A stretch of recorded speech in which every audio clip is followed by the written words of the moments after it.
When Lin Kinglong saw Ling Yu walk into the diagnosis room, she couldn't help but feel a little nervous. Aside from the fact that their weekend together had been so sweet, she had also noticed that he didn't seem to be in the best of spirits, which inexplicably burdened her heart. "Dr. Ling, I think I'm feeling a bit unwell again," Lin Kinglong said weakly, taking the initiative to speak up. "Let me take your pulse and check," Ling Yu replied. "Okay," she said, extending her hand towards Ling Yu, feeling that this moment was somehow different from before. However, Ling Yu continued as usual, taking her pulse. But as soon as he pressed her wrist, it seemed as though his soul had left his body. After a long while, Lin Kinglong asked softly, "Dr. Ling, how is it?" "Oh." Ling Yu suddenly jerked as if electrocuted, giving an embarrassed smile. "Sorry, I got distracted." He quickly refocused on feeling her pulse. After a while, he finally said, "It's the innate condition affected by the snake venom in your body. You need to get a serum injection and rest for 2 days, and you'll be fine." "Okay. Thank you," she responded. "You're welcome," Ling Yu replied in his usual manner, which left Lin Kinglong feeling a bit disappointed. It seemed to her that no matter what she did, she couldn't affect this man's emotions. However, Mingu could make him lose his soul. The weight of their respective places in his heart was already self-evident. Although Lin Kinglong didn't want to admit that she had lost to Mingu, the facts were right in front of her, and she had no choice but to accept them. Maybe there's no point in trying any harder. Should I give up? Just then, Lin Fan came down from the rooftop. He wanted to greet Lin Kinglong, but seeing the eldest Miss Lin looking so disheartened, he decided against it. Sigh. What is love in this world? It makes people want to live and die. Love is too dangerous.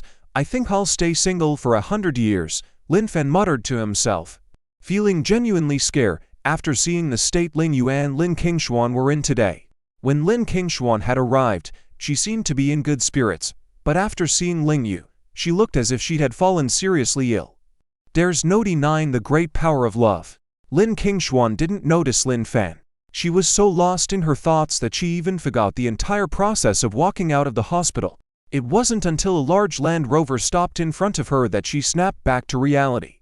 "Oh my! Our big princess of the Lin family, why do you look so lost?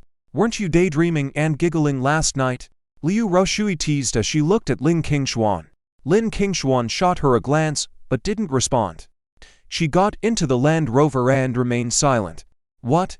That clueless gynecologist didn't fancy our Kinglong?" Liu Roshui, who was known as a love guru with rich romantic experiences, immediately saw through Lin Kinglong's problem.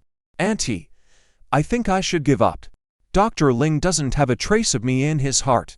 Lin Kinglong's eyes glistened with tears as she said, "His heart belongs to Mingu. I'm the one interfering in their relationship. I'm the shameful third party." Seeing her like this, Liu Roshui quickly hugged her and gently stroked her head. "Silly girl. Men are changeable creatures. Don't give up so easily. Once he's done with Mingu, you'll rightfully take your place. That's exactly how I became legitimate back then." Lin Kinglong shuddered at those words. Indeed, her aunt had liked her father for many years, but her father loved her mother. Despite that, her aunt never married anyone else. It was only after her mother's passing that she finally got what she wanted and became her mother's replacement. "I know that woman, Mingu. With her personality, no man can stand her for long. I can't guarantee she die young like my sister, but I can guarantee that her relationship with your Dr. Ling will be short-lived. You won't have to wait as long as I did to marry the man you love." Liu Roshui used her own experience to encourage her niece. After hearing her words, Lin Kinglong's spirit was instantly revived.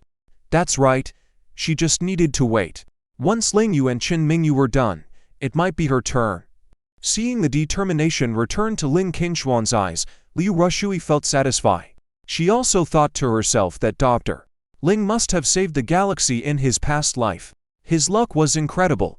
Not only had he married the daughter of Yun City's richest family, but now even the eldest daughter of the Lin family was willing to be his backup. If this news got out, it would definitely cause a sensation in Yun City. As night slowly fell, Mingu stared into the twilight, lost in thought. After a long time, she pressed a button to notify Ziwan to pick her up and take her home. Meanwhile, a large Land Rover had been parked outside the business park for some time. Lin Kinglong had been lying in wait there, determined to ask his goddess out on a date today, no matter what. After Lin Kinglong got out of the car, only Zijijeon remained in the Land Rover. At that moment, he noticed that Ziqian had sent him another message asking to meet. Hey! How shameless, so desperate for a man? Zijijeon smirked. Of the nearly 100 women he had been with, this was the first to come to him so eagerly. To have risen to a managerial position in the Lin group, he had to be both emotionally and intellectually astute, and he knew that this woman must have ulterior motives. That's why he deliberately kept his distance from Ziqian for a while. On one hand, he wanted to keep her interested, and on the other, he needed time to figure out her intentions. However, she had asked him out 3 times in a row. He had to agree tonight, otherwise, she might give up, and he would miss out on a free opportunity. I have to accompany my boss to a banquet tonight. The location is Villa 301 in the Beijing Villa district.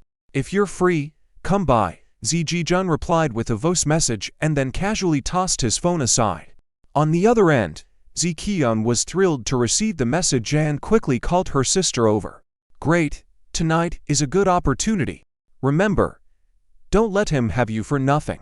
At the crucial moment, make sure to string him along and force him to promise you a house or money. Men will agree to anything at that moment, Zichunyan reminded her. Got it. Sis, I know what I'm doing, Ziqian said confidently. Nearby, Dahu tightly pressed his lips together, feeling suddenly uncomfortable. He turned and ran into his room. The 2 women didn't pay any attention to his reaction. After reminding her son of a few things, Zichunyan quickly left with her sister. At the entrance of Chang'an Group, Lin Kinglong finally saw Chen Mingyu's car arrive. He recklessly dashed forward, spreading his arms to stop the car. Luckily, Ziwang reacted quickly, or he would have run over the Lin family's eldest son. Already in a bad mood, Chen Mingyu was even more furious after the sudden jolt. She rolled down the window and angrily shouted, Lin Kinglong, if you want to die, don't do it in front of me. Get out of the way. Instead of getting angry, Lin Kinglong laughed excitedly. This is great, Mingyu.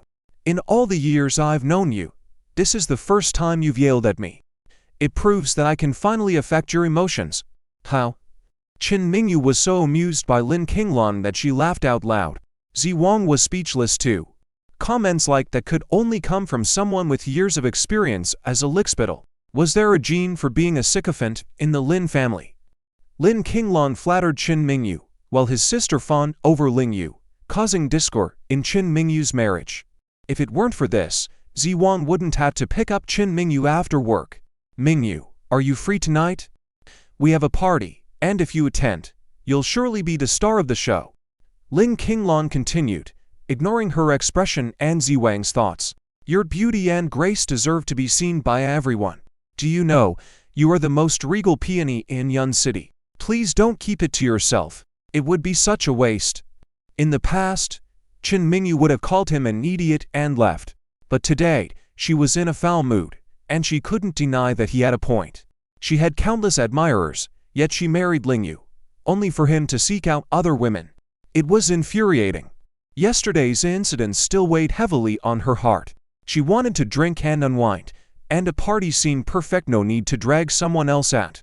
Fine. I'll go check it out, Chen Mingyu agreed, surprising even Ziwang.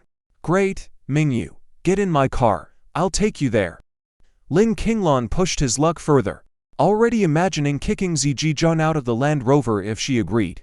Luckily for Zijijeon, Chen Mingyu didn't agree, sparing him from being thrown out. Meanwhile, Zichunyan and her sister Ziqian had already arrived at the Beijing Villa. Seeing the parking lot filled with luxury cars and the villa's seaside lights as bright as day, they were awestruck. This was the extravagant life of the upper class. Qian, you must find a way to marry Zijijeon. We might just step into the high society then. Zichunyan really believed that Zijijeon was part of the upper class, unaware that he was only a lad and because of Lin Kinglong's connections.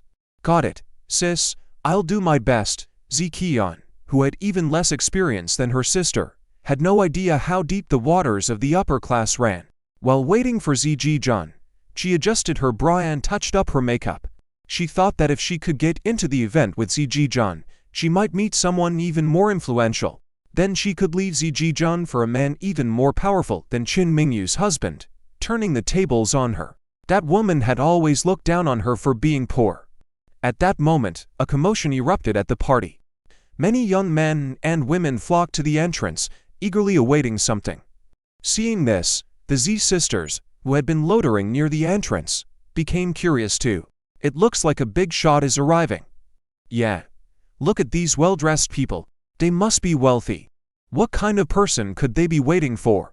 The sisters stood on tiptoe, hoping that a rich young man might notice them and sweep them off their feet, just like in a TV drama. One could always dream, right? At this moment, a large Land Rover and a Bentley arrived one after the other. Seeing the blood-red Bentley, the Z sisters, though not well-versed in luxury cars, could tell it was extremely expensive. It was clear that the people rushing to the entrance were there to welcome the person in the Bentley. Unfortunately, the sisters were too far back, and their view was quickly blocked by the crowd. Wow, it's really Miss Qin, the eldest daughter of the Qin family gracing our party. What an honor!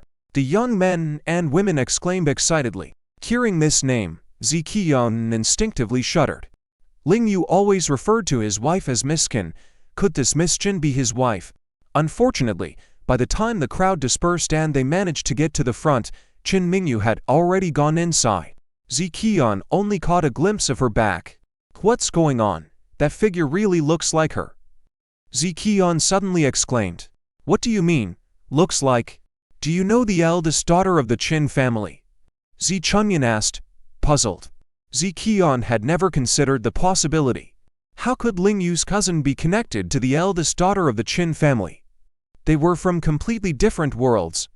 Seriously, sis, I think her back looks just like Qin Mingyu's. Could she be Ling Yu's wife?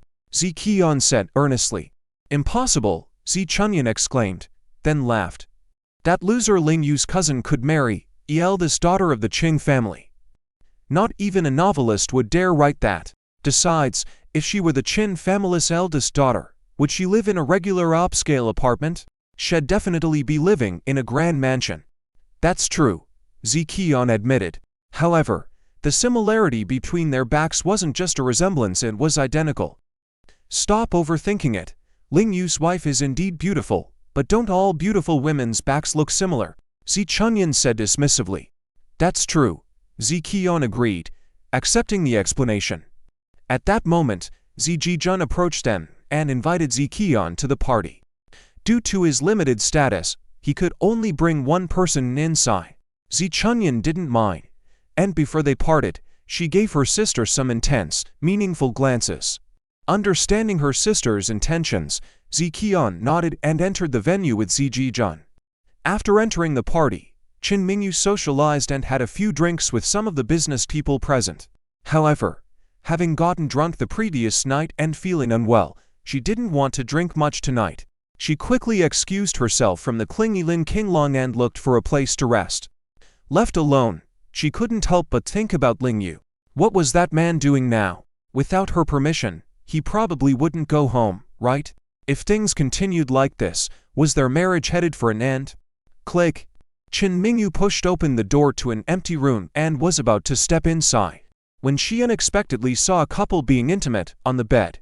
She didn't want to witness such an indecent scene and was about to turn around and leave when she suddenly realized that the two looked familiar, prompting her to take another glance. What was going on? It was Ziqian and Lin Kinglong's driver rolling in bed. Just as Zijijun was about to slip his hand inside, Ziqian grabbed it, pretending to be cold. Brother Jun, don't be so hasty. She then sat up. Qin Mingu quickly stepped back but continued to eavesdrop on their conversation. Baby, what's wrong? Zijijun, eager and already with his pants down, was frustrated by her sudden reluctance. Any man would be infuriated in his position. My life has been hard, meeting scumbags. I'm really worried if you're genuinely sincere with me, Ziqian said, following her sister's instructions, trying to lure Zijijun in. Of course I am, Zijijun, only wanting to get her into bed, was quick to lie. Could I live in your house? I'm planning to divorce my husband and have nowhere to stay, Ziqian batted her eyes at Zijijun, confident that as long as he was lustful, he would readily agree. Of course you can. You're always welcome to stay, Zijijun said, then immediately pounced on Ziqian. Soon, sounds that disgusted Mingu emanated from the room. She wondered if the night Ling Yu and Lin Kinglong spent outdoors was filled with the same actions as these two. Why was she thinking about that man again? Feeling increasingly irritated, Mingu left the banquet hall and ran into Lin Kinglong. Mingu, may I have this dance? He asked. Get lost. Lin Kinglong's enthusiastic face met with a harsh and fiery rejection, leaving him feeling rebuffed. Mingu didn't care about his feelings and left the party to go home. What a difficult mare to tame. Such a challenge. Lin Kinglong wasn't discouraged. As General Lin's son, he had always enjoyed challenging the impossible. The harder the task, the more passionate he became. In short, he was determined to conquer Mingu. Mingu got into the Bentley after leaving the party. Ziwang drove her to the entrance of Yunshan Shi community, as usual, and stopped. However, this time, Mingu instructed, drive inside. How? Ziwang was taken aback and asked, aren't you afraid Ling Yu will see you? Let him see. I want him to know that I'm wealthier than Lin Kinglong. I want him to regret his choice. Mingu's words made Ziwang break into a cold sweat, but he didn't dare to respond. It seemed that President Qin was heartbroken and completely different from usual. Although Ziwang hadn't had much interaction with Ling Yu, his instincts told him that Ling Yu didn't seem like a gold digger who would cheat because Lin Kinglong was rich. However, he complied and drove the car to the community's parking lot. Mingu noticed that the electric vehicle was back, which meant that Ling Yu had returned to the Yunshan Shi community tonight. She felt an inexplicable sense of relief. Only then did she realize she was afraid that Ling Yu would go back to his own home, and that the Cold War between them would reach Chen Ilan and Ling Ruoxu. If that happened, things would become more complicated and harder to resolve. It was better not to let this issue between the two of them escalate any further. Ziwang also noticed the change in her expression and understood that President Qing really had developed feelings for Ling Yu. In the past, this would have been unimaginable, but he still didn't dare to say a word. After Mingu got out of the car, he drove the Bentley away as usual. All the way to the house, she didn't encounter Ling Yu. She thought he had dared to disobey her and go home without her permission. However, when she arrived home, she found it cold and empty. No one was there. Damn it, that man didn't come back. Mingu bit her lip unconsciously. Where could that idiot be? The electric vehicle was parked in the community. The next moment, she saw 2 dishes on the dining table, covered. There was also a note. Picking up the note, Mingu's body trembled. Mingu, I don't know if you've eaten dinner. I made some snacks. If they're cold when you get back, heat them up in the microwave. The words were simple and unadorned. Compared to Lin Kinglong's disgusting flattery, Mingu found herself more moved by these genuine words. The main thing was that she hadn't eaten dinner tonight and was indeed hungry, even feeling a dull pain in her abdomen. She didn't bother heating the food and sat down to eat. It felt so strange.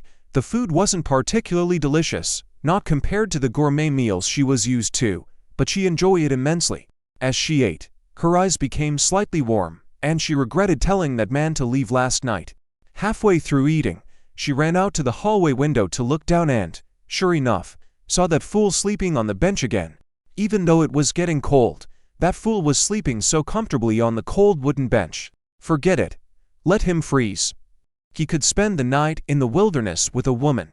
He's not afraid of the cold. Mingu turned around coldly, her face expressionless. However, after a while, she still called the security office and asked them to take a blanket to Ling Yu, as if she was caring for a stray cat. The next morning, when Ling Yu woke up, he found an extra blanket on him. No wonder he had slept so warmly. There are still many kind people in this world. After waking up, he sneaked to the garage and saw that the Maserati had already left. He then quietly returned home to freshen up before going to work. Little did he know, Mingu hadn't left the community at all. She was watching him sneak around from the security office and couldn't help but laugh. The fact that he went to such lengths because of her words showed how much he cared for her. It seemed he really didn't have an affair with Lin Kinglong. No, She decided she needed to test him for a few more days before forgiving him. He needed a little lesson. Proudly, Mingu walked out of the security office. The security guards watched her back, too scared to speak. These two really had an unusual way of interacting, something they couldn't quite understand. Mingu had only driven the Maserati out of the community gate and had to walk a short distance back to the car. Unexpectedly, just as she reached the intersection, a business car suddenly sped over and stopped in front of her. Mingu frowned, her eyes showing a hint of cold, murderous intent. Who had the audacity to confront her so openly here? Was it someone sent by the Liu family again? At the same time, Ling Yu, riding his electric scooter, had just reached the entrance of the community and saw the scene from a distance. Not good. His wife was in danger. He wanted to play the hero and save her but hesitated, unsure how to face Mingu afterward. This was his first time in a cold war with a woman, and he felt a bit lost. The next moment, seeing the people getting out of the business car, Ling Yu was completely stunned. Mingu was also slightly taken aback. It was a few of Ling Yu's dreadful relatives from his grandfather's side. Had finally found you. Chen Zhengxi stared at Mingu, approaching step by step with a covetous look in his eyes. He marveled at Ling Yu's luck. How did he manage to marry such a beautiful wife? What do you want? Mingu didn't back down, coldly sweeping her gaze over Chen Zhengxi and his father, along with the two men they brought. She had seen these people before at Ling Yu's house. They were nothing but weaklings. There was nothing to fear. What do we want? Of course, we want to deal with you, you wretch. Chen Yuan stepped forward angrily. I checked, and the CCTV system at the Ling family home was installed by Boole Technology, and the person who ordered it was you, Mingu. Because of that CCTV system, they had no way to deal with the Ling family. In the end, they had to apologize and compensate, which led to Ling Ruoxu deleting the post. Now they considered the person who installed the CCTV as their primary enemy. To their surprise, it was Ling Yu's wife. Following the address left by her, they found this place and wanted to threaten Ling Yu to return the 20,000 yuan. Mingu, however, wasn't afraid of these small-time thugs at all. She even pouted and said, "So what if it was me?" Her disdainful gaze completely enraged the rogue Chen Yuan. Originally, he only planned to threaten and intimidate, but now he angrily cursed, "Wretch," and swung his hand to slap Mingu. Seeing this, Ling Yu quickly abandoned his electric scooter and rushed to save his wife. If these people dared to harm his wife, he would make sure they ended up in the hospital for half a year. Unexpectedly, before he could get close, Mingu easily dodged Chen Yuan's slap, then lifted her leg and kicked his calf. Then she struck his groin, and while he bent over in pain, she kneed him in the nose. Splurt. Immediately, Chen Yuan's nose bled profusely, creating a dramatic scene as his blood sprayed everywhere. Chen Zhengxi was stunned. Chen Yuan's two cronies were also stunned. They had planned to bully a beautiful woman and maybe take advantage of the situation, but they had encountered a tigress instead. Even Ling Yu was shocked. His wife was so fierce. There was no need for him to play the hero. The three of you, do you want to come one by one or all at once? Mingu asked coldly, feeling particularly frustrated these past few days and unsure how to vent her anger. These guys had walked right into her trap, giving her the perfect opportunity to blow off some steam. Seeing her icy glare, Chen Zhengxi backed away in fear, not daring to help his father. Run, run. Chen Yuan's two cronies turned and fled. Cowards, Mingu scoffed, deciding not to waste any more time on these losers. She turned and left the scene. Ling Yu sighed. The Chen father and son were so pathetic. They didn't even give him a chance to step in. It seemed he still needed to find another opportunity to resolve their Cold War. The news of the couple's Cold War quickly reached the Qin family estate, thanks to informants arranged by Qin Qianggong. The old fox Qin Qianggong even obtained video footage of Ling Yu sleeping on a bench at night and failing to rescue his wife in the morning. Grandpa, your plan seems to have backfired. Qin Ruhan was anxious. She had never been in a relationship and was very close to her elder sister, Qin Mingu. Seeing her sister gloomy and distracted these past few days, she had been worried sick, losing her appetite and feeling as if she herself had been heartbroken. If it weren't for the need to keep her sister's identity secret, She would have kicked that foolish brother-in-law and warned him to quickly make up with her sister. Ha ha. It won't fail. Young people, whether in marriage or business, need to learn patience. Qin Chang'an remained confident. He's already 70 years old. What storms hasn't he weathered? So he always maintains a transcendent attitude, seeing through the essence of things. If the granddaughter hasn't mentioned divorce, it proves she still can't bear to part with that man. The longer the Cold War lasts, the more likely they'll reconcile, perhaps even with unexpected gains. To hold an external great-grandchild, one must resort to drastic measures. After lecturing at length, Qing Ruhan listened with a bewildered expression, so frustrated that she stomped her foot and exclaimed, "I'm ignoring Grandpa," before storming out. Only then did Butler Bai approach respectfully and ask, "Master, shouldn't you intervene to reconcile the young couple? On matters of marriage, I'd rather let them resolve it naturally. Unless they're truly set on divorce, I won't intervene." In the afternoon after work, Ling Yu rode his electric scooter to the Chiagang headquarters, as usual. On the way, he received a call from Lin Kinglong. "Brother Ling, last time we didn't drink enough. How about coming out for a drink tonight?" "Brother Kinglong, I have part-time work tonight, so I'm afraid I can't." "Can't? That won't do. How about this? You come out for a drink, and I'll introduce you to a super goddess to accompany you, and I'll make up for your work losses, buddy." Lin Kinglong was very generous in his offer. Ling Yu smiled bitterly, feeling quite uncomfortable inside, indeed desiring to drown his sorrows in alcohol. But he knew very well that getting drunk would not only fail to reconcile with Qin Mingu, but might even make things worse. "Brother Kinglong, another time. I really don't feel like it tonight. What a letdown." "Well, all right." Lin Kinglong hung up, then immediately stepped out of his Land Rover. In fact, his call to Ling Yu to invite him for a drink was just a formality, so Ling Yu's refusal wasn't a problem. Today, he actually came as usual to meet Qin Mingu, and he was prepared for rejection. As Ling Yu arrived on his electric scooter at the entrance of the Chiagang Group building, Qin Mingu happened to be coming out of the company. Unlike usual, she seemed colder today, her eyes dimmer. As if having a psychic premonition, the two of them, separated by 100 meters, almost simultaneously spotted each other. Ling Yu wanted to greet her, but the words stuck in his throat, and he couldn't utter them. "Mingu." At this moment, Lin Kinglong suddenly appeared from somewhere, wearing a smile as he approached. Ling Yu was immediately stunned. A bad feeling surged within him. Could Lin Kinglong's goddess be his own wife? Wasn't he the one who, last time, rode his electric scooter to help Lin Kinglong pursue his own wife through 9 streets? Oh no. In fact, Qin Mingyu's attention had been on Ling Yu all along, and when she saw the expression on his face, she couldn't help but find it amusing. Had that fool finally realized the truth? But while finding it amusing in her heart, she maintained the demeanor of an iceberg on the surface.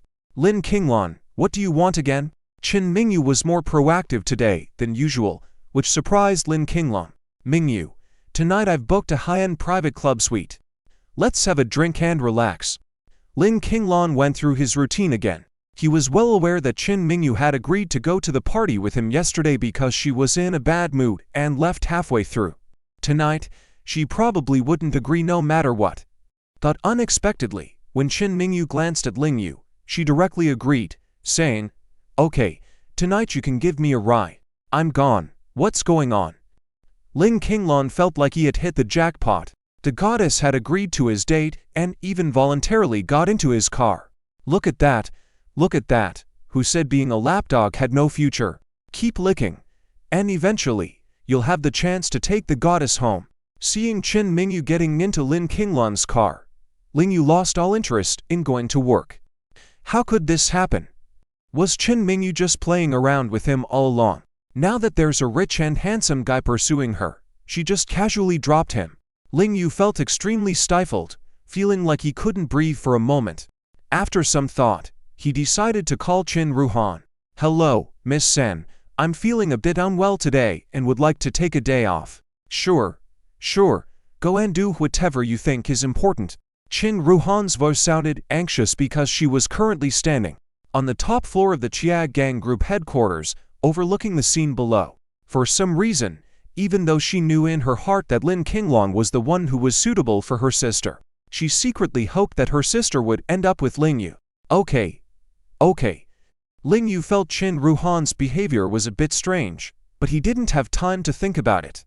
The next moment, he called Lin Kinglong. Hey, brother Kinglong, I'm free tonight.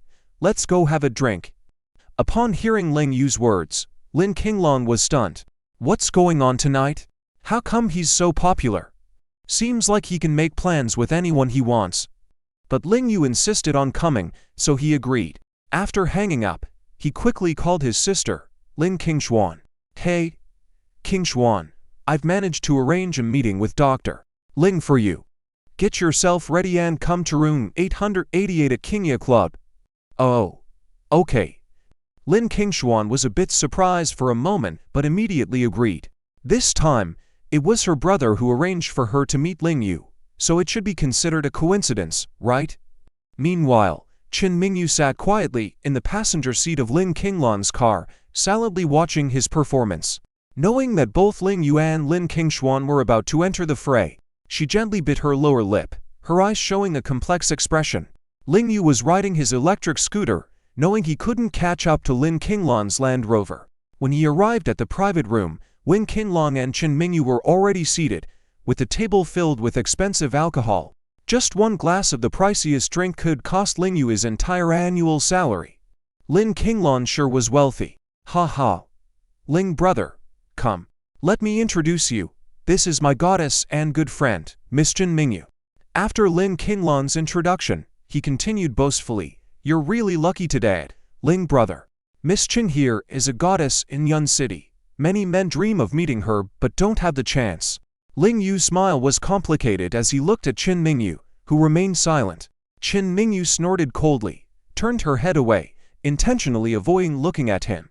Not understanding what was going on, Lin Kinglong tried to comfort Ling Yu. Brother, don't mind her. This goddess is just like this. It's definitely not because she dislikes you. Ling Yu found it even more amusing. She definitely disliked him. But he didn't tell Lin Kinglong that his relationship with Mingu was currently very unstable. Ling Yu chose to sit opposite Mingu, wanting to see how she would avoid looking at him. The next moment, Lin Kinglong arrived. Brother, I'm here. Ha. Perfect timing. Lin Kinglong was very excited, pulling his sister directly to sit beside Ling Yu, saying, Tonight's a 4-player game, 2 men and 2 women. How about we have a drinking game to see which pair has better alcohol tolerance? Drunk, he felt he might have a chance with Mingu. At the same time, he knew his sister liked Ling Yu, so if they got drunk too, couldn't they also turn things around? He had heard from his sister that Dr. Ling seemed to have a girlfriend already, but it didn't matter. Sooner or later, he would know how excellent his sister was.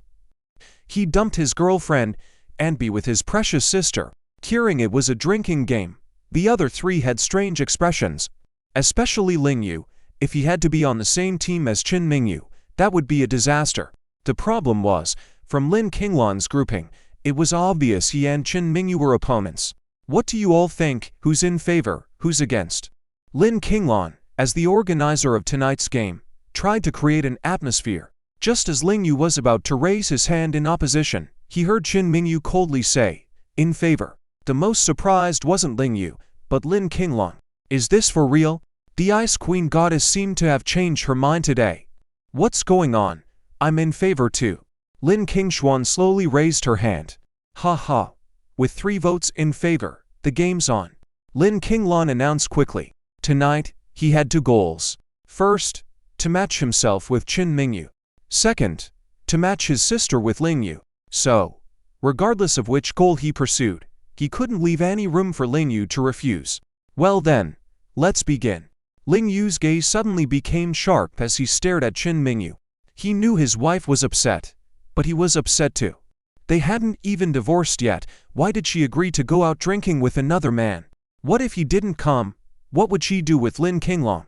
So Ling Yu not only agreed but also asked, What's the punishment for the losers? Ha. Good question. Lin Kinglong was even more excited. Our drinking game isn't just about drinking. The pairs will guess drinking challenges. The losing pair will either accept truth or dare or drink a whole bottle of alcohol if they refuse. Okay. No problem. Mingu immediately agreed again, her eyes filled with determination as she stared at Ling Yu. It seemed like Ling Yu was staring at his husband and the third party just like the original wife.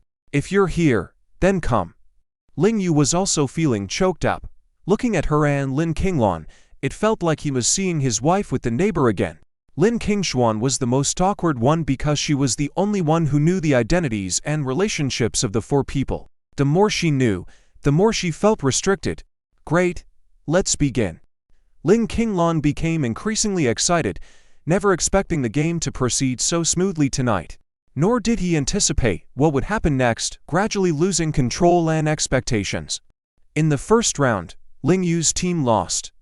I'll drink. Without hesitation, Ling Yu chose to drink a whole bottle of strong alcohol. Haha, impressive drinking capacity. Cheers. Lin Kinglong thought it was normal, proving that this man had his sister's interests at heart. However, Mingu's eyes became even angrier. How could this man protect another woman in front of his wife? Just wait and see. In the second round, Lin Kinglong's team lost.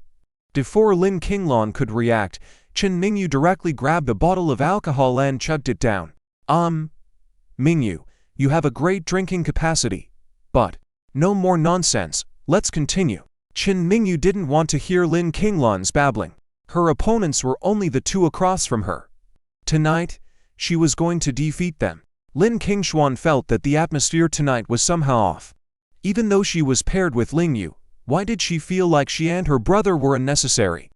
They seemed like mere accessories for this married couple. In the third round, Ling Yu's team lost again. I choose truth. Lin Kinglong made the decision before Ling Yu could drink. Haha. Goat. Lin Kinglong quickly asked, then sister, who is the man you like? Immediately, Mingu stared at Lin Kinglong intensely. Let's see if she dares to tell the truth. However, tonight, both women had a competitive spirit. Lin Kinglong, seemingly gentle, was bold in love and hate. She bit her lip and said, I like Dr. Ling. What? Ling Yu's pupils dilated, and he froze. He was the type of man who realized things later, especially in matters of the heart. Even with Lin Kinglong confessing in front of him, he still thought she was lying. After all, this was the truth or dare segment, and the cost of lying was just drinking. Really?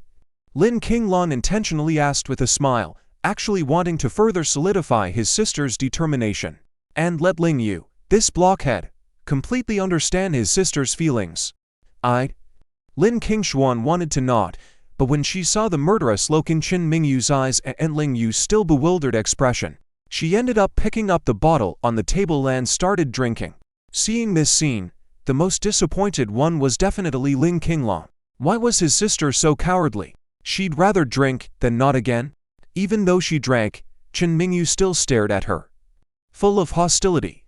Finally, Ling Yu understood many things. So, his wife was genuinely interested in him. Otherwise, with her family's wealth, why did she always insist on him being her doctor? And during the last chicken-eating game, she had already shown obvious signs. Ling Yu felt that Mingu was right. He was indeed a fool. How come he only realized it now? No wonder he had made Mingu angry. Haha. Let's continue. Lin Kinglong had been the matchmaker of the drinking session all along. Despite the three of them finishing a bottle each, he hadn't touched a drop himself. In the fourth round, Ling Yu's side lost again. Ling Yu realized that the iceberg lady was really competitive and skilled. She didn't even want to lose at guessing drinking games. Truth or dare this time? This time, Mingu stared directly at Lin Kinglong and asked. Ling Yu felt a bit torn between two women. If it were someone else putting Lin Kinglong in such a dilemma, he would definitely take the drink for her. But sitting across from him was Mingu. How could he dare to do that? In that case, let's go with a dare this time. Lin Kinglong suddenly raised her head. Her eyes also filled with a strong sense of confrontation. Just now, she felt like she lost to Mingu once because of the other's gaze. She actually cancelled her confession to Ling Yu at the last moment. So this time, she absolutely couldn't lose to Mingu. She was very clear that since she came tonight, It was a declaration of war against Mingu. If she lost, then she and Ling Yu would basically have no chance. Lin Kinglong didn't want to lose. Okay. Then kiss anyone here, your choice. Mingu's lips curled up with a provocative curve. Ling Yu was slightly stunned. Lin Kinglong's eyes widened even more. Oh my god, is she playing too big? Did Mingu also know that his sister liked Ling Yu, so she wanted to create an opportunity for her? Luckily, nobody knew his thoughts, or else all three people present would scold him. Fool. Lin Kinglong pursed her lips immediately, her eyes shining. Sometimes she looked at Mingu, and sometimes at Ling Yu. Lin Kinglong thought she didn't have the guts, right? Who would have thought that? The next moment, Lin Kinglong would close her eyes and lean towards Ling Yu's face. How could this be allowed? Ling Yu quickly dodged. Lin Kinglong's kiss missed its target. The atmosphere suddenly became tense. All four people present widened their eyes, momentarily speechless. There was disappointment, surprise, relief, and accelerated heartbeats among them. Miss Chin, I tried to kiss him, but couldn't reach him, so it doesn't count as my loss, right? Lin Kinglong looked at Mingu, her eyes full of provocation. Since she declared war, she wouldn't have any reservations from now on. Mingu snorted coldly, saying nothing. Ling Yu was already feeling defeated in his heart. If this continued, he didn't know how the two women would continue to play. Ha ha. Let's continue, Lin Kinglong exclaimed excitedly. Although so far he had almost zero participation in this game, he still hadn't seen through the relationships between the four people. He thought that by continuing like this, the success rate of helping his sister win Ling Yu or himself win Mingu would be very high. Mingu became completely serious and easily won the fifth round. Both Lin Kinglong and Ling Yu couldn't help but sigh inwardly. They were simply no match for Mingu in playing these intellectual games. Still there, without waiting for Mingu to ask, Lin Kinglong said proactively. She wanted to see what the woman opposite dared to ask her to do. As long as Mingu dared to speak, she dared to do it. Little did Lin Kinglong expect that this time, Mingu would look at Ling Yu and say, "What? Always letting your female companion speak for you? Are you still a man? Oh no, not this again." Ling Yu remembered the scene when they went to the hotel together. If he had listened to his grandfather and slept with Mingu back then, maybe things wouldn't be like this now. Of course, this thought only flashed through his mind. He felt that even if he tried again, he wouldn't be able to sleep with the iceberg lady. Then this time, I'll go. Ling Yu was also provoked by Mingu. Let's go with a dare. Tell me. Mingu lightly bit her lower lip. Okay. Then this time it's your turn to kiss someone in the room. As soon as she finished speaking, the expressions of everyone present became extremely subtle. Lin Kinglong felt that something was off with Mingu these past few days. Her current demeanor didn't seem to match that of the iceberg CEO. If he hadn't known Mingu for many years and understood her personality, he might have thought her current image was just an act. Everyone's gaze turned to Ling Yu. Ling Yu thought about giving up and just taking a drink. After all, he couldn't kiss anyone present. Maybe he should just kiss the bottle. However, Lin Kinglong stopped him with a laugh. Brother Ling, with two super goddesses from Yun City present, you don't want such a big opportunity. Are you really not a man? In his heart, Lin Kinglong actually thought that if he forced Ling Yu to kiss a woman, he would definitely kiss his own sister. Ling Yu wouldn't go crazy and kiss Mingu, right? What man in Yun City would have the courage to do that? However, Lin Kinglong had a bad feeling but didn't stop her brother. Perhaps this was the moment where she and Mingu would determine the outcome. Brother Kinglong, do you really want me to kiss her? Ling Yu had just finished a whole bottle of alcohol, and because he drank it so quickly, the alcohol was starting to take effect. Does the iceberg lady really want to play like this? She better not regret it. Of course, when playing games, you have to loosen up a bit. Go ahead. Before he could finish speaking, Ling Yu's hand slammed onto the table, and his other hand forcefully pulled Mingu towards him. So you want to play like this? I'll show you that compared to Lin Kinglong, it's actually you that I want to kiss. Smooch. Seeing Ling Yu really kiss Mingu on the lips, the three people present were all stunned. Lin Kinglong was about to go crazy. He never would have dreamed that Ling Yu would be so bold. Despite knowing that Qin Mingyu was his goddess, he dared to kiss her right in front of him. Lin Kinglong's heart felt as if it had been struck and shattered in an instant. In the end, was she still no match for Qin Mingyu? Slap. After Qin Mingyu reacted, she directly slapped Ling Yu across the face.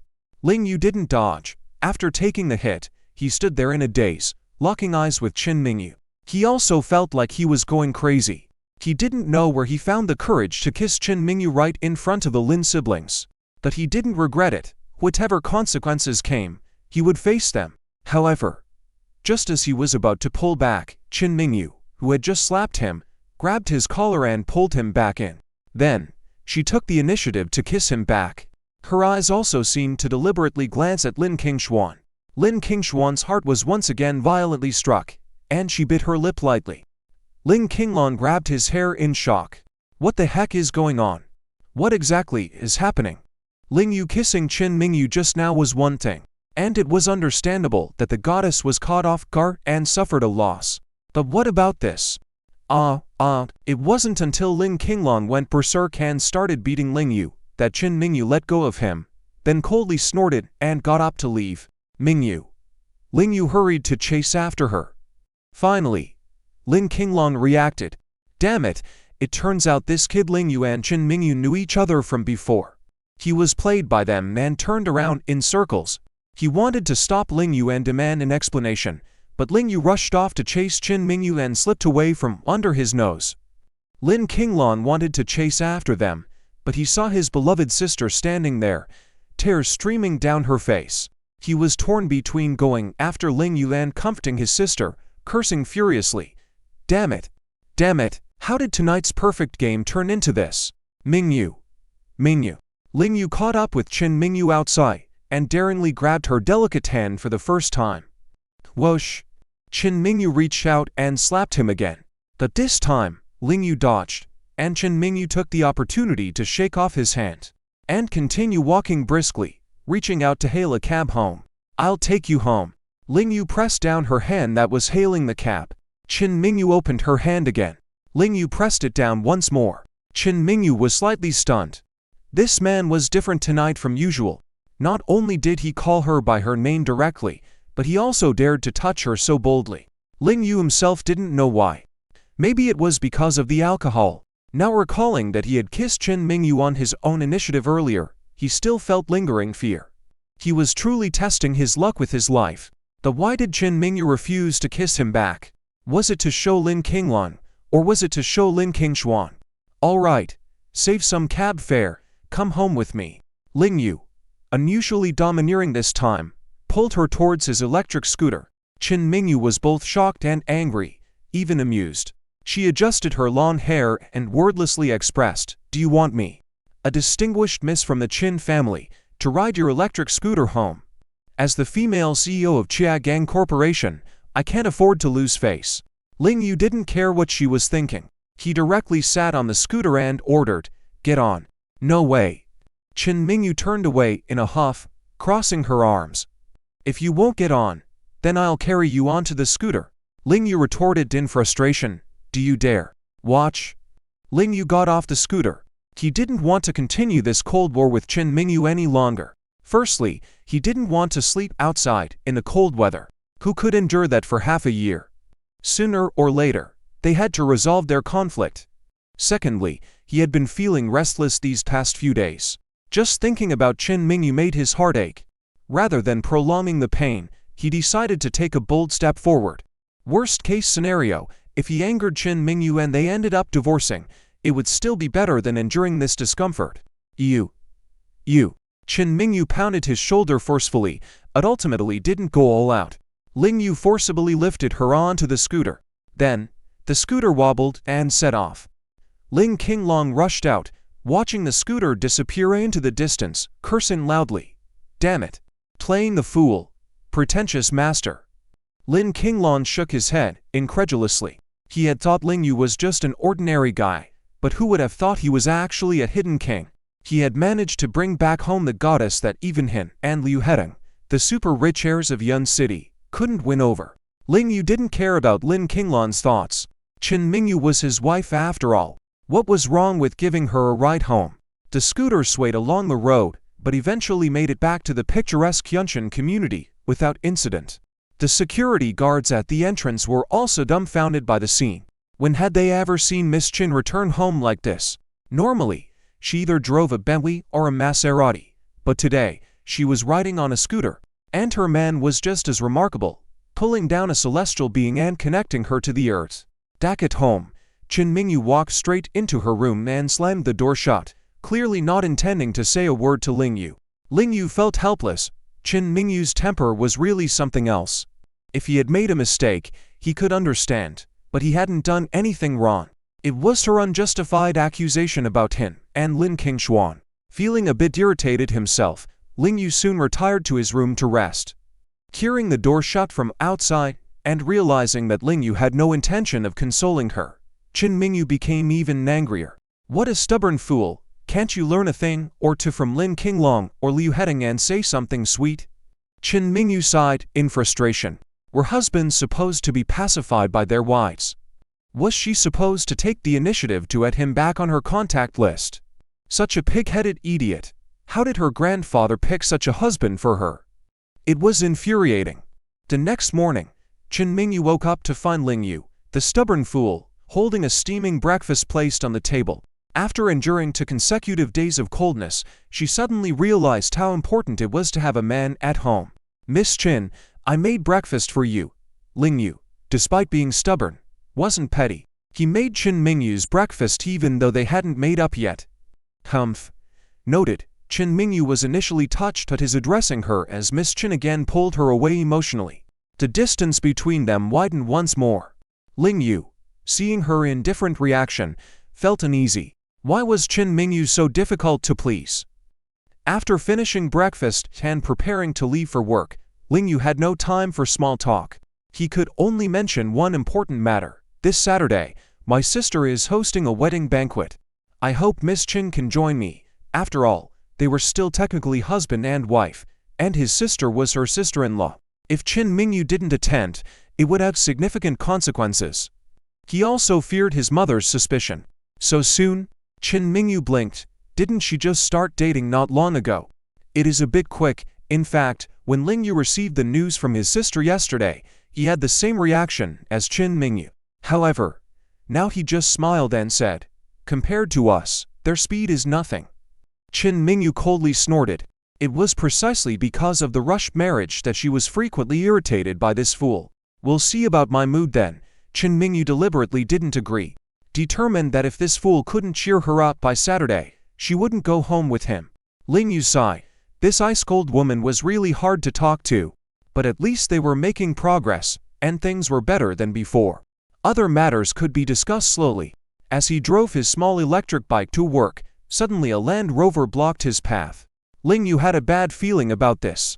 He had indeed managed to break the ice with his wife last night, but now he seemed to have offended Lin Kinglong. Unlike Liu Heading, he knew Lin Kinglong was a straightforward guy, not someone to mess with. Sure enough, the door of the Land Rover swung open, and Lin Kinglong, holding a pair of cudgels, got out in a hurry. He stood over 6 feet tall. Most people would be intimidated by this scene. Luckily, Ling Yu had strong mental resilience and was also skilled in fighting, so he barely resisted the urge to turn and run. He forced a wry smile and greeted, "Morning, Kinglong brother. No time for nonsense. If you're a man, accept my challenge now." Lin Kinglong, with his imposing figure and booming voice, attracted the attention of the security guards in the neighborhood. One of the guards, driven by his sense of duty, wanted to intervene, but his companion held him back, whispering, "Are you seeking death? Can't you see that guy's intimidating aura? If you dare to intervene, you'll be dead in minutes." The security guard finally realized, watching Lin Kinglong wielding his cudgels with an imposing manner, and felt a shiver down his spine. This man was definitely a skilled martial artist, having practiced for at least 10 years or more. "Why should I accept your challenge, Kinglong brother? Besides, I'm in a hurry to get to work now. I don't have time to play around with you." Ling Yu had no intention of dueling with Lin Kinglong. He might be a straight guy, but he wasn't stupid. He knew Lin Kinglong was after Mingu, but Mingu was already his wife. Why would he treat his wife as a prize and duel with another man? That would be idiotic. What play around? This is a very serious matter. Lin Kinglong was also a principled man. He wouldn't resort to violence until the terms were agreed upon, and he intended to reason with Ling Yu. This kind of knightly spirit is advocated even abroad. Only the most loyal and powerful knight can win the love of the princess. Insane, Ling Yu sighed inwardly. At this moment, Mingu happened to come out and watch the scene near the security booth. She didn't intervene either, but she was curious to see who was stronger between Ling Yu and Lin Kinglong. She knew early on that Lin Kinglong, the young master of the Lin family, entered the army at the age of 9. Practiced martial arts for nearly 20 years and was known as invincible in Yun City. But her man was no slouch either, single-handedly taking down a gang led by Shangyi, and even rescuing her and her sister from professional killers. Mingu had never seen anyone as skilled as him. Kinglong brother, you're very passionate, but I really need to get to work now. This isn't a good place, and if we start fighting, the police might be called. You don't want to end up drinking tea at the police station, do you? I don't think we can determine the winner between us so quickly. How about we pick another time and place, and have a rematch another day? Ling Yu, being the Wolf King of the northern border, might not be good with emotions, but his strategic thinking was still impressive. He immediately resorted to stalling tactics. Ling Kinglong finally put away his cudgels, feeling somewhat reckless for Mingu's sake. All right, I'll come pick you up on Saturday morning, and we'll settle this at the martial arts gym. Goodbye then. Ling Yu neither refused nor agreed, simply drove away. He really didn't want to get into a fight like this. What era was it anyway? Some people still thought they could gain spousal priority by fighting. Ridiculous. 2 days passed without a word. Because his sister's wedding banquet was approaching, Ling Yu had to go back home to help with the preparations, often staying out very late. But no matter how late it was, he always went home. That was also what Chen Ailin meant. She was afraid that Mingu, being alone at home, might be in danger or feel uncomfortable. While his daughter's wedding was important, his son's wife was also crucial, and giving birth to grandchildren was Chen Ailin's greatest wish. On Friday night, Ling Shitang called Ling Yu again, pouring out his grievances. That woman Ziyangqiu hasn't been home for a week since our last quarrel. This situation is no different from divorce. Ling Yu understood his cousin's mood. Although he wanted a divorce 10,000 times, he just couldn't bear to bring it up for Ziwei's sake. Even though Ling Yu and Mingu had given him advice, and even booked a lawyer for him.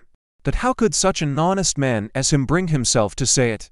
Perhaps, when he was angry, he might do it, but Ziyangqiu was now handling things with a cold attitude, not giving him any impulsive opportunities. Cousin, Mingu and I have said what we need to say, and that woman's infidelity is undeniable. Whether to forgive her for the sake of the family or divorce, it's up to you to decide. Ling Yu couldn't give any more professional advice. All right, tomorrow is Zizu's wedding banquet. If that woman still doesn't come back home to attend it with me, I'll divorce her when I get home. Ling Shitang also made up his mind. Anyway, having a mediocre wife didn't matter to Ling Shitang. What mattered was not letting it affect his attempts at matchmaking to find Ziwei another mother. Ling Yu also agreed with his cousin's approach. If Ziyangqiu truly repented and turned over a new leaf, it would be a good thing for his cousin to forgive her for the sake of a complete family. But if she remained obstinate and continued to betray Ling Shitang, then it would be better to divorce sooner rather than later. Just as he was talking on the phone with Ling Shitang, Mingu passed by him. Although the silent treatment between the couple had ended, they hadn't had much to talk about lately. After Ling Yu finished his call, she suddenly said, "No need to wait until tomorrow. Just tell your cousin now, let's get divorced." Why'd? Ling Yu knew there must be a reason for Mingu to say so. But Mingu bit her lip, finding it difficult to articulate. Remembering the scene with Ziyangqiu and Zijizhan, she felt disgusted and suddenly felt nauseous, leaving the lobby. Ling Yu furrowed his brow, feeling that there was definitely something significant going on behind the scenes. But since Mingu didn't elaborate, he naturally wouldn't call Ling Shitang to persuade him to divorce right away. Early Saturday morning, Lin Kinglong arrived at the Yunshan poetry community in his Land Rover. However, this time, He wasn't waiting for Qin Mingu, but for Ling Yu. Ironically, when he used to wait for Qin Mingu, she would always be late. Today, when he wasn't looking for her, Qin Mingu was sitting in the Bentley, actively lowering the car window to talk to him. "You don't need to wait," she said. "Ha ha. Mingu, you've misunderstood. You can't refuse me today because I'm not here to see you."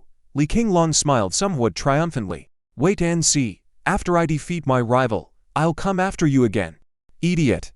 Qin Mingu rolled her eyes and muttered before finally telling him the truth. "Today is Ling Yu's sister's wedding. He went home to help out before dawn, so you won't be able to find him." After saying that, she slowly rolled up the car window. "What?" Lin Kinglong instantly became furious. "That scoundrel Ling Yu is so unreliable. He promised to duel with me today. Can he just ditch me because his sister is getting married? Where does he live? I'm going to find him." "Idiot." Qin Mingu scolded him again, and then instructed Ziwang to drive away. Luckily, that morning, she had also seen with her own eyes that Ling Yu had not agreed to the duel. It was Lin Kinglong's assumption. Damn it, how infuriating. Lin Kinglong stomped his feet angrily. Why do my sister and Mingu like men who don't keep their promises? Is there no market left for genuine men like myself in this day and age? Back at home, Ling Yu, who was helping to prepare for the wedding reception, suddenly sneezed. 2 days later, he had truly forgotten about the Lin Kinglong incident. Dealing with his marriage with Qin Mingu was already headache-inducing enough for this straight man. He really didn't need a third party to join in the fun. "Ziyu, are you okay? Do you have a cold?" Ling Ruoxu heard him sneeze and suddenly came out of her room. Seeing his sister today, Ling Yu's eyes lit up. "Sister, you look so beautiful today." According to the custom in Yun City, there would be 2 wedding banquets thrown at the bride's family's house first, and then Ling Ruoxu would follow Ji to his place for the second banquet.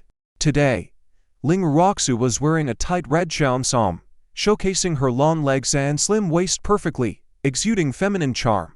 Ling Yu suddenly felt that his sister's choice to marry Ji was really lucky for the other party. He just hoped that after his sister got married, that man would treat her well. "Humph. Only now you realize your big sister is beautiful?" Ling Ruoxu said proudly, deliberately striking a pose. "Sis, I'm your little brother, not your husband. Wait until you're back at your in-laws' place to pose like that again. Ha ha. Oh dear, asking for trouble. I'll teach you a lesson before I get married," the 2 siblings playfully bantered. It wasn't until Chen Ailin walked out of the hall that they stopped. "Ruoxu, you're really something. Today is your big day, yet you're fooling around with your brother like a tomboy. What kind of behavior is this? Hurry up and go inside to do your makeup. The guests will be here soon," Chen Ailin gently scolded. "Mom, it's only 7 a.m. now, who would come so early?" Ling Ruoxu retorted with a pout, but she didn't expect someone to arrive the next moment. It was her boss and close friend, Lin Kinglong. Miss Lin is here. Please, take a seat." Chen Ailin immediately became respectful. Even Ling Ruoxu was pleasantly surprised. Although she had a good relationship with Lin Kinglong, the latter was still her boss and a heiress of the Yun City's wealthy family. For her to show up first at her wedding, it was really giving her face. "Auntie, no need to be so polite. I'm here to do Ruoxu's makeup." Lin Kinglong was very obedient, and as she spoke to Chen Ailin, she subtly glanced at Ling Yu, but quickly shifted her gaze. Not to mention Chen Ailin, Ling Ruoxu herself was unaware of Lin Kinglong's feelings for Ling Yu. After all, in Ling Ruoxu's fixed impression, Lin Kinglong was the acknowledged goddess of Yun City, while her little brother was a straight man who had failed at blind dates 18 times. How could her boss possibly like her little brother? Ling Yu also looked a bit embarrassed, involuntarily recalling the night in the private room when Lin Kinglong confessed to him. "I wonder if Miss Lin is sincere or not. She shouldn't really like me, right?" Fortunately, Lin Kinglong soon followed Ling Ruoxu into the room to do makeup. They exchanged greetings with their eyes, but there was no other interaction. "Oh right, shall you? Will Mingu come today?" Chen Ailin asked nervously. Lin Kinglong, who had just entered the room, also perked up her ears to listen. She truly envied Qin Mingu. Why hadn't she thought of the trick of marrying first and falling in love later with Ling Yu? Was she really inferior to that woman in every aspect? Mingu said she would come, but she's too busy to help you with makeup. She asked me to apologize on her behalf. Ling Yu conveyed Mingu's message to his mother-in-law. Hehe. That's good. Having your sister by your side is enough. Chen Ailin smiled happily, as she hadn't seen her daughter-in-law for a while. What she didn't know was that at the Qin family villa, Qin Qianggong was already dressed festively, ready to go to the Ling family's wedding banquet. Of course, according to custom and management, he also had to bring Qin Mingu's mother, Lin Fei. Ling Fei was actually very unwilling to go. Apart from not wanting to waste time, she also had to cooperate with Qin Qianggong in pretending to be poor, which made her uncomfortable, so she was still busy with other things. On the contrary, Qin Ruhan insisted on going. Grandpa, sister-in-law's sister is getting married, and I want to join in the fun. Take me with you. Ha ha, no way, you didn't cooperate with pretending to be poor before. If you go, your sister's true identity will be exposed. Qin Qianggong was also getting old but still had a playful side. He enjoyed teasing his in-laws with Qin Mingu. But when he got into the cheap car and was about to go call Lin Fei to set off together, Qin Ruhan coldly snorted, "Since you won't take me, I guess I can't go. I'm not only attending today's event but also tomorrow's. I'm not Mingu's sister, but I can still be Ling Yu's boss." Humph. Grandpa, if you won't let me be your granddaughter, then I'll be the boss of your grandson-in-law. You'll have to be respectful when you see me. Hehe. Hearing the third Mrs. mutterings, the old butler sighed quietly to himself. This family of all ages was quite amusing. But who let the most serious miss take the lead in playing this game? The Ling family's bungalow was bustling today. Ling Ruoxu's group of sisters arrived. Second uncle's family came. Soon, Ling Sato and his son also arrived. Although Ziqian had a cold expression, she still followed along. But after arriving at the Ling family, she just sat on the sofa in the living room playing with her phone, not helping at all. The entire Chen family knew that she and Ling Sato were currently at odds, so they didn't pay her any attention.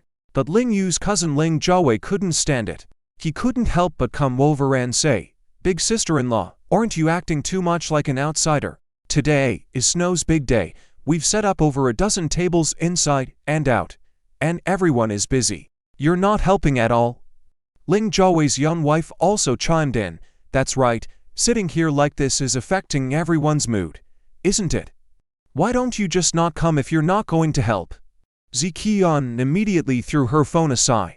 Just as Ling Jiawei and his wife thought she was going to do some work, she stood up with her hands on her hips and sneered, "Don't compare me to you. Soon, I'll be different from all of you." Oh. Hearing this, Ling Jiawei laughed. What kind of family background did Ling Sato's family have? How could he not know? Among the three Ling brothers, his family lived the best. Today was Ling Ruoxu's wedding day, and even they were pitching in to help. Yet Ziqian dared to put on airs in front of them. "Well then, tell us, what makes you different from us? Yes, what capital do you have to act superior here?" The couple was about to demand an explanation. The commotion of the three attracted the attention of everyone inside the Ling family, and they all became curious. HMPH, you'll find out soon enough. Anyway, I'll soon surpass everyone here. Ziqian didn't have much education, and she couldn't hide her thoughts. Over the past few nights, she had already been living with Zijijun. Zijijun's mansion was not only larger than Ling Jiawei's family's, but even more upscale than the Yunshan poetry community. Zijijun said to wait for a while, and he would marry her as soon as he took another step up. Now she was ready to confront Ling Sato at any time. "Ruoxu, who is that?" Lin Kinglong was also in Ling Ruoxu's room, watching the lively scene. Normally, as a wealthy young lady, she wouldn't bother joining in such activities. But this was Ling Yu's home, and out of affection for him, she wanted to understand what was happening in his family. "That's my cousin's wife. Looks like she's got another man outside, and is preparing to divorce my cousin. Now she's showing off her superiority in advance, right?" Ling Ruoxu didn't bother concealing anything about Ziqian. After all, she had long been pessimistic about this marriage. The more people knew about Ziqian's affairs, the less she could take away from her cousin. "Oh, I see." Lin Kinglong hadn't planned to be curious any longer, but Ling Ruoxu suddenly said, "By the way, the man she's with outside. Miss Lin, you know him too. He's the department manager of our Lingqi enterprise, and he has a good relationship with your brother, Lin Kinglong." Zijijan? Lin Kinglong immediately said the name. "Yes, that's him. I guess Ziqian and him are about to make things official, so she's showing off her superiority in advance, right?" Ling Ruoxu wasn't familiar with Zijijan, but she knew about this person in the company. Because of his flattery towards Lin Kinglong, he was doing well in Lingqi enterprise, with an annual salary of several $100,000. As for whether he had any other income, she didn't know. But Lin Kinglong couldn't help but laugh. Just because she had hooked up with a department manager from her Lingqi enterprise, she dared to show off her superiority in Ling Yu's home. Perhaps she didn't know that there were members of the Ling family who were giants that even Zijijun couldn't match up to. Lin Kinglong wasn't the type to seek attention. Otherwise, she wouldn't have chosen to start from the bottom in Lingqi enterprise. Unless someone touched her sore spot, her strong and assertive side as a Lin family princess wouldn't show. Right now, Ziqian was just trying to show off at Ling's house, so Lin Kinglong wouldn't stoop to her level by confronting her. However, at this moment, Qin Ningyu walked into Ling's house. With her own ethereal aura, she drew everyone's attention. Qin Mingu clearly heard Ziqian's words just now, and her lips curled slightly. But like Lin Kinglong, she didn't deign to confront such a woman. She would let this frog in a well bask in her own illusions. However, seeing Qin Mingyu's subtle expression, Ziqian couldn't help but get angry. "Qin Mingyu, what are you laughing at? Don't think you're all that. There are plenty of people in Yun City who are more impressive than you." As she said this, she remembered the real Qin family miss at the banquet that day. At the time, she thought the two of them looked similar from behind. But now, seeing Qin Mingyu entering Ling's house without any pomp, compared to the scene where she was surrounded by stars, she knew she had definitely mistaken her identity. The two were simply not on the same level. They couldn't possibly be the same person. Qin Mingyu remained silent. Her indifferent gaze was like a phoenix disdainfully ignoring the chirping of sparrows. Chen Ailin knew Qin Mingyu had arrived, so she hurriedly came out and tightly held her daughter-in-law's hand. Ziqian was full of anger, but in this situation, she couldn't attack Qin Mingyu anymore. She could only snore coldly and prepare to leave. "Ziqian, where are you going?" Ling Sato, who had been helping in the kitchen, heard his wife arguing with someone in the living room and quickly came out, seeing the woman about to leave. "Where I'm going is none of your business. Just take care of yourself." Ziqian vented her anger on Ling Sato, already harboring a great deal of resentment towards her. Ling Sato immediately exploded, "If you dare to leave, we'll get divorced." Unexpectedly, this played right into Ziqian's hands. It was Zichunyan who had advised her not to initiate the divorce herself, lest it raise suspicions that she had already found someone else. Although Ziqian's execution was far from perfect, she seized the opportunity to shout, "Fine, let's divorce. Who would want to spend their life with a useless man like you? You can stay poor for the rest of your life, earning only a few thousand yuan a month. You. Ling Sato was so enraged that his face turned red, and he almost resorted to violence. As the host, Chen Ailin quickly stepped in to intervene. Ling Jiawei and his wife, who had no intention of helping with the work in the first place, now refused to lift a finger amidst the chaos of the argument. As a result, suddenly no one was working. In the kitchen, Ling Yu was in a frenzy, wanting to call someone to assist. But he was taken aback when Qin Mingyu and Lin Kinglong walked in. Now he was also at a loss. How did things end up like this? What's going on?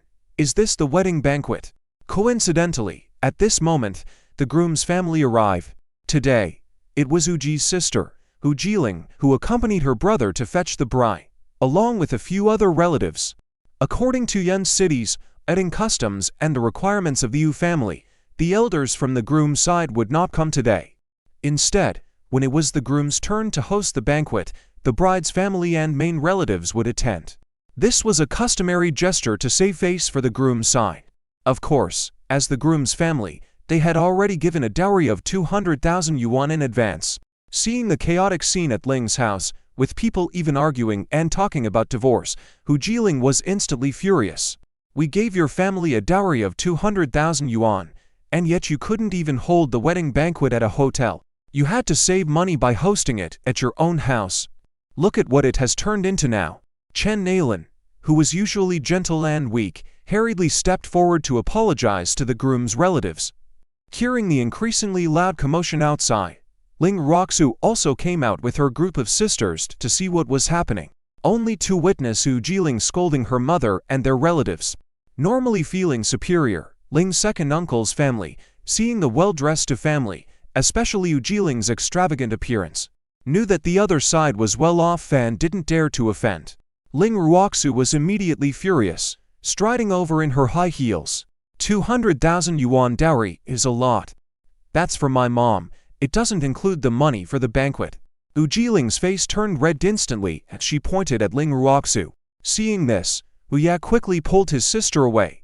It wasn't that he sided with Ling's family. He saw how beautiful Ling Ruoxu was and knew his wife's temper. He feared provoking her and having her cancel the wedding, so he protected Ling Ruoxu.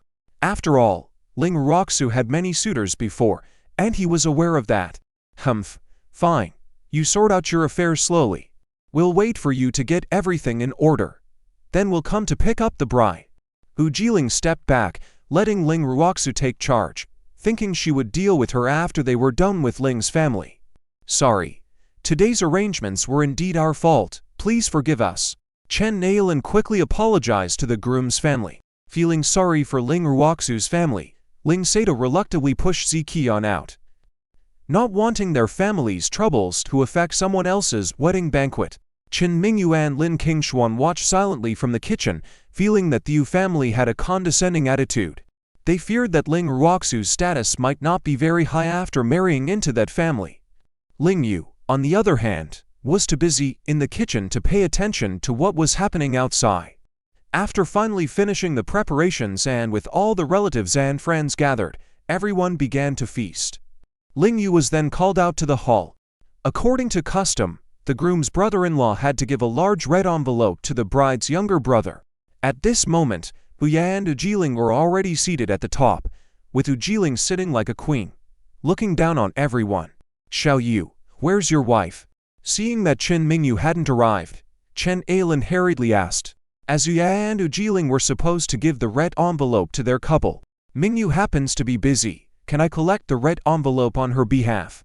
Ling Yu also wanted his sister's wedding banquet to proceed smoothly, so he humbly offered to help, sprinkling in a little white lie. Knowing Chen Mingyu's personality, there was no way she would come out with him to serve tea and collect red envelopes for her brother-in-law and sister-in-law. Chen Ailin also understood her daughter-in-law's temperament, so she didn't insist. HMPH, not even proactive in getting the red envelope. No way, Hu Jiling directly snorted. Everyone felt she was being unreasonable. The two families were now relatives, yet she was being stingy about a red envelope. Was it an exceptionally large amount? Ling Yu didn't mind. If they didn't give it, they didn't. The Yu family was wealthy, and his wife wasn't poor. After the red envelope was handed over and the formalities were completed, the Yu family left Ling's self-built house and waited in the car for Ling Ruoxu. Hu Ya was somewhat better, at least smiling and toasting the relatives of the bride. But Hu Jiling had a grim expression, as if Ling's family owed her a fortune. When Ling Yu returned to Ling Ruoxu's side, Chen Mingu asked him, "Your brother-in-law's sister is so arrogant. How much did they give?" Ling Yu opened it up and saw it was only 800 yuan. Chen Mingyu's lips curled up in a disdainful arc. How stingy. All right, Ruoxu. Don't keep Hu Ya and the others waiting too long. They have a long way to go, so you should go with them soon. As evening approached, Chen Nailin instructed Ling Ruoxu to leave. She had a naturally kind personality, but Ling Ruoxu didn't. If Hu Ya and his brother didn't show her family any face today, she noticed, and she coldly stated, "Let them wait. I'll go with them after our relatives have left." They're afraid they'll be unhappy. Chen Ailin, born into a patriarchal family, inevitably still held the male side in esteem. But Ling Ruoxu wasn't like that. If they're not happy, then so be it. Are we supposed to let Snow Sister accommodate them for the rest of her life? What's the use of such a marriage? Chen Mingu suddenly intervened, staunchly supporting Ling Ruoxu. With just one sentence from her, she overshadowed Ling Ruoxu's words, and Chen Ailin had no choice but to yield to them. Lin Kinglong also took the opportunity to strike up a conversation with Qin Mingu. "Miss Qin, I really admire your personality. I also think Ruoxu shouldn't have to accommodate the other side. I wonder if Miss Qin usually accommodates her husband." Ling Ruoxu, on the side, was also curious. "This is our family matter, Miss Lin. You don't need to be curious." Qin Mingu didn't give Lin Kinglong any face. This was her rival, trying to pry into her personal life. "No way." After Qin Mingu left, Ling Ruoxu asked Lin Kinglong, "You seem quite familiar with my younger siblings." Lin Kinglong knew they still didn't know Qin Mingu's true identity, and chose not to expose it deliberately, just smiling and saying, "I've seen them many times." Outside the door, Hu Jiling waited for over an hour and still didn't see Ling Ruoxu come out, her face flushed with anger. "Ji, remember, once you bring this woman home, you must be resolute in curbing her temper. Otherwise, she ride on your head for the rest of your life." "Sis, don't worry, I'm a man." Uya was very confident. Before marriage, Ling Ruoxu could be a queen, but after marriage, she had to be a virtuous wife who managed the household and raised children. Otherwise, he wouldn't be as accommodating to her as he was before marriage. "Then you keep waiting. I don't think that woman will come out within an hour." Hu Jiling was very disdainful towards the Ling family and just drove away to catch some fresh air. A commoner's family actually dares to show off in front of our Hu family. This is simply unreasonable. Hu Jiling drove her car nearby, and not far from leaving the Ling family, she suddenly saw a luxurious convoy of cars. The first car was a very ordinary Ford, followed by a Mercedes-Benz bodyguard car. "What's going on?" Hu Jiling was greatly surprised. The Yu family was also a business family, so she was accustomed to seeing this kind of display. Undoubtedly, someone who could have several bodyguard cars escorting them must be extraordinary. But how could they be sitting in a Ford worth only 20,000? The next moment, the bodyguard car stopped. The bodyguards in the car scattered along the street, presumably secretly protecting the VIP in the car. After a while, an old man and an elegant lady got out of the Ford. "Isn't that Qin Changong? Mr. Qin?" Hu Jiling thought she was seeing things. How could the esteemed Mr. Qin come to such an obscure place and dress so plainly? But the next moment, she saw Lin Fei, confirming that she was not mistaken. It really was someone from the wealthiest family in Yun City. Hu Jiling quickly got out of her car, determined to strike up a conversation at all costs. The Yu family had done business with the Qin group before and made some money. But later they found the Yu family's strength lacking and did not continue the cooperation. If she could build a good relationship with Mr. Qin, maybe she could take off with the Qin family in the future. At this moment, Qin Changong was preparing to walk to the Ling family's self-built house. Last time he had been here, he knew it was inconvenient to park in front of the Ling family's house. Especially today being a festive occasion, there was even less space to park. But he didn't expect that before he even turned in, he heard someone calling behind him. "Mr. Qin." "Mrs. Qin." Hu Jiling greeted with a smile. "I never expected to see you here." "And you are?" Qin Changong didn't have much fondness for this unexpected guest. He was eager to attend the Qin family's wedding banquet. Due to Lin Fei's procrastination, they were late leaving home, and now they didn't want to waste any more time. But the other party was all smiles, so out of politeness, he responded and also worried about being recognized near Ling Yu's house. Otherwise, his granddaughter couldn't pretend to be poor in front of Ling Yu anymore. "Mr. Qin, I'm the financial director of Ujabao, Hu Jiling." Hu Jiling mentioned her position, fearing that the other party might not recognize her. However, Qin Changong still didn't recognize her, and he even forgot which company Jabao was from. He just said politely, "Miss Yu, I have something to do now, let's talk another time." With that, he turned and walked away. Ling Fei remained expressionless throughout. She was used to people like Hu Jiling trying to cozy up to her. She just hadn't expected such people near Ling's house. "Mr. Qin. Mr. Qin." Hu Jiling didn't want to give up, but the next moment, she was stopped by Qin's bodyguards. They, with an unfriendly look, stared at her and even warned, "Miss If you take one more step forward, don't blame us for being impolite to you. This, Hu Jiling was confused. Failing to strike up a conversation was already embarrassing enough, but the problem was that Qin's bodyguards were blocking this road, which was the way to Ling's house. If they didn't let her pass, she wouldn't be able to return to the wedding scene. As the sky grew darker, Ling Ruoxu finally emerged and got into the wedding car. Huya also didn't know what her sister had done. She thought she looked down on Ling's family and wouldn't come back, so she didn't wait for her and went straight back after picking up the bride. The bride had just left when Qin Changong and Lin Fei arrived at Ling's house. Lin Fei's mood seemed a bit low because she didn't want to walk a few hundred meters. Fortunately, Qin Changong was warm enough, smiling broadly at Chen Nalin. "Ha ha, dear mother-in-law, congratulations on marrying off your daughter." Then, he asked Lin Fei to present the gift box. Qin Changong was also down to earth. He gave to rate envelopes for double happiness, but they were quite generous, each containing 72,000 yuan. This was the largest denomination he could get, even though he had instructed his people to use the biggest denominations available. "Oh my, dear father-in-law, you're too kind. But Ruoxu has just been taken away, so she can't come back to toast you." Chen Nalin also exchanged pleasantries with Qin Changong. To rate envelopes of 72,000 yuan each were a very generous gift for the Ling family. Lin Kinglong, who was about to leave, looked at the scene and probably figured out what was going on. It seemed that Qin Changong was the one who arranged the marriage between Qin Mingu and Ling Yu, right? Judging from her aunt's expression, she was probably quite dissatisfied with the marriage, but she didn't say a word. Would she still have a chance? Lin Kinglong sighed deeply before leaving, watching Ling Yu warmly entertaining Qin Changong. Yun City was a big city. Similarly, from Ling's house to U's house, it would take nearly 3 hours by car. When Ling Ruoxu arrived at U's house, it was already late at night.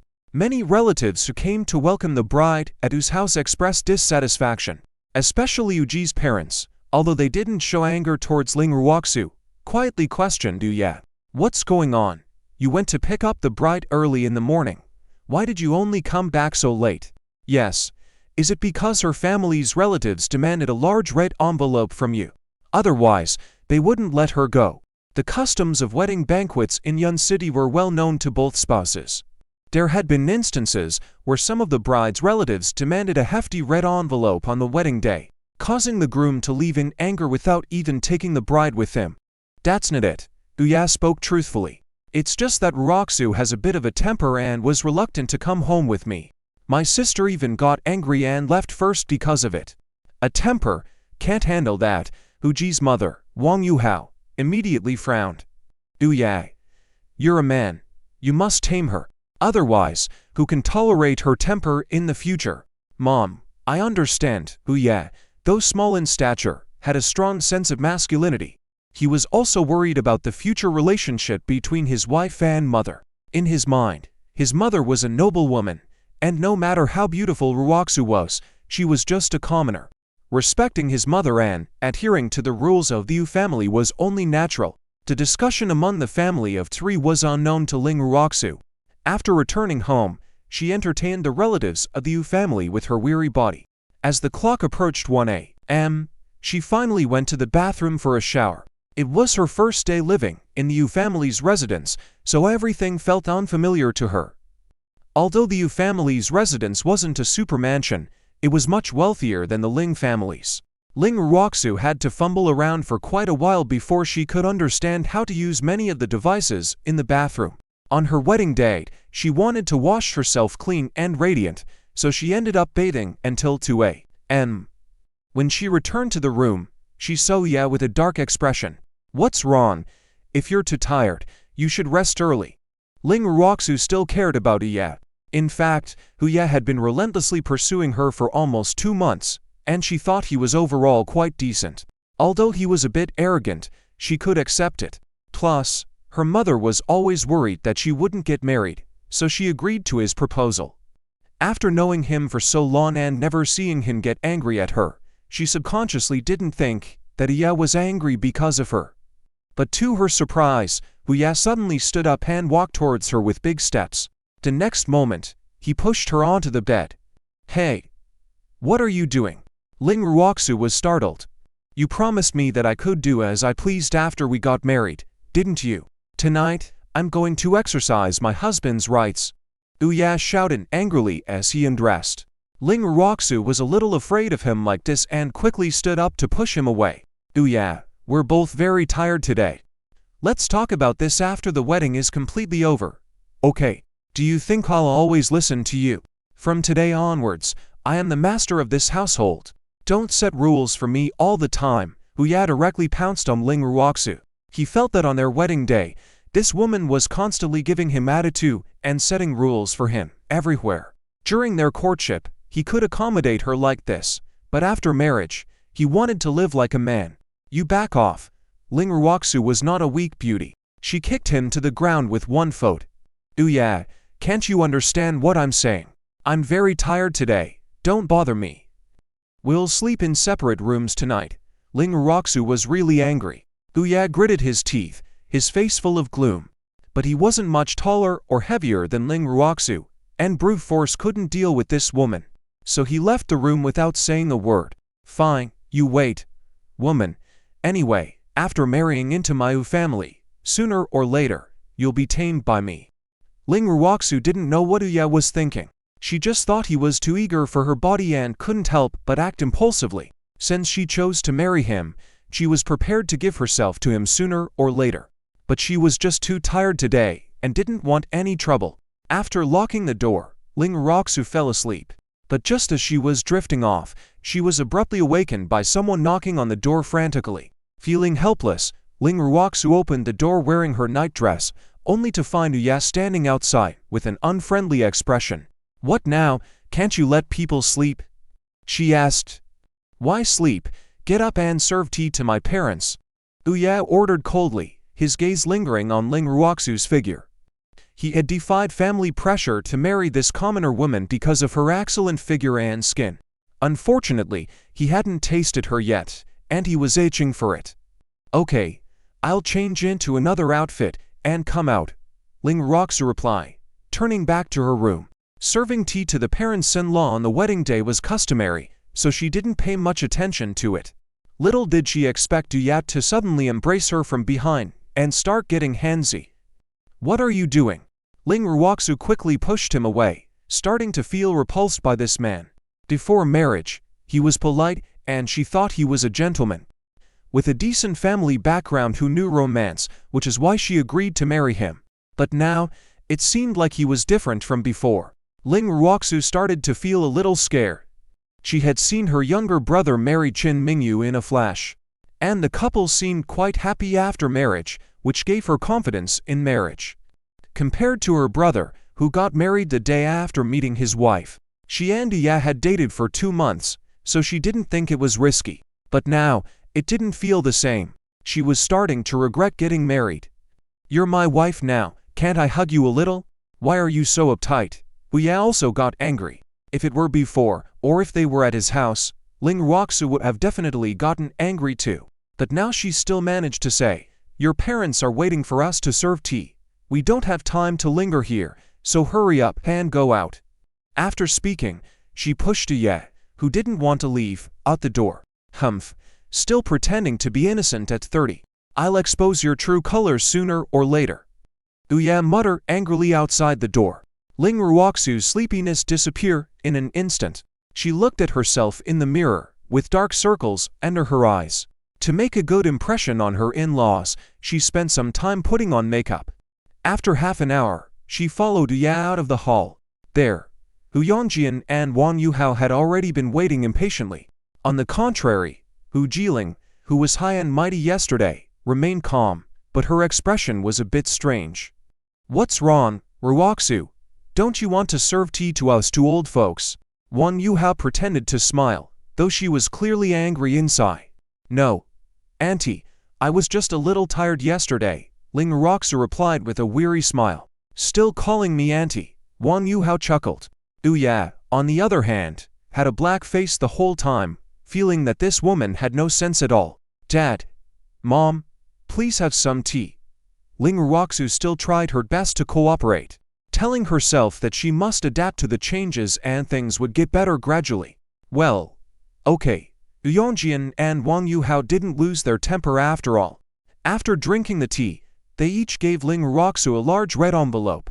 Ling Ruoxu accepted it with a smile, but compared to the money, she still hoped that her in-laws would be easier to get along with in the future. But Wang Yuhao immediately reminded her, "We'll let it slide today. But remember not to address us incorrectly in the future, and remember to serve tea at 6:30 every morning." What? Ling Ruoxu's smile froze instantly. Every day? Is it really that difficult to serve my parents a cup of tea every day? Uya was already annoyed with Ling Ruoxu, so he was naturally displeased with her reaction. In their family, respecting elders and showing filial piety were top priorities, and he didn't see anything wrong with that. Ling Ruoxu felt a bit awkward. "I'll try my best, but sometimes I might be too tired or sick to get up that early." She had already made a significant concession. The Wang Yuhao's eyes immediately turned frosty. "I've been married into the Yu family for over 30 years. When my mother-in-law was still alive, I served her tea every day without fail. Rain or shine, sickness or health. That's you. I might not be able to do it," Ling Ruoxu said bluntly. That was just her personality. She wouldn't agree to something she couldn't do, lest it be held against her later. No matter how you looked at it, she would be in the wrong. Uya felt that she was disrespecting his parents too much, and his expression darkened again. "All right, let's talk about this later. Today, still our wedding banquet. Since we've had our tea, let's all go to the hotel to get ready."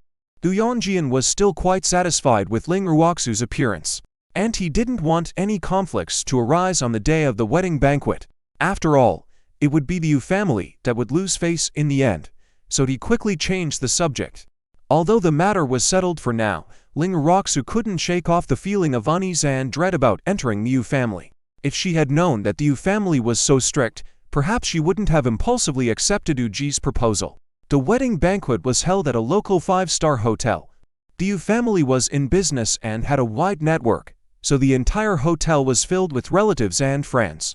Compared to the wedding banquet on the Ling family's side, it was much grander. This was also Uji's proud capital, which he occasionally showed off in front of Ling Ruoxu. Contrary to her arrogant demeanor yesterday, today Ujiling remained very low-key and didn't show off at all.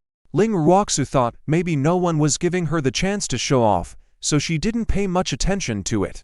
By noon, Lin Kinglong and Ling Ruoxu's sisters had all arrived. Ling Ruoxu, who had previously felt like she was fighting alone, felt a bit more settled now. As Lin Kinglong was low-key by nature and held a lower position in the company, even if the people from the Yu family sought her, they wouldn't know she was the eldest daughter of the wealthy Lin family in Yun City. "Kinglong, I suddenly don't want to get married anymore. What should I do?" Ling Ruoxu finally dared to whisper to Lin Kinglong when they were alone. She didn't dare to talk to Ling Yu, let alone her mother. She was already 30 years old this year, and it was not easy for her to finally get married. Her mother had also put down a big worrying because of this. If she told her family, they would definitely worry. "Why? Ruoxu, why?" Lin Kinglong liked to have heart-to-heart talks with Ling Ruoxu the most. She felt a big gap when Ling Ruoxu addressed her as Miss Lin or boss. And when she called her Ruoxu, there was a special feeling. "I can't express it, I just feel like the constraints are too great, and I'm not good at playing the role of a wife." Ling Ruoxu was a bit at a loss for words. Lin Kinglong understood her expression and hit the nail on the head. "You're afraid that after you get married, your husband won't treat you well, and you'll have conflicts with your in-laws, right?" "Yes, I'm afraid they'll bully me, and I'm not the kind of woman who can accept being bullied, so I'm afraid the conflicts will escalate." Ling Ruoxu sincerely felt that her boss was very smart, and it was indeed right to confide in her. In marriage, conflicts are inevitable. Everyone needs to adjust and adapt to each other to have a happy life. Although Lin Kinglong wasn't married, she understood the reasoning well. Moreover, having just experienced Ling Yu and Mingu's marital issues, Ling Ruoxu felt that if those two could persevere, why couldn't Ling Ruoxu's marriage endure? "Yeah, you're right, I shouldn't be too self-centered. I need to make some changes for the sake of the family." Ling Ruoxu actually understood this principle. She got married at the age of 30 to continuously accumulate this knowledge, but knowledge alone wasn't enough. It still needed to be tested through practice. Yet, Don't sacrifice yourself too much either. Anyway, you're not alone. If you really feel aggrieved, I and your family will support you, Lin Kinglong reassured her. Ling Ruoxu suddenly felt less afraid. After all, she had a tough younger brother. If push came to shove, she would never let the Yu family take advantage of her. However, today was her wedding day. It wasn't appropriate to think about resorting to violence so soon. She quickly pushed aside those dangerous thoughts. She also firmly believed that her relationship with Yu would never deteriorate to the level of her cousin An Ziqian. Soon, Ling Yu and Chen Ailin also arrived with relatives from the Ling family. Even the Chen family showed up. Chen Ailin had actually sent them invitations to attend yesterday's event, but they might have deliberately skipped it to avoid giving face to the Ling family. However, they showed up today. Although the guest list wasn't as impressive as yesterday's, Ling Ruoxu felt much more at ease. She didn't know about the future, but today, the Yu family definitely wouldn't dare to mistreat her. Ruoxu, isn't this large gold necklace a bit mismatched with the wedding dress? Chen Ailin couldn't help but comment on her daughter's outfit. Even she, an elder, could see it, so of course, young women like Lin Kinglong had noticed it too. A large, chunky gold necklace was very conflicting whether paired with a ceremonial white wedding dress or a red kippah. Worn for toasting after feuding, it's indeed a bit mismatched, but this was bought by Yu. And it's quite substantial. Ling Ruoxu wasn't flaunting her wealth. She knew that the Yu family liked flaunting their wealth. If she didn't wear it, she feared that Yu and the Yu family would be unhappy. How about I change mine? Lin Kinglong took the initiative to remove her diamond necklace. Although the diamonds weren't large, the craftsmanship was exquisite, and it was definitely more valuable than the chunky gold necklace. But at that moment, a cold voice came from behind. Let's use mine. My necklace's color matches the wedding dress, and it suits the red kippah even better. Turning around, Ling Ruoxu was surprised to see Qin Mingu and Ling Yu entering. Seeing Qin Mingu willingly offer her yellow jade phoenix necklace, Ling Ruoxu was pleasantly surprised. It wasn't because she knew that Qin Mingyu's status was even higher than Lin Kinglong's, or that this necklace was worth 200 million in auction value. It was because Qin Mingu always gave off an aura of superiority. When she was kind to someone, that person would feel the same sense of being cherished as Ling Ruoxu did now. Yet, I also think the golden phoenix suits the festive atmosphere today. Thank you, sister-in-law. Ling Ruoxu chose Qin Mingyu's necklace. Qin Mingu glanced at Lin Kinglong, seemingly intentionally or unintentionally, with a feeling of winning a battle. Lin Kinglong smiled faintly. The subtle eye contact between the two was only understood by Ling Yu, but he pretended not to notice and quickly struck up a conversation with his sister.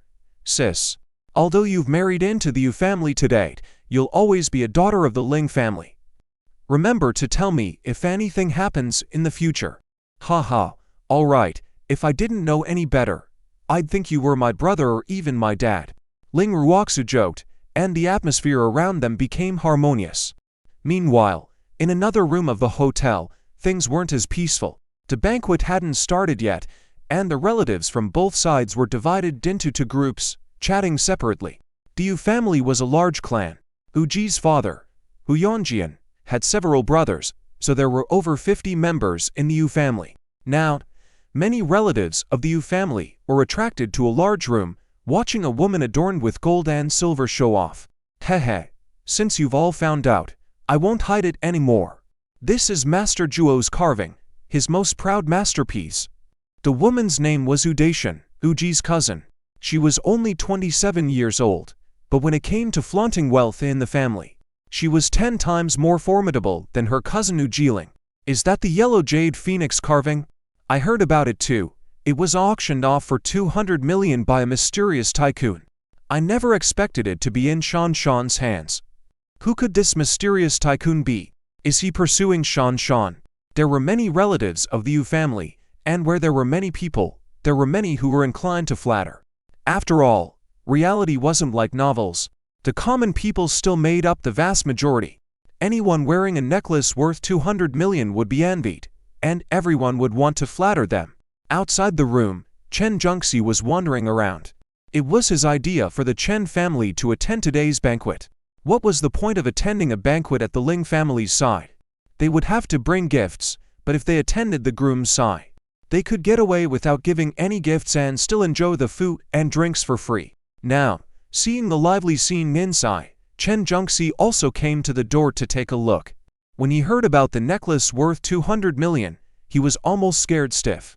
He stretched his neck as far as possible, wanting to see what kind of necklace could be so valuable.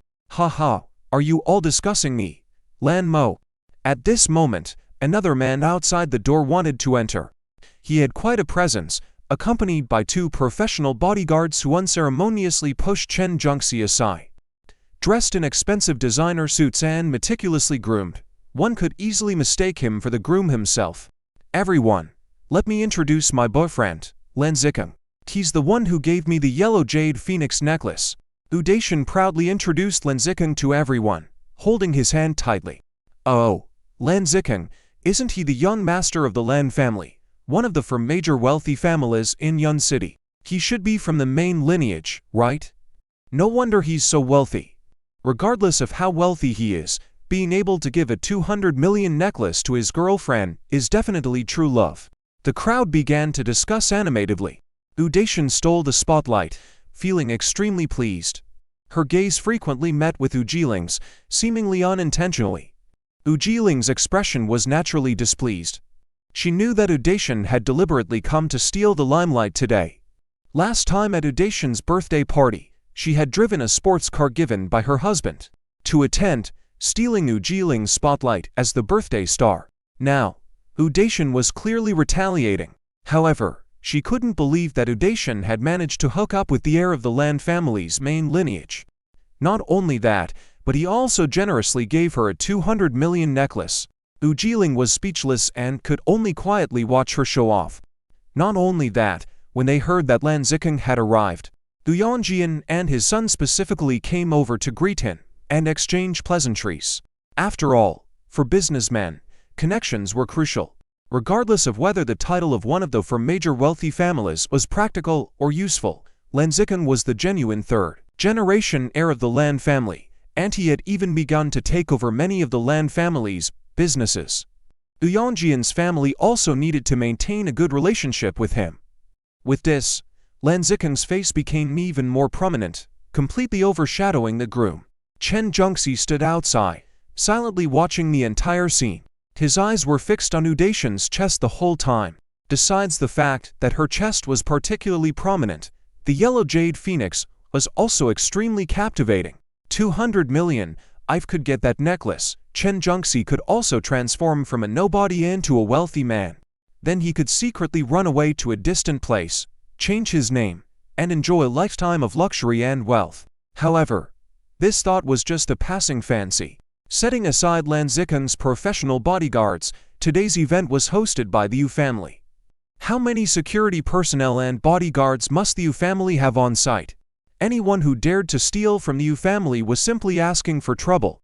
Moreover, Chen Zhengxi didn't think he would even find an opportunity to make a move. But sometimes life works in mysterious ways. After Udation and Lan Zikeng finished showing off, they entered a small room in the hotel. Chen Zhengxi sneaked after them and saw this wealthy couple being intimate. Because they were in such a hurry, the door was only slightly ajar. Chen Zhengxi had quite an eyeful and was even more surprised when he saw Lan Zikeng casually take off the necklace because it was in the way and toss it aside. Then the 2 of them continued their intimacy for a while until someone suddenly notified them that the wedding banquet was about to begin, prompting everyone to hurry to their seats. Only then did the 2 of them hastily leave the room. Chen Zhengxi could hardly believe it because he knew that the 200 million necklace was still in the room. At that moment, he could hear every beat of his heart, like the striking of a bell. After making sure that everyone had entered the banquet hall and there was no one around, Chen Zhengxi cautiously bypassed the surveillance and entered the small room. "It's really still here." Chen Zhengxi froze in place. Then he blossomed with excitement.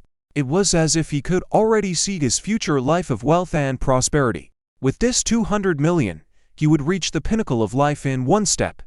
Without hesitation, he put the necklace into his pocket and, like a rat, quickly darted out of the room. It wasn't until he hid in the bathroom that his heart finally stopped racing. After calming down for a while, he pretended to leave the wedding banquet hotel as if nothing had happened. After all, he was a relative of the bride's side, and no one would pay attention to him. But he didn't expect that as he walked out of the bathroom and down the corridor, he would run into Ling Ruoxu, who was being escorted to the wedding banquet hall by the hotel staff. Because the wedding banquet was arranged by the Yu family, the bridesmaids and the bride's relatives, including Ling Ruoxu, had already been waiting in the banquet hall for the wedding ceremony.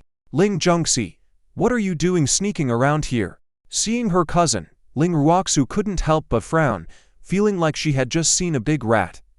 I am not sneaking around. I was just ... Chen Jungxi instinctively wanted to retort that she was the one sneaking around. But upon closer thought, he realized that something wasn't right. After all, she was the bride today. Why would she be sneaking around? But upon closer inspection, he found that this woman also had a yellow jade phoenix necklace around her neck. Oh my god. What's going on here? Could it be that this 200 million necklace has a twin sister? How many of these did Master Zhuo, that scumbag, carve? Humph, you better behave yourself today. Ling Ruoxu didn't bother to deal with this guy, and prepared to enter the banquet hall for the wedding ceremony. But her disdainful gaze pierced Chen Jungxi's fragile heart, and he suddenly thought that by accusing someone else, he could divert suspicion away from himself for stealing the 200 million necklace. Maybe he wouldn't even have to go on the run. So, Chen Jungxi suddenly shouted excitedly, "Help! Thief! Someone catch the thief!" Ling Ruoxu immediately furrowed her brows and turned back to stare at him coldly. What is this lunatic trying to do today? Is he deliberately trying to ruin her wedding banquet to get back at her? Chen Jungxi, what's got into you? Don Tembera Scherferls, Ling Ruoxu couldn't hell that's guy. Butchen Jungshed Latlistel, still shouting. Quick! Der Sathiefer, Shestel 200 million. Ling Ruoxus prefers. Fifitwand Fordfen Swinen and Shiriali Wantel Kostiuska. What's going on? What happened? The Yu family members quickly arrived at the scene. After all, the bride was here and they were preparing for the wedding ceremony. Ooh yeah. You guys arrived just in time. Get rid of that lunatic. Ling Ruoxu pointed directly at Chen Jungxi, not giving him any face just because he was her relative. But the Yu family members didn't know about her relationship with Chen Jungxi. They only knew he was a relative from the bride's side. Why would the bride want to drive out their relative? It was a bit strange. But Yu Ya always stood by his wife's side. He immediately signaled to the Yu family's bodyguards to take action. Wait. Quick. Look. What's on her neck? Chen Jungxi also wanted to be thrown out, but with Ling Ruoxu treating him like that, he wanted to get her into trouble. Only now did Yu Ya look at Ling Ruoxu and notice the necklace she was wearing was not the thick gold chain he had bought for her. He couldn't help feeling a bit displeased. Because of the Yu family's customs, brides were supposed to wear gold jewelry for their wedding. The more and the thicker, the better. Now she was wearing a wedding dress, so it was okay not to wear other gold items, but why wasn't she wearing the necklace? Oh, isn't that Shan's necklace? How did it end up on the bride's neck?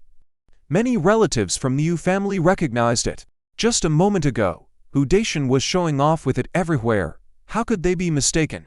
But Ling Ruoxu had no idea what they were talking about, looking puzzled. Why did you change your necklace, Ruoxu? Yu Ya also questioned loudly. Seeing his expression, Ling Ruoxu knew the problem was with this necklace.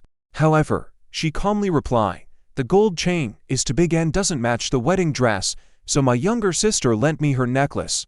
Uji's face turned black in an instant. Firstly, his wife wasn't wearing the necklace he had given her, which he already found embarrassing enough.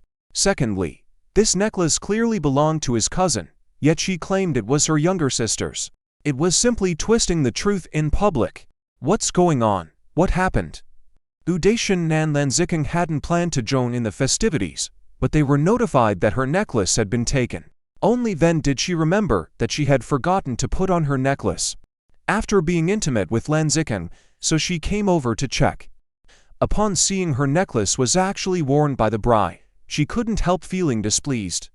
Cousin, if sister-in-law likes my necklace, she can just ask for it. I didn't refuse to lend it to her to show off, but isn't it inappropriate to take it without asking?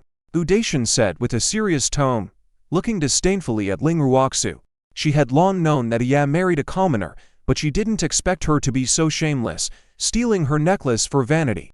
Ling Ruoxu was angered by her gaze and immediately retorted, "Don't talk nonsense. How could this necklace be yours? It was lent to me by my younger sister." Oh, still lying. Hu Daishan also got angry and no longer gave face to Ya, publicly humiliating Ling Ruoxu. It's okay to be poor, but lying and stealing, that's a matter of character. How could the Yu family marry such a woman? This statement was like a bombshell, exploding the scene. Everyone present was on Hu Daishan's side, accusing the bride of being shameless. The huge commotion also attracted the attention of many people at the wedding banquet. Why hasn't Ruoxu appeared yet? Chen Ailin began to worry, fearing that there might be some mishaps at the wedding banquet. "Mom, I'll go with you to check it out." Ling Yu knew his mother was impatient, and she wouldn't be able to relax until she saw his sister. He stood up, ready to leave the banquet hall with her. However, to their surprise, the staff from the Yu family on site asked them to remain calm, stating that this was the Yu family's event, and any issues should be handled by the groom's side. Ling Yu and Chen Ailin had no idea what was happening outside the banquet hall, but Chen Ailin respected the arrangements made by the groom's side and reluctantly sat back down. "Auntie, don't worry, I'll go check on Sister Ruoxu," Lin Kinglong, as a member of the bridesmaid team, insisted on going to find Ling Ruoxu. Meanwhile, Ling Ruoxu was besieged by a group of relatives from the Yu family, unable to defend herself. "Respect me with your mouths. I'm not a thief. I don't even care about anything from your Yu family. This necklace was lent to me by my younger sister, not Hu Daishan's." Despite the situation, she remained defiant. Seeing her still being stubborn, Hu Daishan couldn't take it anymore and hurried over, landing a slap on her face. Smack. Ling Ruoxu didn't expect the Yu family to resort to physical violence, leaving her momentarily stunned. After being slapped, she quickly looked towards Yuya. After all, in the Yu family, the only person she could rely on was this man. However, Yuya didn't even meet her gaze, firmly convinced that Ling Ruoxu was shameless and lying. How could he have the face to help her in such a situation? "Ruoxu, apologize to Shan Shan. Give her back the necklace." Yongjian and Wang Yuhao also arrived at the scene. They thought they had understood the situation and arrogantly ordered Ling Ruoxu. Ling Ruoxu gritted her teeth, tears on the brink of bursting out. "The necklace isn't hers, why should I apologize to her? She's the one who should apologize. HMPH, I've never seen such a shameless woman. Give it back to me." Hu Daishan not only scolded, but also directly reached out and grabbed Ling Ruoxu. But Ling Ruoxu, being taller and stronger than her, couldn't be bullied by this woman. She simply pushed her away. Hu Daishan fell to the ground. Immediately, Lin Zikeng felt that his dignity couldn't be upheld. And in order to show off his strength, he rushed forward and pushed Ling Ruoxu to the ground, kicking her hard a couple of times. Ling Ruoxu curled up in pain on the ground. Seeing the bride being beaten like this, the Yu family felt ashamed, but no one stepped forward to help Ling Ruoxu. Wang Yuhao even instructed the staff to stop anyone from entering from outside, lest the incident spread and bring further embarrassment to their family. Ling Ruoxu, quickly return the thing to Shan Shan and stop embarrassing yourself. Yuya was convinced that Ling Ruoxu had stolen something. Not only did he not protect her, but he also demanded that she return the necklace. He even had a furious expression. If this woman persisted, he would personally take action. "I didn't steal anything. If you don't believe me, I'll call my younger sister to come over and clarify." Ling Ruoxu still refused to admit it. Unfortunately, she was about to conduct the wedding ceremony, and didn't have her phone with her, so she couldn't contact Ling Yu and Chen Mingu. Chen Zhengxi saw this scene, smirked triumphantly, and took the opportunity to slip away while everyone's attention was on Ling Ruoxu. In this way, no one would know that he had stolen Hu Daishan's necklace. He was going to make a fortune. But just as he turned to leave, at the end of the hotel corridor, the hotel's general manager personally led an old man and a wealthy woman inside. Behind them was a large group of hotel security guards. Their presence was grand. Isn't that Mr. Chen? What? Mr. Chen is here. The hospitality of the hotel manager attracted the attention of many people. The Yu family was a business family, and soon someone recognized the richest man in Yun City, the acknowledged top boss in the business world, Qin Chonggong. Upon hearing the name Mr. Qin, Yu Yongjian couldn't care less about Ling Ruoxu's situation and hurriedly approached. Upon discovering that it was indeed Qin Chonggong who had arrived, they were simply delighted. "Mr. Qin, what wind has brought you here?" Yu Yongjian couldn't believe it. It was their family's celebration today, and Qin Chonggong actually came voluntarily. To say that Mr. Qin was giving face to the Yu family, even he himself didn't believe it. But if it wasn't for that reason, could he be a relative of the bride's family? But this thought was quickly dismissed. The Ling family was a commoner family. How could they possibly had any relationship with the #1 family in Yun City? Unscientific. Ha ha. Why is it so lively here? Is the wedding ceremony being held here? Qin Chonggong had just arrived at the scene and hadn't figured out what was happening yet. Out of respect for the Ling family, he only mingled with the people from the Yu family. After all, they were the hosts of today's banquet. What? No. Yu Yongjian replied awkwardly. If Mr. Qin found out that the bride from the Yu family had stolen a necklace, the Yu family's reputation would be completely ruined. Wan Yuhao also understood her husband's predicament. At this moment, she hated Ling Ruoxu so much. Why did her son have to marry such a tasteless woman? What's wrong? Can't you tell me, as an outsider? Qin Chonggong didn't expect the Yu family to disrespect him like this. Although the Qin family's business had not cooperated with the Yu family, as long as Qin Chonggong said a word, he could make it impossible for the Yu family to do business. What? No. No. No.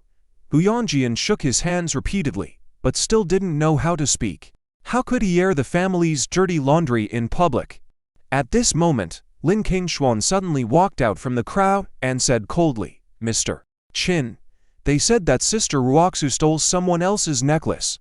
Oh, so you're the princess of the Lin family." Qin Chonggong recognized Lin Kinglong at a glance. After all, in Yun City, only the Lin family and the Liu family could sit on an equal footing with the Qin family. As for the Lan family, they were inferior to these three families. What? Yao, you're the eldest daughter of the Lin family. Wang Yuhao, who had previously looked superior, suddenly had a bad feeling, because she knew that Lin Kinglong was a member of Ling Ruoxu's bridesmaid team today. How could Ling Ruoxu, a commoner, have such a prestigious sister? Unscientific. Today, Yu Jiling, who had been silent all along, was also starting to sweat profusely. She had just seen Ling Ruoxu being bullied and had been hesitating, unable to determine if Ling Ruoxu had any background. But now she regretted it. She regretted not helping Ling Ruoxu just now, but it's better late than never. She quickly pushed through the crowd, helped Ling Ruoxu, who had been kicked to the ground by Lan Zikan, and pretended to care, saying, "Sister, are you okay?" Ling Ruoxu had been kicked twice. Lan Zikan was in so much pain that her abdomen felt like it was about to explode. At this moment, she was sweating profusely and still couldn't speak. Seeing that Ling Ruoxu, the elder sister of Ling Yu, was being bullied, Qin Chonggong quickly stepped forward. His bodyguards behind him quickly dispersed the crowd. "Ling Yu's sister, what happened to you? Who beat you up like this?" Qin Chonggong sincerely cared, which frightened many people present. What's going on? What exactly is the relationship between Mr. Qin and Ling Ruoxu? Yu Yao was also dumbfounded. He was about to marry Ling Ruoxu, but he didn't know she had such a powerful backer. Yu Daihen was extremely nervous and quickly retreated, tightly holding on to Lan Zikan's arm. Although Lan Zikan was also flustered, he always had to save face for the man. He forced himself to remain calm and said, "Don't be afraid. She stole our necklace. Even if the emperor himself came, we would still be in the right." Ling Ruoxu slowly regained her composure and pointed at Lan Zikan and the others with clenched teeth, saying, "They falsely accused me of stealing their necklace." "Oh, what necklace?" Qin Chonggong frowned. Although he didn't know much about Ling Ruoxu, he knew Ling Yu's character, and believed that his sister's moral character wouldn't be bad either. Moreover, she was getting married today. Where would she find the time to steal someone else's necklace? This was ridiculous. "It's the necklace that Mingu lent me, the one my brother gave her." Ling Ruoxu pointed to the golden phoenix pendant around her neck. Qin Chang'an trembled completely when he recognized it at a glance. It was the golden phoenix pendant he had bought for Ling Yu and given to his granddaughter. When did it become the property of someone from the Yu family? A surge of anger rose within him. However, being an old hand, he didn't immediately show it. Instead, he smiled and asked Tianjian, "Is that so?" Tianjian sighed inwardly and nodded to Qin Chang'an. "Yes, it's true. It's unfortunate for our family to encounter such a thing." Wait. Qin Chang'an waved his hand repeatedly. "What you said, does it mean that someone from the Yu family falsely accused your daughter-in-law? Or that your daughter-in-law stole someone else's necklace, tarnishing your family's reputation? Please make it clear." As the chairman of the Chiagang group, handling matters had to be clear and organized. "Humph, of course she stole my necklace." Daihan immediately pointed at Ling Ruoxu angrily. "Everyone here knows that this necklace was a token of affection given to me by young Master Lan. How could it become her brother's?" Qin Chang'an remained noncommittal and continued to smile as he asked Tianjian, "Is that true?" Tianjian stammered and didn't know how to respond for a moment. Ling Ruoxu only then realized why the people from the Yu family were so awed by Grandpa Qin Mingu. What was her grandfather's identity? Yes, Wan Yuhao also believed that Ling Ruoxu had stolen Yu Daihan's necklace. After all, with so many eyes from the Yu family watching, this couldn't be false. Her husband's stuttering only made them laughingstock. She directly stood by Yu Daihan and felt that telling the truth must be done with righteousness. Hearing her say this, Qin Chang'an immediately looked at Lin Kinglong and said, "Miss Lin, I didn't bring anyone with me when I went out today. Your Lin family acts quickly, so I'd like to borrow some people from you." Others didn't understand what he meant by this, but Lin Kinglong understood it perfectly well. She had personally witnessed Qin Mingu giving the necklace to Ling Ruoxu. How could it be fake? The people from the Yu family were so high and mighty, accusing Ling Ruoxu of stealing the necklace and even physically assaulting her like this. Even if Grandpa Qin didn't step in today, she would still help her friend vent her grievances. "All right, then let's continue to investigate who this necklace belongs to." Qin Chang'an smiled and said to the Yu family. The smile hit a knife, concealed perfectly. Those foolish people, without being silenced by a knife to their throats, wouldn't even realize that this old man was already sharpening his knife. "Humph, is there still a need to investigate?" Yu Daihan arrogantly said with her hands on her hips. "The vast majority of people here just saw it. This necklace was worn around my neck. If Mr. Qin doesn't believe it, he can simply check the hotel surveillance." "That's right, I can testify. I saw it too." This was the token of affection that young Master Lan gave to Shan, worth 200 million. Sure enough, a group of people at the scene supported Yu Daihan. Ling Ruoxu became anxious. What exactly was going on here? Could it be that Qin Mingu stole the necklace? No. Impossible. She believed that Qin Mingu wasn't that kind of woman. However, Qin Chang'an, this old cunning fox, still smiled slyly. He didn't doubt that so many people at the scene were lying, but he was very clear in his mind that these people had misunderstood some details. So instead of asking Yu Daihan, he looked at Lan Ziking and said, "Zikan, is that so? Did you buy this necklace for 200 million? Where did you buy it?" If someone else had asked like this, Lan Ziking would have boasted and admitted it confidently. But when he saw Mr. Qin's gaze, he felt that something was wrong and became extremely uneasy. He dared to disrespect anyone present, but Mr. Qin was someone he wouldn't dare to offend, not even if he were his father. The influence of the Qin family in Yun City was deeply rooted, not only in the business world but also in the political arena and even in both the legal and illegal realms. It was simply incomparable to the Lan family. Of course, if he had a clear conscience, he wouldn't fear the Qing family's power. After all, Yun City was a society governed by law. The problem was, he was lying. And there was a kind of intuition telling him that the real golden phoenix pendant might be related to the old man in front of him. "Oh. Well, I did buy it and gave it to Shan." Lan Ziking tried to dodge the question and answer with some truth. If it were someone else, they might have been deceived, but unfortunately, Qin Chang'an, who had risen from nothing to become the richest man in Yun City, was too cunning to be fooled by him, so Young Master Lan bought it at the auction for 200 million. Oh my. I seem to have forgotten the records of my Qin family's auction house. Qin Chang'an mentioned casually, causing Lan Ziken's confidence to completely crumble. Qin Chang'an was the owner of the auction house, so how could he not know who bought the golden phoenix pendant for 200 million? Ow. No, it wasn't bought at the auction house. It was purchased through other channels. Lan Ziken changed his tune, causing a stir in the crowd. Many people felt that there might be a turning point in the situation. People who lie are always going to continue to be suspected. Wu Daihan immediately shouted excitedly, "Well, Lan Ziken, dare you lie to me? So, is this necklace really worth 200 million?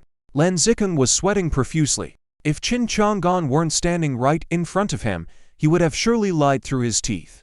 But now, with no confidence left, he stuttered. Well, it didn't cost 200 million, but it was close. Indeed, it was close. Just a few zeros off. Qin Chang'an didn't have time to deal with their lovers' quarrel. He simply chuckled and said, "Ha ha, then young Master Lang, take a closer look. Is the one on my granddaughter really the one you bought?" "What? Granddaughter?" This sentence from Qin Chang'an was like a thunderbolt. The people from the Yu family who had looked down on Ling Ruoxu, thinking of her as a commoner, turned pale. Even Wu Jiling, who had already guessed a little, didn't fully understand. Now her mood was not good either. She even regretted why she didn't stand up and help Ling Ruoxu just now. Lan Ziken was already in a difficult situation, his face turning purple and blue. He never expected that at this moment, Lin Kinglong would walk up to Qin Chang'an and smile, saying, "Grandpa Qin, my people are about to arrive. I guarantee that the bad guys won't escape." "What?" Lan Ziken's face turned even paler. He's Lin Kinglong's classmate, and no one in the room knows better than him about the terror of the Lin family. Last time, his younger brother got seriously beaten up and is still lying in the hospital. Could he be next? "Ha ha. Thank you, Miss Lin." After thanking her, Qin Chang'an's expression suddenly turned cold. "My Qin family has never liked bullying others, but anyone who dares to bully someone from my Qin family will not have a good ending. Doom." Many people at the scene felt as if they had heard a thunderbolt. Everyone was on edge. After all, many of them had just stood against Ling Ruoxu. Although they didn't physically assault her, they were still considered accomplices. Wu Yao looked at his wife with a sense of strangeness. Wang Yuhao didn't know how to feel either. She had thought her daughter-in-law was a commoner, but now she had risen to such a height. How would she interact with her daughter-in-law in the future? But why, even though her last name was Ling, she became Qin Chang'an's granddaughter? What exactly was going on? They all thought Ling Ruoxu was pretending to be weak, but Yangjian and Wang Yuhao, who were seasoned veterans, didn't feel that way. If Ling Ruoxu had known how strong her background was, her behavior earlier wouldn't have been like that. So, there was only one truth. Could it be that Ling Ruoxu didn't know about her relationship with Qin Chang'an before? Of course, Ling Ruoxu wouldn't explain to these people. It's not that she didn't know about her relationship with Qin Chang'an, but rather she didn't know that her younger brother's maternal family was so influential. Even the esteemed Wu family paled in comparison to his family.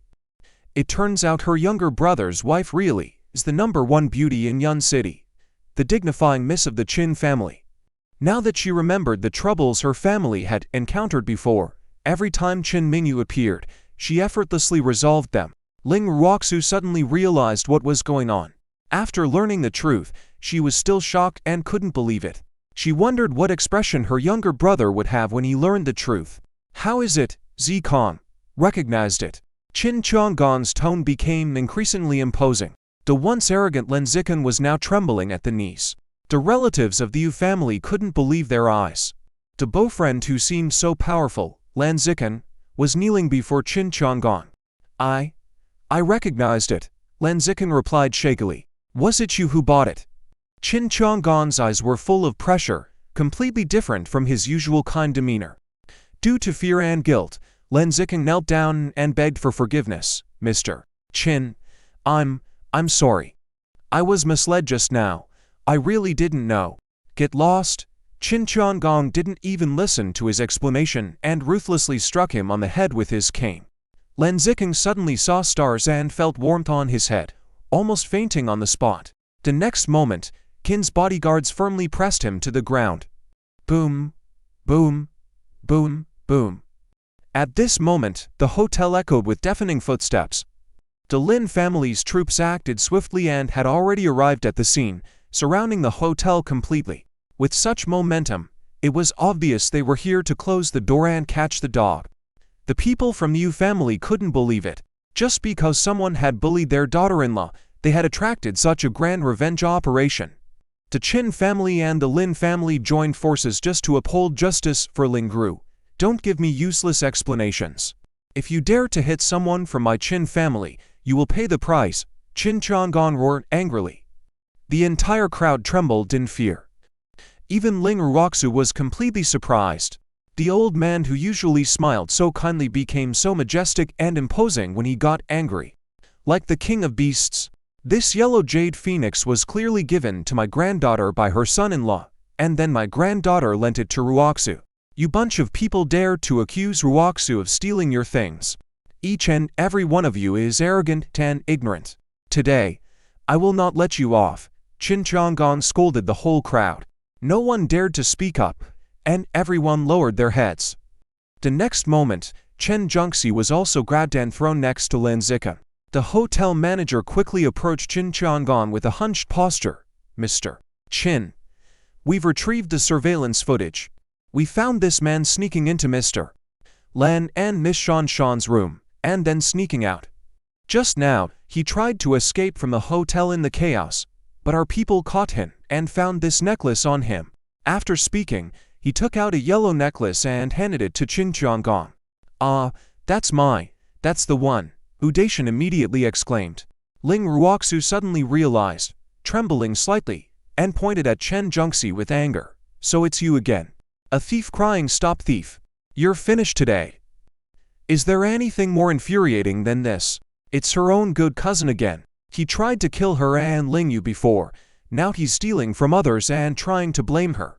If Qin Chang'an hadn't arrived just in time, how miserable would her fate have been? Get him.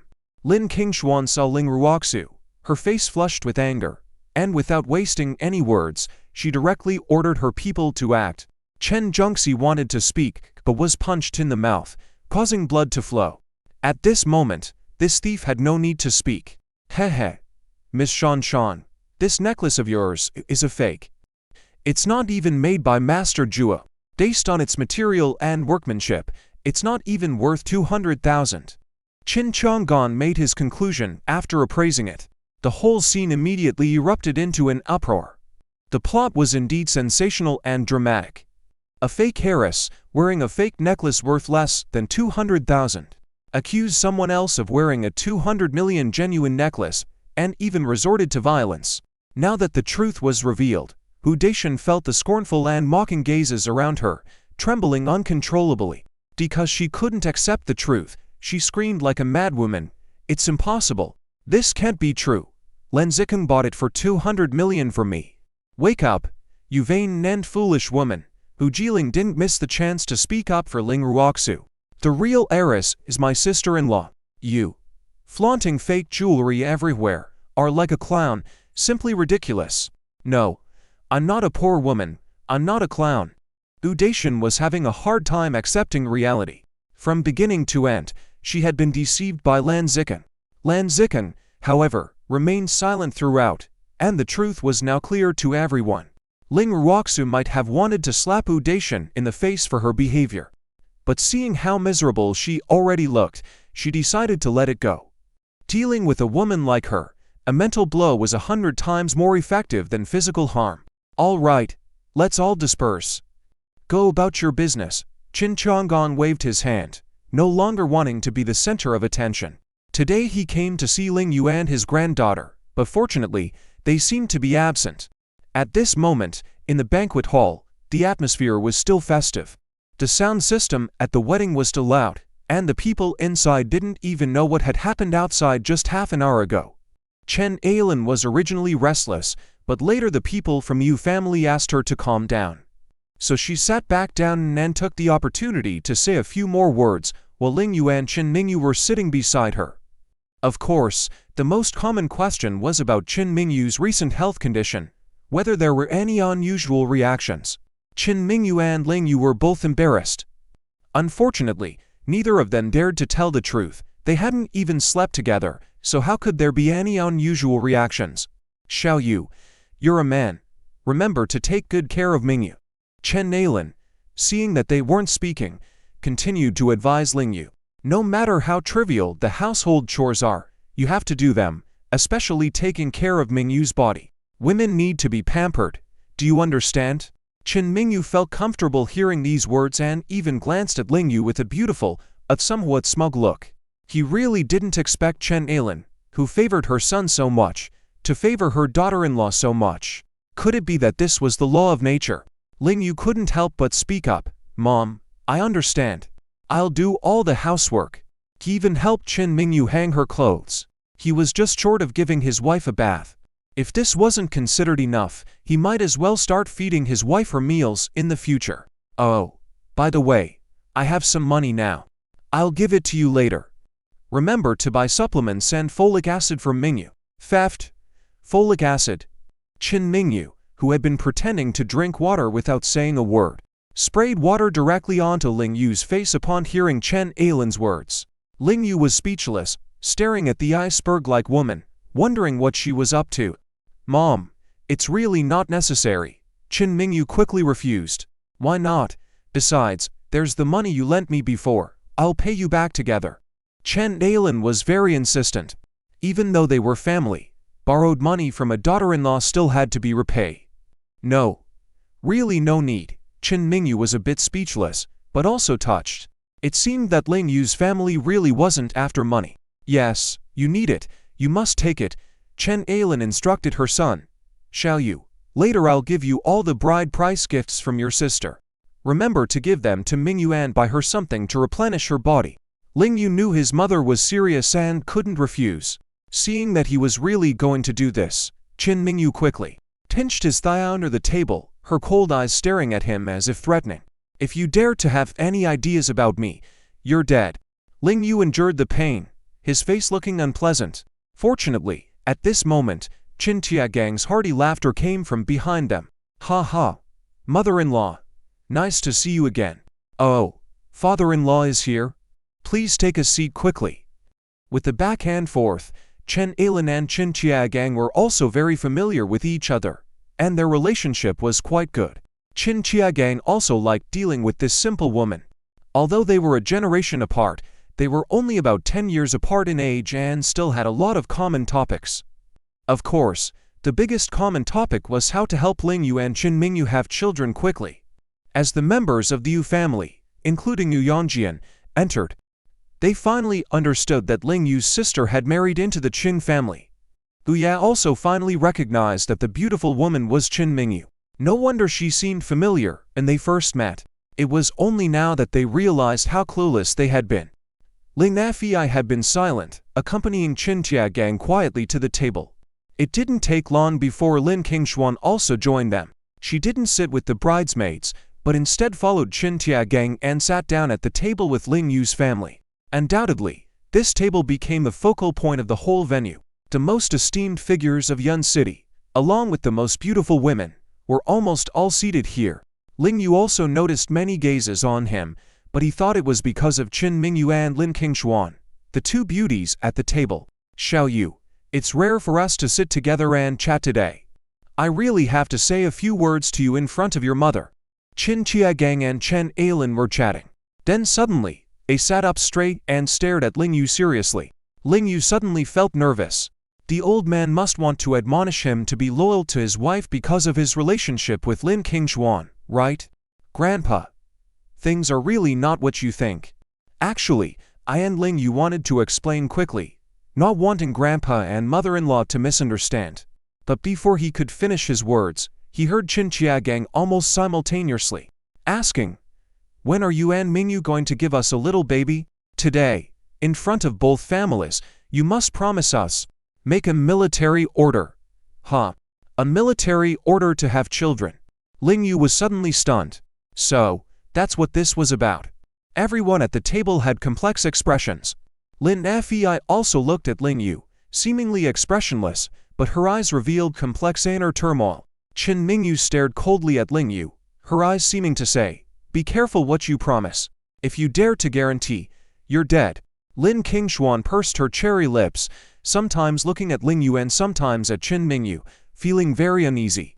If Ling Yu really promised, not only would he be scolded by Mingu, but it would also hurt her heart. But if he didn't promise, he would face Gang's reprimand, and it would disappoint his mother. Being a man in this day and age is really difficult, and it's truly a dilemma. Fortunately, at this moment, the wedding ceremony began. Seeing that his sister's complexion wasn't quite right, Ling Yu quickly rushed up to the stage. "What's going on? Who bullied my sister?" Ling Yu, with extraordinary medical skills, could immediately tell that his sister had suffered internal injuries, otherwise her complexion wouldn't be so dark and purple.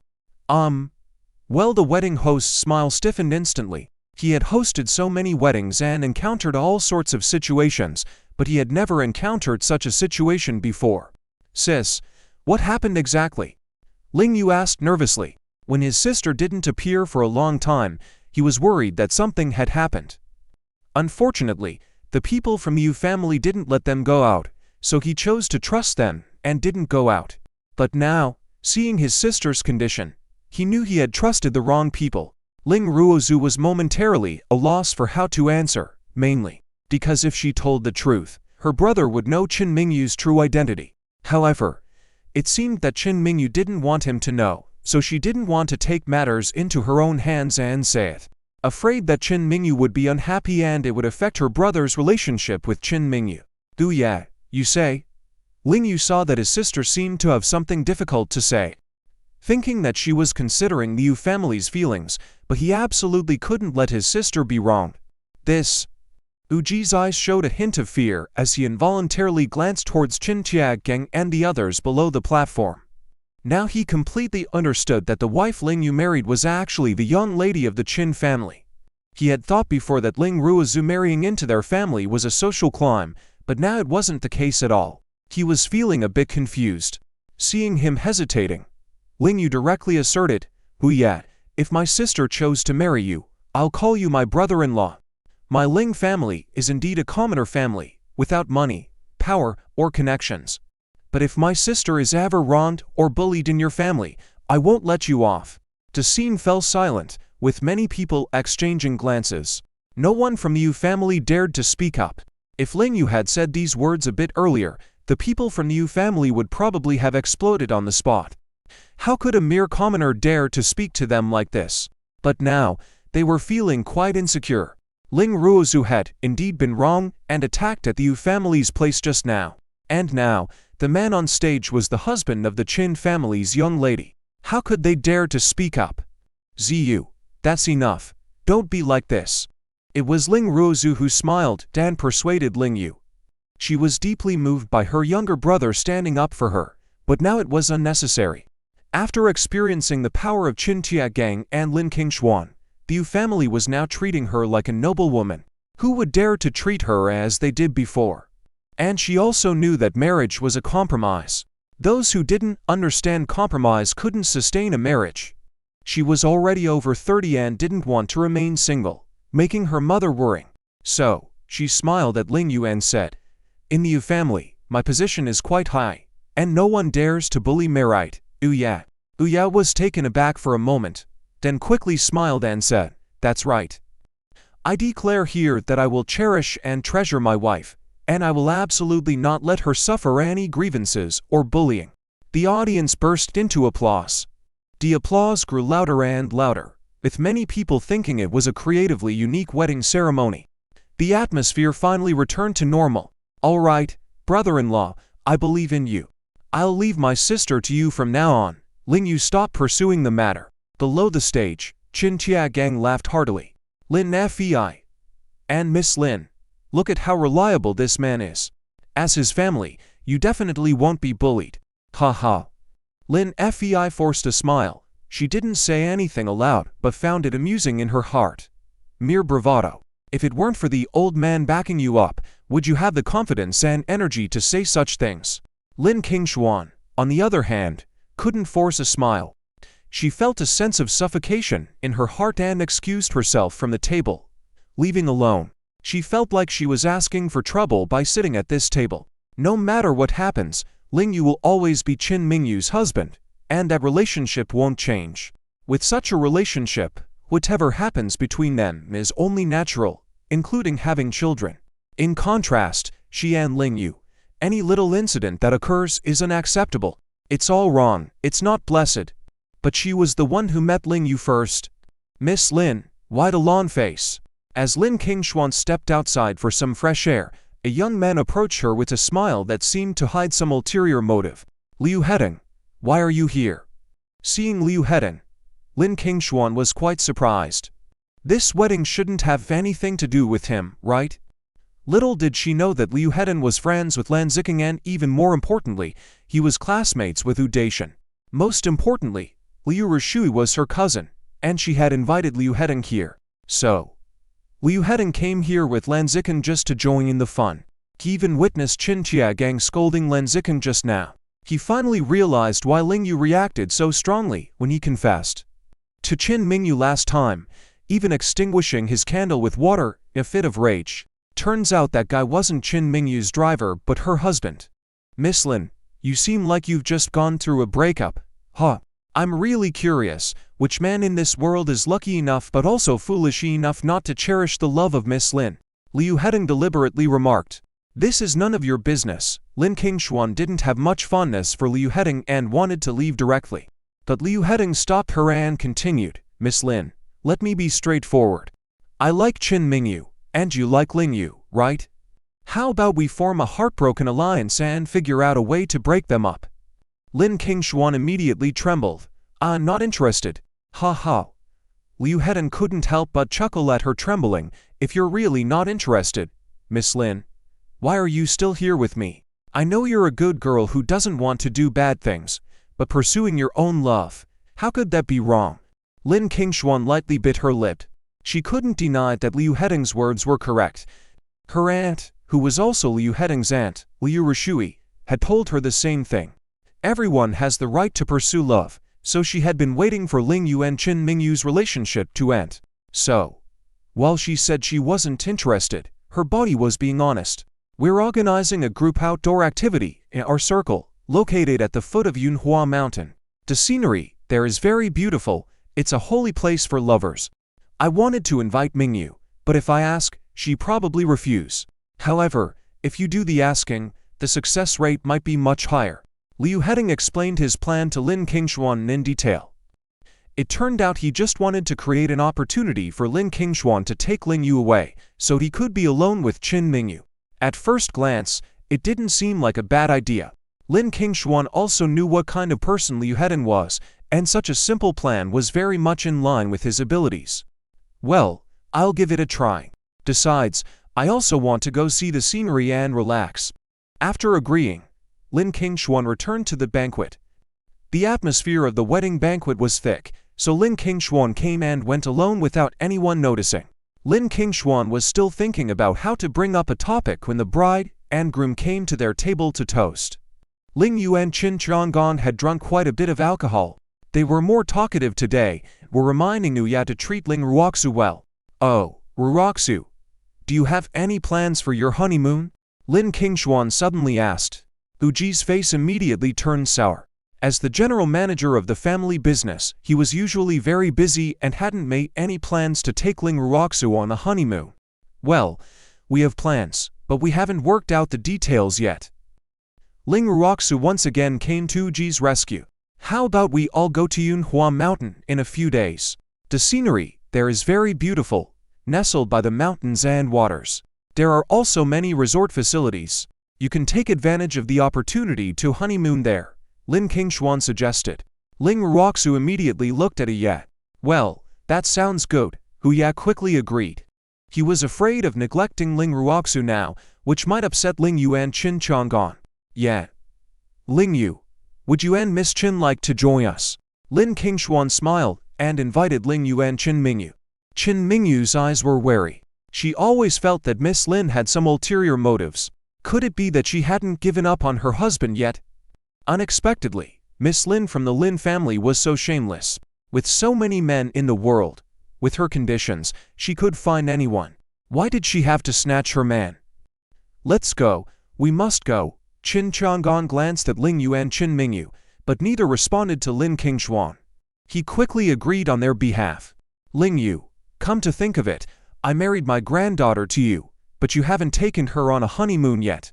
Qin Chang'an's reprimand came down. Ling Yu hadn't responded yet, but Chen Ailan quickly apologized.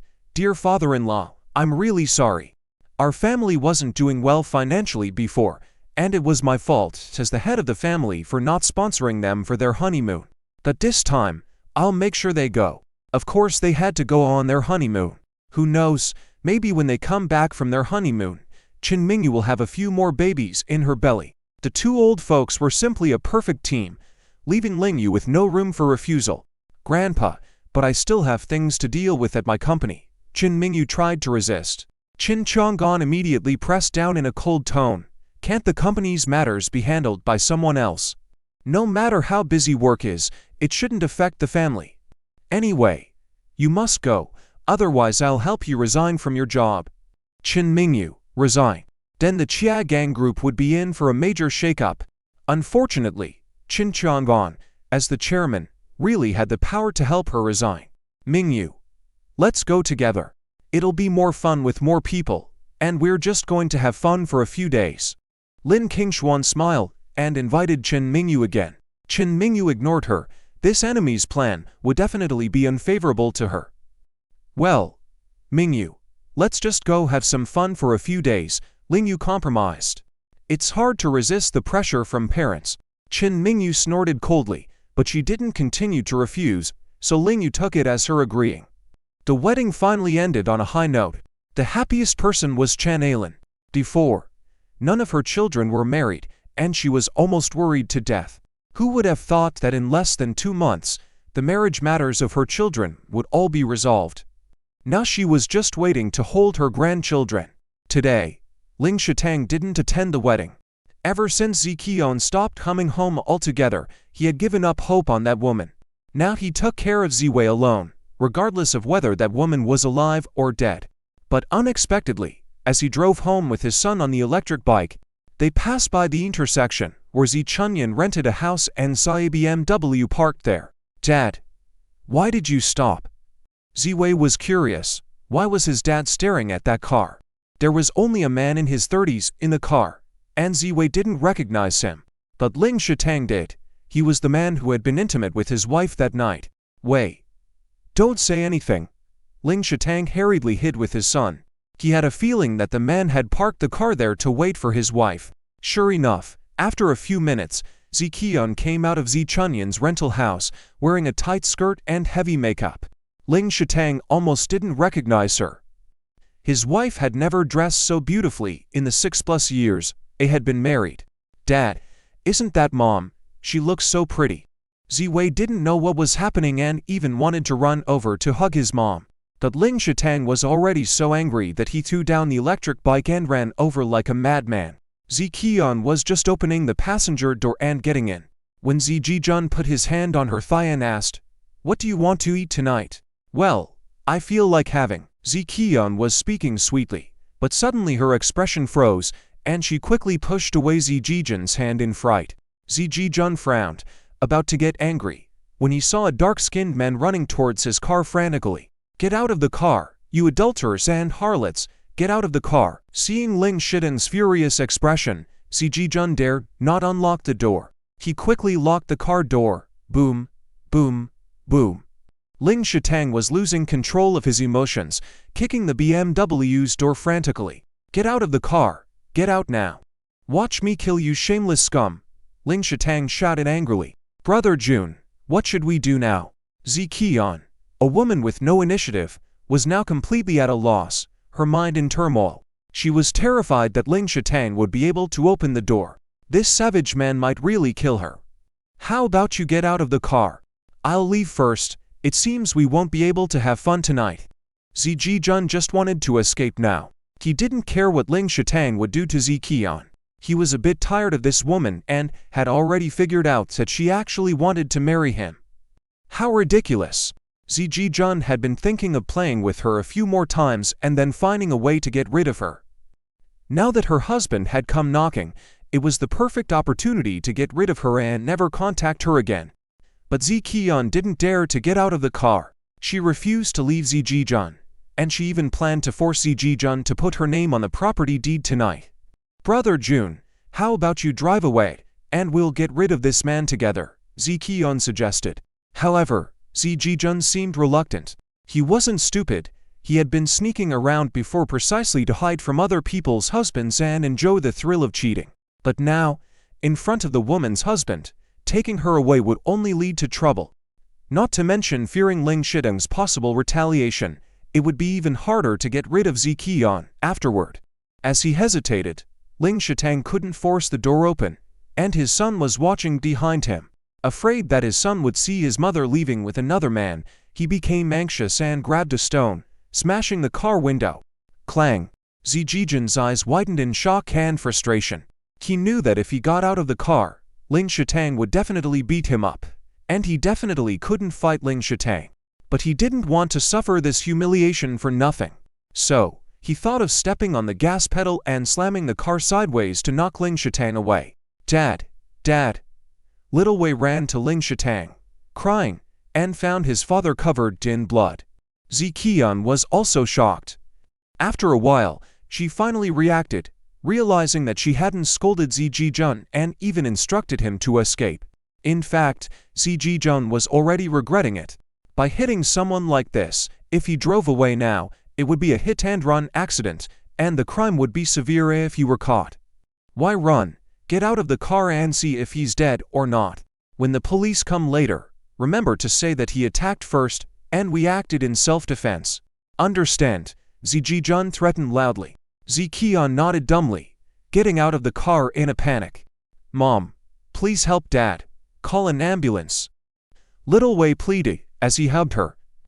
But Ziqian completely ignored him, quickly checking Ling Shideng's condition. She found that his old injury in his waist had reopened, and blood was flowing out steadily. She was completely at a loss. Fortunately, Zi Chunyan heard the commotion and quickly rushed out from the rental house. Seeing the scene, she was also startled but quickly called for an ambulance. "Qian, Jijun, what on earth did you two do? This is a big mess. It's harmful to you both." Zi Chunyan felt like these two were acting like fools, especially her sister. She hadn't even divorced Ling Shitang yet, and now this incident had blown up. Everyone would know she was cheating on her husband. What was she going to do about her reputation? "Humph, we acted in self-defense.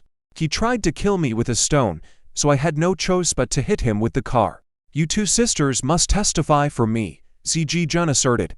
"Fine." Ziqian was about to agree, and Zi Chunyan forcefully pulled her aside, signaling with her eyes for her not to speak. She was a bit more cunning than Ziqian. She felt like her sister hadn't secured this man's heart properly, so she needed to add another bargaining chip. If he didn't add her sister's name to the property deed, she wouldn't testify for him. Let's see how he would handle this. The ambulance soon arrived and took Ling Shitang to the hospital. Because nobody informed Ling Yu's family, Ling Yu remained unaware of the incident. 2 days later, in the morning, a group of young, fashionable, and incredibly good-looking men and women were preparing to board a luxurious bus to head to Yunhua Mountain. Originally, Mingu was reluctant to squeeze onto the bus with everyone else, regardless of how luxurious it was. However, for some reason, she suddenly agreed. So, on the bus, there were not only Mingu and Lin Kinglong, two beauties well known in Yun City, but also Ling Ruoxu and some other quite famous beauties. As a result, the men on the bus were unusually excited. The seats on the luxurious bus could accommodate 3 people per row. Mingu, to avoid being bothered by other men, sat directly by the window and then asked Ling Yu to sit next to her. This way, no one could disturb her while she handled her work on the bus. Mingu was a workaholic, well known in Yun City's upper echelons, so everyone wasn't surprised. But they were very curious about the man sitting next to her. "I've never seen him before." Except for Ling Ruoxu and her husband, the only people in the car who knew the identities of Ling Yu and Mingu were Liu Heading and Lin Kinglong. But with Ling Yu seated in the middle, There was no chance for Liu Hedong to flirt with Qin Mingyu, so he could only signal Lin Kinglong with his eyes. You go first. It wasn't the first time Lin Kinglong had sat with Ling Yu and his wife, so she naturally took the seat. Since Qin Mingyu was silent, Lin Kinglong ended up chatting and laughing with Ling Yu. Dear, remember to be proactive when you meet Dr. Ling tomorrow. Flirt with him right in front of Qin Mingyu. Only then can you provoke their conflicts. The moment they argue, it'll be your chance to swoop in and tempt Dr. Ling away. Lin Kinglong's aunt, Liu Rushui's admonitions from last night, echoed in her ears. Of course, Lin Kinglong had filtered out the suggestion of dressing provocatively and having intimate contact with Ling Yu. Qin Mingyu, who had been focusing on her laptop since boarding the bus, indeed began to show some signs of unease, occasionally casting sidelong glances at Ling Yu and Lin Kinglong. Seeing this scene, the people on the bus became even more unsettled. Who is that man exactly? Did he save the galaxy in his past life, or did he set his ancestors' graves on fire in this one? The two goddesses of Yun's city are sandwiching him. I don't know him. It's the first time I've seen him. Who invited him? I wonder if Qin Mingyu deliberately hired him as a shield. Ling Yu paid no attention to these glances, nor did he find them strange. After all, his wife and Lin Kinglong were both stunning beauties, and Lin Kinglong came from a prestigious family. It was normal for people to envy and be jealous. Liu Hedong gradually clenched his fists, feeling on the verge of madness. Just you wait, Ling Yu. I'll make sure you don't come back alive from Yunhua Mountain. He vowed silently, with two strategists backing him up. If he still couldn't outsmart Ling Yu, he might as well go and knock himself out with a tofu. The planner of this event, it said, is from the Liu family. As for arranging the luxurious bus for everyone to travel together, there are two purposes. Firstly, it's ostensibly to eliminate class barriers, allowing everyone to interact more harmoniously and facilitating collective activities. Of course, the collective activities are mostly paired for young people, suitable for some couples and newlyweds. Secondly, it's to prevent certain individuals from sulking and running off halfway. And of course, that second point is aimed at Qin Mingyu. It's quite rare for this beautiful woman to agree to join in the fun, so naturally, no one wants her to leave halfway. The bus is slower than racing cars, so by the time the group arrives at Yunhua Mountain, it's already noon. The organizers have arranged hotels for everyone, and after checking in, meals and accommodations are up to individuals. As soon as they get off the bus, people begin to split into groups for independent activities. Lin Kinglong quickly takes the initiative to find Qin Mingyu and invites her to share a room. No need. Qin Mingyu directly refuses, well aware that this woman must be worried about her sharing a room with Ling Yu. You've got to hand it to her, knowing she and Ling Yu are legally married. What else could she be guarding against? Sure enough, after being rejected by Lin Kinglong, Qin Mingyu becomes a bit worried. Could it be that Qin Mingyu has already come to terms with the idea of sharing a room with Ling Yu? Fortunately, she soon notices that Ling Yu has booked a single rooms and hands a room key to Qin Mingyu. Miss Lin, have you checked in yet? Should I help you register for another room? Ling Yu offers. Qin Mingyu is quite displeased with his timing and mutters under her breath, idiot. Although she knows that Lin Kinglong will eventually discover that they have separate rooms, she just wants to make this woman worrying a bit. Heh. Okay. Thank you, Dr. Ling. Lin Kinglong replies without hesitation. Her aunt taught her to make good use of friendships, to try to get closer to Ling Yu as much as possible. Only then, when he has a conflict with Qin Mingyu, can she easily step in and take her place. You're welcome. Ling Yu also helped Lin Kinglong open a room. Lin Kinglong thought she and Qin Mingyu could be on equal footing this time, but she was quickly disappointed. Ling Yu and Qin Mingyu's room numbers were consecutive, while hers was several rooms away. All the way, Ling Ruoxu also observed her younger brother, and finally realized that not only had her brother married the heiress of the Qin family, but even her boss liked him. Even she had to admit that her brother was truly lucky, with luck that could set the world on fire in Cloud City. Ouya followed Ling Ruoxu all the way, while secretly observing Ling Yu. He couldn't help but feel envious. What kind of luck did his wife's brother have? Was being a bit taller really that advantageous? Ouya hadn't grown taller since he was 18, and he regretted that he was only this height. always envying those over 1.8 meters tall. Now he was even more envious. After a simple meal, Ling Yu knocked on Qin Mingyu's door. However, when he saw the iceberg lady was busy handling work in her room, he didn't invite her out for a walk. "What's wrong? Something on your mind?" Qin Mingyu asked proactively. "Oh, nothing much. It's rare to come here for a vacation, and I wanted to invite you out to see the scenery, but it seems like you're busy." Ling Yu shrugged. "I'm indeed a bit busy." Qin Mingyu, as the CEO of a group, had no idea how much work she had to deal with every day. Could she not be busy? "Well, you carry on then." Ling Yu was about to turn and leave, but heard the iceberg lady behind him saying, "You go ahead for a walk first, I'll finish up here and find you later." "How? Okay." Ling Yu inexplicably felt happy. "Then I'll wait for you on the way down, enjoying the scenery while waiting for you." Qin Mingyu nodded and closed the door. She actually didn't want to go out, but she was afraid that Ling Yu wouldn't be able to find her if he made plans. So she turned around and went to see the scenery with Lin Kinglong. Humph. Lin's surname. Don't even think about trying to seduce her husband. With that, Ling Yu walked down the mountainside alone, enjoying the serene environment. In such an environment, it would be delightful to have a few drinks with a confidant. At this moment, as if reading his mind, someone suddenly said, "Ling Yu, brother, want to have a few drinks?" Ling Yu's heart skipped a beat as he turned around to see a burly figure, standing at 1.9 meters tall, wearing a tight tank top, with arms thicker than Ling Yu's. He tilted his head back, picked up a bottle of strong liquor, and prepared to drink it all in one gulp. Gulp, gulp.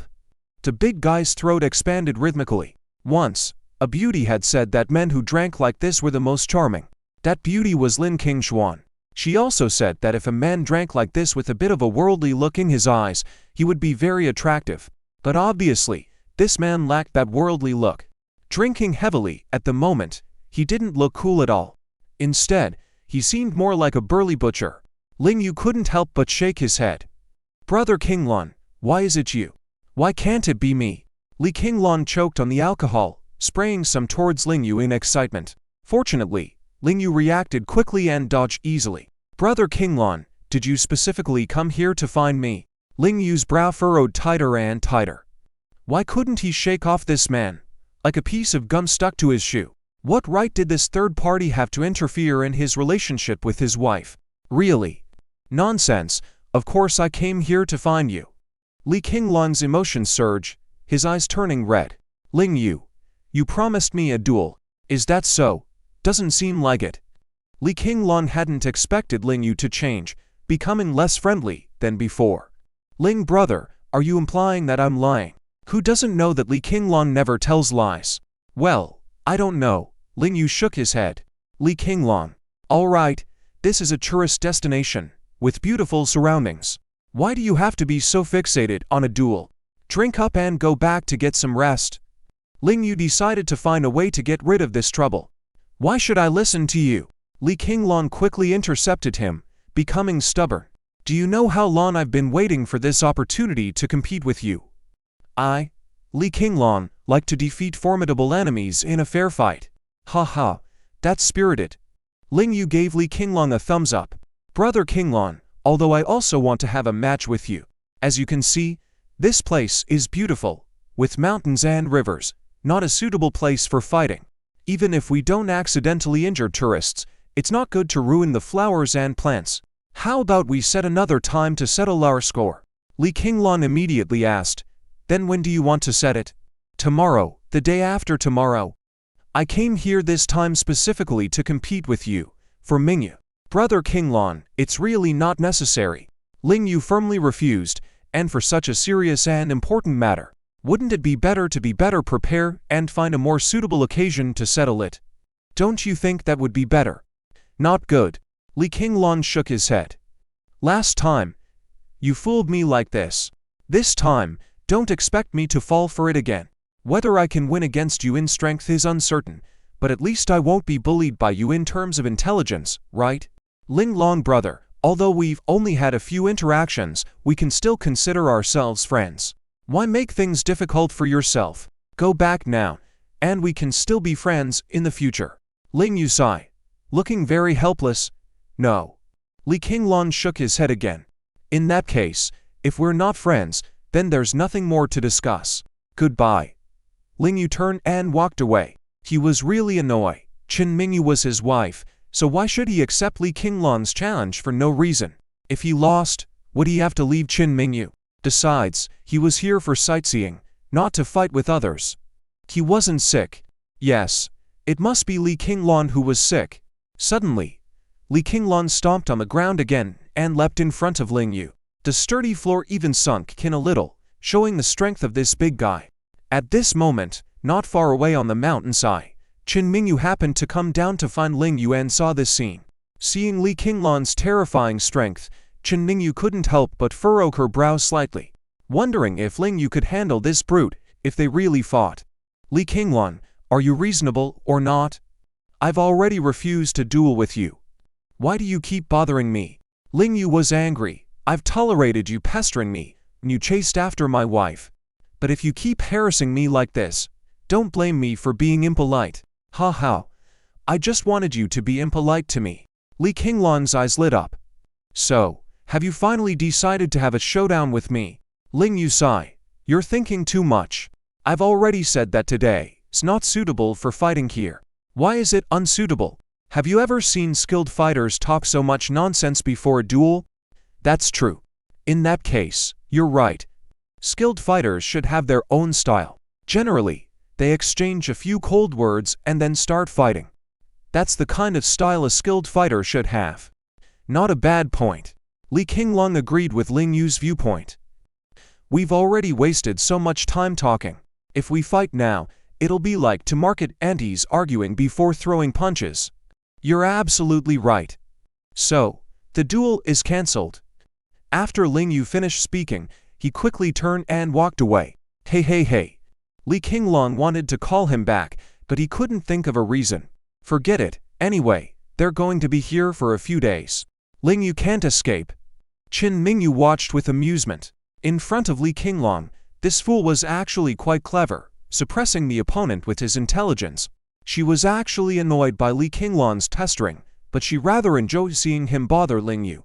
After all, when a fool meets a bigger fool, it's like watching a comedy. Mingu didn't appear to take a stroll on the mountain with Ling Yu, fearing being seen by others. She was forced to come here with Ling Yu by her grandfather, but she still didn't want to publicize her relationship with Ling Yu, although she was mostly sure that Ling Yu didn't marry her for money or for pleasure. She still didn't have absolute confidence in this marriage. It's still early, let's observe slowly. Soon, Ling Yu received a call from the organizer, Liu Hedong. Hey, come back to the hotel quickly. Tonight at 7 o'clock in the hotel banquet hall. We'll have an exciting group game. Exciting game? Ling Yu frowned slightly, feeling that everything about this trip was fine except for the organizer, who seemed unreliable.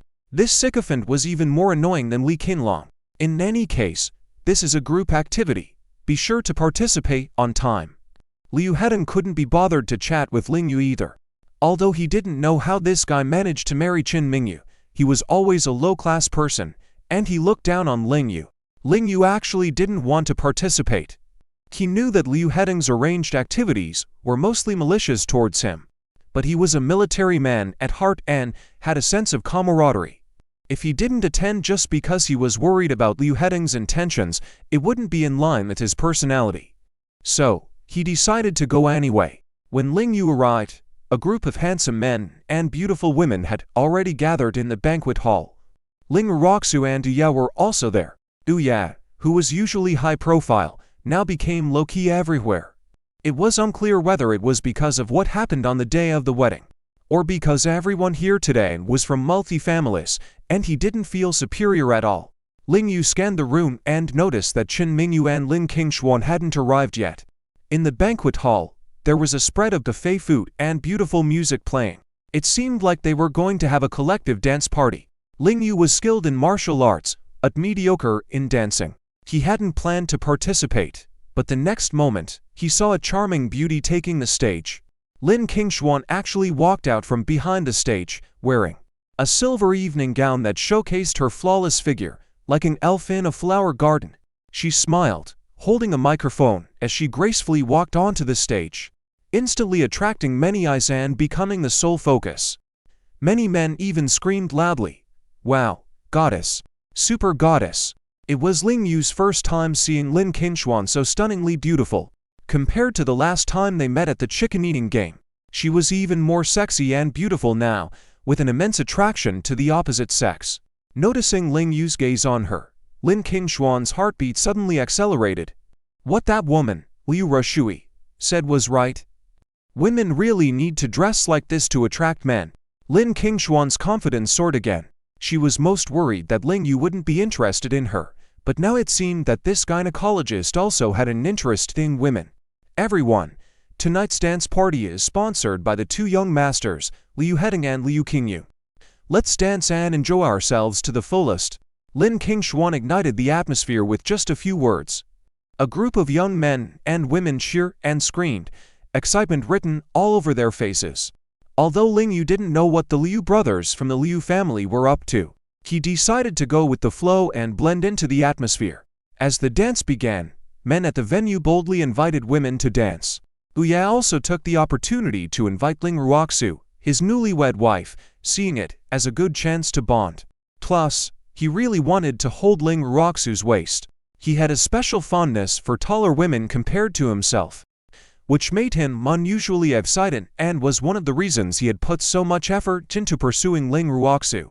At that time, he didn't know that Ling Ruoxu also had backing. He thought she was just an ordinary civilian. "Miss Lin, would I have the honor of dancing with you?" Liu Qingyu gathered his courage once again and approached Lin Kinglong. He couldn't help but notice that this woman was becoming more and more captivating, getting prettier each time he saw her, making him forget about Qing Ruhan, the naive beauty. His main purpose in coming here was, of course, to pick up girls. Tonight's dance party was a big investment, but if he could pick up the daughter of the Lin family, it would be worth every penny. However, Lin Kinglong didn't want to dance with him. Her gaze couldn't help but glance towards Ling Yu. Unexpectedly, Ling Yu was even more popular than she had imagined. He was actually being invited by two girls. Although the Northern Frontier War Wolf had retired, his iron-like physique and that touch of maturity still attracted the opposite sex immensely. Lin Kinglong suddenly felt anxious. Weren't those two women too bold? Mingu wasn't here, and she was still waiting for Dr. Ling to invite her to dance, or even considering inviting him herself. But now, everything was completely disrupted. "Miss Lin, is it possible?" Liu Qingyu pleaded once again, noticing that her attention was not on him at all. He couldn't help but grit his teeth, harboring resentment towards Ling Yu. Why did that man always get in the way every time he tried to pick up girls? He really couldn't understand. What charm did that poor guy have anyway? "Sorry, I'm the host, and I still have to host the dance party. Please find another dance partner." Lin Kinglong politely declined before turning and walking away. Following her departure, Liu Qingyu watched Ling Yu, surrounded by admirers, and couldn't help but grit his teeth in frustration, feeling powerless. "I'm sorry, I'm not very good at dancing," Ling Yu shyly refused. "It's okay, we'll teach you." The bold women persisted in their attempts to flirt with Ling Yu. Noticing that he seemed different from other men, lacking that greedy and lustful gaze and instead showing a hint of fear. Such a handsome man with that kind of demeanor was irresistible to women. Reluctantly, Ling Yu ended up dancing a short segment with each of them. Eventually, even Ling Ruoxu saw her younger brother being so popular and, ignoring Yu, pretended to be a fangirl and went to find him for a dance. Only Lin Kinglong watched from the sidelines, surprised to find herself with so many rivals. With Mingu absent, she hadn't had the chance to make a move. Finally, when Ling Ruoxu finished dancing with Ling Yu, Lin Kinglong mustered up the courage to approach him. However, just as she was about to speak, Liu Heading walked up to the stage. With a microphone, his expression excited as he exclaimed, "Everyone, are you having a good time tonight? Do you want to have even more fun?" Of course, the crowd cheered and screamed excitedly. The dance party tonight was indeed very successful. "Great, then it's time for an exciting game," Liu Heading exclaimed with excitement. Lin Kinglong then noticed that Mingu had also arrived at the scene and was looking at her with a smirk. Clearly, Mingu already knew that Lin Kinglong hadn't succeeded in dancing with Ling Yu, probably because Ling Ruoxu had interrupted. As for whether Ling Ruoxu did it intentionally, only she knew. At that moment, seeing the presence of the Qin family's young lady, many men present also became excited, eagerly anticipating Lui Heding's announcement of the thrilling game. After confirming Qin Mingyu's position with a quick glance, Lui Heding loudly announced, "Later, we will turn off the lights, and everyone can find their loved ones in the dark and give them a kiss. The game ends when the lights come back on." Wow, indeed. It was exciting. However, in the circle of rich second generations, these games were nothing special, especially for those who loved nightlife. They were used to such things. Lui Heding and Liu Qingyun had planned this together. They had spent a lot of money on this dance party just to seize the opportunity to kiss their crushes. As for Liu Qingyun, he had long been infatuated with Lin Kinglong. If he could hug the princess and give her a couple of kisses, it would be worth it. At this moment, both of them had their eyes fixed on their respective goddesses, fantasizing about the most wonderful moments of their lives. Lin Kinglong felt the gaze of many people on her and her heart was pounding. She actually knew the rules of this game long ago, and even knew that it was the idea of Lui Ruoxu, but she still felt very nervous. She didn't know if she could kiss Ling Yu or if she would be kissed by other men in front of Ling Yu. In the past, she would never have played such a game as a good girl, but after being brainwashed by Lui Ruoxu, she decided to take the initiative tonight. On the other hand, Qin Mingu was genuinely nervous. If she had known that she would play such a game, she wouldn't have come. She knew that Lui Heding and Lin Kinglong had bad intentions, so what should she do now?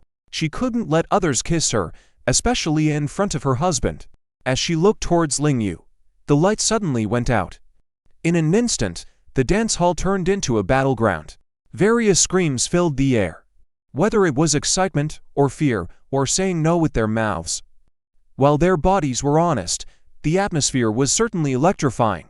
Without hesitation, Liu Qingyun ran towards Lin Kinglong. However, reality was not as he had expected.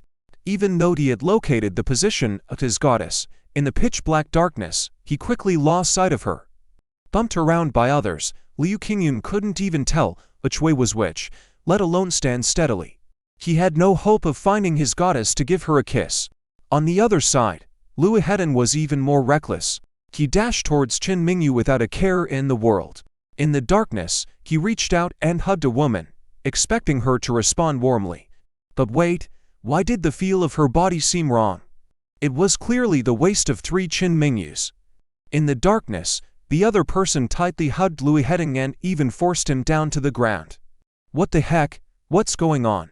The person's body was so plump, and their strength was immense. Being pressed down, Lui Heding immediately realized that this wasn't Qin Mingu at all, it was a big fat lady. Help! Help! Lui Heding was almost suffocated by the other person, so he shouted for help in desperation. But this was the game he had proposed. Who would be polite to him? The fat lady domineeringly covered his mouth. At this moment, the fat lady was extremely proud. Indeed, opportunities were for those who were prepared. She had been secretly in love with the elegant young master for a long time. After tonight, would she have a chance to marry into a wealthy family? The fat lady was a little excited just thinking about it. On the other hand, Liu Qingyun was much more cunning than Lui Heding. When the lights went out, his phone still had battery. He glanced around with the light from his phone and finally found Lin Kinglong. Oh no, there were indeed a bunch of men around her. To prevent his goddess from being snatched away by someone else, Liu Qingyun quickly turned off the flashlight on his phone and rushed towards where Lin Kinglong had just been standing. Great, after waiting for so long, he finally had the chance today. After waiting for so long, his dream was finally coming true. Liu Qingyun kissed his goddess without hesitation, even though her lips weren't as sweet as he had imagined. He still enjoyed it. It wasn't until she pushed him away forcefully that Liu Qingyun realized something was wrong. Her strength was immense. Was she really his goddess? Liu Qingyun hugged her tightly, and his hands wandered on her body. Finally, he realized that something was wrong. His goddess was wearing a soft skirt tonight, not pants. With another touch, he broke down. The person's chest muscles were even stronger than his, clearly indicating that it was a man. Liu Qingyun suddenly felt like he didn't want to live anymore. At this moment, the lights came on. The game was over. The scene seemed frozen, with some people rejoicing and others feeling disappointed. This game was organized by Liu Hedong, and of course, he had brought along a few lackeys to help. These lackeys were all in cahoots with Liu Hedong in pursuing the Qin family's young lady. They thought Liu Hedong had already fulfilled his dream and kissed the goddess. But now, with the lights back on, seeing the situation in front of them, they were all dumbfounded. Wow, that was too exciting. After the lights came back on, someone exclaimed. Seeing Qin Mingu being carried away by Princess Ling Yu, Liu Hedong's lackeys were dumbfounded. If Miss Qin was taken by another man, who was Liu Hedong hugging? And then, they both saw it. Oh, no. Liu Hedong was actually kissing a big fat lady. Oh my. If this gets out, how will Liu Hedong ever live it down? How will he remain the prince of romance? Liu Kinglong was also nowhere to be found, pinned down by another man on the floor. Who knows what they had just experienced? Except for couples who were already together, like Uya and Ling Ruoxu, the other single men and women had gone crazy in the darkness. Some succeeded, kissing the person they liked, but the vast majority kissed nothing but emptiness. What decent woman would allow herself to be kissed by a man in such a game? Lin Kinglong looked at the chaotic scene with an incredibly complex expression. At this moment, Qin Mingu was only thankful for her quick thinking. Why did she come to this event, knowing full well it was a trap set by Liu Hedong? She could only be grateful that she had bet correctly. In the chaos of the darkness, when she was knocked down, it was the familiar figure that had embraced her in the darkness. Now that the lights were back on, Ling Yu's distinct silhouette with his resolute face caught her eye, making her inexplicably excited, although his expression remained indifferent. Miss Qin, are you okay? Ling Yu asked, lowering his head. When he heard the rules of the game, he knew that Liu Hedong's target was his wife. As the mighty northern Volve, how could he allow others to kiss his wife? His agility was 10 or even 100 times that of anyone else present. So when the lights went out, he quickly came up behind Qin Mingu and took her away. It's a good thing those men behind didn't know, each of them going crazy wanting to take advantage of Miss Qin. At this moment, all eyes were focused on Qin Mingu and Ling Yu, and the entire venue fell silent. The top iceberg female CEO of Cloud City was actually publicly carried away, like a princess, by a man. This was the most explosive news of the year. If this news spread, countless men in Cloud City would be heartbroken. Qin Mingyu's cold gaze swept the room, and when she saw Lin Kinglong, her lips curved slightly, a victorious arc. It was as if she were saying, Miss Lin, you lose again. Qin Mingu was a strong woman. Only by defeating strong enemies could she feel this sense of pride. Not only that, she wasn't like Lin Kinglong, the obedient girl. She was also bad. After defeating her opponent, she liked to thoroughly crush them. So the next moment, she kissed Ling Yu voluntarily. Even though it was just a light peck, it was enough to strike a heavy blow to the hearts of everyone present. No. The first to erupt was Liu Hedong, his voice hoarse and screaming. It was as if everyone could hear the sound of his heart breaking. Clang, a loud noise, deafening. Lin Kinglong was also stunned, speechless. Ling Ruoxu looked at this scene, unsure whether to laugh or feel sorry for her boss. Although the boss was outstanding, his brother's wife was still Miss Qin from the Qin family. Ling Ruoxu could only stand by helplessly, thinking that the boss still hadn't given up on her brother. It seemed like he was only going to end up hurting himself. Get lost. After kissing Ling Yu, Qin Mingu pushed him away coldly. Ling Yu was also stunned. You really can't figure out the thoughts of an iceberg woman. 1 second she was kissing him actively. The next second she seemed to treat him like an enemy. What exactly was going on? But the next moment, he followed Qin Mingu out. Lin Kinglong was on the verge of tears. She felt stifled inside, her eyes feeling sour. Is this what heartbreak feels like? It's truly unbearable, as if my heart is being torn apart. She really wanted to let go. But, remembering Qin Mingyu's provocation just now, she refused to lose. She was the princess of the Lin family, and she absolutely couldn't afford to lose. Miss Lin, are you okay? Ling Ruoxu hurried over to comfort her. Lin Kinglong forced out a smile. Ruoxu, I'm fine. Ling Ruoxu walked over and gently hugged Lin Kinglong, who only deserved to stand behind his wife and watch this scene. Having accepted the fact that his status as a commoner's husband was now overshadowed, Ruoxu, I'm feeling a bit unwell. I'll excuse myself for now. Lin Kinglong hurriedly left the scene. She was afraid that if she walked too slowly, tears would fall, and then everyone would know she had been heartbroken. Watching her boss's best friends back, Ling Ruoxu sighed softly and quickly called her younger brother.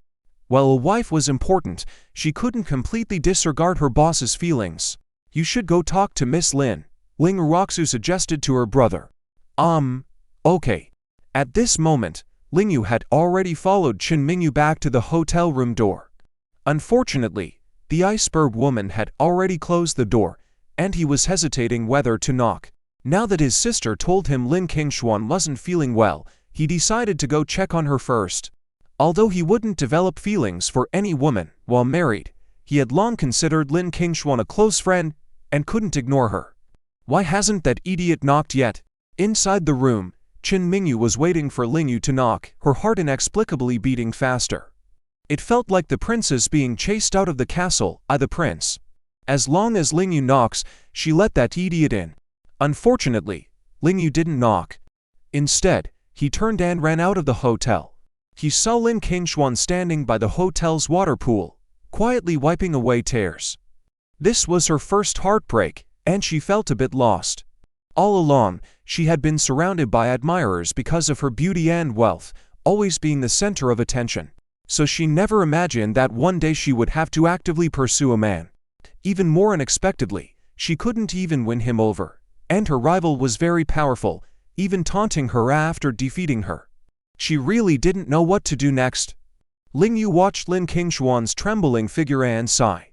He always dreaded seeing women cry in front of him. Finally, he slowly walked to Lin Kinglong's side and handed her a tissue. Miss Lin, don't cry. No matter how beautiful you are, with tears, you'll look like a ghost. Ling Yu awkwardly cracked a joke. Hearing this voice, Lin Kinglong trembled slightly and saw that it was the man who hurt her the most. Unable to control herself, she raised her small fist and hammered it against his solid chest.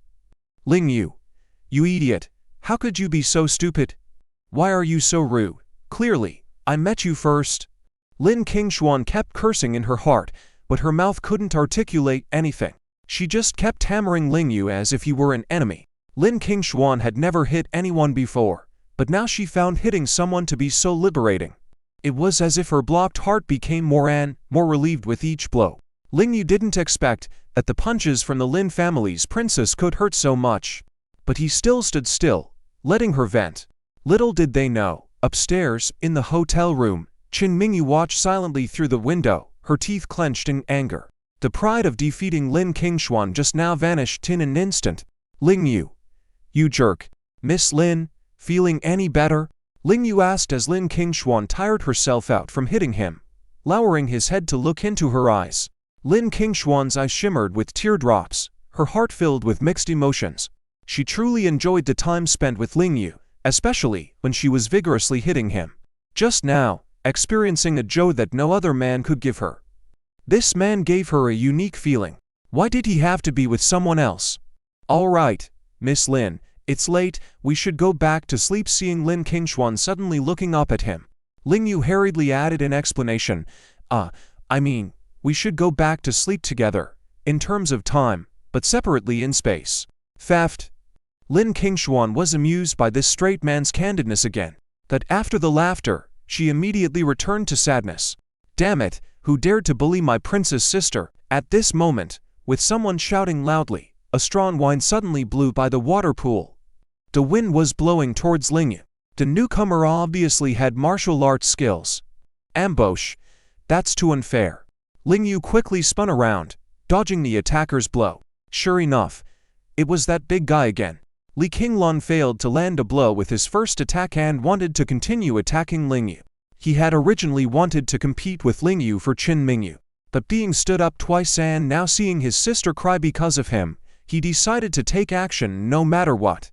What's the point of talking about martial ethics with young people? He'll just teach this guy a lesson for his sister. But the next moment, Lin Kinglong unexpectedly opened her arms and stood in front of Ling Yu, shouting loudly, "Brother, stop it!" Seeing this scene, Lin Kinglong's heart shattered. Indeed, women were unpredictable. His sister actually stood on Ling Yu's side, making him the bad guy. Lin Kinglong, still resorting to ambushes. Ling Yu stood firm, not panicking, and started chatting with the other party. He could feel that although Lin Kinglong wanted to teach him a lesson, he didn't use lethal force, so they could still chat. Of course, my Lin family army is proficient in all 18 martial arts. Today, I'll let you experience it, Lin Kinglong said, taking out his nunchucks and twirling them around. After finishing his moves, he even let out a Bruce Lee-style roar. It was clearly a cool set of moves, but because he exerted too much force, it became a bit comical. Brother Kinglong, to be honest, I don't think you're suited for using nunchucks. Ling Yu gave a serious opinion after watching, which made Lin Kinglong find it amusing. What should I use then to look cool? Lin Kinglong couldn't help but believe Ling Yu's words. Oh, whether it's cool or not, you shouldn't ask me. Ling Yu hesitated for a moment. He was never an expert in this area. Then who should I ask? Of course, it's more appropriate to ask a girl. Ling Yu pointed at Lin Kinglong, giving his candid opinion.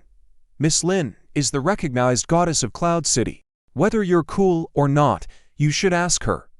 Haha, that makes sense. Lin Kinglong liked chatting with Ling Yu because this man not only spoke logically, but also sincerely. However, Lin Kinglong frowned slightly. Wasn't brother here to beat up Ling Yu? How did the mood change so quickly?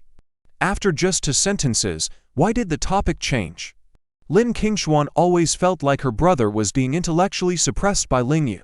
Sister, then tell me, what weapon should brother use to beat up Ling Yu to look handsome? Lin Kinglong always doted on his sister, speaking gently when talking to her. Sis, do you want me to be honest? Of course, who wants to hear lies? Then, brother, to be honest, I don't think your appearance is anywhere near handsome. Lin Kinglong sincerely answered Lin Kinglong's question. Seeing the sincerity in his sister's words, Lin Kinglong felt the blow was too much. Sister, how could you hurt brother's heart like this? Couldn't you be a bit more tactful and say that brother is not obviously handsome? Faft. This time it was Ling Yu who laughed unfairly. He felt that Lin Kinglong's current appearance, if captured in a photo and hung on the wall, would definitely ward off evil spirits. Ling Yu, let's go. Lin Kinglong quickly led Ling Yu back into the hotel. She was the last person who wanted Ling Yu and her brother to fight. She didn't want to see either side get hurt. That's why she didn't invite her brother to the event. Who would have thought he'd show up anyway? Kinglong, how can you be so direct? Your brother might be hurt by what you said. Ling Yu said as they walked. But I'm not good at lying. My brother really isn't handsome. Ling Yu only realized Lin Kinglong's other side now. So gentle and beautiful, yet also capable of cutting remarks. Running back to the hotel, Ling Yu quietly let go of Lin Kinglong's hand. She returned from her happiness to reality. Yes, her relationship with Ling Yu could only go so far. After all, he was legally married to Ling Yu. Miss Lin, let's go rest. Remember, if you're feeling down, you can always talk to me. We're good friends. Ling Yu said before slowly walking back to his own room. Watching his retreating figure and reminiscing about their time together, Lin Kinglong pursed her lips.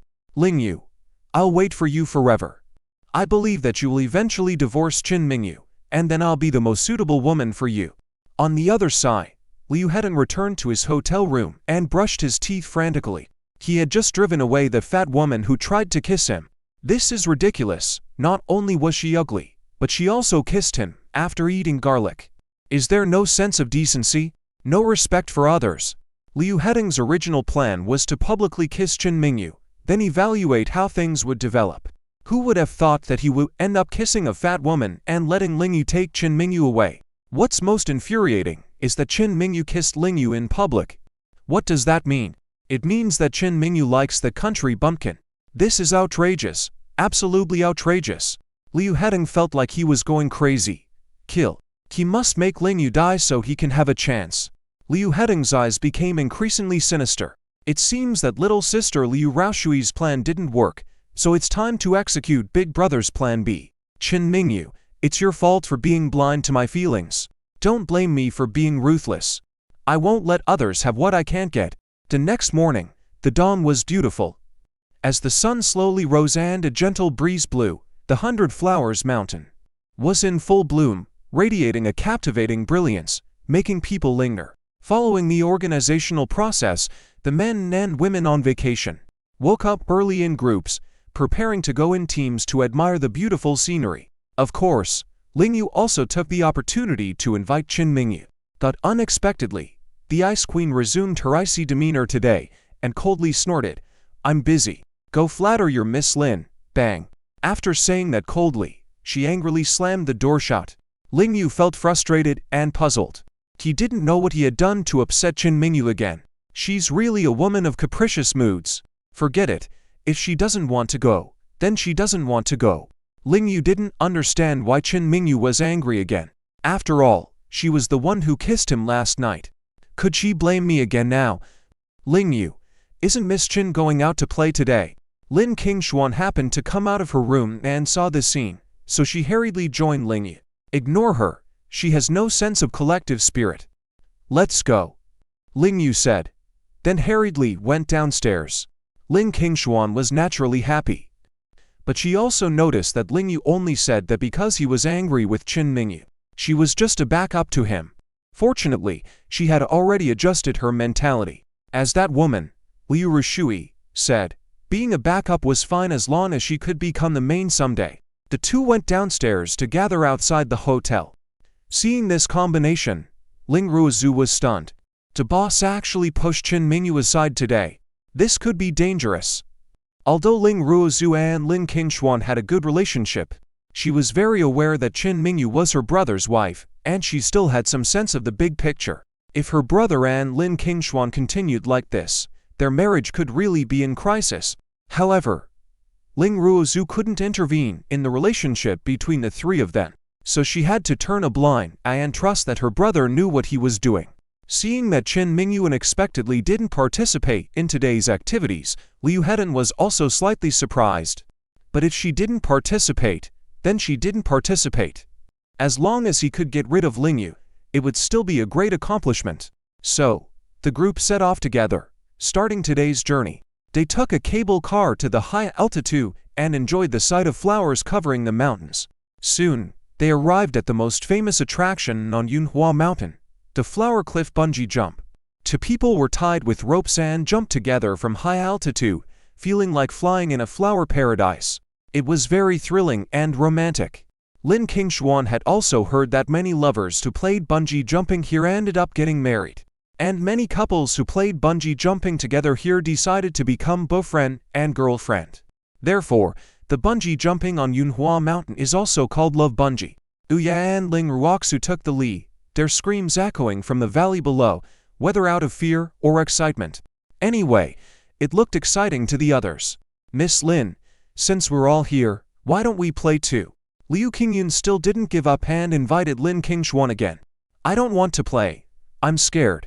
Lin Kinglong's response was very direct. She felt annoyed whenever she saw Liu Qingyun now. Liu Qingyun wasn't stupid. How could he not see Lin Kinglong's indifferent response? Looking at her gaze, which had never left Ling Yu, he realized that she still hoped for a chance. Unless Ling Yu die.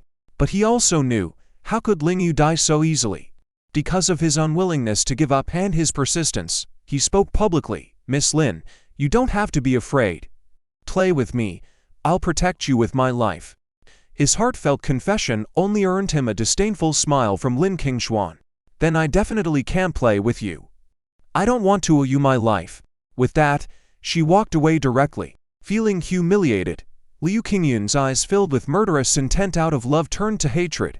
Liu Heading happened to walk up behind him and gently patted his shoulder, whispering in his ear, "Don't worry, if Ling Yu dies today, you'll have a chance." Liu Qingyun trembled suddenly. Did his cousin really have such a plan? Then he must cooperate. Soon, Ling Ruoxu and Ye returned from their game. Hearing how exhilarating it was, many people began to itch to try it themselves. Miss Lin, as one of the organizers of this event, why don't you lead the way and jump to leaven up the atmosphere? That's right, Miss Lin. Come on. Play once. Agreed. Raise your hands. Suddenly, someone cheered Lin Kinglong on. Lin Kinglong also guessed that this was intentionally encouraged by the two cousins from the Liu family. but she still showed a hesitant expression and refused. "No, I'm scared." But these people were all here with a mission. If Lin Kinglong didn't play, they wouldn't give up. Organizers don't take the lead in playing games. Isn't that incompetent? Boring. Let's all disband.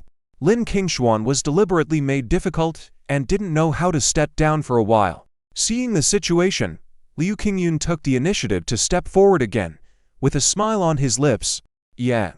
Miss Lin, don't anger the crowd. Just jump once, and I'll definitely protect you." The crowd immediately cheered and even applauded. "Okay. I'll play once." Lin Kinglong finally agreed.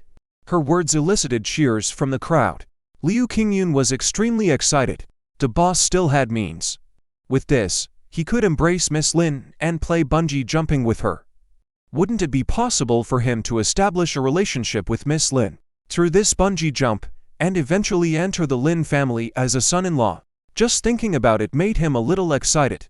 However, "Ling Yu, would you play with me once? I'm scared." Lin Kinglong suddenly said this, and Liu Qingyun stiffened immediately. After all, he had already reached out his hand, and now the other party was asking someone else to accompany her to play. Did he still have any face? Seeing Liu Qingyun's embarrassed expression, Ling Yu couldn't help but laugh.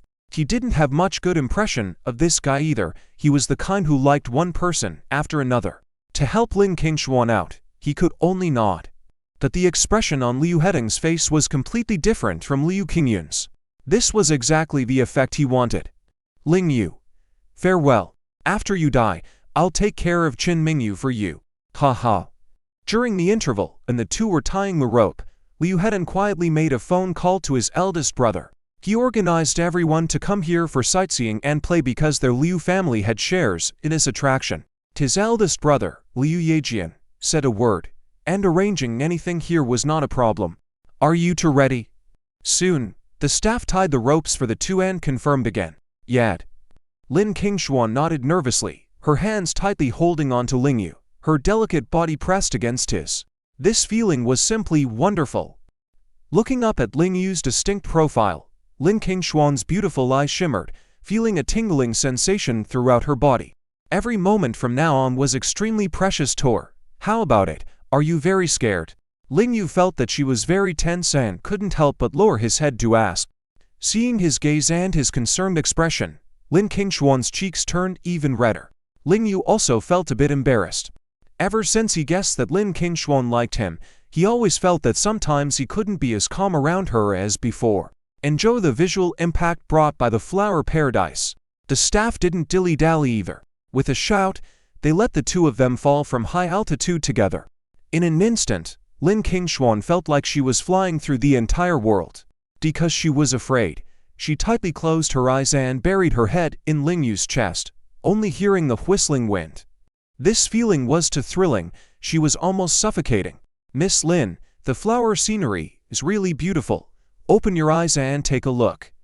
Not only was Ling Yu calm and relaxed, he could even take out one hand and gently pat Lin Kinglong's pretty face. Lin Kinglong enjoyed this feeling very much, feeling that this hand was very warm, giving her courage. Opening her beautiful eyes, she indeed saw the flowers dancing in the sky. Wow, it's really beautiful. Looking at the man she liked right in front of her, and swimming in the sea of flowers, Lin Kinglong felt that happiness was nothing more than this, right? "Ling Yu, what's wrong?" "I want to sigh." For some reason, Lin Kinglong's mood was extremely excited and surging, and she couldn't help but loudly confess to Ling Yu. Unfortunately, the wind was too loud around them, and Ling Yu couldn't hear clearly even though he was close. Mainly because her pronunciation was a bit off. "What? Choose me for what?" Ling Yu asked loudly in return. Lin Kinglong was furious, but it felt like there was a herd of deer ramming around in her heart. For a while, she closed her eyes again, her body completely devoid of the previous trembling, quietly enjoying everything. She vowed never to forget this moment. This was their romantic time belonging to her and Ling Yu. The scene of the two tightly embracing was as beautiful as a painting, making the men and women on the cliff envy them. Indeed, it was worthy of being called the love bungee jump. Any couple who bungee jumped here would fall in love. However, at this moment, they suddenly heard a crisp cracking sound. Snap! The rope had snapped. Ah! A girl saw it and screamed in horror, her voice piercing the hearts of everyone present. The previously beautiful and harmonious atmosphere instantly turned terrifying. Xiao Yu, Miss Lin, Ling Ruozhu ran towards the edge of the cliff regardless of everything. You should know that the two people bungee jumping now were her younger brother and her friend's boss. How could they be in trouble? Uya tightly held her, afraid that she would get too excited and fall down. Liu Yitang looked at the falling couple with a smirk on his lips. Liu Qingyun's mood, on the other hand, was much more complicated. There was a sense of satisfaction in killing his enemy, but there was also a feeling of pity for the goddess's fall. But all of this was Ling Yu's fault, and Lin Kinglong's fault for being blind. They brought this upon themselves. No one else to blame. He knew very well that below the valley was a raging torrent. Even if they were lucky enough not to hit the rocks, they would be swept away by the current and drowned. As the bungee cord no longer recoiled, Lin Kinglong finally realized that the lifeline had snapped. Could it be that she and Ling Yu would die here? Miss Lin, don't be afraid. Ling Yu quickly comforted Lin Kinglong loudly, breaking the useless rope. I'm not afraid. Lin Kinglong not only wasn't afraid but also smiled. Ling Yu, do you know, I wasn't lying just now. I was really scared of bungee jumping. If it were with someone else and the rope snapped, I might have fainted already. But being with you, I'm not scared at all, and I don't know why. This was practically a confession. Ling Yu smiled wryly, constantly assessing the situation below. His handsome face and his fearless eyes deeply impressed Lin Kinglong's beautiful eyes. This was the reason she fell in love with this man. He was just too calm. Ling Yu, you will protect me, won't you? Lin Kinglong tightly closed her eyes, not looking at the blurry scene. Holding Ling Yu's waist with both hands, burying her head in his chest as she asked. But Ling Yu didn't have the luxury of leisure like her. His mouth didn't answer, but his one hand tightly held her slender waist, trying to figure out a way to survive. As a soldier from the northern border, he had experienced life and death many times. In critical moments, his abilities far surpassed those of ordinary people. The next moment, he swung the broken rope in his hand towards a protruding rock at the edge of the cliff. The rope unexpectedly wrapped around the rock in an instant. Wow, Superman! The women watching from the edge of the cliff couldn't help but exclaim. They had long noticed Ling Yu's extraordinary abilities, but they didn't expect him to be so powerful. They could only say that Miss Qin and Miss Lin had really sharp eyes. Liu Yitang was also stunned. What kind of freak was Ling Yu? In such a situation, did he still think he had a chance to survive? Crack! The protruding rock couldn't withstand the weight and the strong force of the two people, and it broke. The two of them fell once again. Only then did Liu Yitang breathe a sigh of relief. This was more like it. Ruoxu's heart raced again. Little brother, you need to think of another way quickly. Although Ling Yu was powerful, he was not Superman. With the rope tied to the rock plummeting, he had no choice but to let go of the rope. Fortunately, after that brief moment, their falling speed had slowed down considerably. Doom! Eventually, the two of them fell into the rushing stream, splashing up large sprays of water. Help! Help! Quick! Someone save them! Ruozu quickly cried out for help. Others also woke up as if from a dream, joining in the calls for help, and some even dialed emergency services. Only Liu Yitang stood by, laughing coldly. But Liu Qingyun was trembling all over. Ling Yu and Lin Kinglong were dying right before his eyes. Below the cliff, the turbulent currents rushed, with many reefs. Anyone who hit them would surely die. However, Ling Yu reacted quickly, constantly dodging with Lin Kinglong in his arms. Even using non-lethal impacts to slow down at the cost of injuries. Otherwise, if they continued to rush down at high speed, they would inevitably die. After a while, a clean and powerful hand suddenly reached out from the shore. Then, Ling Yu gritted his teeth and emerged from the water, ignoring his injuries. Climbing onto the shore with Lin Kinglong, who had already fainted, still in his arms. Ling Yu was also very afraid. Lin Kinglong's body was far less robust than his. He was afraid that she would be injured during the process or stop breathing from drowning. Miss Lin, wake up! Ling Yu quickly laid Lin Kinglong flat on the shore. Lin, as a miss from the Lin family, was wearing sportswear today, and the material was very thin. Because her whole body was soaked, her alluring curves were fully exposed, especially those two at her chest, practically on the verge of bursting out.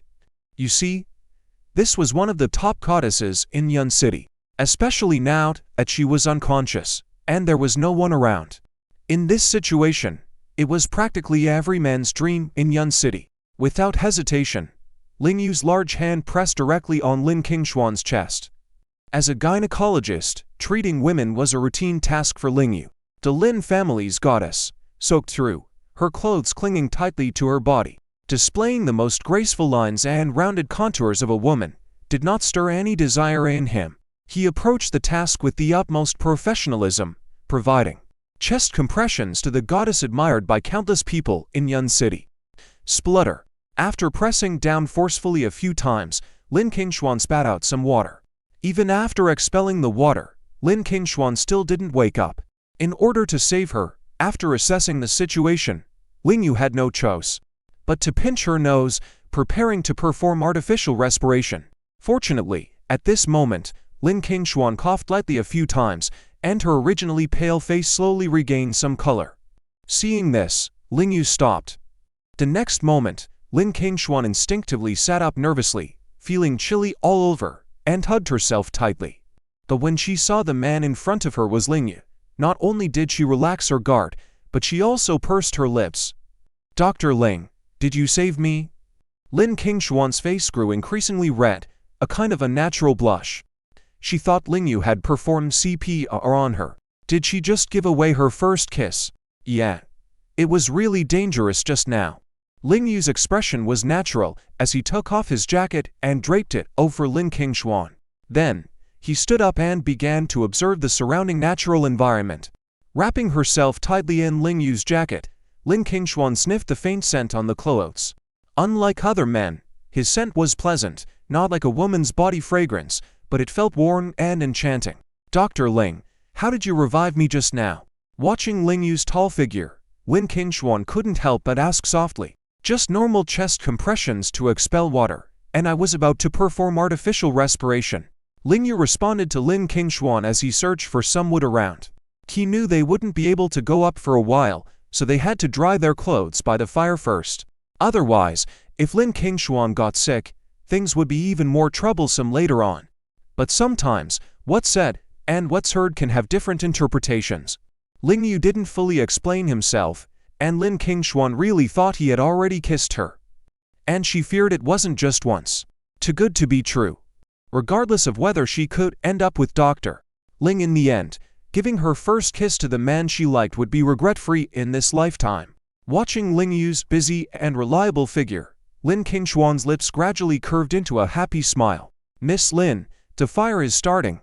Please come over here quickly." Ling Yu's wilderness survival skills were simply extraordinary. In just a few moments, he managed to ignite a fire. His slightly cold words made him seem a bit unromantic, but Lin Kinglong didn't mind. Ling Yu's lack of romance was, in her eyes, also a virtue. She just liked this kind of straightforward man, not like King Yun's Ling Yun, who made people feel repulsed just by hearing him.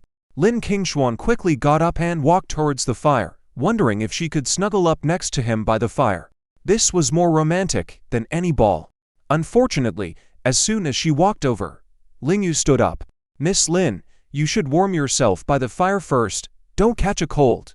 After saying that, he picked up a few sticks from the ground and walked to another nearby grove to set up something. Lin Kinglong was curious and also admired his extraordinary ability to work with his hands. In just a few moments, he had actually built a wooden frame and then made a pile of fire to dry his clothes on top of it. Those sturdy six-pack abs fascinated Lin Kinglong. What kind of training had this man gone through? His abs were different from those of gym instructors. His didn't look disproportionate, but you could tell they were very strong. Seeing Lin Kinglong sneakily glancing at him through the cracks, Ling Yu's face finally became a bit unnatural, and he smiled awkwardly. "Miss Lin, I'd like to dry my clothes first. Could you please look over there?" As an obstetrician, Ling Yu was naturally accustomed to examining women's bodies, but being looked at by a woman himself wasn't quite as natural. "Sorry." Lin Kinglong quickly turned her face away, her cheeks blushing, feeling a tingling sensation inside. wishing she could sneak another glance. Oh no! Was she really turning into a woman who ogled men? Lin Kinglong's cheeks grew hotter and hotter. In the past, she couldn't understand why some women acted so infatuated, calling every handsome guy husband and screaming at the sight of any hint of muscle. But now she realized that when you truly liked a man, this feeling of excitement was so intense, it was impossible to control. So she secretly continued to steal glances, looking through the gaps in the bushes. Ling Yu didn't pay her much attention. The current situation demanded that they dry their clothes and bodies first, and then figure out how to survive properly. After all, no one knew how long they would be trapped in this valley.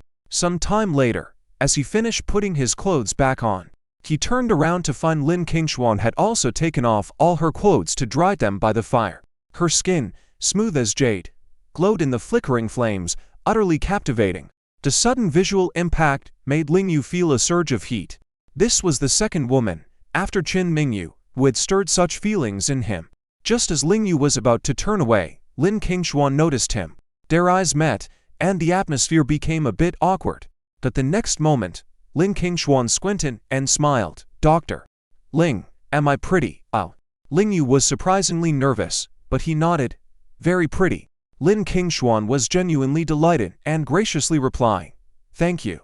"Ah, you're welcome." Ling Yu quickly turned away, trying to maintain a natural demeanor. "Then Miss Lin, you should dry yourself and your clothes first. I'll see if I can find something to eat, Lin Kinglong nodded slightly, feeling a bit embarrassed, but gradually smiled again. Without any communication devices on then, and having been carried quite a distance downstream by the river, they found themselves in a desolate valley with no signs of human habitation. They needed to figure out how to survive first before they could hope for rescue. Otherwise, it would be difficult for them to make it out alive. Ling Yu took a few steps, then suddenly stopped and said, "Oh, Miss Lin, you should hurry up and put your clothes on. I'm afraid there might be other people or wild animals around here." Lin Kinglong was momentarily stunned but then felt a surge of joy. Was Dr. Ling jealous? "Okay. All right, then I'll look for something to eat nearby. Call out if you need anything, Got it." Lin Kinglong was very obedient. If it were any other man, or the pre-married Ling Yu, it would probably be difficult to resist such a woman. But now, Ling Yu was very clear that he was a married man and absolutely could not entertain any other thoughts about other women. Night fell gradually. Ling Ruoxu was still anxiously waiting for news of rescue at the cliff. In stark contrast to her expression, Liu Hedan could hardly contain his excitement. The longer the wait without news, the higher the probability of Ling Yu's death. "Big brother, I have good news to tell you." Liu Hedan couldn't help but call his elder brother again. Ling Yu should have fallen off the cliff and died. But Mingu didn't do bungee jumping with him. She's still alive. "My chance has come." "Is that so? Then it's up to you." Liu Yejian ended the call with his brother in a few words, his eyes gradually turning cold, but with a hint of disappointment. Although he wanted to get rid of Ling Yu, who had just snatched away a 1 billion profit deal from the Liu family. As the heir of the Liu family, he was even more eager for Mingu to die with him. As long as Mingu dies, the Qin family will no longer be a threat in the future. Liu Yejian gritted his teeth and muttered to himself, "Ruoxu, what happened?" In the darkness of the night, Mingu hurried to the edge of the cliff, where she found Ling Ruoxu. She had been busy with company matters all day and had only just learned about the cliff incident. She rushed over immediately upon hearing the news. Xiao Yu and Miss Lin were bungee jumping, and the rope broke. They fell down. Ling Ruoxu choked at. "What?" Mingu, who was usually composed and unruffled, suddenly widened her eyes, her expression even becoming somewhat frozen. But the next moment, without a word, she immediately called Xia Shouty and instructed her to arrange a rescue team to search the mountains. Not only that, she personally called the relevant departments and ordered, "Even if you have to turn the mountain upside down, find them before dawn. Understand?" Ling Ruoxu followed Mingu quietly. At this moment, seeing Mingu's icy and commanding demeanor, she finally understood what kind of wife her brother had married. With just a glance, she could almost kill someone. Seeing how cold Mingu usually was to her brother, she realized that was actually the best side of her. Next, the manager of the scenic spot was summoned by Qin Mingu and scolded mercilessly. With just one phone call from Qin Mingu, hundreds of rescue teams were mobilized. After witnessing this scene, Ling Roxu truly felt the immense power of her brother and sister-in-law. No wonder the Ling family had been able to easily resolve major incidents in the past. Luya was even more frightened. He knew now that he must never offend the Ling family in the future. If Qin Mingu wasn't pleased, it would be nothing for her to crush him. Another hour later, the captain of the rescue team personally came to Qin Mingu and reported with a trembling voice, "General Qin, it's dark now, and the mountain is so big. The valley is pitch black, and we can't see anything. We can't find anyone. Useless." Qin Mingu reprimanded coldly, "If the rescue team can't find them, what's the use of you all being here? Since you're incapable, I think it's time for you to step down from your position." The captain's face turned ashen. He knew Qin Mingu had the ability to do this. With just one word from her, he, as the captain, could be fired tomorrow. "General Qin, I understand.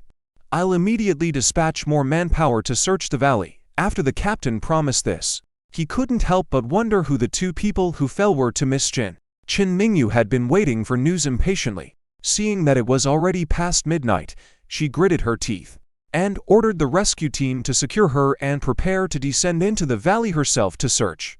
"General Qin, absolutely not. The environment down there is extremely dangerous and complex. It's risky for you, a woman, to go down there at night," everyone hurriedly advised her. "Don't waste your breath.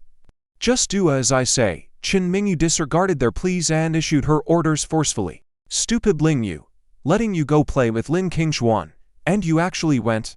Just wait until I find you. I'll teach you a lesson." An hour later, Qin Mingu was lowered down and into the valley on a rope. Although the captain of the rescue team accompanied her along with a few others, Qin Mingu was more agile than them. Moreover, because she was more worried about Ling Yu's safety, she quickly became impatient with their slow movements and decided to search on her own. "Ling Yu, you stupid Ling, can you hear my voice? Hurry up and get out with that Lin woman, or you're dead." Qin Mingu had never lost her composure like this before. In her 27 years of life, when had she ever shouted a man's name like this? But she was constantly defeated by her anger and worrying. If that man really died like this and the news came out that her husband died bungee jumping with another woman, where would she, Miss Qin, put her face? Yes, that's the reason. Qin Mingu firmly believed that was the reason.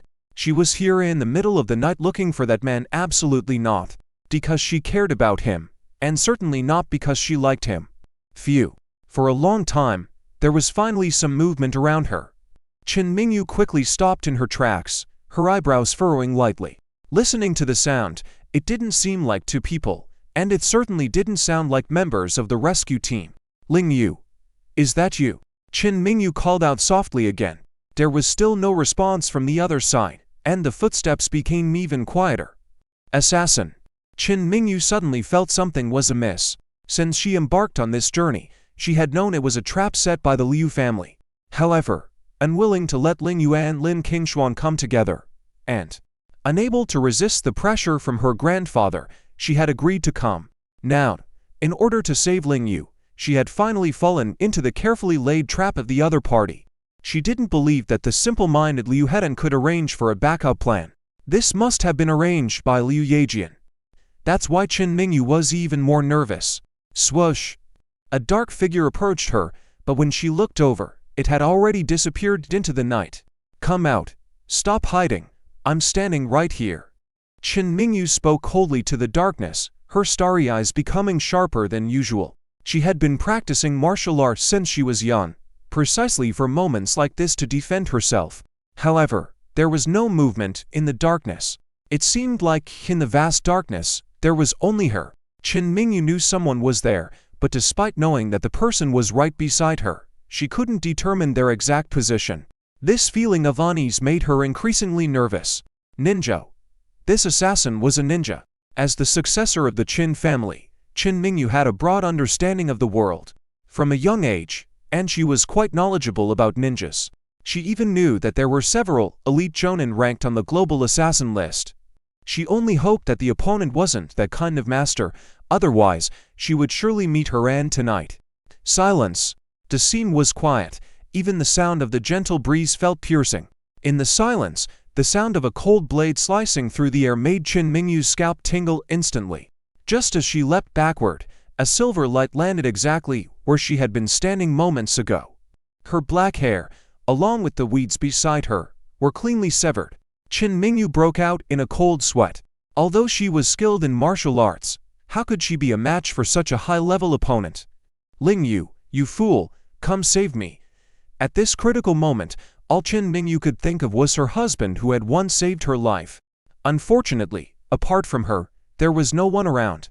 The assassin's attack missed, and he immediately disappeared into the night. Qin Mingyu had completely lost track of the assailant, feeling as if the sword of death was hanging over her head. With the next strike, she had no chance of evasion. Duty. Meet your end. A chilling voice echoed in the night. Although spoken in Dojo language, Qin Mingyu was proficient in 8 languages and fully understood. The assassin had no pity for beautiful women.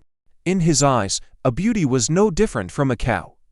It's over. When Qin Mingyu realized it, the Western-style sword was already inches from her face. Moving at an incredibly high speed, it aimed to sever her graceful snow-white neck. Swish!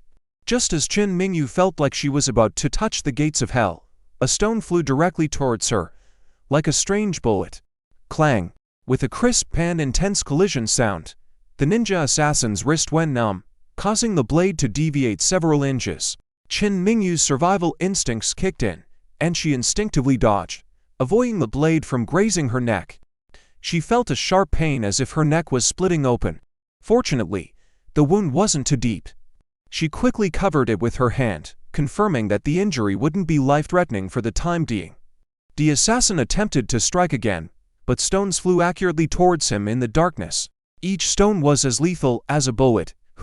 The ninja assassin, startled and panicked, shouted in the darkness after dodging. He knew very well that the strength of the opponent might not be inferior to his own. He hadn't expected such a formidable opponent here in Yun's city of Long Kingdom.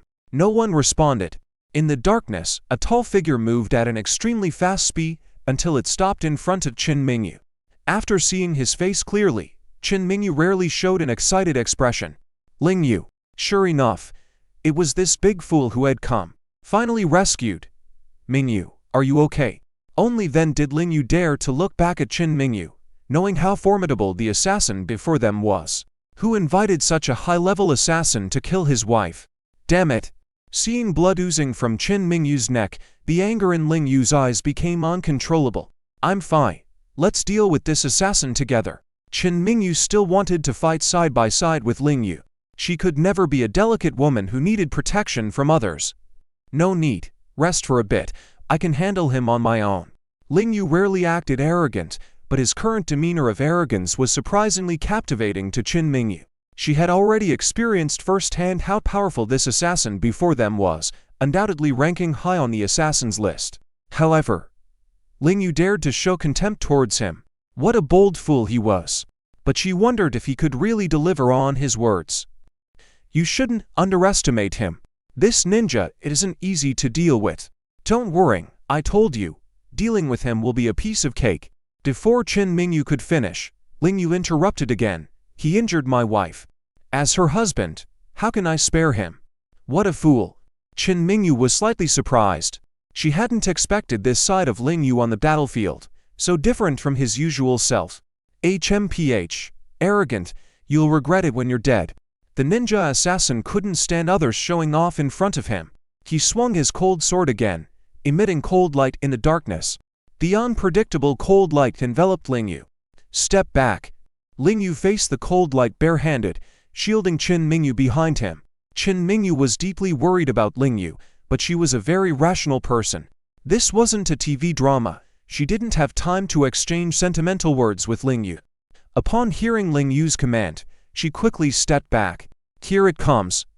The unpredictable cold light descended from all directions towards Ling Yu. For a moment, Qin Mingyu forgot to breathe. Ling Yu dodged desperately under the cold light, displaying astonishing agility and speed. Who exactly is he?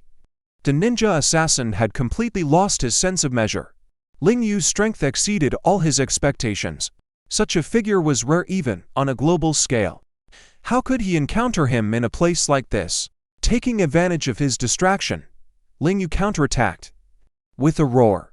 As he struck, the sound of his hand and the friction of the air resembled a wolf's howl, fierce and bloodthirsty. Crack! The crisp sound of bones breaking followed, and the ninja assassin spat blood, falling to the ground. The fight between the two lasted only 10 seconds, but the process felt like half a century. Even Mingu, a woman who had been through many trials and tribulations, was astonished and couldn't make a sound. When Lin Kinglong arrived just in time, she couldn't believe it.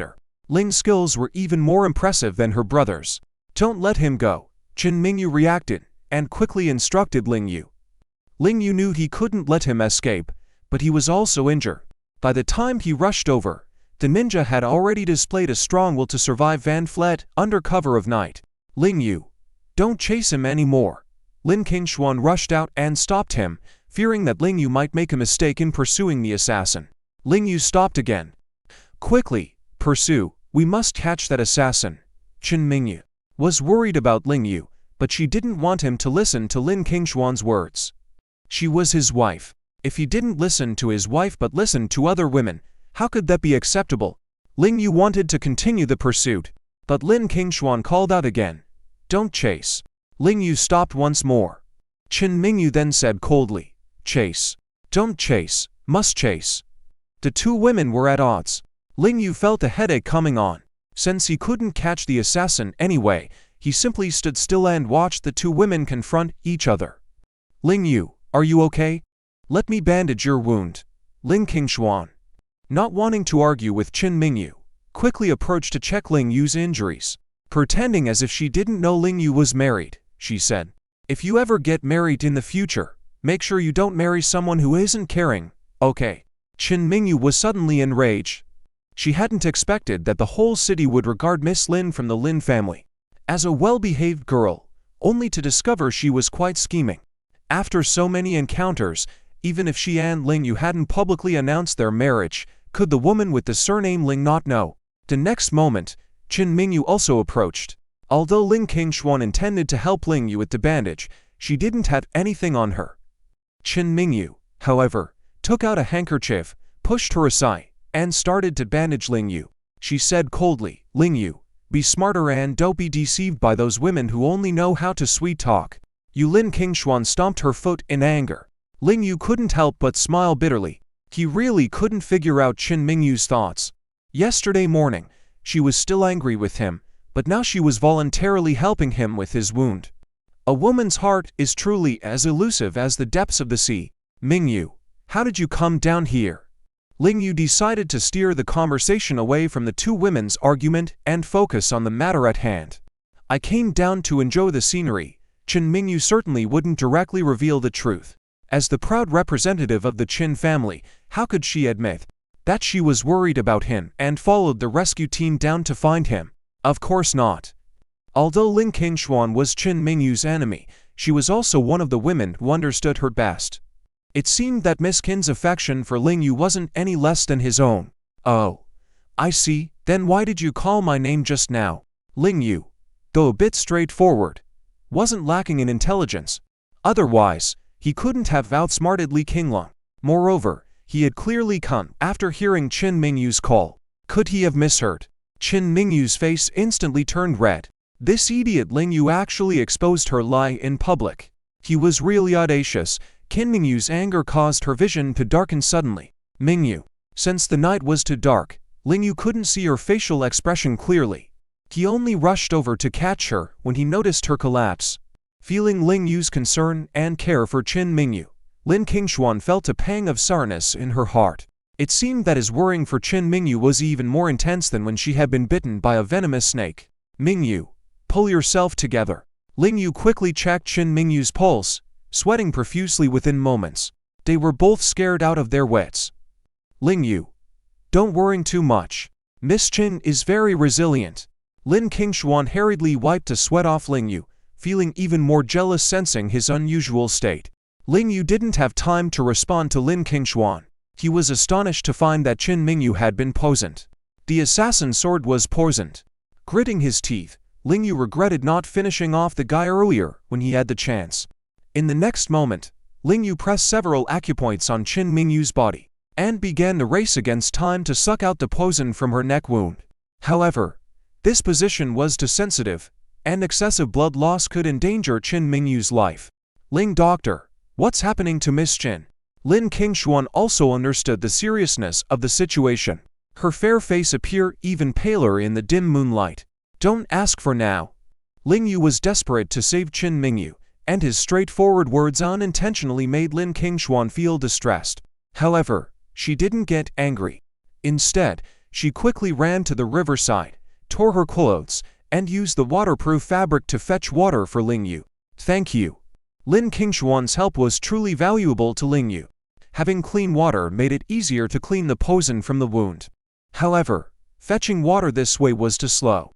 After the clean water ran out, Ling Yu still carried Qin Mingyu and rushed to the riverside. Fortunately, Ling Yu's medical skills were outstanding, and he had accumulated numerous experiences in wilderness survival and first aid during his time in the Northern Territory. After some effort, he managed to clear Qin Mingyu's toxins. Lin Kinglong watched Ling Yu as he worked to save Qin Mingyu, feeling a mixture of emotions. Firstly, she enjoyed seeing Ling Yu's focused demeanor when practicing medicine. Ling Yu's posture was extremely captivating, reminiscent of the most romantic moments of that night. Unfortunately, this time he was saving Qin Mingyu, not her, and his expression was visibly more nervous than when he had saved her. Rip. The sound of clothes tearing brought Lin Kinglong back to reality. Since Qin Mingyu had rushed over suddenly, her clothes were not loose-fitting. Ling Yu noticed that she was having difficulty breathing, so he tore open her shirt. Lin Kinglong couldn't help but be surprised. Qin Mingyu usually dressed modestly, giving the impression that she wasn't particularly sexy. But now, Lin Kinglong realized that Qin Mingyu's figure was even better than she had imagined. The term natural beauty seemed to fit her perfectly. Even though Lin Kinglong thought highly of her own figure, often praised by Li Ruxu, she couldn't help but feel inferior when she saw Qin Mingyu's figure. Qin Mingyu's figure would stand out even in the modeling world. Could it be that Ling Yu was attracted to her because of this? Ling Yu didn't have time to speculate on Lin Kinglong's thoughts. He was too focused on Qin Mingyu, who was becoming weaker due to excessive blood loss. Iceberg woman, please don't die. Ling Yu was extremely nervous. He couldn't afford to lose Qin Mingyu. Lin Kinglong's defenses were completely broken. She wished that the person on the brink of death right now was her, not Qin Mingyu. Unfortunately, Ling Yu was not only a doctor, but also Qin Mingyu's legal husband. It was only natural for him to perform CPR on his wife. Lin Kinglong had nothing to say. She turned away, unwilling to witness the scene of the two kissing. However, the next moment, Ling Yu suddenly frowned and stood up nervously. What's wrong? Has Miss Qin awakened? Lin Kinglong thought it was because Qin Mingyu had woken up that Ling Yu had become excited. But seeing his serious expression, she knew it wasn't the case. Was Qin Mingyu about to die? At that moment, Lin Kinglong felt a mix of emotions. Miss Lin, there's movement from the assassins again. Quickly. Follow me. Ling Yu didn't have time to explain. He hurriedly picked up Qin Mingyu and managed to free up a hand to grab Lin Kinglong, rushing to escape from the area. Lin Kinglong's heartbeat suddenly accelerated. When fleeing with Ling Yu, she never felt scared. In fact, she found it thrilling. No game could compare to this excitement. Was Ling Yu a superhuman? How could he have such strength and endurance? With a smile on her face, Lin Kinglong closed her eyes and let Ling Yu lead the way. The night breeze brushed against her cheeks, feeling like a gentle caress. The sensation of running was so comfortable. Unfortunately, the running came to an abrupt halt. Ling Yu wanted to hide in the darkness, but a beam of light had already illuminated the surroundings. Before Ling Yu stood a male and a female assassin. They weren't afraid of Ling Yu escaping alone. How could he escape with two women? Moreover, their main target clearly wasn't Ling Yu. Heh. No wonder they paid a hefty sum to hire us, the Blood Spider Assassin Organization. I didn't expect to encounter such a skilled individual in Yun City. The woman in red said, as she approached Ling Yu with a graceful demeanor. She wore a red mask, her peach blossom eyes mesmerizing, with a beauty mark at the corner of her eye. However, Ling Yu didn't feel her sensuality or allure. He only sensed the thick aura of danger emanating from her. Who sent you to kill? Ling Yu protected the two women from Yun City as he stepped back, asking. However, he soon halted his steps because the man behind had drawn a dagger. This was a cold weapon assassin organization. Having spent many years in the northern region, Ling Yu had some understanding of globally renowned assassin organizations. Nowadays, there weren't many assassin organizations still using cold weapons, and they were mostly concentrated in the Dragon Kingdom. If he wasn't mistaken, the assassins before him should be from the Nightmare of Merchants, the Blood Spider Assassin Organization. Those who could afford to hire these elite assassins must be big shots in Yun City. Ordinary people couldn't even afford their fees. The woman in red didn't answer. Instead, she stared closely at Ling Yu's face. Ling Yu, being a straight male, didn't sense anything special, but Lin Kinglong, seeing the woman's gaze, felt a surge of jealousy. Could it be that this woman also had a special interest in Ling Yu? Was it just her imagination? Hey, handsome guy. Don't you remember me? The woman in red suddenly covered her lips and giggled. Her slightly plump figure trembled provocatively, exuding a strong appeal to the opposite sex. However, Ling Yu had no interest in her body. Frowning, he pondered whether he had seen this female assassin before. After a moment, Ling Yu shook his head. I don't know you. If it's money you're after, we'll pay you whatever they offered. As long as you give up the task, how about it? Ling Yu was never one to boast or act tough. If he were alone, he wouldn't show any weakness to the other party. But with injuries on his body and the need to protect Mingu and Lin Kinglong, he was afraid of any mishaps. Do you think that's possible? The woman in red walked closer to Ling Yu, her gaze somewhat teasing. The man behind, however, remained motionless, like a statue. Ling Yu quickly positioned himself to shield Mingu and Lin Kinglong behind him, adopting a defensive posture. You're still as amusing as ever, little brother. The woman in red had now reached Ling Yu, her fiery red lips chattering away. The closer her peach blossom eyes got, the more powerful their soul-captivating ability became. Lin Kinglong stared at her intently. If they were outside, she would have already sent troops to annihilate this despicable woman. The beauty behind you is so gorgeous. Is she your girlfriend? What are you doing bringing someone to a place like this in the middle of the night? The woman in red didn't reveal her identity, nor did she disclose where she had seen Ling Yu before. Instead, she continued to flirt with him. Lin Kinglong held onto Ling Yu's arm tightly, her gaze showing no fear of the woman before her. She didn't see the other party as an assassin, but as a love rival. A woman's sixth sense was much stronger than a man's. Ling Yu might not sense it, but how could she not know that this woman clearly had feelings for Ling Yu? Otherwise, why would she waste so much time chatting with Ling Yu, just like the ninja assassin from before?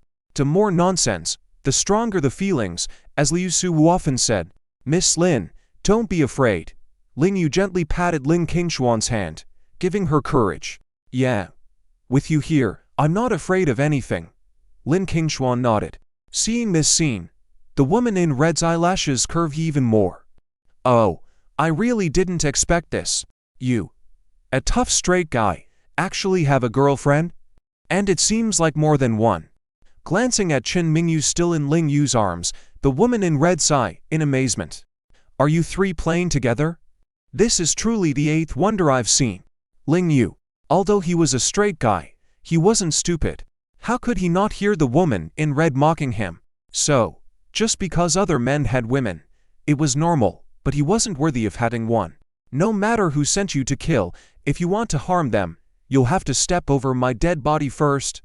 Ling Yu handed Mingu, who was still unconscious, to Lin Kinglong, standing in front of them both with a resolute gaze.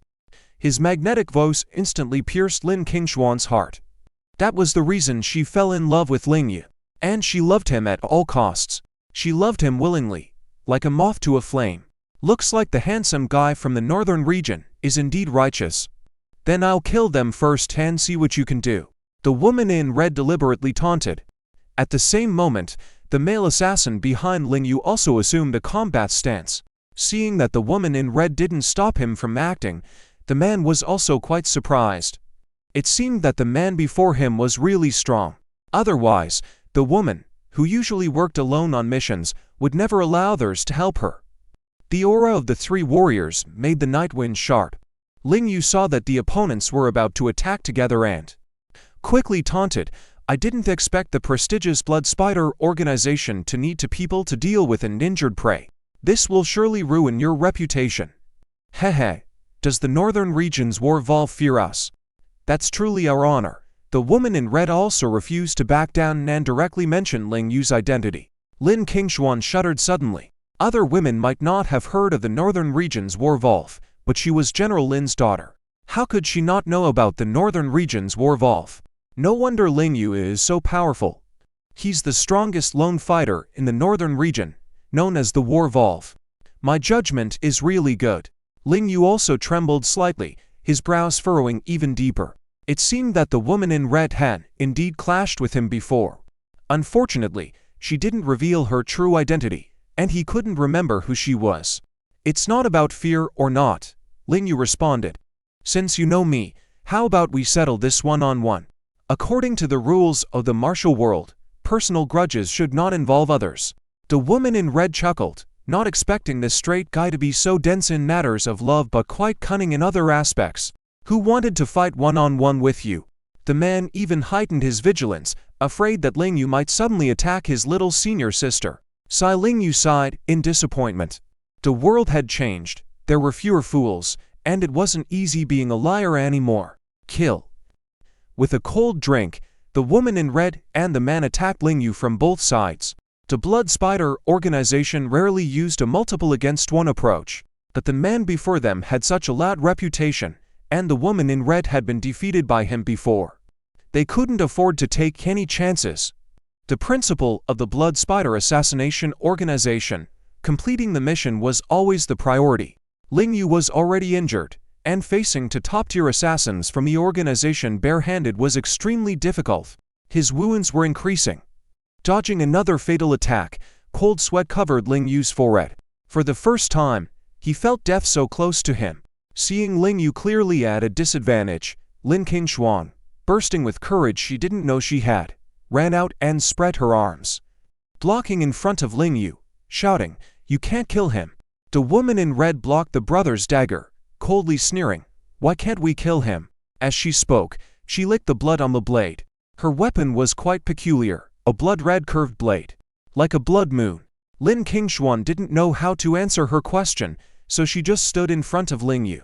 "Miss Lin, please move away quickly." Ling Yu worried that Lin Kinglong would be in danger, so he quickly pulled her back with one hand. If the assassins were to attack her, she will undoubtedly die. "Ling Yu, just leave us alone.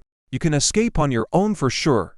Lin Kinglong tried to push Ling Yu away forcefully, but Ling Yu remained unmoved, gritting his teeth. "At no moment will I ever abandon my comrades." This scene reminded him of the mistake he made before retiring. Tonight, he would never make the same choice to retreat. Never. Hehe, indeed worthy of being the Warvolf of the Northern Region, so righteous and loyal. Since you won't escape, then just die. The woman in red attacked again. Like a red shadow, her blade radiating a chilling red light in the night. To protect Lin Kinglong and Mingu behind him, Ling Yu had no choice but to roar in anger and throw a punch. Whether it was an illusion or not, Lin Kinglong actually saw Ling Yu's fist emit a burst of firelight. Doom. In the blink of an eye, the two collided head-on, and surprisingly, the woman in red was forced to retreat, even taking several steps back before regaining her balance. Lin Kinglong couldn't see their movements clearly, but she could clearly see Ling Yu's right hand, which he had secretly hidden, was covered in blood. His hand had been cut by the woman in red. A sense of guilt surged through her heart, and the next moment, Lin Kinglong was moved to tears again. Ling Yu did this to save her, but she didn't know what had happened to his arm now. "No wonder you're called the Warvolf of the Northern Region. What a fierce punch." After stabilizing herself, the woman in red took a while to recover from her surprise before once again smiling with her red lips. In that last move, if she hadn't been holding a sharp weapon in her hand, Ling Yu's bones would probably have been shattered by the force of his punch. She had heard that the Warvolf of the Northern Region had suffered severe injuries and developed heart problems after a battle before retiring, causing his strength to greatly diminish. But she hadn't expected that even so, his strength still surpassed that of her, an elite assassin of the Blood Spider organization. Therefore, tonight she had to kill this Northern Region legend. Otherwise, if he were allowed to recover from his injuries, even she and her senior brother combined wouldn't be able to deal with him. Clang! The woman in red did not stop her attack. The blood-red curved blade in her hand once again descended towards Ling Yu. It had been a long time since Ling Yu had experienced such a life-and-death struggle, and he was slightly alarmed. He was already not in the mood to fight, knowing that if he continued to be entangled like this, he wouldn't be able to protect Qin Mingu and Lin Kinglong. But if he carried Qin Mingu and fled, Lin Kinglong would inevitably not be able to escape. What should he do? In a critical moment, Ling Yu once again dodged the fatal attack from the opponent. But the woman in red's blood moon curved blade still left several blood marks on his body. Just as Lin Kinglong was about to exclaim in alarm, she saw Ling Yu's eyes. This intelligent woman almost instantly understood Ling Yu's meaning. He wanted her to escape alone. Lin Kinglong pursed her lips. If possible, she would rather let Qin Mingu escape first, and she would stay behind to face life and death with Ling Yu.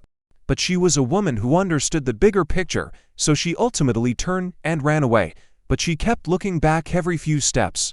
With Ling Yu alone blocking the two assassins and getting more and more injured, she couldn't help but shout, "Don't hurt Ling Yu. If you have the guts, come after me." As soon as she finished speaking, a voice sounded in her ear, "Hehe, why would I come after you?" Lin Kinglong was shocked, turning her head to find that the woman in red had somehow appeared beside her. She finally understood the level of enemies Ling Yu was facing. It was something ordinary people couldn't resist. TSK, such a beautiful and delicate appearance. The woman in red didn't hesitate to grasp Lin Kinglong's neck and forcefully pull her close, pressing the blade against her pretty face. "Guess what would happen if I left a few scars on your breathtakingly beautiful face? How do you think Ling Yu would react?" The woman in red smiled playfully, her tone carrying a hint of chill.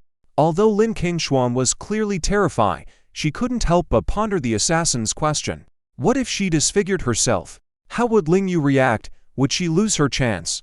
No. Ling Yu was not someone who judged based on appearance. Would he care if she was disfigured? And if he didn't care, what would she do? Seeing the change in Lin Kinglong's expression, the woman in red chuckled. "It seems you're really in love with that stone-like man. Then I'll disfigure you and see how he reacts." The woman in red was somewhat jealous of Lin Kinglong's beauty. She wanted to destroy Lin Kinglong, but even she didn't understand why. Not only did she want to destroy Lin Kinglong, but she also wanted to destroy Qin Mingu, because she could tell that Ling Yu cared deeply about these two women. She wanted to destroy the women Ling Yu cared about. Let her go. In a critical moment, Ling Yu broke free from the male assassin's grasp and rushed over, holding Qin Mingu with one hand and pointing angrily at the woman in red. Now that Lin Kinglong was with him, he had a responsibility to protect her, especially since the Lin family princess had just risked her life to protect him. Seeing Ling Yu so tense, the woman in red not only didn't release Lin Kinglong, but she also lightly grazed the blade across Lin Kinglong's cheek. "Ow!" Lin Kinglong let out a piercing scream, breaking the tranquility of the valley, and causing Qin Mingu, who had just regained consciousness, to stir slightly. She couldn't open her eyes, but her consciousness was fuzzy, and she vaguely knew what was happening around her. "Don't hurt her." Ling Yu clenched his fists, his face full of anger. "Hehe, if I don't want to hurt her, should I hurt you instead?" The woman in red teased. In fact, although they had the upper hand in the battle against Ling Yu, he was always the Northern Territory war wolf. They struggled to kill him even if they fought to the death. And it would be difficult to keep Ling Yu and Qin Mingu once Lin Kinglong escaped. "As long as you let them go, I'm willing to exchange my life for theirs." Ling Yu generously agreed, but he didn't feel any movement from Qin Mingu in his arms. "Ling Yu, don't worry about me. Take Miss Qin and run." Lin Kinglong's face was full of tears. She knew very well that her love for Ling Yu had reached a new level tonight. Now, she was willing to die for him. She had no regrets.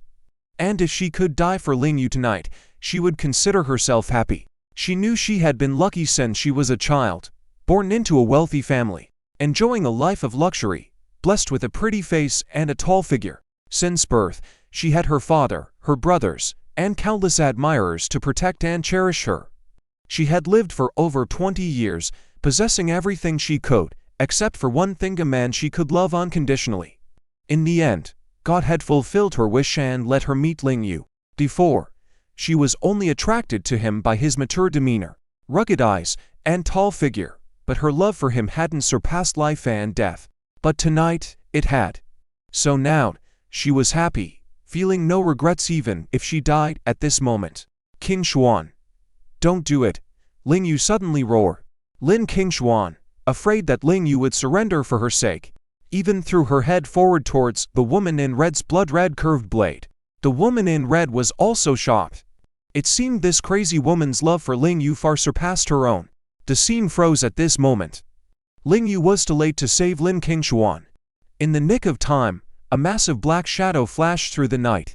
It was Lin Kinglong. This guy was also single-mindedly persistent. He had pursued Ling Yu for a duel for Qin Mingu, not only chasing him home, but also to this place. Let go of my sister, Lin Kinglong punched towards the woman in red. The woman in red hadn't intended to kill Lin Kinglong in the first place, so she quickly let her go and retreated. Who are you? The male assassin exclaimed. They were already surprised enough to encounter a top-notch expert like Ling Yu in Yuncheng, but they hadn't expected there to be a second one. It seemed that even with 3 top assassins mobilized by their organization, completing this mission was now difficult. Ha ha, here comes Lin Kinglong, who combines looks and strength, Lin Kinglong shouted. The others rolled their eyes on the spot. Lin Kinglong sighed softly. Her brother's martial arts skills were indeed impressive, but his look seemed to be the lowest among the men present. Well, that was an undeniable fact. Ling Yu was about to speak, but he didn't expect Lin Kinglong to push his sister towards him. You kid, protect my sister and get her out of here. I'll protect Mingu. This Ling Yu was also stunned. Shouldn't it be you protecting your sister? Why should your sister be protected by you? Unfortunately, Lin Kinglong was unreasonable. Taking advantage of Ling Yu's heavy injuries and being caught off guard, he snatched Qin Mingu and left. You brat, Ling Yu rarely cursed, but at this moment, he couldn't help but want to explode with foul language. Was this big guy a friend or a foe? Quick, pursue them. Don't let them escape. The male assassin immediately went after Lin Kinglong. Their mission was to eliminate Qin Mingu. Ling Yu also hurried to give chase. However, the red-clothed assassin deliberately attacked Lin Kinglong again. She could tell that in Ling Yu's heart, Qin Mingu was the one he cared most about. But she wouldn't let them be together. Ling Yu was unaware of her thoughts, but he knew saving people was crucial, so he rushed to protect Lin Kinglong. HMPH, I'm done playing with you. Died. The red-clothed assassin, not very old, intentionally left behind a remark before disappearing into the night. Ling Yu found it baffling. How could the Blood Spider organization have such unconventional members? Lin Kinglong, on the other hand, was certain. That red-clothed assassin must be her love rival. Humph, next time she won't let that demoness fall into her hands. Otherwise, she absolutely wouldn't let her off. Ling Yu wanted to give chase, but Lin Kinglong suddenly collapsed. He hurriedly stepped back to support her. Miss Lin, are you all right? I am fine. Lin Kinglong wanted to tell Ling Yu to go after Qin Mingu, but the words wouldn't come out. Everyone had their own selfishness. She realized she was no exception. She came to Ling Yu's side just to take advantage of the situation, so why pretend otherwise? But if Ling Yu didn't go, she felt uneasy, fearing something might happen to Qin Mingu. Miss Lin, find a nearby place to hide and rest. I'll come back soon. At this moment, Ling Yu was acutely aware of who was most important to him in his heart. Though he was very worried about Lin Kinglong, his subconscious urge was to go after Qin Mingu, ensuring her safety, even though Lin Kinglong was already protecting her. Lin Kinglong nodded, masking her inner disappointment with a smile. But the next moment, she fainted. Miss Lin, Ling Yu sighed heavily, reluctantly turning back to pick up Lin Kinglong, realizing that her peculiar illness had recurred. Her body felt cold, and if he didn't attend to her now, there could be a risk to her life. He had no choice but to trust Lin Kinglong for now. Under the cover of night, Lin Kinglong was ecstatic, feeling like he was injected with hormones as he dashed while carrying Qin Mingu. He had dreamt of this hero saving the beauty scenario countless times, And now it was finally happening. How moved would Qin Mingyu be when she woke up? According to the usual plot in novels, she should offer herself to him, right? Oh no, he couldn't let that happen. Couldn't let that happen. Lin Kinglong's mind tensed suddenly, but the next moment, he cursed, damn it. The two assassins behind him were indeed formidable and were almost catching up. Though he was a bit arrogant, having come from the military and executed many missions, he was very aware at this moment that if he continued to be stubborn, he would definitely be caught by the opponents.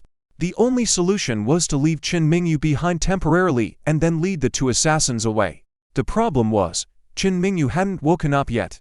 What if she didn't know he was the one saving her? That would be pointless. The footsteps behind him were getting closer and closer. Damn it, no other choice. I'll deal with those two assassins first before coming back. Lin Kinglong made up his mind. Using the cover of night to leave Qin Mingyu behind, deliberately leading the two assassins to another location. The two assassins quickly attacked from two different directions. Soon, the woman in red realized that while Lin Kinglong was strong, his agility was nowhere near Ling Yu's. She seized the opportunity and stabbed the woman in his arms with her knife. Heh. Mission accomplished. The woman in red smirked triumphantly, but the next moment, she heard a strange sound. That wasn't the sound of a knife piercing flesh. Ha. Surprised. Didn't expect that, did you? Lin Kinglong tore apart the coat from Qin Mingyu's body, revealing only stones and weeds. The expression on the woman in red's face shifted from triumphant to angry. Forced to retreat by Lin Kinglong's punch, she sneered and gradually smiled. I didn't expect you, this big guy who seems dumb, to have a bit of brains. Quick, where did you put the woman? Lin Kinglong burst into laughter. Ha. The two of you kneel down and call me Grandpa 100 times. If Grandpa is in a good mood, maybe he'll tell you. The woman in red's eyes narrowed with murderous intent. So you're asking for death? Ha. So what if I am? You two can't kill me anyway. Lin Kinglong was smart. The next moment, the two assassins attacked Lin Kinglong ferociously. But Lin Kinglong was in his prime state, with an unbelievable amount of stamina. The two assassins couldn't gain any advantage from their joint attack. The woman in red could only snore coldly. Senior brother, let's retreat. Soon, the two of them disappeared into the night. Ha. Now you know not to mess with me, right? Lin Kinglong felt like he hadn't had enough fun yet. He hadn't fought with Ling Yu, but taking on these two assassins was also quite enjoyable. He didn't win against them just now. If he had won, it would have been like indirectly surpassing Ling Yu, right? Unfortunately, they still managed to escape. Oh well, better go find my goddess quickly. Lin Kinglong decided not to pursue and quickly turned back to find Qin Mingyu.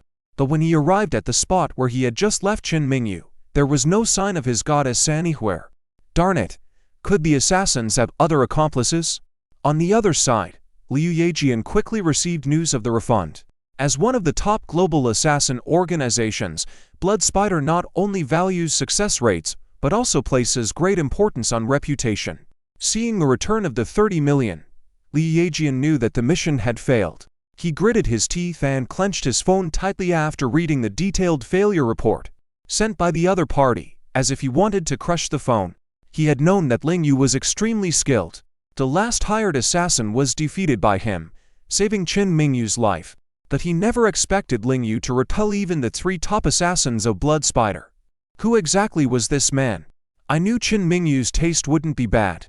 It seems I've miscalculated again. Liu Yejian, appointed to manage the company by the family head at the age of 30, was naturally outstanding. In the business circles of Cloud City, both he and Qin Mingyu were revered as the twin beauties of Cloud City. He was naturally frustrated by the failure of the plan, but after some thought, he immediately called his younger brother, Liu Hedan. Big brother, what's up? The signal here is bad. The phone quickly transmitted the intermittent voice. Liu Yejian immediately realized that his younger brother was also in a tough situation. Hedan, listen carefully. You might have a chance to play the hero. I'll give you some advice now, remember to follow it. Okay. Big brother. Go ahead. Hearing the opportunity to play the hero, Liu Hedan's eyes lit up instantly. He had no idea that his big brother still intended to harm Qin Mingyu. He had brought his entourage to this place in the dark just because Mingu had come down here. Originally, he had planned to take the opportunity in this place to force himself on Mingu and fulfill his obsession. After all, this place was known as a place where heaven never answered and earth never listened. But if there was a chance to play the hero, of course, it would be better to win people's hearts as well as their minds. From childhood, Liu Hedong had always admired his older brother, so when he received the call from his brother, he promptly followed his instructions. To his surprise, following the directions provided by his brother, he actually found Mingu. Not only that, but his longtime crush appeared to be alone, looking very weak, and not even wearing a jacket, just a tight-fitting tank top. Seeing his crush in this state, Liu Hedong's eyes sparkled even more, thinking that his brother had indeed not deceived him. "Mingu, are you okay?" Liu Hedong still ran over nervously, wanting to seize the opportunity to help Mingu, playing the hero. However, Mingu was not appreciative at all. A cold glance from her froze his pores and made his limbs stiff. What they call having the desire but lacking the courage, this was it. He had dreamt countless times of getting close to Mingu, and he had even played out scenarios in his head many times, but when given the chance, he couldn't make use of it. Luckily, his brother had just taught him a second move over the phone, which was to first break up her and Ling Yu. As long as he eliminated the rival in love, he would remove the biggest obstacle to pursuing Mingu in the future. "Mingu, that guy Ling Yu is really not reliable. He actually abandoned you to save Ling Kinglong. If it were me, I wouldn't do that. I would come down to save you." Before he could finish his sentence, Mingu's cold gaze fell on him immediately, like a sharp knife cutting through him. "How do you know these things?" Mingu's eyes were filled with hostility. She had long suspected it was the retaliation of the Liu family's business that sent assassins to kill her. Now, with Liu Hedong saying this, it was practically an admission of guilt. Well, Liu Hedong quickly explained in a panic. "Everyone saw Ling Yu falling down to save Ling Kinglong. That man wants to have his cake and eat it too. He's despicable. I only have feelings for you. I wouldn't even look at other women." Originally, it was a good opportunity to confess, and he wanted to highlight his affection through comparison. Unfortunately, Mingu didn't even bother to respond, simply turning her face away. "Whether you like me or not, what does it have to do with me?" Liu Hedong was suddenly stunned, feeling awkward. He was a bit embarrassed and angry, tempted to push Mingu down right there. After all, in this place where prayers went unanswered, if he couldn't beat her, what would he do then? That would be even more embarrassing. "By the way, where is Ling Yu?" Liu Hedong continued to inquire, following the instructions his elder brother had given him in advance. Mingu's expression was indeed angry, responding to his question with irritation. "Didn't you just say, why are you asking knowingly?" I just said about before. I really don't know what happened to him after he and Ling Kinglong fell down." "Get lost." Mingu had lost interest in talking to him, as usual, driving away this lapdog. She genuinely looked down on Liu Hedong, seeing him as a cowardly waste. If he dared to do anything to her, she might still consider him a man and give him a beating. But now, she didn't even have the intention to beat him. This lapdog was not worthy. Liu Hedong was anxious, feeling utterly useless. His elder brother had told him to either forcibly sleep with Mingu or play the hero, but he couldn't accomplish either. Cowardly. Too cowardly. But he didn't know that in reality, he had already succeeded. Mingu was seething with anger, gritting her teeth in fury. Ling Yu actually ignored her to save Ling Kinglong. Did her husband really consider her less important than a mistress? Could it be that Ling Kinglong had already given him that kind of pleasure, while she hadn't? So when Ling Yu faced danger, his body instinctively chose to save her over Mingu herself. Humph, men really can't be trusted. Mingu clenched her teeth, feeling furious. It seemed like this marriage couldn't continue. She couldn't tolerate her husband's infidelity. The sky was gradually getting light. The rescue team members were anxiously waiting for Mingu to return. But unexpectedly, it was Ling Yu who arrived at the rescue area with Ling Kinglong. "Ling Yu. Miss Lin, have you seen Miss Chin?" The captain of the rescue team hurried over and asked, his anxiety evident. If something happened to the young lady of the Chin family, he would be held responsible. How could he justify this to the Qing family? Ling Yu shook his head, then anxiously asked in return, "Has Mingu not returned?" The captain was so frustrated he stomped his foot. "Are you stupid? If she had returned, would I need to ask you?" It was Ling Kinglong who quickly answered, "We got separated from her. There were people in the valley trying to kill us. Ling Yu saved me, but he didn't bring Miss Qin back." As soon as these words were spoken, the members of the rescue team were shocked and exchanged glances. Mingu had descended into the valley to rescue Ling Yu, but Ling Yu ended up not rescuing her because he was saving another woman. Could it be that Miss Qin had made a mistake in her love? My goodness, could this be true? She was the young lady of the Qin family, the #1 icy goddess in Yun City. At that moment, Mingu happened to walk back to the rescue site, with Liu Hedan following behind her. "Mingu, thank goodness, you're safe." Ling Yu hurried over, his expression instantly relaxing. But Mingu looked at him, then glanced at Lin Kinglong behind him, her cold gaze seeming to pierce through his heart like a dagger. Ling Yu shivered. Mingu didn't even acknowledge him. She simply walked away and instructed the captain, "Let's go back. The same number of people who came should return." The captain finally understood. Miss Qin didn't want to take Ling Yu and Miss Lin back up. What exactly was going on? "You were the one who led us down the mountain to rescue, and now that we've found her, you won't let us bring them up. Mingu, please listen to my explanation."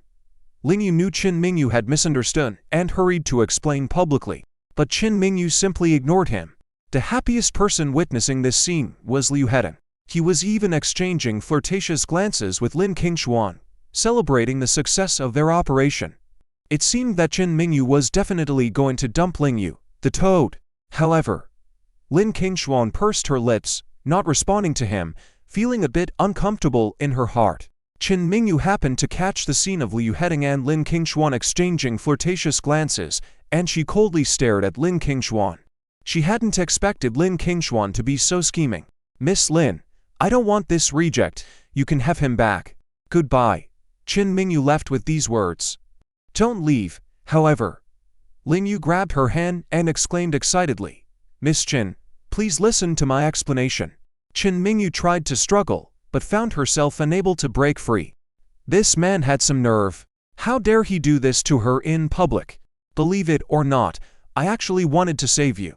You can be angry, but please don't humiliate me." Ling Yu had his own temper. He had almost lost his life trying to save Mingu. Yet, because of Ling Kinglong's interference at the end, he was being humiliated by her as useless. Who could endure that? But this time, Mingu wasn't buying his story. She coldly sneered, "I don't know what's in other people's hearts, so I only judge based on their actions." That sentence pierced through Ling Yu's heart. "Let go." Mingu fiercely kneed Ling Yu. Feeling the pain, Ling Yu reluctantly released his wife's hand. "Ling, are you okay?" Lin Kinglong hurried over and supported Ling Yu. Ling Yu, who was already injured from saving Mingu, felt his wounds reopen from the impact of Mingu's actions. "I'm fine," Ling Yu responded through the pain. Unable to contain herself, Lin Kinglong directly reprimanded Mingu. "Miss Qin, how could you treat Ling Yu like this? He's already injured." Mingu did feel a bit sorry for Ling Yu, knowing that some of his injuries were caused by her. But upon seeing Lin Kinglong's reaction, she sneered, "Miss Lin, he forced himself on me. Who does he think he is? He deserves it." Intentionally using the harshest words to hurt Ling Yu. This was Mingu's character. She never showed mercy to her enemies. For her, Ling Yu, who dared to betray her, was an enemy she would never forgive. Seeing this scene, Liu Hedan was overjoyed. Did Ling Yu, this country bumpkin, really think he could win over his goddess? The toad wanted to eat swan meat, but now his dream was shattered. Ha ha, Mingu really left. And she forbade anyone from saving Ling Yu and Lin Kinglong. Ling Yu remained silent, feeling suddenly uncomfortable in his heart. He had never experienced this feeling before. "Well then, Miss Lin, you'll have to figure something out yourself," said the head of the rescue team, who was also from the Qin family and knew better than to defy Mingu's orders. Before leaving, he could only apologize to Lin Kinglong. Lin Kinglong wasn't afraid. As long as she could be with Ling Yu, She was willing to live in a place like this for the rest of her life. However, it was already dawn, and just as Mingu and the others left, the next batch of rescue teams arrived to save them. Old man Qin Chang'an had been waiting for good news from Yunhua Mountain. He wondered if that stinky brat Ling Yu had managed to win over his granddaughter. But soon, he received bad news. "Grandfather, something's wrong. Miss Qin is back." "What?" Qin Chang'an immediately stood up in excitement, angrily leaning on his cane. "It's only been 3 days. Why did she come back so soon? And she even went directly back to the Qin family estate. Didn't he tell her not to come back until her external grandson-in-law appeared?" The next moment, Qin Chang'an, accompanied by Bai Lao, angrily strode out of the hall, only to see Mingu returning home with a cold face. "Do not approach strangers." The servants of the Qin family, seeing Miss Qin's attitude, trembled and shrank back into the corners. Who dared to approach her? Just like before, they were most afraid when Miss Qin was angry. "Stop right there." Suddenly, a furious shout echoed, and Mingu had to stop. Her stunningly beautiful face remained as cold as ever. "Everyone else, leave." "Yes, sir." Bai Lao quickly dispersed everyone, leaving the over 100 square meter hall quiet. "You ignored my words." Mingu didn't wait for Qin Chang'an to finish speaking before laying it all out. "I hate betrayal the most. I will divorce him." "What?"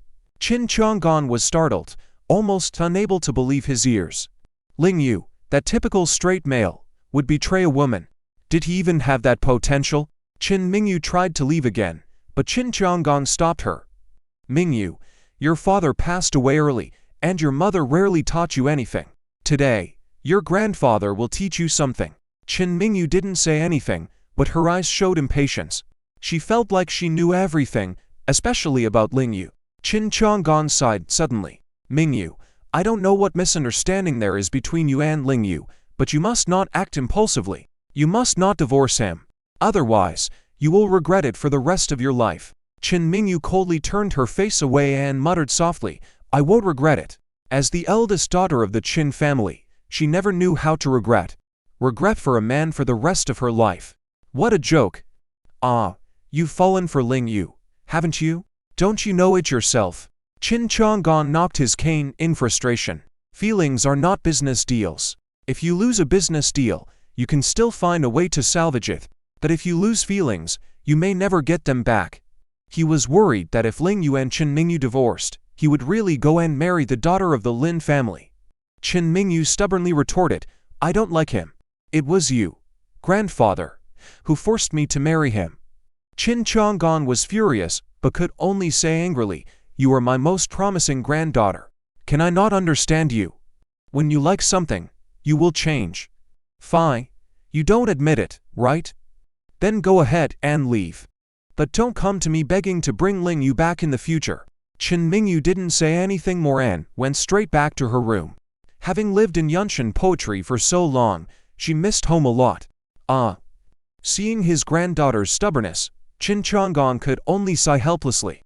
Mingu, despite her exceptional intelligence and academic prowess, still needed to experience and comprehend matters of the heart firsthand. Her father, back then, lost the woman he loved the most. Later, due to a family marriage alliance, he married a woman he didn't love, gradually falling into severe depression, carrying a lifetime of regret before leaving this world. Qin Chang'an truly didn't want Mingu to follow in her father's footsteps, which was why he went to great lengths to select a good man for her. Now that she finally fell for this man, how could she end the marriage just because of a momentary impulse? No, I must find Ling Yu and give him a piece of my mind. Qin Chang'an couldn't allow his granddaughter's hard-won marriage to end so abruptly, thus he decided to talk to Ling Yu immediately. Meanwhile, after Mingu left, Ling Yu also declined Lin Kinglong's persuasion and left Yunshan poetry early, returning to the city. Just as he was contemplating whether to return to Yunshan poetry or head home directly, he received a call from Chen Ailin. Thinking that his mother already knew about him and Mingu, he was worried about how to broach the subject. To his surprise, Chen Ailin was the one in a hurry, saying, "Xiaoyu, you need to come to the hospital quickly. Your cousin has had an accident." "What happened?" Ling Yu's heart skipped a beat.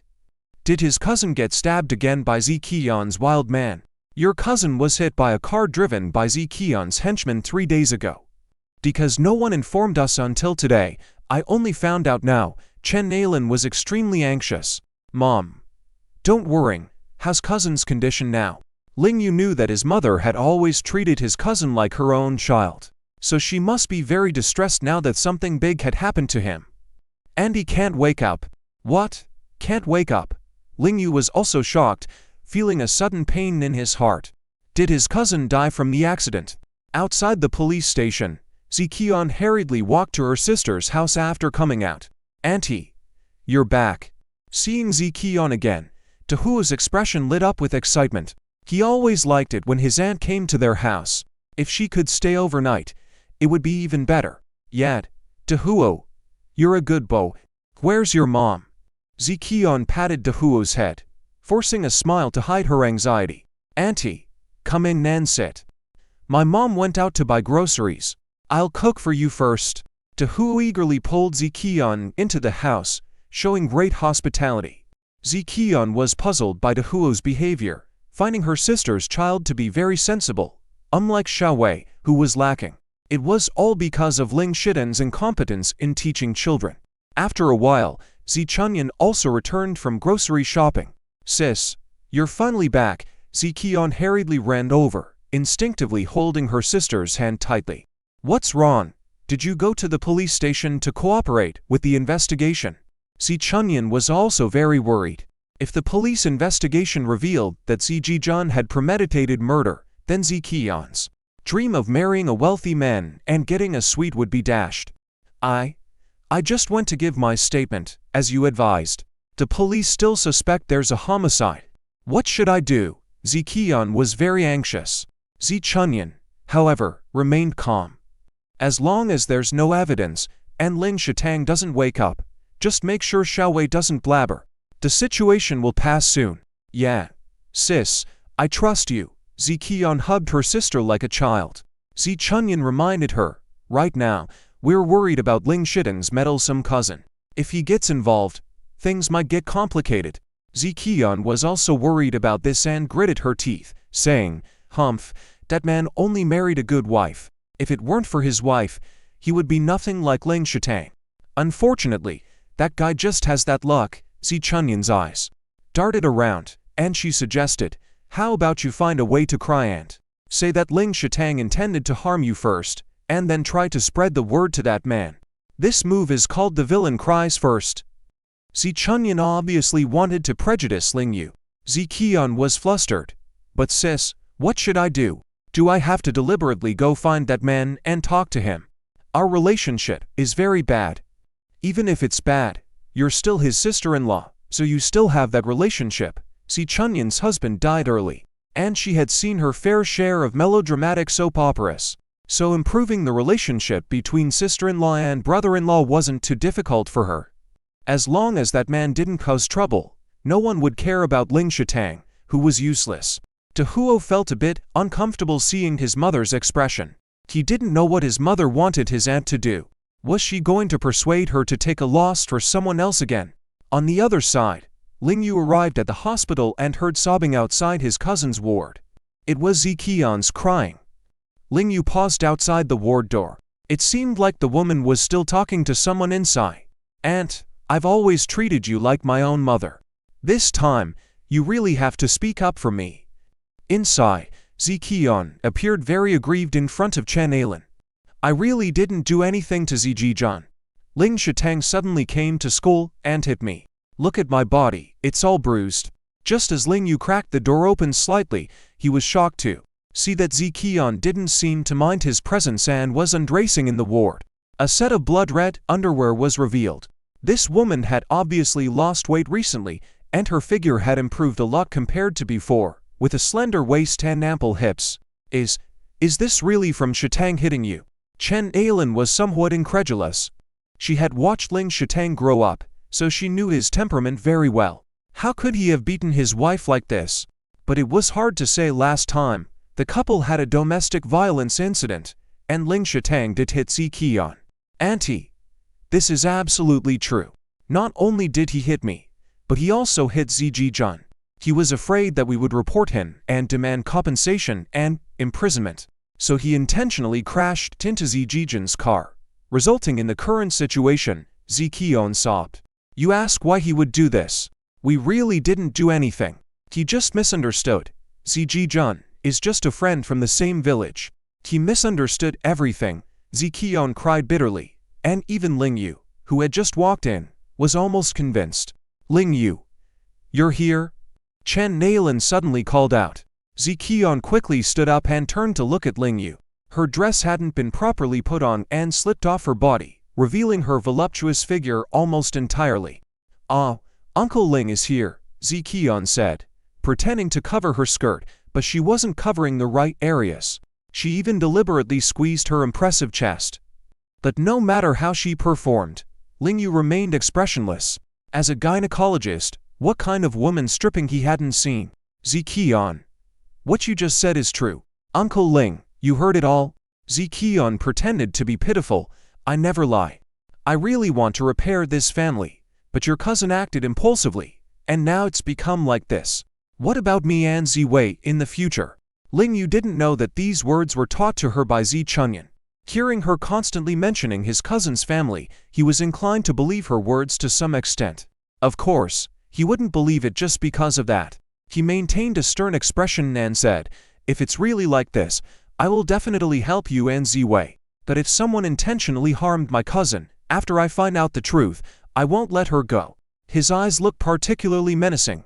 Ziqion shivered slightly and started crying even more miserably, clinging to Chen Ailin. Auntie, you have to believe me. Everything I said is true, sob. All right, stop crying. Auntie will believe you for now. Chen Ailin's heart softened, gently patting Ziqion's back to comfort her. Ling Yu didn't want to look at this woman. Whether she was careless or intentional, she didn't properly put her dress back on. After examining his cousin's injuries, Ling Yu said to Chen Ailin, Mom, I've taken 3 days off.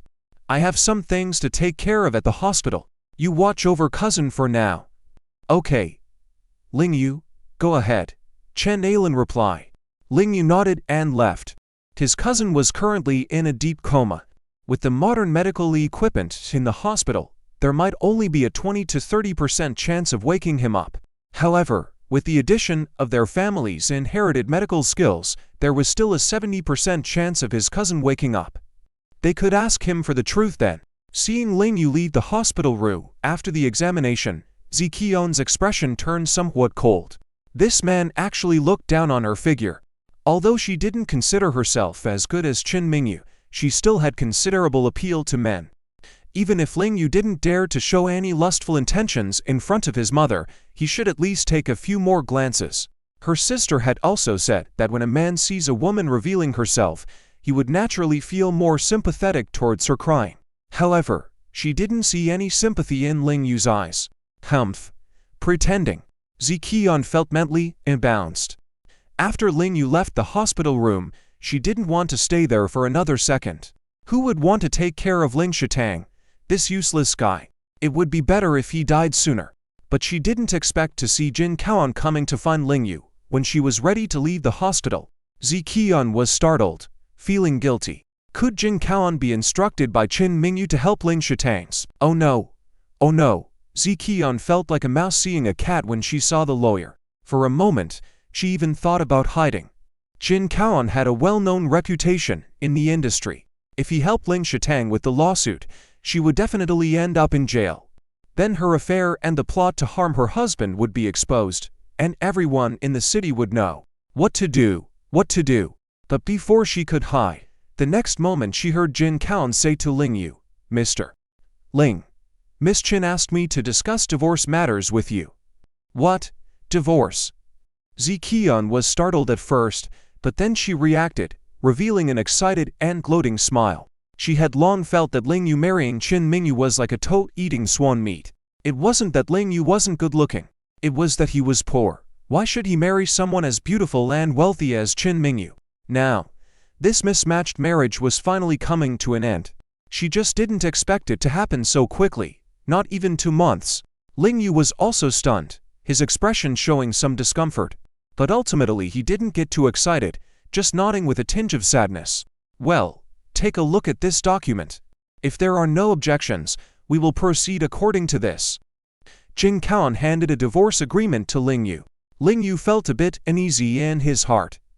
Although he had known from the beginning that this marriage was just a game to deceive both sets of parents, and it would eventually end. Seeing the divorce agreement still made him feel a bit reluctant, and he even felt a twinge of pain in his heart. But thinking about how cold-hearted the iceberg lady was, he felt angry. It's one thing for a woman to have a bit of a temper, but the iceberg lady was just too much. She insisted on divorcing unilaterally at the drop of a hat, showing too little respect for people. Fine. Let's divorce then, Ling Yu directly said. Lawyer Jin, I agree to the divorce, but I won't agree to this agreement. Lawyer Jin seemed to have anticipated this, adjusting his glasses and smiling as he asked, So, Mr. Ling, what conditions do you want? Feel free to propose them, and I will convey them to Miss Jin. Ziqian watched from behind, sneering disdainfully. Usually, Ling Yu looked so honest. But wasn't he just a gigolo? He was even more shameless than her. She didn't pretend to be something she wasn't, but Ling Yu, on the other hand, was acting all innocent. Marrying a wealthy beauty like Qin Mingu, wasn't it just for her money? Now, he must be just like her, wanting more in the divorce settlement. Please tell Miss Qin that I don't want anything from her. Since she has decided to divorce, I'll just sign the papers, Ling Yu said calmly. Ziqian behind him felt like she had been struck by lightning. What's going on? Wasn't Ling Yu just a gigolo? Wasn't his marriage to Qin Mingu just for her money? Did he only covet her beauty? Even Lawyer Jin was stunned for a moment before saying, Mr. Ling, Miss Qin is willing to give you the house and the car, which together are worth several million. Are you sure you don't want them? I don't want them, since we're divorcing, we're strangers. I won't take things from strangers, Ling Yu said before turning and leaving. Although he appeared calm on the outside, inside, he was hurting. His mind was filled with memories of moments spent with Qin Mingu. Not passionate love but warm and happy nonetheless. He wasn't someone devoid of emotions. On the contrary, he was quite sentimental. Suddenly leaving, having to change his way of life, made him feel very uncomfortable. Although Lawyer Jin was surprised, as a professional, he wouldn't speak out of turn. Once the matter was settled, he left. It was Ziqian who suddenly blocked Ling Yu's path, her expression completely different from before. Hey, Ling Yu, did you get dumped by a woman? Feeling particularly uncomfortable, aren't you? Are you very sad? Ling Yu didn't respond, just stared coldly at the woman. He had just suspected that his cousin was deliberately murdered by someone, but without evidence, he couldn't make any reckless accusations. The stark contrast in this woman's behavior made him wonder if she was afraid he would seek help from Qin Mingu. And now that he knew he was divorcing Qin Mingu, she was gloating. Oh, staring at your sister-in-law won't help. It's a pity she can't marry you. Ziqian actually had many different feelings towards Ling Yu. First, of course, was fear because this man was tall, strong, and could fight. And he also protected his cousin, so she naturally feared him. Secondly, there was affection. Ziqian was a normal woman with a tendency to be attracted to good looks. Ling Yu's physique and appearance were undoubtedly superior to her husband's, so sometimes, when she had naughty dreams, she subconsciously cast him as the leading man. Because of this, when she deliberately flirted with Ling Yu just now, it was a genuine performance. But because of her position, her dislike for Ling Yu outweighed her admiration, especially since he didn't respond to her advances. This made her resent him even more, and Ling Yu's poverty was greatly magnified in her mind. Now, she deliberately came to strike back at him. Ziqian, don't be smug here. I'll get to the bottom of my cousin's accident, and if I find out it's really related to you, I'll make sure you end up in jail. Ling Yu issued a cold warning. Ziqian trembled slightly, then deliberately said, Oh, is sister-in-law really scared? Uncle, can you spare me? Seeing her licentious attitude, Ling Yu felt a strong sense of disgust and disdain towards her. Without saying another word, he just walked away. Hey. Ziqian wasn't very cultured, lacked sophistication, and couldn't hide her emotions and secrets. Seeing Ling Yu's displeased expression made her feel satisfied. She thought it was karma for this man who used to always help Ling Site and bully a weak woman like her. Now he was getting his just desserts. Back at her sister's house, Ziqian recounted what happened at the hospital. What? You said Ling Yu got dumped by his wife. Upon hearing this, Zichunyan immediately felt relieved. Hey, that's great, now we have nothing to fear. She wasn't actually afraid of Ling Yu, but of Qin Mingyu. After all, the pressure Qin Mingyu exerted on them last time was immense. They weren't even in the same league. Yeah, that Ling Yu even said he would uncover the truth and send me to jail. I just mocked him fiercely.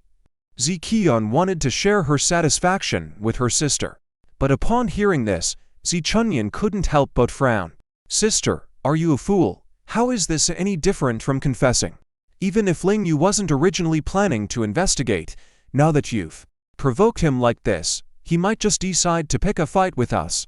After being scolded by her sister, Ziqian felt like a child who had done something wrong. Sister, what should we do now? Without Qin Mingyu, Ling Yu won't cause any trouble, right? Although Zichunyan also thought so, she still cautioned. In any case, stop provoking him. Let's wait until this matter blows over before deciding what to do. Ziqian agreed with this sentiment, so she didn't worry too much. However, the two sisters were unaware that there was more than one wealthy and beautiful woman who had taken a liking to Ling Yu. The Yunshan poetry community. Upon returning, Ling Yu began packing his things. Qin Mingyu wasn't at home, but he still packed her belongings neatly, leaving the house almost exactly as it was when he arrived. Before preparing to leave, he came and went quietly, as if he had dreamed of marriage here and woke up to return to his previous life. The only problem was, how should he explain this to his mother? Knock, knock, knock. Suddenly, someone knocked on the door with force. It's already evening, who could it be? Ling Yu knew it definitely wasn't Qin Mingyu. The Ice Queen wouldn't knock on the door like this, and it wouldn't be the security guards of the community either. They knew there was a doorbell. Why would they knock so aggressively? Opening the door, Ling Yu found a furious Qin Chang'an standing outside. Grandfather. Humph, you still remember to call me grandfather. Then what are you doing now? Qin Chang'an was infuriated by Ling Yu's decision to leave his granddaughter. I'm leaving. Ling Yu remained calm, touching his nose. Mingu has asked for a divorce, and I agreed. Leaving? Why are you leaving? Qin Chang'an directly hit him on the head with his cane. Ouch. Ling Yu quickly covered his head and stepped back, like a child who had done something wrong. Looking at this unreasonable elder, she says she wants a divorce, so you divorce her? Are you even a man? Qin Chang'an repeated this line again. His emotions seemed even more agitated than before. Ling Yu felt really aggrieved. Of course, he was a man. Even his ID said so. Was it fake? But he didn't dare to confront Qin Chang'an.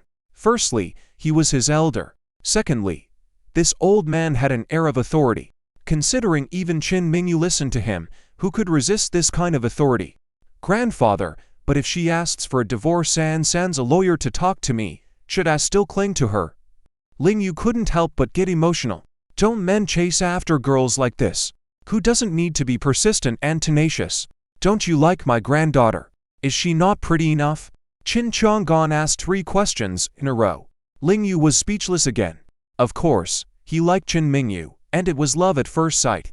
The first day they met by accident, in that beautiful encounter, he felt that she was extraordinary. Since you like her, are you so easily giving up on her?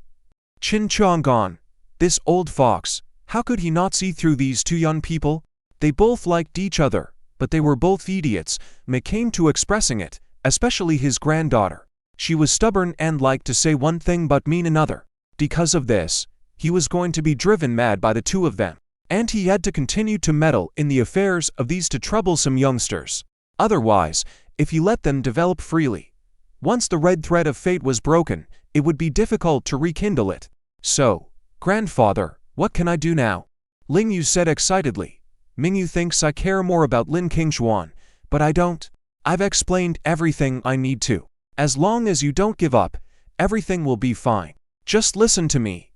Qin Chang'an came here just to say these words. Hearing Ling Yu say it, he felt much better. Humph, that Qin Mingyu. Let's see how your grandfather, Deal with your proud temper. Meanwhile, Zia Shouty was busy in the company's office when suddenly someone barged in. Xiaxiati furrowed her delicate eyebrows. She had been working at Tiag Gang Group headquarters for several years and had never seen anyone barge in so rudely. But after recognizing who it was, she smiled. Miss Sen, what's wrong? This is the first time I've seen you like this. Do I owe you money? Oh, Shouty, stop kidding around. Please, you have to help me figure something out. Qin Ruhan pleaded, holding onto her arm. Of course, I'll help Miss San with anything. Tell me what's going on, Zia Shouty replied, puzzled. Qin Ruhan had never begged her like this before. Just as she thought Qin Ruhan had gotten herself into some big trouble, the young woman said, my sister and brother-in-law are getting divorced. I need you to help them reconcile. That's it. Zia Shouty was taken aback, then chuckled. Didn't you make a bet with me before? You've won now. They really didn't last 3 months. Are you intentionally here to gloat to me? As she spoke, she suddenly became wary. Was Miss Sen here to show off? Qin Ruhan stamped her foot anxiously. Shouty, do I look like that kind of scheming woman? You certainly don't, Zia Shouty denied, then suddenly grinned. But you are. Qin Ruhan. She felt like if Zia Shouty kept saying things like this, they would end their friendship. All right, how do you want me to help you? Zia Shouty finally spoke normally. I want you to persuade my sister to meet with her husband again and resolve their conflicts. Qin Ruhan poured her heart out. My sister has androphobia. It's not easy for her to find a man she can get along with for almost 2 months. I sincerely hope she can be happy. Most importantly, Qin Mingu has been cold these past 2 or 3 days, freezing people with her attitude. As her younger sister, I care about her for a lifetime. Persuade her. Zia Shouty sighed, her expression reluctant. Although she was Qin Mingyu's best friend and subordinate, she was still afraid of her, especially in this state. It was really difficult to communicate with her. Knock knock. Zia Shouty quickly knocked on the CEO's office door. Coming.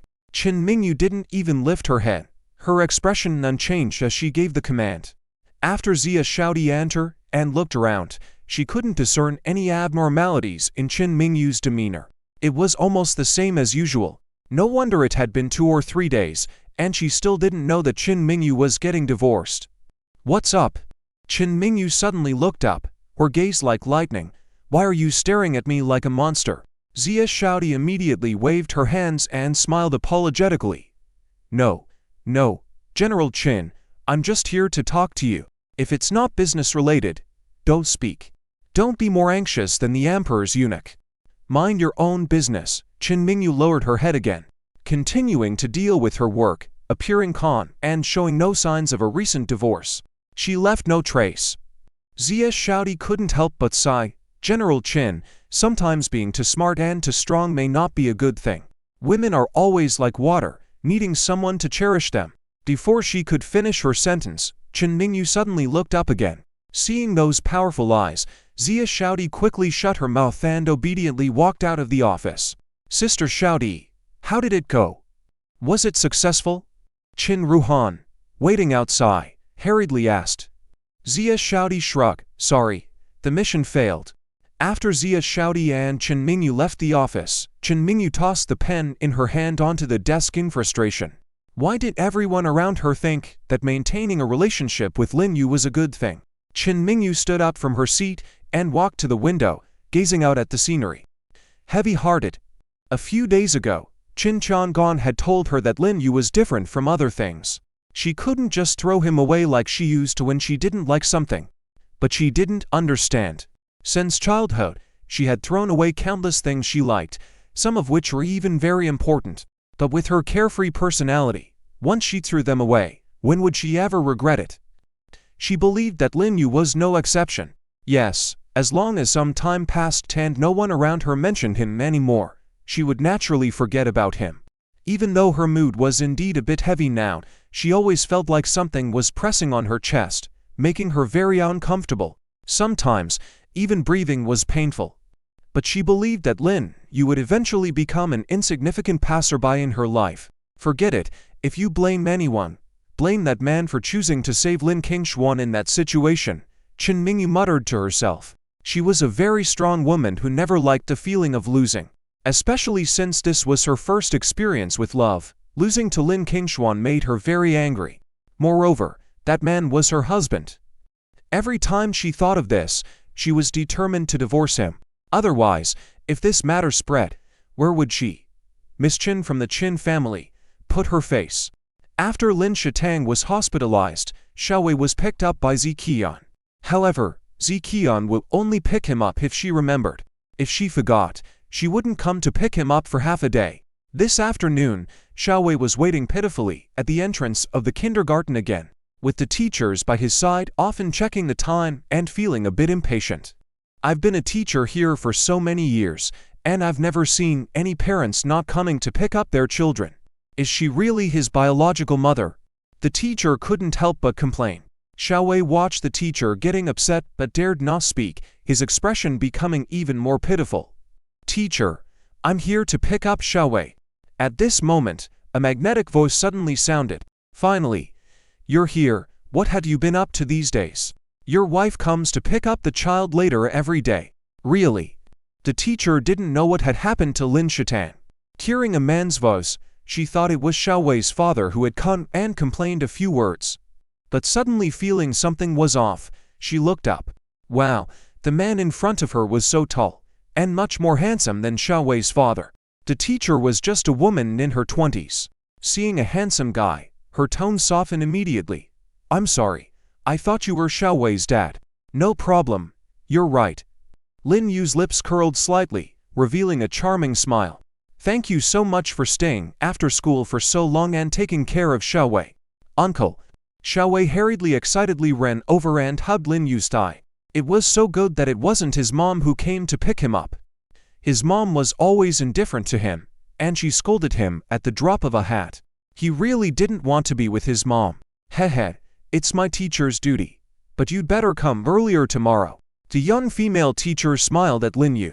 Of course, she wanted Lin Yu to come and pick up Xiaowei every day. If Xiaowei's uncle wasn't married yet, that would be even better. She was just lacking a tall, handsome boyfriend. All right, goodbye. Lin Yu didn't know what the teacher was thinking. After thanking her, he led Xiaowei away.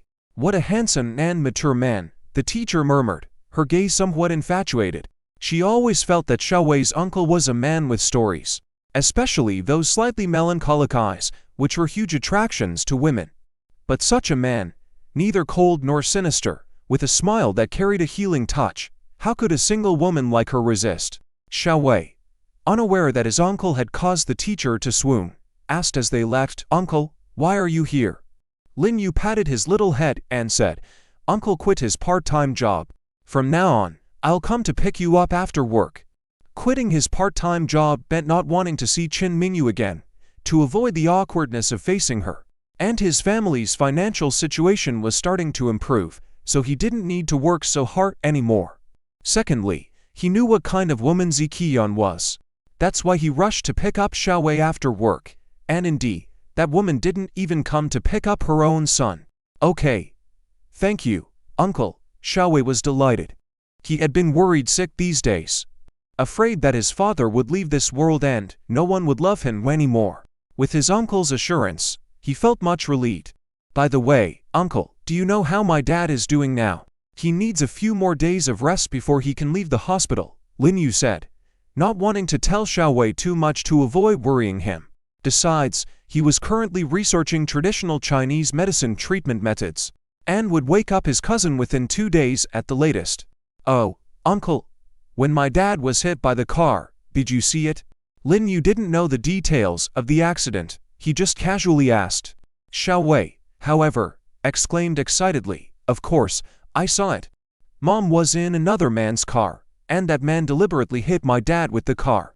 But Mom told me not to say anything. She said if I did, I wouldn't just lose my dad, I'd lose my mom too, and end up being an unwanted stray dog. The child began to cry as he spoke. Lin Yu quickly hugged him and comforted, Xiaowei, don't be afraid. If things are really like this, Uncle will definitely seek justice for your dad. Xiaowei nodded repeatedly. Looking at the pitiful child, Lin Yu felt a surge of anger. He knew things weren't as Ziqian had said. The only problem now was that Xiaowei was not yet 6 years old, and his testimony might not be valid. If only it were Qin Mingu, his wife, she would surely find a way. Lin Yu sighed in his heart, feeling a faint sadness. Although they had been married for less than 2 months, leaving Qin Mingu suddenly was hard for him to adapt to. When they arrived home, Lin Yu found that Ziqian was indeed not there. He wondered if she had gone out in broad daylight to meet her lover or to play mahjong again. Lin Yu made noodles for Xiaowei, thinking about discussing with his mother whether they should bring Xiaowei back to their home. But he was afraid his mother would mention Qin Mingu. If she knew her daughter-in-law had divorced him, she might not be able to accept the blow. As Lin Yu was feeling restless, Ziqian returned home. Hearing movement in the kitchen, she hurried over in panic.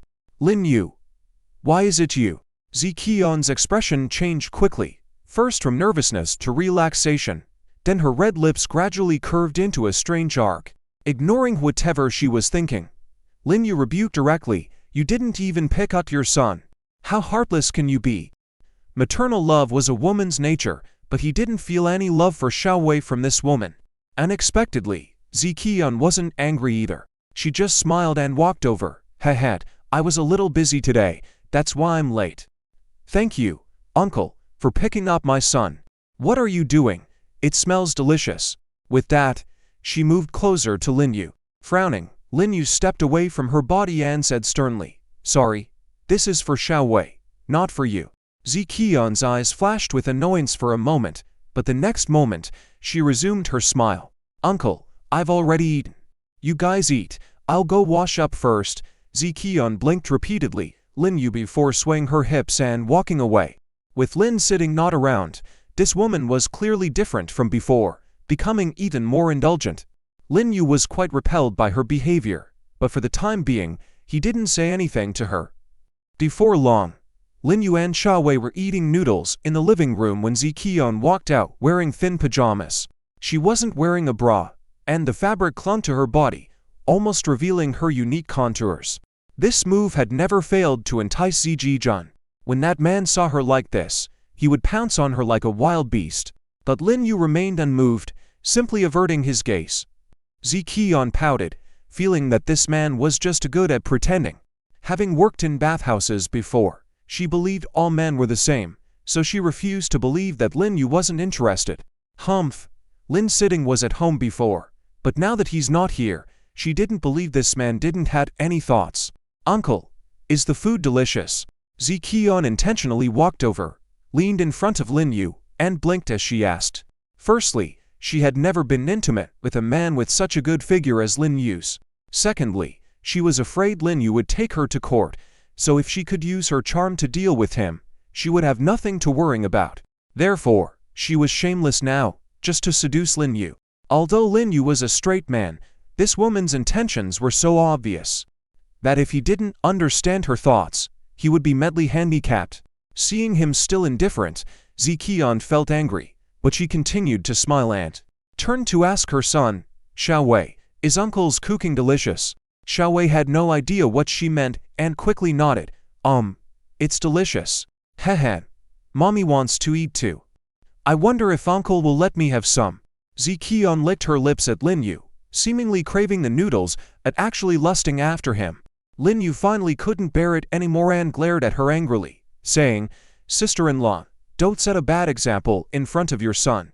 And what's your purpose in doing all this? Ziqian looked innocent. Uncle, what are you talking about? Why can't I understand? Can't I want to eat something? I'm really hungry. Xiaowei looked confused. 2.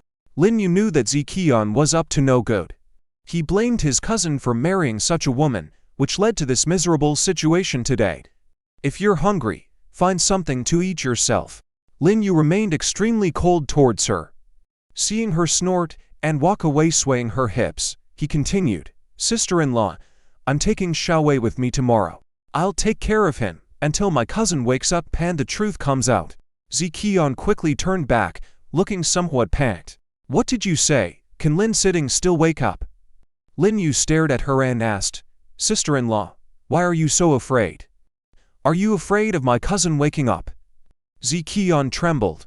Uncle, what are you saying? Of course, I want him to wake up. Although I don't like him now, we're still not divorced. That's for the best. Lin Yu no longer believed Zi Qian's words and said coldly, but if I find out who harmed him intentionally, that person is done for. Zi Qian shivered involuntarily, but quickly said stiffly, Uncle, you're really good to my husband. I like a man like you who takes responsibility. With that, ignoring her son still in the living room, she took Lin Yu's arm and said, Uncle, I'm a widow with an orphan. I'm scared to sleep alone at night. Can Uncle stay and accompany me tonight? Sister-in-law, please behave yourself. Lin Yu ruthlessly shook off her hand and said, The public security around here has always been good. Sister-in-law, you don't need to worry. I'll take my leave for tonight. I'll come to pick up Xiaowei tomorrow. In fact, Lin Yu had wanted to take Xiaowei away today, but he hadn't discussed it with his mother yet. Mainly, he was afraid his mother would ask about Qin Mingu, so he wanted to soften the blow and figure out how to bring it up. Anyway, he would come early tomorrow to pick up Xiaowei. He believed that even though Zi Qian wasn't very good to Xiaowei, she wouldn't harm him either. As soon as Lin Yu left, Zi Qian snorted coldly and muttered ungrateful.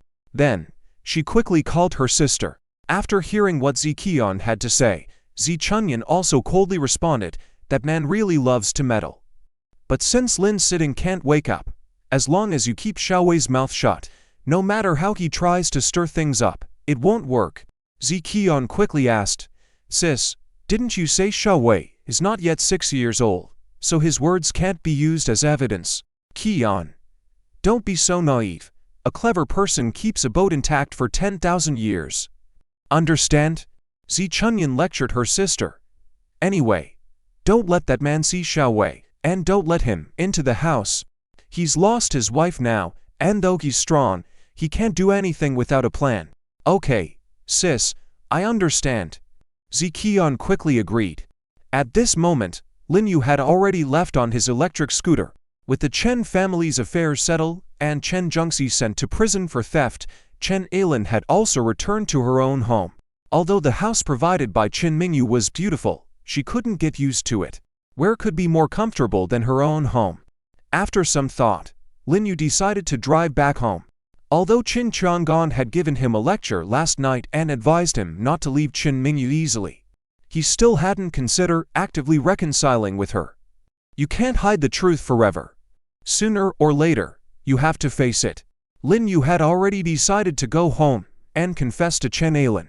Anyway, now that my sister is married, shouldn't Mom be more resilient than before? Xiao Yu, why are you back? Seeing Lin Yu return home, Chen Ailin was pleasantly surprised.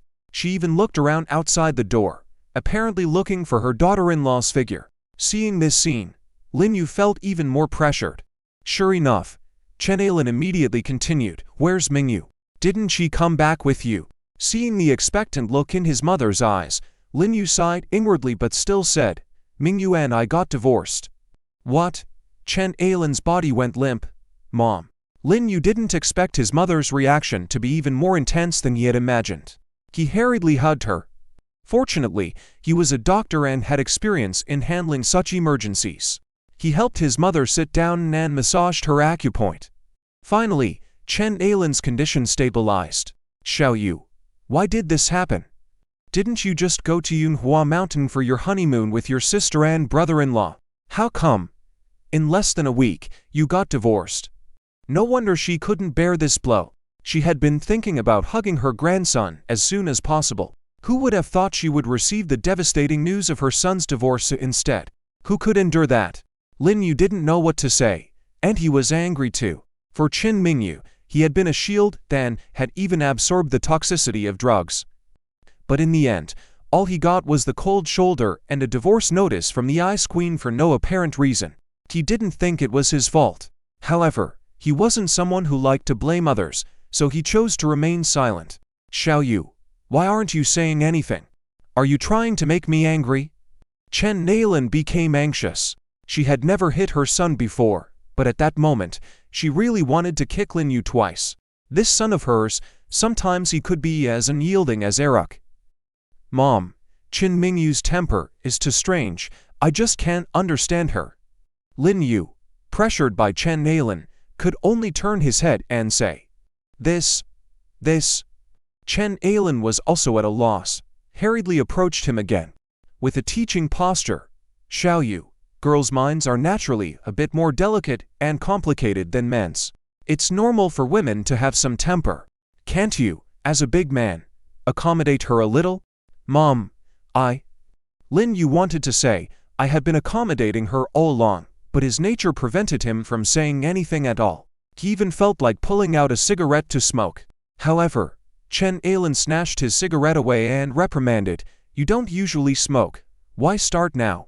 Let me tell you, if you don't get Mingu back, I'll be angry. Really angry. Chen Ailin was getting a bit anxious. Her tone had already shown that she was truly on the verge of collapse. She had always cherished her son. When had she ever said such things? Of course, Lin Yu understood his mother's feelings and was more worried about her health. He quickly comforted her. Mom, don't worry. I understand what you're saying. In his heart, however, he thought, knowing is one thing, but now Chen Mingu probably won't even see him again. Even if he wanted to accommodate her, he wouldn't have the chance. Sigh, this won't do. I'll go talk to Grandpa Chen and see if he has any good ideas. Chen Ailin also knew that pleading with her son wouldn't help, so she decided to find Qin Chonggong. Seeing that she had her own plan, Lin Yu felt relieved. Regardless of what she discussed with Qin Chonggong, after she finished her call, Lin Yu told her about bringing Ziwei over to stay for a few days. Chen Ailin agreed, and without Lin Yu asking, she didn't tell him what she had discussed with Qin Chonggong. On the other side, at the Lin family's mansion. Mom, Qin Mingyu's temper is too weird. I just can't figure her out. Lin Yu, pressured by Chen Ailin, could only turn his head and say, Well, this. Chen Ailin was also at a loss, hurriedly approached him again, taking on the posture of teaching her child. Xiaoyu, girls' minds are naturally a bit more delicate and complicated than men's. It's normal for women to have some temperament. Can't you, as a grown man, accommodate her a little? Mom, Lin Yu wanted to say, I've been accommodating her all along, but due to his nature, he ended up not saying anything at all. He even felt like pulling out a cigarette to smoke. However, Chen Ailin snatched his cigarette away and scolded, You don't usually smoke, so why start now? Let me tell you, if you don't bring Mingu back, I'll be really angry. Truly angry. Chen Ailin was getting a bit desperate. Her tone had already shown that she was truly on the verge of breaking down. She had always cherished her son. When had she ever said such things? Of course, Lin Yu understood his mother's feelings and was more worried about her health. He quickly comforted her by patting her shoulder. Mom, don't worry, I understand what you're saying. But in his heart, he thought, understanding is one thing, but now Qin Mingu probably won't see him again. Even if he wanted to accommodate her, he wouldn't have the chance. Sigh, this won't do. I'll go talk to Grandpa Chen and see if he has any good ideas. Chen Ailin also knew that pleading with her son wouldn't help, so she decided to find Qin Chonggong. Seeing that she had her own plan, Lin Yu felt relieved. Regardless of what she discussed with Qin Chonggong, after she finished her call, she told him about bringing Ziwei over to stay for a few days. Chen Ailin agreed, and without Lin Yu asking, she didn't tell him what she had discussed with Qin Chonggong. On the other side, at the Lin family's mansion, Lin Kinglong paced in her room holding her phone, unable to muster the courage. She really wanted to find Lin Yu, but she was afraid that others would accuse her of breaking up someone else's family and being a shameless third party. But even if she didn't reach out, she heard that Lin Yu had already divorced Qin Mingu. Sigh, my feelings are really conflicted. Lin Kinglong sighed and temporarily put down her phone. The next moment, the door was pushed open by a sexy woman. Lin Kinglong was slightly startled, then stared and said, Auntie, could you have some manners? Remember to knock before entering a room. And dressed like this, I thought some delivery woman had entered the wrong room. Both mother and daughter were considered goddesses, and they were out, and everyone thought they were very elegant. But the atmosphere at home between the two was quite different. If any outsider were to see, they would be shocked. Madame Liu, the wife of a general, spent her days wandering around the house wearing sleepwear even more revealing than underwear. To be frank, If those women from the bathhouse went out to pick clients, they probably wouldn't dress as revealingly as her. Heh. Madame Liu not only wasn't angry but also took pride in it. Then, she came over and directly pierced Lin Kinglong's thoughts. What's the matter? Still hesitating whether to pursue your doctor? Lin, wanting to be a third party again? Lin Kinglong immediately got angry and said, Old lady, can't you be less harsh? In her mind, she added, although that's the truth. Heh. Didn't I say it? Being a third party with pride, that's a skill. It's something to be proud of. Now is your best opportunity. What are you hesitating about? Madame Liu came to cheer her daughter up.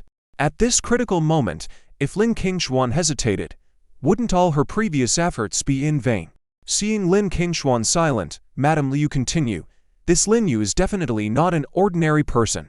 If you can get him, you'll definitely think highly of yourself in the future. Lin Kinglong was slightly taken aback. In fact, she had long felt that Lin Yu was not an ordinary doctor, and now she felt that he was becoming more and more impressive. Not only was he skilled in medicine, but he was also powerful in martial arts. A man like him was definitely a hidden dragon, and marrying him would provide a great sense of security. Auntie, but I don't know how to continue developing things with him. Lin Kinglong expressed her confusion. So that's why Auntie is here to help you, Madame Liu said triumphantly. His cousin was knocked unconscious by a car, and I've already invited a famous doctor. Lin Yu and his cousin are as close as brothers. If you help him wake up his cousin, he will definitely be grateful to you. Then you can take advantage of the situation. Lin Kinglong was slightly surprised, thinking that this woman was really cunning.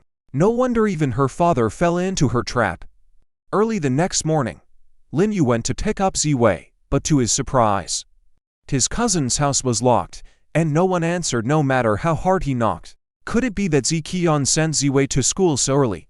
Lin Yu checked the time. It was still half an hour before Ziwei's school time. Given Ziqian's character, it was unlikely she would do this. Yesterday, he had used the spare key to open the door to get Ziwei's backpack. Now that no one was opening the door, he had no choice but to go to the kindergarten to find Ziwei. Uncle Lin, you're here again. The teacher at Ziwei's kindergarten, named Yu Tingting, saw Lin Yu again and her eyes lit up slightly, showing a hint of surprise. Yes, I'm here to find Ziwei. Lin Yu nodded, feeling that the teacher's attitude was quite good. Yu Tingting immediately looked puzzled. Looking for Ziwei, but didn't he take a leave today? Take a leave? Now it was Lin Yu's turn to be puzzled. Yes, his mother helped him take a leave last night. Isn't Ziwei seriously ill? Seriously ill? Lin Yu suddenly had a bad feeling. What exactly did Ziqian want to do? Yes. So what exactly is wrong with Ziwei, Uncle Lin? Yu Tingting wanted to continue talking to Lin Yu, but to her surprise, he turned and walked away. Her eyes, which had been filled with hope, instantly became extremely disappointed.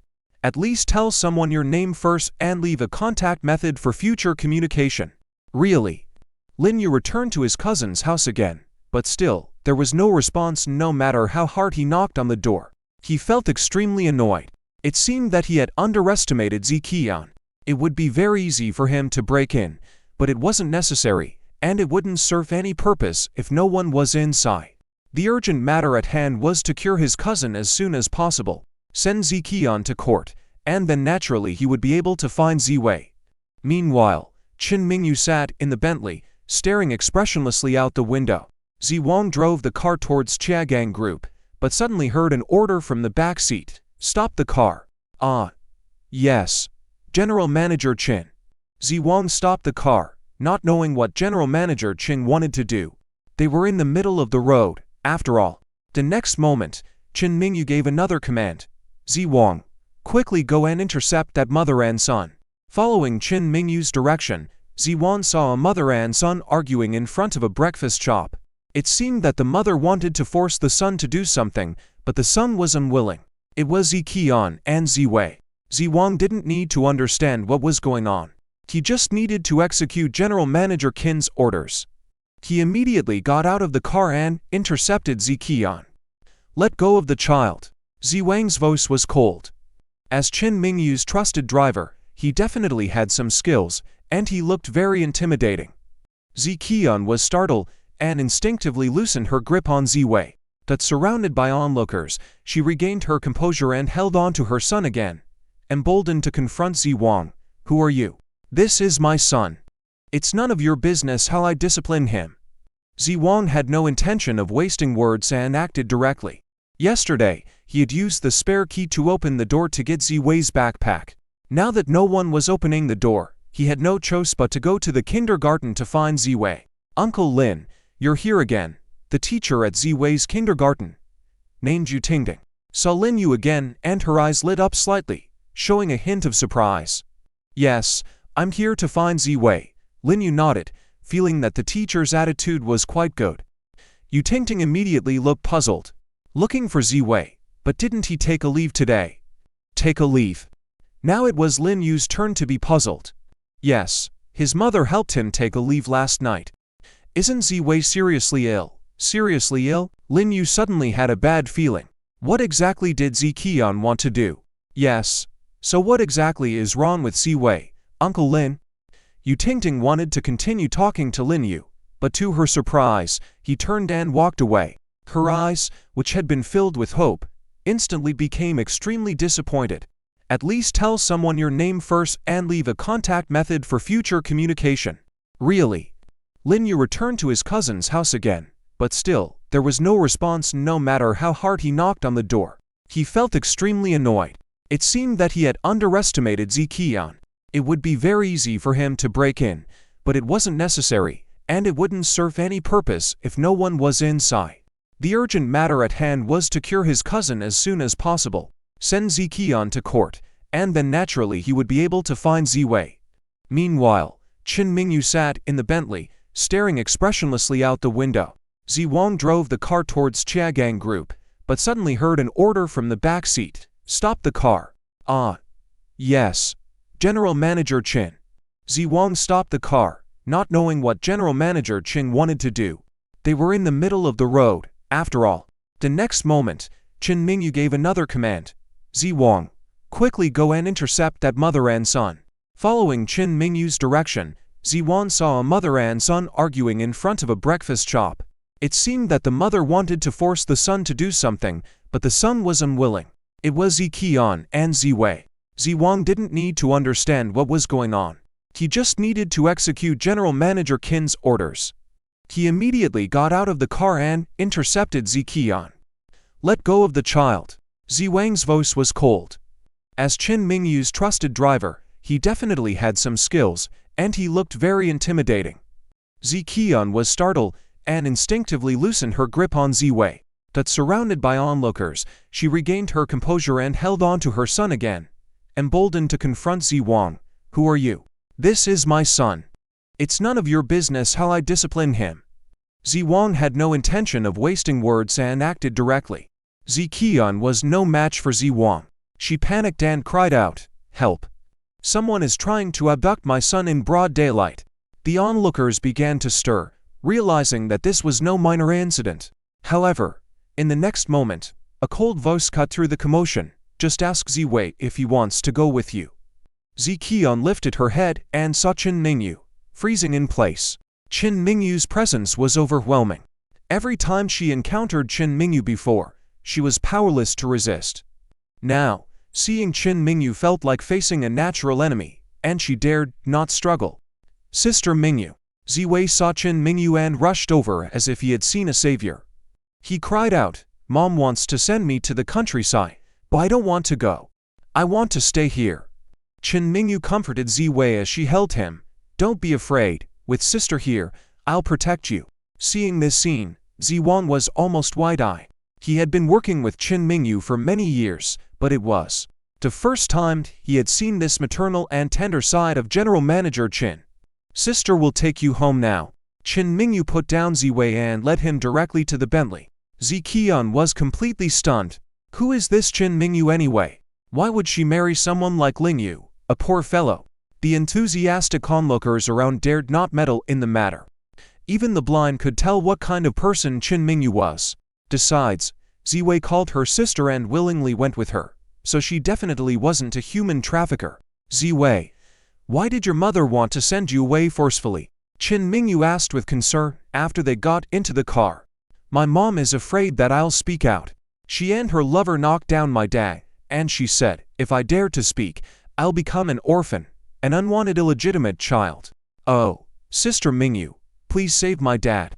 I don't want to be an orphan, Ziwei said tearfully. Mingu didn't like to see men cry, but she had sympathy for children. She said gently, don't cry. Tell sister, where is your dad now? He's at Renai Hospital. Hearing the location, Mingu trembled slightly. Why did it have to be the hospital where that man was? But this wasn't the gynecology department, so she definitely wouldn't see that man, right? Zi Wang, go to Renai Hospital. Yes. General Manager Qin. Half an hour later, Mingu arrived at Renai Hospital and walked into the director's office. Professor Guan, who was working on research there, furrowed his brows and looked up. But as soon as he saw the woman in front of him, he quickly stood up. Miss Qin, is there something I can help you with? It wasn't obsequious flattery, but rather genuine enthusiasm. He and Qin Chanming were old friends and had a great appreciation for Mingu's talent. He always held her in high regard. Director Guan, could you please help wake up a patient? Mingu got straight to the point. Oh, which patient? Director Guan frowned, even thinking it might be someone from the Qin family who had an accident. It was only after Mingu mentioned the name Ling Shatang that he showed a hint of confusion. He had some understanding of this patient's condition, but he had been too busy with work to personally visit him. He didn't expect this patient to have the ability to make Mingu come forward for him. Who exactly was he? But he didn't ask Mingu immediately. Instead, he nodded and took his assistant with him, walking towards Ling Shitang's ward with Mingu. Surprisingly, in this ordinary ward, there were others today helping diagnose Ling Shitang. Dr. Zhou, why are you here? Seeing the old men examining Ling Shitang inside, Director Guan looked shocked. Dr. Zhou, whose full name was Zhou Zhang, was a renowned doctor in the southern part of the Dragon Country. However, he didn't work in regular hospitals doing academic research. Instead, he ran his own clinic, specializing in treating high-ranking officials and nobles.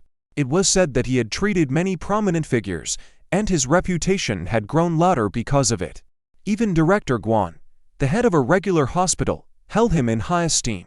Haha, Director Guan, I've heard of your name for a long time. It's a pleasure to meet you. Dr. Zhou also showed Director Guan considerable respect. After all, the position of the head of a regular hospital was quite prestigious. The assistants on both sides were quite surprised.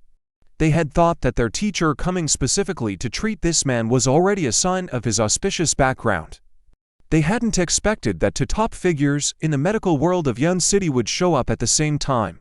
If they didn't know any better, they might think this patient was some high-ranking official or tycoon. However, Mingu's gaze did not fall on Dr. Zhou but instead locked with Lin Kinglong's in the hospital room. The two prominent daughters of Yun City unexpectedly encounter each other here. However, after the initial surprise, they felt it was only natural. They both believed that the other deeply loved Ling Yu, which was why they had specially invited the divine doctor to help Ling Yu's cousin with his illness. That's great. With so many people helping my dad, he's sure to wake up. Little Wei said hopefully, his innocent eyes shining brightly. You must be Little Wei, right? Your second uncle mentioned you to me. Lin Kinglong quickly walked over, revealing a beautiful and gentle smile. I've brought Dr. Zhou here to help your dad. He'll find a way to wake him up. After speaking, she reached out to touch Little Wei's head.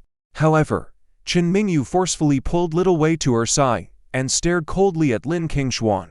Little Wei, with Sister Mingu and Director Guan here, that's enough. Little Wei had no idea what was going on, his young face full of confusion. Two super beautiful sisters, what were they arguing about? The other assistants around them were 100 times more surprised. These were the two most noble daughters of Yun City, so why were they fighting over treating this man lying in bed? If the man in bed were some wealthy young master with outstanding looks, it would be understandable. But at a glance, he seemed like a country bumpkin. What was going on? Even the two top figures in the medical world, who had been respectful to each other, felt a bit embarrassed seeing the two daughters of distinguished families openly competing. They didn't know whether to continue flattering each other or to stand with the two daughters. While Zhou Zhang was still hesitating, Director Guan took the initiative to smile and said, "Dr. Zhou, I wonder if you've found a solution. Can you share it with me?" As the head of the hospital, with noble medical ethics, he simply wanted to wake the patient who had been in a coma for days. "Well, I haven't found a solution yet. If Director Guan is willing to discuss with me, that would be best." Zhou Zhang also extended the invitation. After all, it was the other party's territory, so even if he was a bit proud, he had to give face to the other party. As time passed, Mingu and Lin Kinglong, both daughters of wealthy families, began to feel restless. Time was money, and they hadn't anticipated wasting so much of it. Especially Mingu, who had come to save Ling Shitang because of Little Wei, didn't expect to waste so much time. Even more unexpectedly, the two great divine doctors consulted for so long, only to shake their heads at the end. "Director Guan, give up. Even with your expertise, you won't be able to wake this patient." An assistant couldn't help but advise from behind. Others nodded in understanding. Director Guan and Zhou Zhang were indeed divine doctors, but they weren't gods. This patient had suffered severe brain trauma for almost a week and showed no response to the outside world. Even gods might not be able to wake him up. Director Guan actually understood this, but since Miss Chin had entrusted him to save the person, he couldn't easily give up.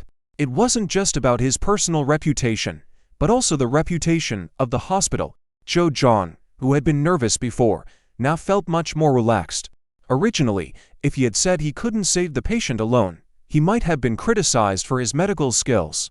But now, even with Director Guan, they couldn't wake the patient, proving that it wasn't a problem with their medical skills. At this moment, there was suddenly a commotion outside. "Hey!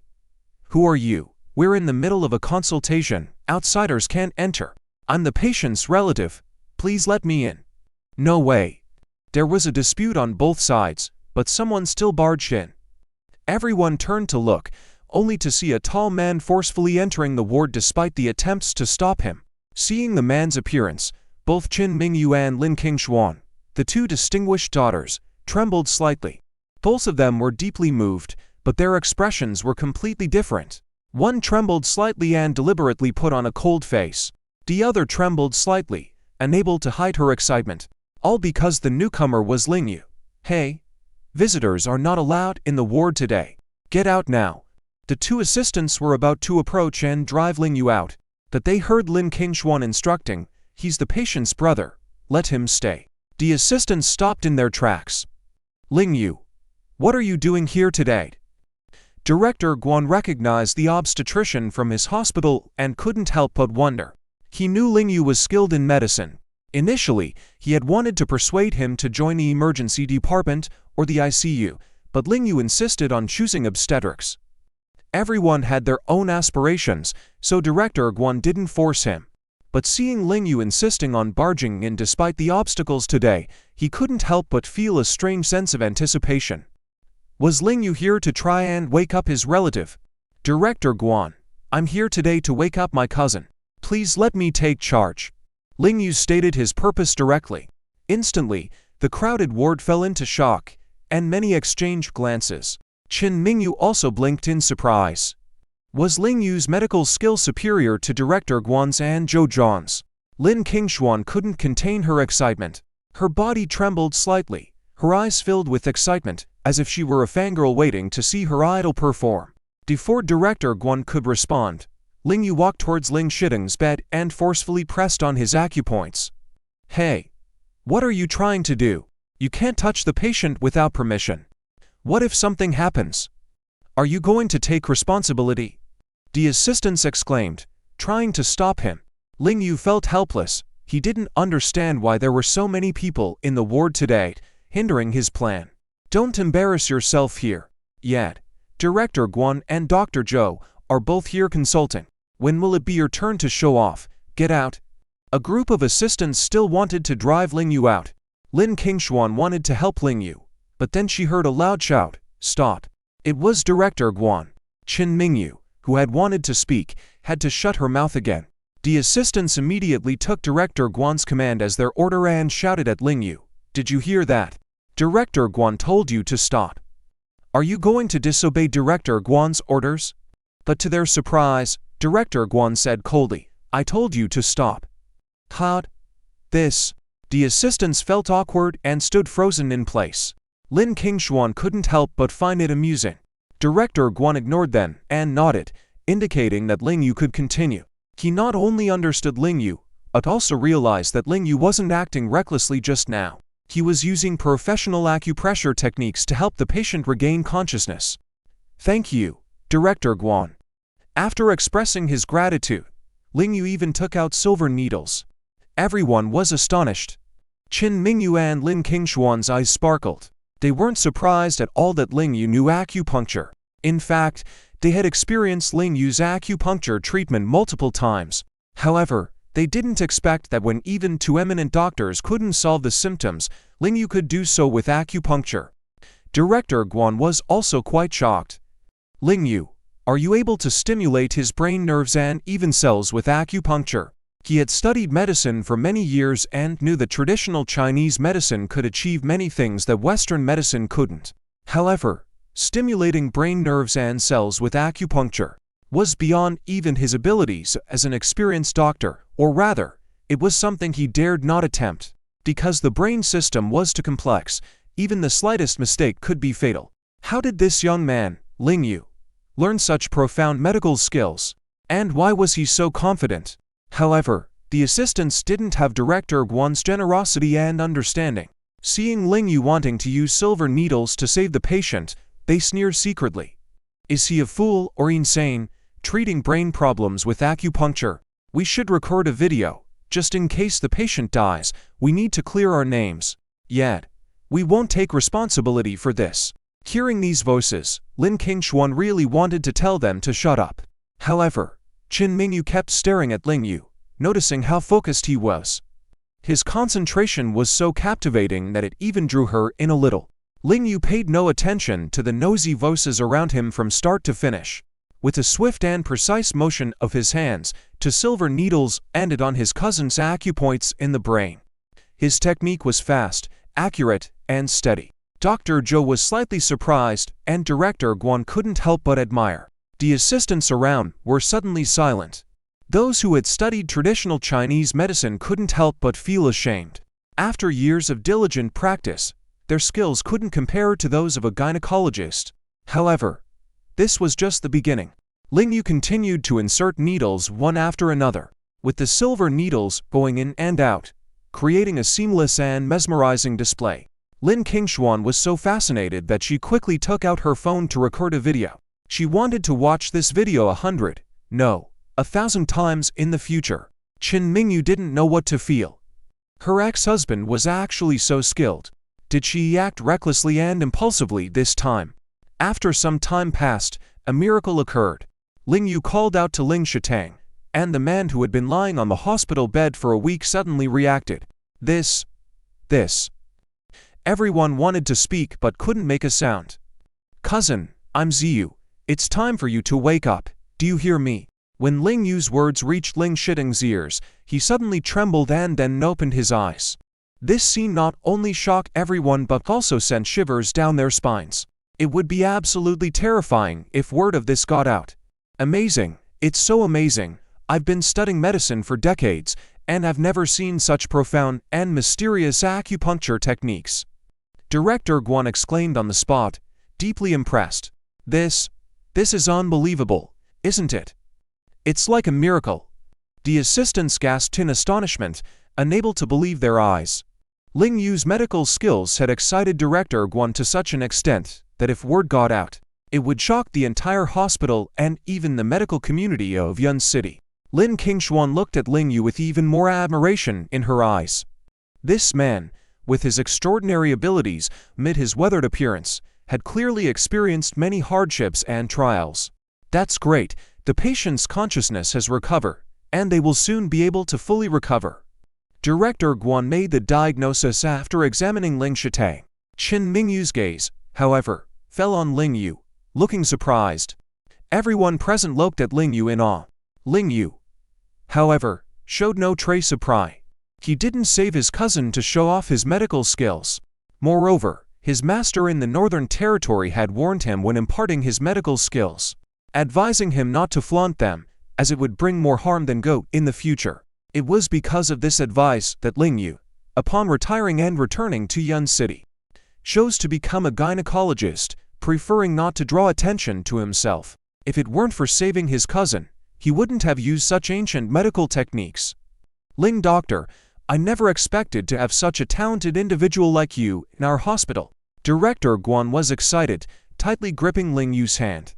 Would you be willing to teach me this acupuncture technique? I'm willing to become your disciple. What? Behind him, the group of assistants exclaimed in astonishment. Director Guan was a highly respected senior doctor in Yun City. The fact that he was willing to become Ling Yu's student just to learn acupuncture was shocking to them. If Director Guan truly became his disciple, wouldn't they, who were disciples of Director Guan, become Ling Yu's grand disciples? How could this be allowed? Only Lin Kinglong felt that Director Guan truly had the intention of pursuing academic advancement, and becoming Ling Yu's disciple will undoubtedly be the right choice. Unfortunately, Ling Yu didn't want to draw attention to himself and wouldn't agree so easily. He politely replied, Director, what merits and qualifications do I have to be your master? If I have the time, I will definitely engage in mutual medical research with you. Then it's settled, haha. Director Guan was thrilled beyond measure. He wouldn't entertain such ridiculous thoughts from his disciples. His master had also taught him that in the path of medicine, the capable come first, regardless of age. Ling Doctor, you've worked hard. You're truly amazing. At this moment, Lin Kinglong walked over, sincerely admiring Ling Yu, and used a handkerchief to wipe his sweat, completely acting like a devoted fan. Ling Yu quickly looked at Mingu. Mingu, however, snorted coldly and turned to leave. Mingu. Ling Yu didn't think much, quickly following after her. Seeing this scene, many people present were shocked again. What exactly was the relationship between Ling Yu and the two young ladies? Ling Yu still didn't know Mingu's identity. He caught up with her in the hospital courtyard and grabbed her wrist. Don't touch me. Go be intimate with your Miss Lin. Mingu angrily shook off his hand. Ling Yu usually kept his composure, but faced with Mingu's inexplicable temper, he couldn't help but get angry. Miss Qin, when did I become intimate with Miss Lin? She was just wiping my sweat. Should I have pushed her away too? When she was in danger, should I have turned a blind eye? Is it because you're cold-hearted that you expect others to be the same? His impassioned retort left Mingu momentarily speechless, but she gradually became even more angry. Her proud chest heaved quickly. So, this man's implication was that Lin Kinglong was more important than her. She felt that she hadn't misunderstood Ling Yu after all. When faced with danger, he indeed subconsciously chose to save Lin Kinglong first. She didn't want a man who didn't prioritize her. At this moment, Lin Kinglong also followed out, hiding within the hospital building, watching Ling Yu and Mingu. Unlike Mingu, she knew who was the most important woman in Ling Yu's heart. So, hearing Ling Yu's words just now, she felt very sad. Mingu suddenly sneered in response, now you realize I'm cold-hearted? Then why did you come after me? Do you still want to remarry with this cold-hearted woman? Do you think it's even possible? Watching her cold, then merciless eyes, Ling Yu clenched his fists. He had come after Mingu because of what Kinglong and his mother had told him, wanting to have a good chat with Mingu. But after chatting, he realized that he and this woman really couldn't have a conversation. Well then, Miss Qin, goodbye. Ling Yu decided to turn and leave. At the moment he turned around, he felt a pain in his heart. Perhaps this was really the last time he and Mingu would ever talk face to face. Watching his retreating figure, Mingu also felt a stabbing pain in her heart. She had been deceiving herself all along, thinking she was seeking help from Director Guan to save Ling Shitang for Ziwei's sake. Now she realized she was doing it for this man. Was this painful feeling the damnation of love? Mingu really wanted to speak up and stop him. She hadn't really intended to divorce him, or to not give him a chance at all. She had been waiting for this man to apologize, to then sever ties with Lin Kinglong, and then she would forgive him. But who would have thought it would turn out like this? But before she could speak, she saw Lin Kinglong hurriedly run up to Ling Yu. Seeing Ling Yu's distressed expression, Lin Kinglong considerately asked, Dr. Ling, are you okay? You don't look well. I'm fine. Thank you for your concern, Miss Lin. Ling Yu actually wanted to draw a clear boundary with Lin Kinglong, but he felt uncomfortable in his heart. He and Lin Kinglong were just friends. Why did Mingu have to overthink things? Now that they were divorced anyway, what was the point of keeping a distance from Lin Kinglong? Yes, he was guiltless in his heart. There was no need for it. As they walked back to the hospital side by side, Mingu tightly closed her lids, her bright eyes dim and trembling. Lin Kinglong, do you really find it interesting to snatch what belongs to me? Mingu's eyes held a hint of resentful anger. In the blink of an eye, Ling Yu and Lin Kinglong were back at the hospital. Uncle, what happened between you and Sister Mingu? Ziwei rushed to Ling Yu's side, curious. It's nothing, Ziwei, be good. Stay with your father for now, Uncle will take you home after work. Ling Yu walked away with Ziwei. Lin Kinglong had no choice but to stop following, understanding that Ling Yu still intended to keep his distance from her. Feeling a bit disappointed, she left the hospital. A Rolls-Royce had long been parked at the hospital entrance. Seeing her daughter in a dejected state, Liu Rushui chuckled. What's wrong? Dr. Ling couldn't cure your cousin, so he didn't appreciate you. Lin Kinglong nodded and shook her head, then sighed. After she got into the car, she recounted everything that had happened at the hospital to her mother, Liu Rushui. This emotionally rich woman quickly encouraged her daughter again. Silly girl, why are you in such a hurry? That man just got divorced from Mingu, and he's not a scumbag. Of course, he won't accept you so quickly. Since you've already come this far, don't think too much about it. And don't put too much pressure on yourself psychologically. Didn't we agree that you'll both do your part? If you continue to make a strong attack on him, sooner or later, that man will kneel under your pomegranate skirt. Lin Kinglong pressed her lips together, nodded, and her hesitant gaze gradually became firm. Yes, at this stage, what psychological burden did she still have? When it was time to get off work, Ling Yu was ready to take Ziwei home. But he didn't expect Ling Shatang to recover faster than he had imagined. This honest man didn't want to stay in a hospital any longer and insisted that Ling Yu accompany him home.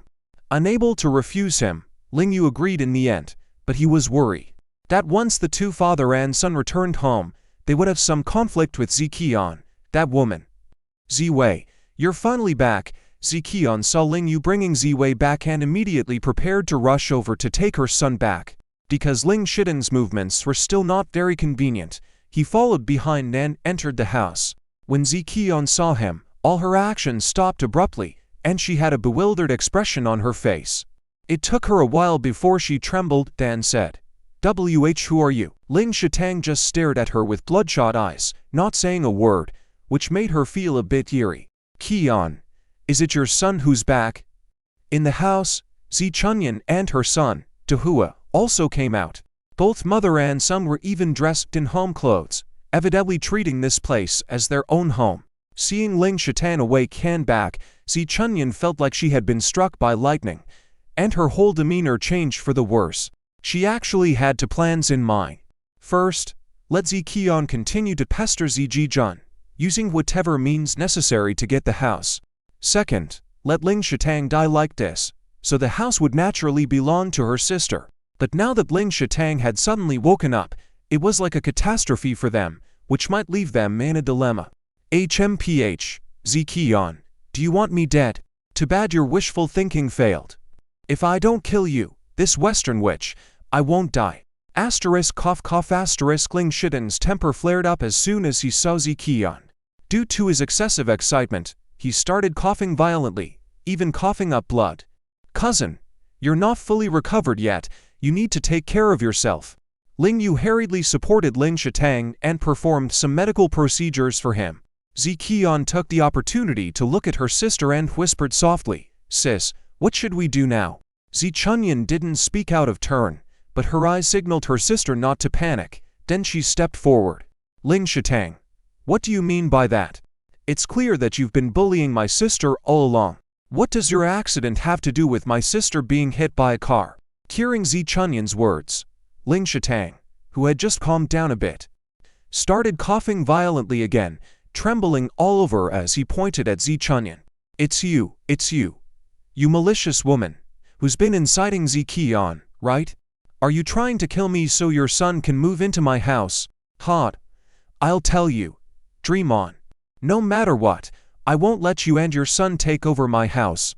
Zi Chunyan coldly snorted and deliberately said, who cares about your rundown house? It's just that if you die, the house will belong to my sister. Then my sister will let me and my son move in. And you, this dead person, won't have a say. I'll kill you, you wicked woman. Ling Shitang still wanted to rush over and fight Zi Chunyan. Calm down, cousin. Don't be fooled. Ling Yu hurriedly held onto his cousin, not letting him act recklessly. He felt that this woman was much more difficult to deal with than Zi Qian. By deliberately provoking his cousin now, she didn't want him to recover. If his cousin got into a physical conflict with her, she might take the opportunity to kill him and then claim self-defense. In fact, he had completely guessed Zi Chunyan's intentions. So now, seeing Ling Shitang being restrained by Ling Yu, she wouldn't just give up. As Ling Yu was about to support Ling Shitang into the house, Zi Chunyan deliberately spoke behind them again. Ling Shitang, are you going to divorce now? If you divorce, half of the house will belong to my sister. Then my sister can openly pursue other wealthy men and get rid of you, this useless person. You. Ling Shitang, who had just calmed down a little, was enraged again. His eyes bloodshot, and he turned around wanting to rush over and fight her. But Ling Yu still firmly held on to him, not letting him act recklessly. Ling Yu knew that this couldn't go on. As long as Zi Chunyan was here, she would definitely try to provoke his cousin in every possible way. He had to speak up for his cousin. Zi Chunyan, you and your son, get out of here and stop bothering my cousin's rest. But Zi Chunyan raised her chin arrogantly and sneered. Hey, this is also my sister's house. Who do you think you are? Do you have the authority to drive me away? It's me who told you to get out. I am the owner of this house. Ling Shitang quickly roared, his mouth full of blood. Cousin, calm down. Ling Yu became increasingly worried. He understood his cousin's condition better than anyone else. It was his insistence on returning home today after being discharged from the hospital, but his body was still very weak. If this continued, he would really be in danger again. And this time it wouldn't be a matter of consciousness. If he became too agitated, and his heart had a major problem, even a deity couldn't save him. Ling Shitang, can't you understand human language? The property of husband and wife is shared. My sister hasn't divorced you yet, so she's the mistress of this house. If she wants to live here, she will. Zi Chunyan didn't care whether she was right or wrong. She just knew that Ling Shitang was uneducated, so she could easily scare him. Before Ling's brothers could respond, she continued triumphantly. By the way, do you still want to divorce now? Ling Yu has been dumped by someone with the surname Qin. Can't find lawyer Jin to file for divorce, right? Hey. Ling Shitang indeed looked surprised as he stared at Ling Yu anxiously, asking, Xiao Yu, what's going on? Did you divorce your sister-in-law? He never imagined that after so much entanglement with Zi Qian, they still hadn't divorced. But his once loving younger brother and sister-in-law had divorced. Ling Yu sighed softly before responding, Cousin, don't worry about me. Anyway, if you want a divorce, I'll help you find a good lawyer to make sure this woman doesn't take away a penny from you. Ling Shitang was immediately distressed and anxious, stomping his feet. How could you divorce such a good woman like your sister-in-law? How could you? Cousin, please stop talking now. This isn't the point. Ling Yu stopped Ling Shitang and insisted on helping him into the house to rest. And even if it required the use of force, he was determined to drive Zi Chunyan and her son away to prevent her from deliberately upsetting his cousin. Hey, Ling Yu, now let's see how you continue to act tough. Even a clay Buddha will have a hard time crossing the river, right? Zi Chunyan continued smugly. However, she didn't expect that the next moment, a luxury car would pull up at the door. A Rolls-Royce Phantom. Seeing this car stop in front of the house, Zi Chunyan immediately shut her mouth. Both sisters had a bad feeling about this. Could it be that Mingu was coming back again? Wasn't she done with Ling Yu, the little pretty beau? But when the car door opened, the beautiful woman who stepped out wasn't Mingu, but her demeanor was almost on par with Mingu's as an heiress. It's you. Ziqion recognized Lin Kinglong. She was the bridesmaid at Ling Ruoxu's wedding, Ling Yu's sister. So, she was also from a wealthy family.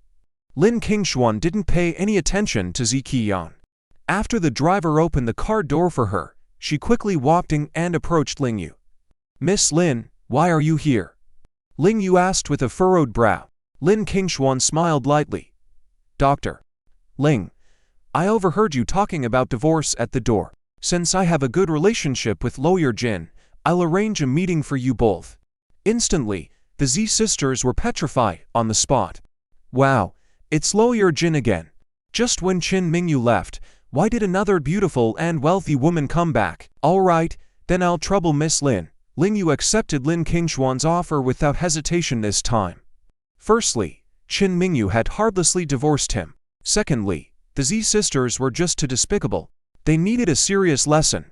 "No problem at all." Lin Kinglong, rarely displaying pride, was delighted to help Ling Yu out of trouble. She was happier than anyone else to assist him. This, Ziqion hurriedly grasped her sister's hand, pleading for help with her eyes.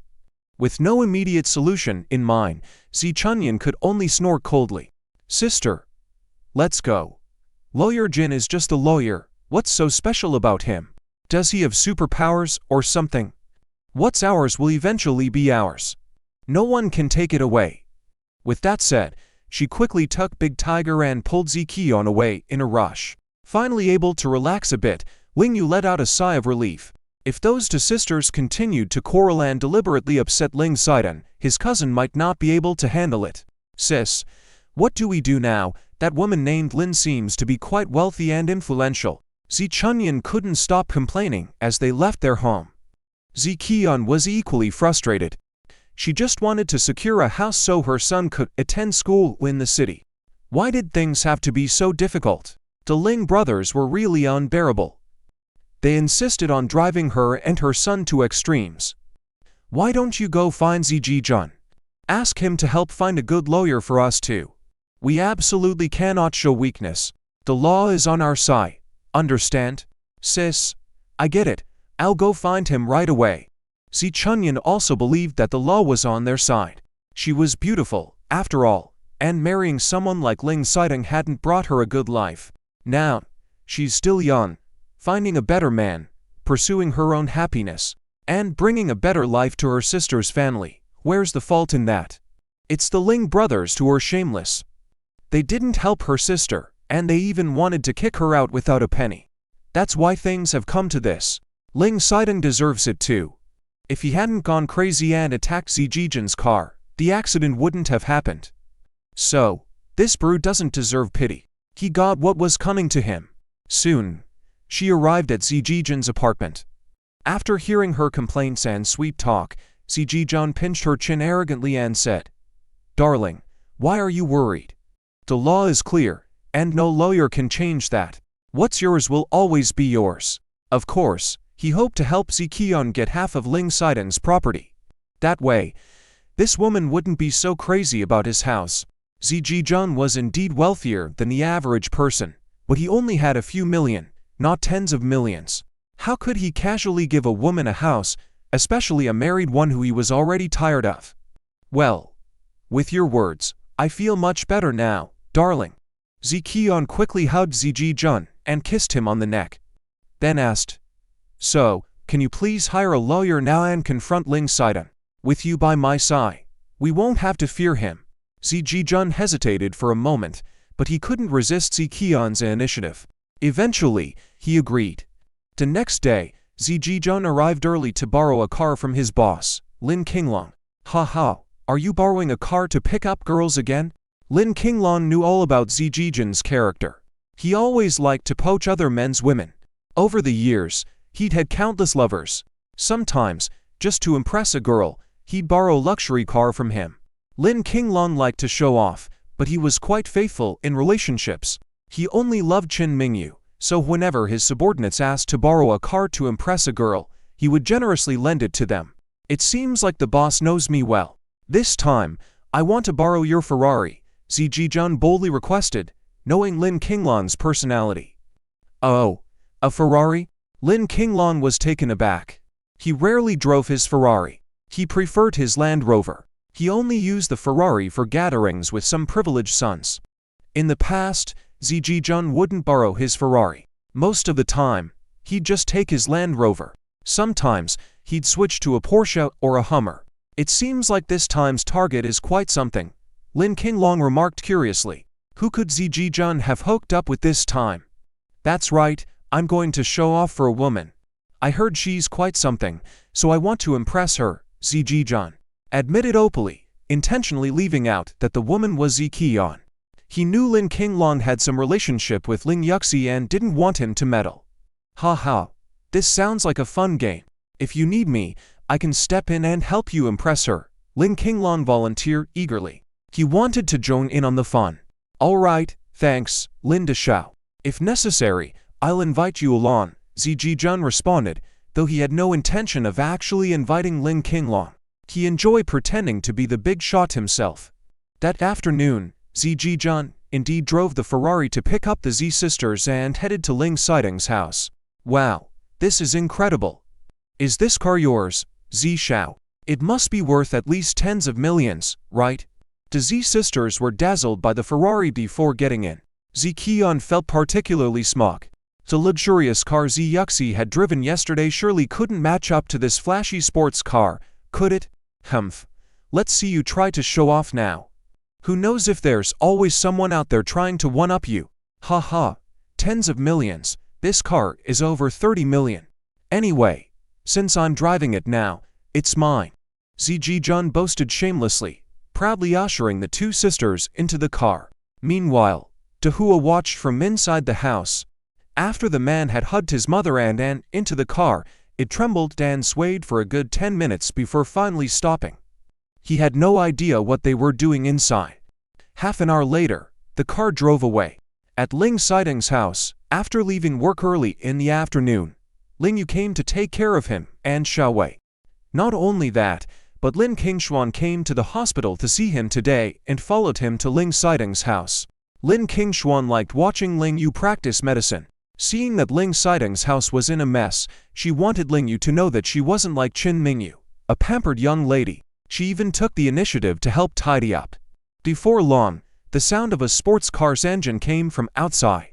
Ling Xiding, come out, let's settle this today. Ziqian didn't barge in directly but shouted loudly outside. Naturally, if Ling Xiding and his brothers didn't come out, how would they know what she had come back in? She wanted to see the looks of shock and panic on their faces when they were startled. Hehe, it must be quite a sight, right? Sure enough, Ling Yu couldn't bear to let his brother insist on coming out, so he had to support him out. As for Lin Kinglong, she was busy tidying up in the room and only followed behind when she heard the commotion. You wench, are you trying to get me killed? Ling Xiding, upon stepping out, didn't immediately notice the Ferrari. Instead, he saw Ziqian openly embracing Zijijun, which infuriated him to no end. Junjae, look at this brute. Saying he wants to kill someone again, making people scared. Ziqian directly coquettishly jumped into Zijijun's arms. Ling Yu watched from behind, feeling something was off. Why was Ziqian so calm this time? Did she really not fear her brother-in-law laying hands on them? But soon, he understood. After the Ferrari stopped for a short while, a BMW pulled up behind it. A man dressed in a suit and tie, carrying a briefcase, stepped out of the car. The man paid great attention to his appearance. After adjusting his tie, he approached with a professional smile, nodding to everyone before finally arriving in front of Ling Xiding. Excuse me, are you Mr. Ling Xiding? I am. Ling Xiding was a bit confused, not knowing what this man was here for. Ling Yu, however, understood. It seemed that Ziqian had come prepared today to settle the score. Sure enough, the man immediately adjusted his glasses, opened his briefcase, and said, My name is Zhu Kai, a senior lawyer from Ace Law Firm. Here's my business card. Ling Xiding, who hadn't seen much of the world, was instantly shocked and a bit bewildered as he nervously took the business card and stuttered, Mr. Zhu, why are you here? Two things. Zhu Kai's expression changed from a smiling face to a devilish one, instantly putting immense psychological pressure on the honest Ling Xiding. First, 7 days ago, you smashed Mr. Zijijin's car in the John district. I'm here to claim damages on his behalf. After finishing the first matter, Zukai intentionally paused. Ling Sidon felt both angry and flustered. Someone of his status had never dealt with a lawyer before. He always felt that no matter what he said, he wouldn't be able to win against them. Just as he was about to speak up, Zukai deliberately interrupted and continued, Mr. Ling, please let me finish. The second matter is that Ms. Zikion claims you have been violent towards her. I'm here to handle her divorce proceedings. You despicable creatures, Ling Sidon couldn't hold back anymore. Angrily pointing at them and cursing, it was Zijijun who deliberately crashed into me. And I'll sue Zikion for attempted murder of her husband.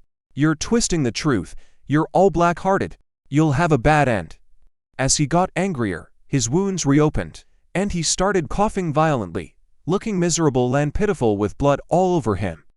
Little Wei cried out for his dad, unable to hold back his tears.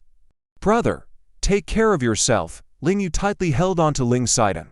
If something happened to him, it would play right into the hands of Zikion and her sister. Zi Chunyan and Zikion smirked coldly, thinking that if Ling Sidon died like this, they would be completely off the hook.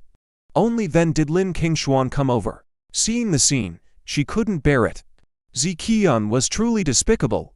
As she looked around, she suddenly froze. Why did the man next to Zikion look so familiar? Wasn't he her brother's lackey? Then she glanced at the Ferrari, and her suspicions grew stronger. She hadn't expected that while she was trying to help Ling Yu contact a lawyer, Zijijun and Zikion, this pair of adulterers, would come and lodge a complaint first. At this moment, Zijijun also walked over, smirking triumphantly at Ling Sidon. How about this? You agree to divorce your wife and give her half of the assets, and I won't need you to compensate for my BMW. You wish? You're dreaming. Ling Sidon couldn't swallow the anger in his heart and roared, Zikion, if you want to leave, then leave. Don't even think about taking anything from my house. My house will only belong to my son. Whoever wants to take it will have to step over my dead body. Zikion sneered disdainfully. It's easy to step over your dead body. Just lay down and die. I'll kill you. Ling Sidon was now filled with hatred towards Zikion, wanting to take her down with him so that all their inheritance would go to Little Wei. But Ling Yu held him tightly. With the lawyer present, they couldn't let his brother act impulsively. Zijijun couldn't help but smirk. Dealing with this kind of rough person was too easy. But the next moment, his smile froze instantly. Miss Lin, what are you doing here? It turned out to be the princess of the Lin family walking out of Ling Sidon's house. What's going on? Zi Chunyan also reined in her smug smile. She had always believed that Zijijun could overpower this rich girl, but now it seemed that wasn't the case. Why did it look like a mouse meeting a cat? Oh. Was this the rhythm of a pseudo-rich encountering a true rich? Zi Chunyan couldn't be called highly intelligent, but she was definitely cunning. She instantly guessed what was going on. Are you Zijijun? Lin Kinglong asked simply, her gaze falling on his hand holding Zikion. Zijijun quickly let go of Zikion as if electrified, and nodded respectfully. Miss. Yes, it's me. Zikion suddenly felt uneasy, but she wasn't as quick-witted as Zi Chunyan and was still frowning in anger. Darling, what's wrong with you? She even speculated that Lin Kinglong might also be Zijijun's lover, so was Zijijun nervous because of that? Shut up. Zijijun quickly silenced her. Zikion was very angry, but had to listen to Zijijun. Lin Kinglong glanced at Zikion, sneering disdainfully but saying nothing. However, this expression directly caused Zikion to break down. She pointed at Lin Kinglong and cursed angrily. Who do you think you are? Why do you look at me like that? Before she could finish speaking, Zijijun slapped her directly, roaring, Shut up when I tell you to shut up. Can't you understand human language? Smack. Zikion was directly stunned by the slap. How dare this man hit her? Who did he think he was? She wanted to explode and settle accounts with Zijijun, but her sister forcibly pulled her back. Sis, what are you doing? Zikion challenged her sister. Zi Chunyan gestured for her to calm down, and only then did she forcibly suppress her anger. Zijijun couldn't care less about this woman anymore. He bowed his head and apologized. Miss Lin, I'm sorry. This woman is ignorant and has offended you. Lin Kinglong, however, disdained to speak to him directly. She simply said, get lost, both of you. Don't let me catch you with this woman again, or you'll regret it. Yes. Yes. Yes. Zijijun quickly nodded in agreement. Ziqian was petrified on the spot. Just who was this woman to Zijijun? On the other hand, Ling Yu's face remained calm, but his heart was also somewhat complicated. Unlike when Ling Yu helped him before, he felt indebted to Lin Kinglong, as if he owed her a favor. Hold on. Seeing Zijijun about to drive away in a Ferrari, Lin Kinglong stopped him again. My brother's car stays here, and you're not allowed to drive it. Zijijun was taken aback for a moment, quickly nodding with a forced smile, then pulling the lawyer, Zhu, away. It took Ziqian a while to react. She shouted hysterically, bastard! You don't want me anymore. What am I supposed to do? But Zijijun turned a deaf ear. How could he dare to disobey Lin Kinglong? After all, she was his boss. As for Ziqian, let her do whatever she wanted. It didn't matter if she got dumped. Zijijun really didn't even look back as he left the scene, leaving Ziqian feeling embarrassed and awkward where she stood. Seeing the murderous look in Ling Yutong's eyes, she trembled all over, quickly stumbling over to her sister's side. Sis, what do we do now? Ziqian whispered, trembling. Zichunyan hadn't expected things to turn out like this either. It seemed that the woman called Lin Kinglong in front of her had a much higher status and position than Zijijun. Hurry up and calm down Ling Yutong first. This Ling Yu seems quite formidable, Zichunyan whispered, her gaze falling on Ling Yu. Could this man who married Mingu before and now got involved with Lin Kinglong be a professional gigolo? Seemingly a straight guy on the surface, but actually skilled in seducing women. Impressive. Ziqian always listened to her sister the most, so she immediately stiffly smiled and walked towards Ling Yutong. Unfortunately, even if she pretended, she couldn't do it well. Seeing the murderous look in Ling Yutong's eyes, she was scared back. HMPH, Ziqian. Stop daydreaming.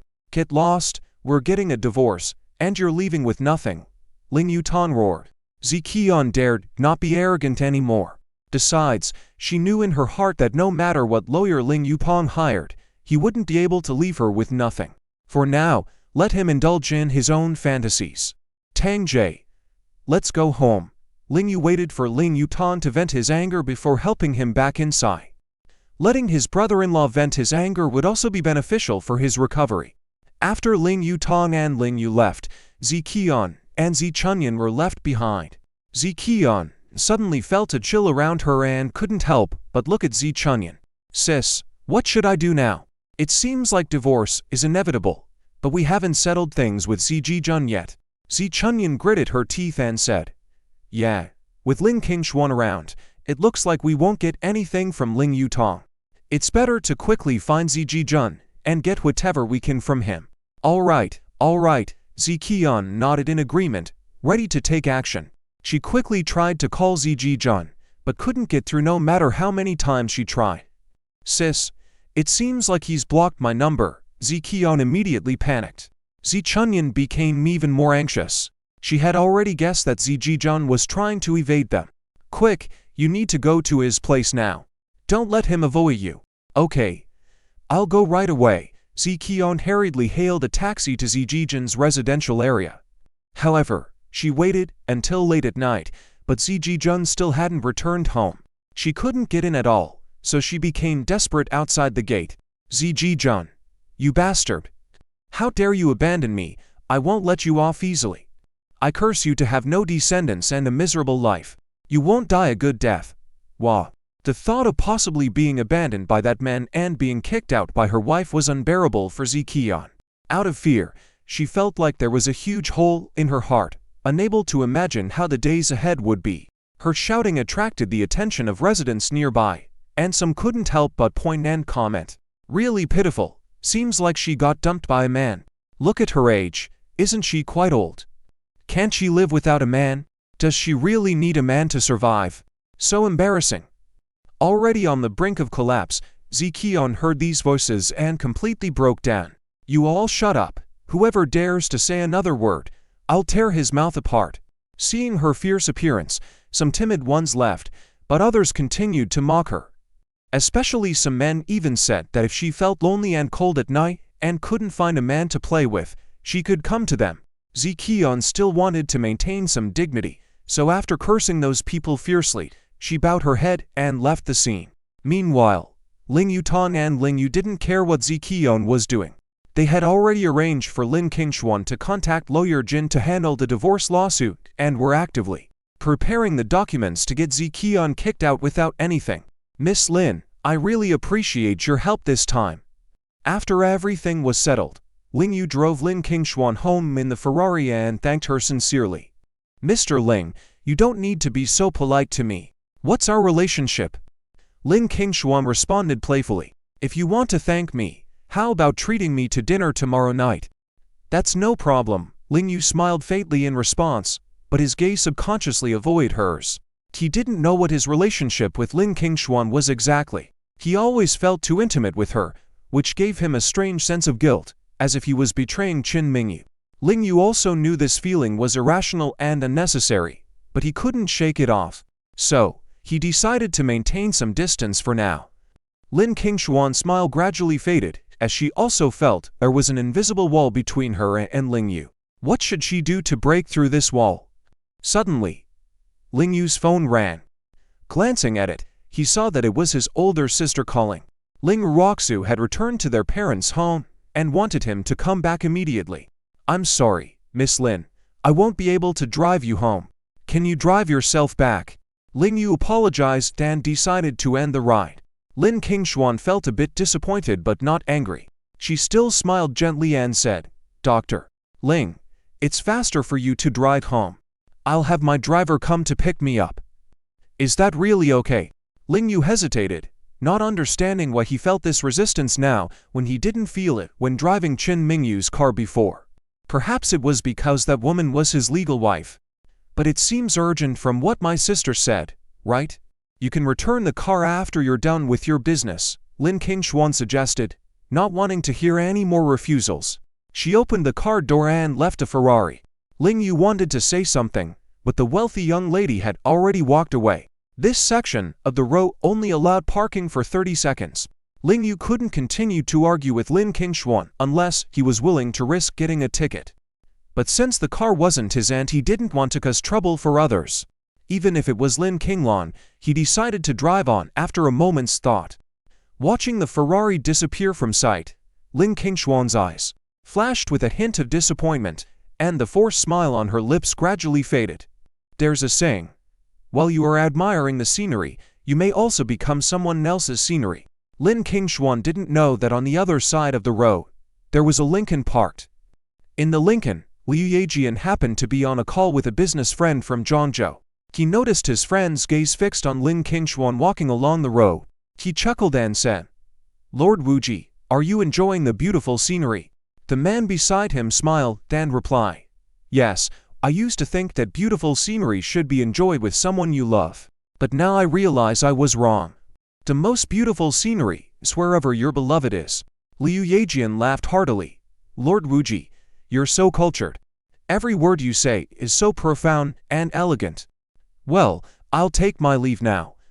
The man nodded, and after his servant opened the door of the Lincoln, he stepped out. Numerous passers-by on the street couldn't help but stare. A stretched Lincoln. Life isn't like a novel, and many ordinary people have never seen such a luxury car in their lifetime.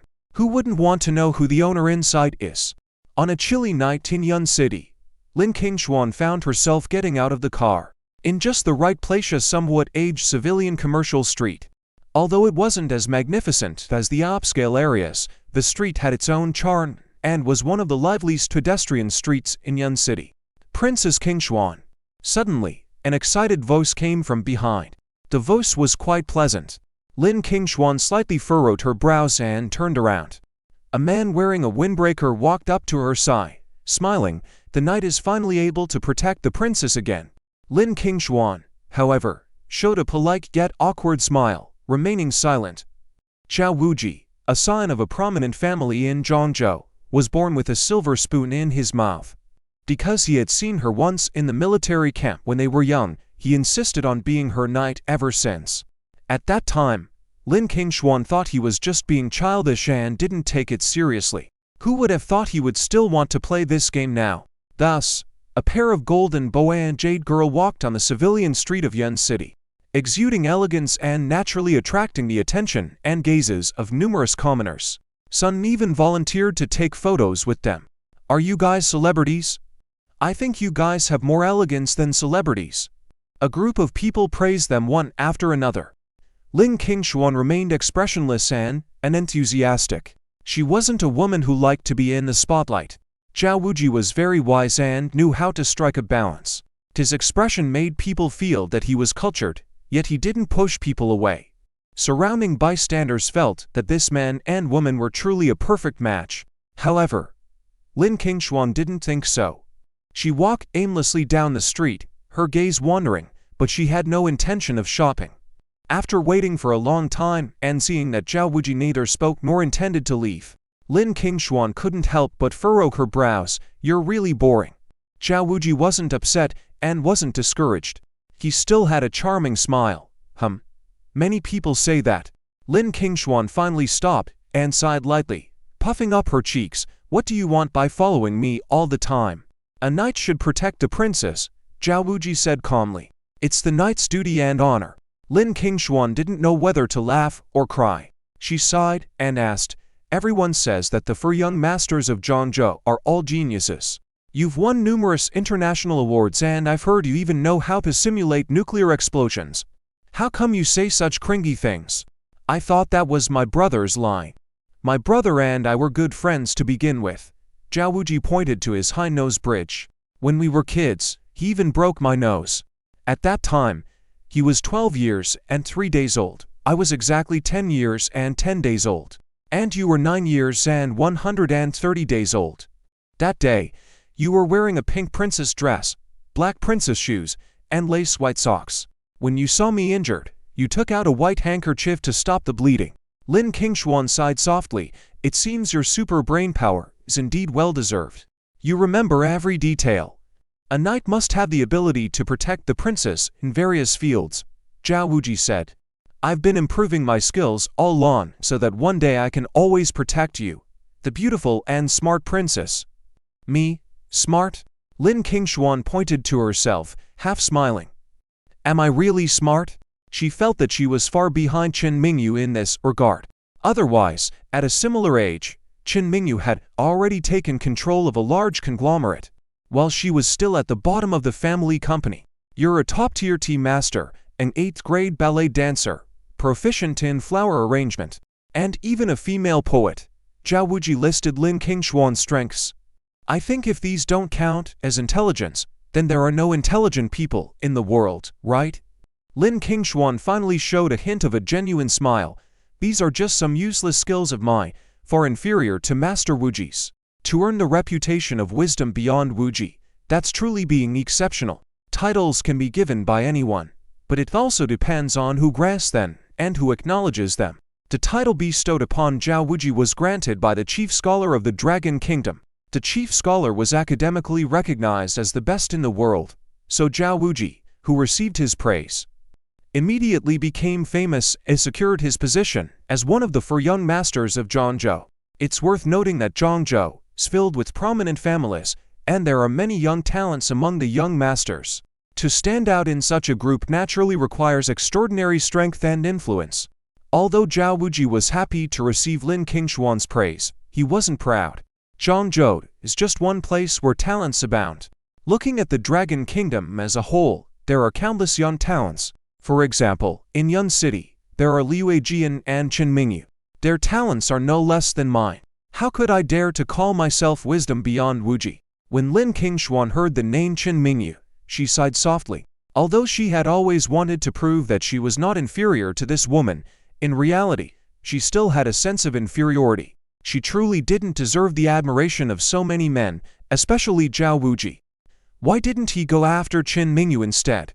Since you admire Mingu so much, why don't you pursue her? She's much more outstanding than me. Lin Kinglong finally voiced her thoughts.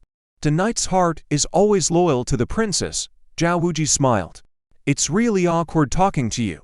Lin Kinglong directly expressed her discomfort, feeling goosebumps all over her body. She was afraid that if these knight and princess conversations were overheard by acquaintances, it would be embarrassing. In comparison, she preferred talking to Ling Yu. Ling Yu spoke sincerely, and his words never made her feel embarrassed. On the other hand, Zhao Wuji made her feel like she was talking to someone wearing a mask. However, Zhao Wuji was unfazed by her discomfort and just smiled, saying, "You're the first person to speak to me like this. Others might think the same way, but they don't say it. Of course, others wouldn't dare to say it. Who wouldn't know how high your status is?" Lin Kinglong no longer paid attention to Zhao Wuji and simply walked into a bubble tea and leisure shop. Business on the pedestrian street was always good, especially after dusk. Most of the patrons in such Western-style hangouts were young men and women. They would hold a bottle of cheap bubble tea, order some grilled sausages and chicken wings, and enjoy playing games or chatting on their phones. However, when some people noticed Lin Kinglong and Zhao Wuji entering, their eyes suddenly widened. Did they come to the wrong place? Or did this couple? Lin Kinglong paid no mind to these glances and simply found an empty table to sit down, calling out, "Waiter, we'd like to order." In such small shops, customers usually had to place their orders at the counter. However, when the waiter looked up and saw Lin Kinglong's appearance clearly, his expression froze, as if he had suddenly lost the ability to speak. Was she too beautiful? Working in a bubble tea shop, he had seen many young women who dressed up nicely, but compared to those ordinary beauties, the elegant aura emanating from the woman in front of him felt like a sacrilege. Too refined. Such elegance, one could tell at a glance that she was a young lady from a wealthy family. But how could such a high-class young lady patronize his bubble tea shop? Wasn't that a bit unrealistic? "Welcome, welcome."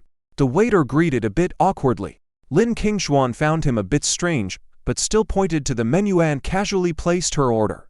1 serving of chicken wings, 1 serving of chicken cutlet, 1 serving of fries, and let's also have some cold mixed century egg. Actually, why don't we just get one of each of these snacks on the menu? Oh, and I'll have a large roll no, 9 fresh milk tea. Well, the waiter didn't expect that such a beautiful young lady would order so much food. Nonetheless, he smiled kindly and said, "Miss, are you ordering too much for one person? If you want to try multiple flavors, we can offer you a sampler, where you can try a bit of everything without ordering full portions." Lin Kinglong pointed at Zhao Wuji and chuckled, "No need, he has plenty of money anyway." Yes. The waiter felt a bit nervous. Would this wealthy young master be unhappy if he flirted with his girlfriend? The thought made him a bit scared, so he quickly hurried away. Lin Kinglong didn't pay attention to Zhao Wuji and instead lowered her head to play with her phone. Zhao Wuji smiled silently, standing behind Lin Kinglong without taking a seat. While the princess was approachable, this knight was quite aloof. He didn't intend to sit on a chair that anyone could sit on, lest he dirty the custom-made luxurious attire he wore. "Master Wuji, do you really intend to maintain that attitude forever? Isn't it tiring?" Lin Kinglong spoke bluntly, with a hint of sarcasm. "Why would it be tiring? People should always have some perseverance to have their own personalities. Otherwise, everyone would be dull. Wouldn't the world be too boring?" Zhao Wuji chuckled. "Princess, just enjoy yourself. The knight is responsible for protecting you and footing the bill." Lin Kinglong rolled her eyes and felt goosebumps again, fearing that their conversation would be overheard and thinking they sounded too juvenile. She decided not to speak anymore. The efficiency of the bubble tea shop was quite high, and soon, a table full of food was placed in front of Lin Kinglong. The surrounding gaze had been fixed on them. Apart from their exceptionally good looks, their behavior was also quite peculiar. Zhao Wuji stood behind Lin Kinglong like a statue, thinking of himself as a knight, unaware that Lin Kinglong felt more like a prisoner being stared at while eating. In the next moment, Lin Kinglong simply walked over to the next table and said to a group of men playing cards, "Are you guys playing cards? Can I join? What the heck? What's going on?" Several men were stunned. This kind of top-tier beauty, they couldn't even dream of hitting on her before, and today she was actively approaching them. Just as they thought the beauty had mistaken them for someone else, Lin Kinglong, using her ballet-trained long legs, skillfully pulled a chair over and sat down directly. "Are you playing cards for money, or is there some punishment for losing?" Lin Kinglong asked naturally. However, there was silence around, dead silence. Everyone looked at Lin Kinglong with astonishment. Looking at this suddenly appearing beauty, so warmly and actively sitting beside them, they all felt extremely nervous, even a bit at a loss. Could this woman be a socialite? The waiter swallowed nervously, muttering to himself. If it really was something he could get with money, he planned to check if the pitiful balance on his salary card was enough. If it wasn't enough, maybe it would be worth borrowing some money. After all, missing out on such a beautiful and elegant woman might be a once-in-a-lifetime regret. The bubble tea shop was quite spacious, neither a high-end nor a low-end establishment. Lin Kinglong's actions were quite dangerous. Many men were tempted by her behavior. "What? Can't you let me join?" Lin Kinglong sighed softly. Her words, her demeanor, were enough to melt the hearts of all the men in the room. The men around the table looked at each other, not daring to speak. But a big, tattooed man in a leather coat at the next table quickly took the opportunity to approach. "Duty, how about we play with you? What do you like to play?" The tattooed man grinned. His table companions immediately came over and pushed aside the young men who were originally playing cards. Obviously, these were all street-smart individuals. "Whatever you want," Lin Kinglong said, unafraid. "How about we play landlord?" The tattooed man suggested. "Sure. Ha. Let's get started. And if you lose, there's gotta be a little punishment," the tattooed man bellowed. Everyone else was excited too. The goddess was indeed the life of the party, making the whole room bowl just by playing cards. While Lin Kinglong played cards with a group of tough-looking guys, Zhao Wuji remained calm and composed, standing behind her. Some people thought he was a bodyguard, but more people thought he was Lin Kinglong's boyfriend. Look at him, all dressed in brand-name clothes, immaculate, with carefully styled hair and a straight back, like a soldier. But his gentle face always maintained a mild smile, making people feel he was extraordinary, truly inscrutable. Many people were expecting the tattooed man to make Lin Kinglong take off one piece of clothing for each game she lost, as often depicted in novels and TV dramas. But reality was never like fiction. In a society ruled by law, even if the tattooed man had such intentions, he didn't have the guts. They were just playing cards happily with Lin Kinglong, and if anyone lost, they had to drink something, that's all. Even so, the people in the bubble tea shop refused to leave, fearing they might miss out on something exciting. As time passed, Zhao Wuji remained as erect as a statue, seeming completely tireless. It wasn't until late into the night that Lin Kinglong finally stretched lazily and stood up, her perfect figure on full display. "Ha. Waiter, bring the bill," the tattooed big brother said cheerfully, feeling high-spirited tonight. "I'll treat you all," Lin Kinglong said spontaneously. The tattooed big brother and his group were all stunned.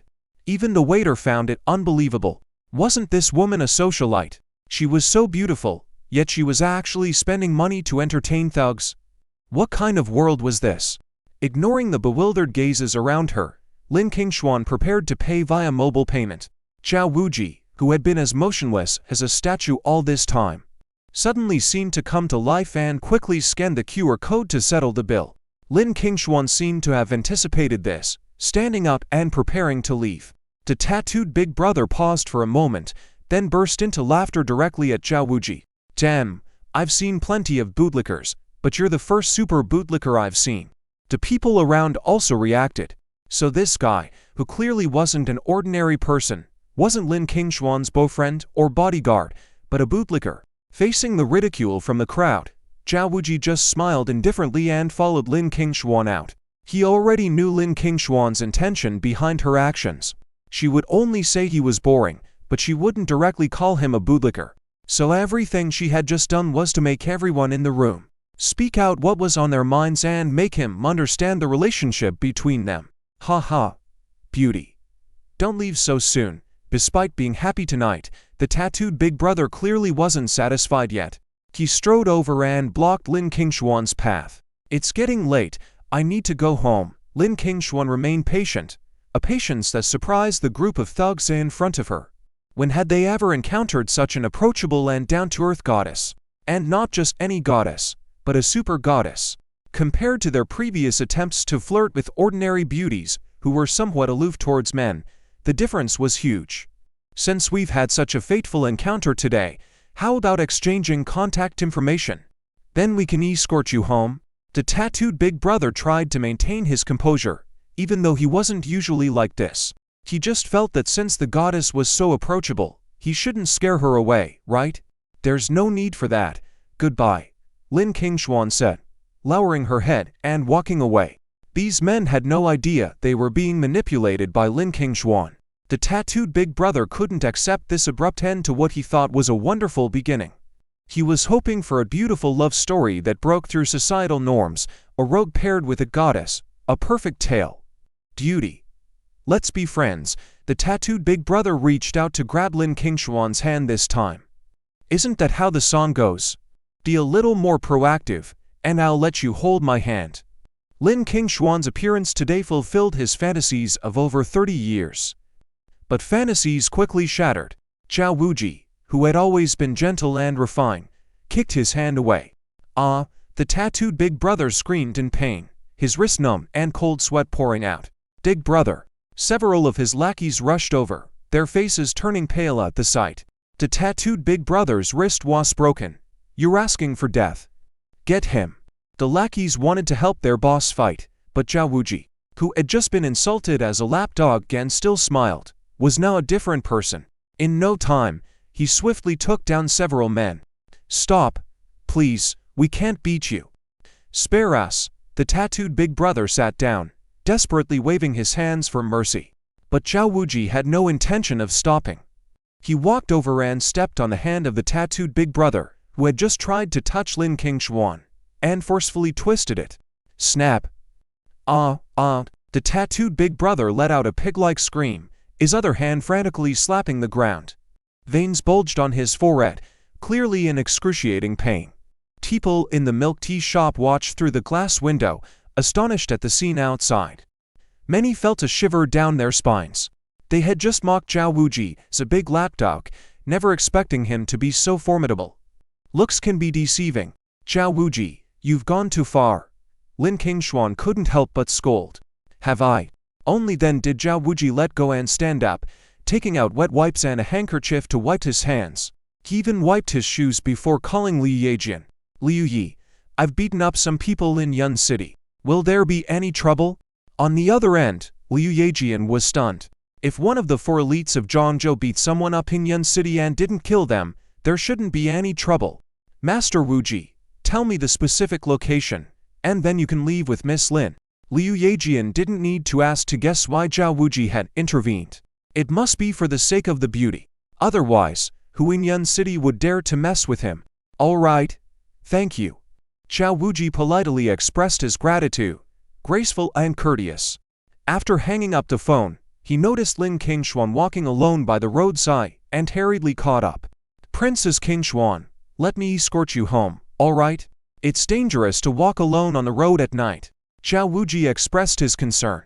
Although it was a genuinely caring statement, Lin Kinglong remained unmoved, looking back at him. Master Wuji, I appreciate your concern, but perhaps I don't need it, understand? With a self-deprecating smile, Zhao Wuji replied, I'm just your lapdog, so you don't need to feel any pressure. Lin Kinglong sighed softly. Master Wuji, indeed you're not only intelligent but also emotionally intelligent, understanding my feelings and comforting me in advance. It's necessary, it's the duty of a knight. Zhao Wuji smiled. Feeling a bit annoyed, Lin Kinglong suddenly stopped. Zhao Wuji stopped too. Master Wuji, actually, I have someone I like already, Lin Kinglong said slowly. But unfortunately, that person isn't you. Zhao Wuji fell into silence. He didn't get angry or disheartened. After a moment of blank expression, he smiled again. Is that so? Congratulations, my princess. Having someone you like is indeed a wonderful thing. Perhaps this was the reason why Lin Kinglong didn't feel any romantic connection with him. This man wasn't a regular man, no matter how outstanding he was. And she always considered herself just an ordinary woman, naturally estranged from such men. That's love. Lin Kinglong firmly believed that Zhao Wuji actually didn't understand love. The next moment, the driver from the Lin family arrived in a Rolls-Royce to pick her up. It is indeed a wonderful thing to have someone you like. Thank you today, Master Wuji. Goodbye. Lin Kinglong bid farewell and got into the Rolls-Royce alone, without inviting Zhao Wuji to join her. As he watched the princess leave, Zhao Wuji's smile faded, gradually replaced by a hint of anger. Brother Kinglong, you said that when a knight encounters a rival in love, he should duel for the sake of the princess, right? Zhao Wuji muttered to himself, his fists clenched tightly. On the other side, Lin Kinglong returned to the Lin family's villa with her thoughts swirling. Entering the foyer, she found Liu Sui reclining on the sofa, giggling. Finally back. I thought you might give yourself to your doctor. Ling tonight. What are you saying? Am I that kind of woman? Lin Kinglong's cheeks flushed slightly as she took a sip. Liu Sui placed her pair of tender and plump legs on the table and abruptly stood up. Hehe, you're not that kind of woman, but you want to be, right? It's really comfortable for a woman to be carefree without any pretense, she remarked casually. I'm not, Lin Kinglong retorted coldly, intending to walk back to her room. However, she suddenly stopped and turned around. Auntie, why did Zhao Wuji come to Yun City? What else could it be? Men do things for two reasons, money and women. Liu Sui replied nonchalantly. The Lin and Zhao families had a long-standing relationship. Although the two families were based in different cities, the Zhao family was actually more influential and powerful than the Lin family. Seeing Lin Kinglong still standing there, Liu Sui continued, for a woman, he must have come to see our princess. They also want to form a marriage alliance with our family, and the benefits promised are quite generous. I wonder if your father will agree to their proposal. Lin Kinglong's eyes trembled. She had confidence in her father. He wasn't the kind of man who would sacrifice his daughter's happiness for the sake of benefits. But it wasn't certain. As for money, the project that Zhao's family and Liu Si group were cooperating on fell through. It said that Mingu snatched the bid. The project involved billions of dollars. Hehe, it's quite amusing. Liu Sui was a woman who enjoyed spectacles, especially since Mingu was her daughter's romantic rival, and Zhao Wuji was pursuing her daughter. Seeing Zhao Wuji deal with Mingu would indeed be entertaining. After listening to Liu Sui's words, Lin Kinglong realized that she wasn't feeling happy. She was actually worrying about Mingu. How could this be? Lin Kinglong found herself in a strange state of mind. When she was with Mingu, they were always competing, unwilling to lose to each other. But now, she was worrying about her. Regardless of Liu Sijian or Zhao Wuji, neither of them were good people. Lin Kinglong was very clear about this, especially Zhao Wuji. He might appear gentlemanly on the surface, with all the manners of a medieval knight, but in reality, his methods were ruthless. For example, today he had ruthlessly broken someone's arm. If he wasn't a ruthless person, who would do such a thing? Oh right, tomorrow is your birthday. How do you plan to celebrate? Is Zhao Wuji here in Yun City because of this? Liu Suyan noticed her silence and asked proactively. Lin Kinglong wrinkled her brow slightly, then blushed with a hint of shyness, unable to resist smiling. I won't be celebrating my birthday with Zhao Wuji. Nor with you guys. Liu Sui was momentarily stunned, not angry but rather walked over with a smile. Embracing her waist, darling, are you planning to spend your birthday alone with your doctor? Ling? Indeed, nothing could be hidden from this woman. Lin Kinglong felt that she understood herself better than her own mother. She could only nod slightly. Wow, impressive. How did you manage to get that block of wood to spend your birthday night with you? Liu Sui was very curious. However, Lin Kinglong didn't tell her. It was because she had asked Lawyer Jin to help Ling Shitang handle his divorce dispute, and Ling Yu said he wanted to thank her. She had then taken the opportunity to ask him to dinner tomorrow night. That man probably didn't even know that tomorrow was her birthday. Finally, she had a birthday where she could spend it with the person she liked. Lin Kinglong was looking forward to it. Chang'an Group headquarters. At 10 o'clock in the evening, Xia Shabi unexpectedly saw Qin Ruhan still wandering around the company. She couldn't help but smile. Miss San, it's rare to see you working so diligently now. Are you planning to officially help manage the family business after graduation? Oh, Shouty, didn't you see me like an ant? Qin Ruhan hurried over. An ant? Zia Shouty was momentarily confused, then quickly chuckled, like one on a hot pan. More than a hot pan, it's like a frying pan. Qin Ruhan shook Zia Shouty's hand. Shouty, Attorney Jin is inside discussing things with my sister. It must be about the divorce. I don't want my sister to divorce her husband. Why don't you barge in and stop them then? Zia Shouty asked. I dare not, and I don't know how to convince my sister to change her mind. Qin Ruhan seemed anxious, as if it were her own relationship. I just called Ling Yu, that blockhead, but he said everything is already settled, and there's nothing he can do. Can you believe it? He's such a fool, with a great woman like my sister, if he divorces her. Where else can he find another one like her in the whole world? Shh! Zia Shouty quickly hushed her. The soundproofing in the office isn't as good as you think. If you speak so loudly outside Miss Kin's office, she might hear you and become even more determined to divorce. Qin Ruhan thought about it and quickly covered her mouth. As Zia Shouty had expected, Qin Mingu had been hesitating whether to sign the divorce papers. Attorney Jin had just informed her that Ling Yu had already signed, finalizing the divorce.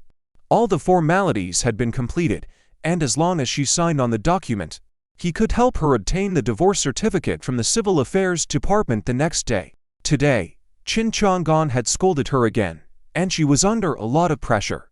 She was also thinking that Ling Yu might come to find her again. She understood that fool.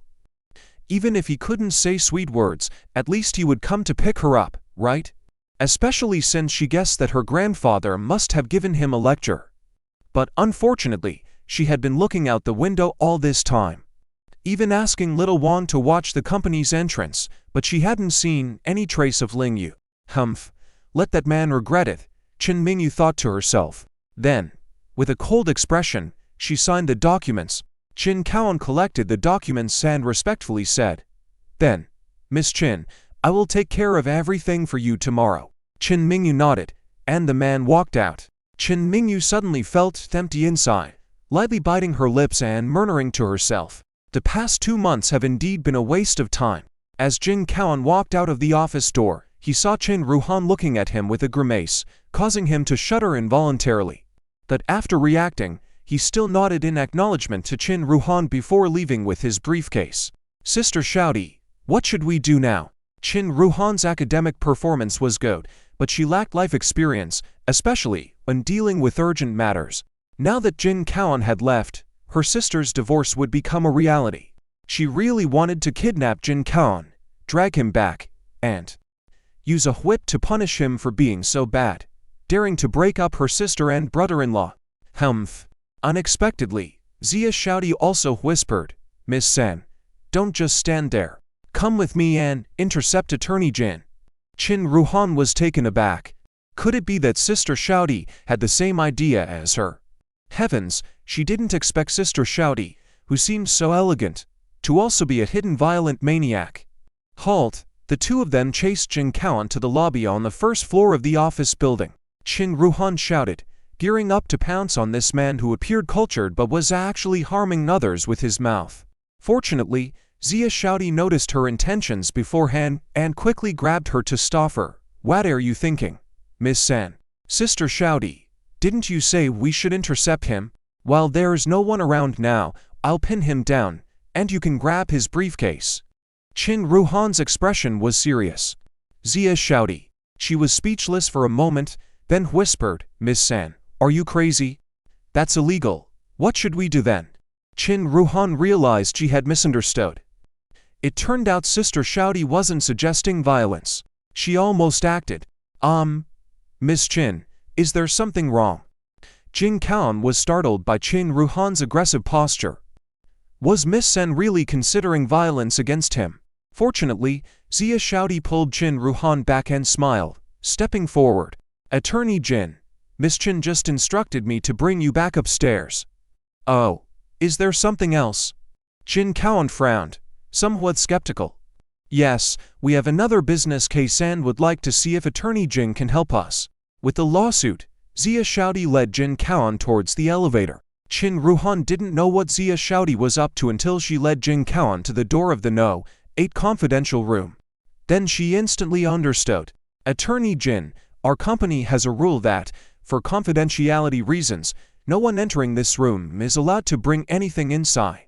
Could you please leave your belongings at the door? Is that all right? Xia Shouty politely asked.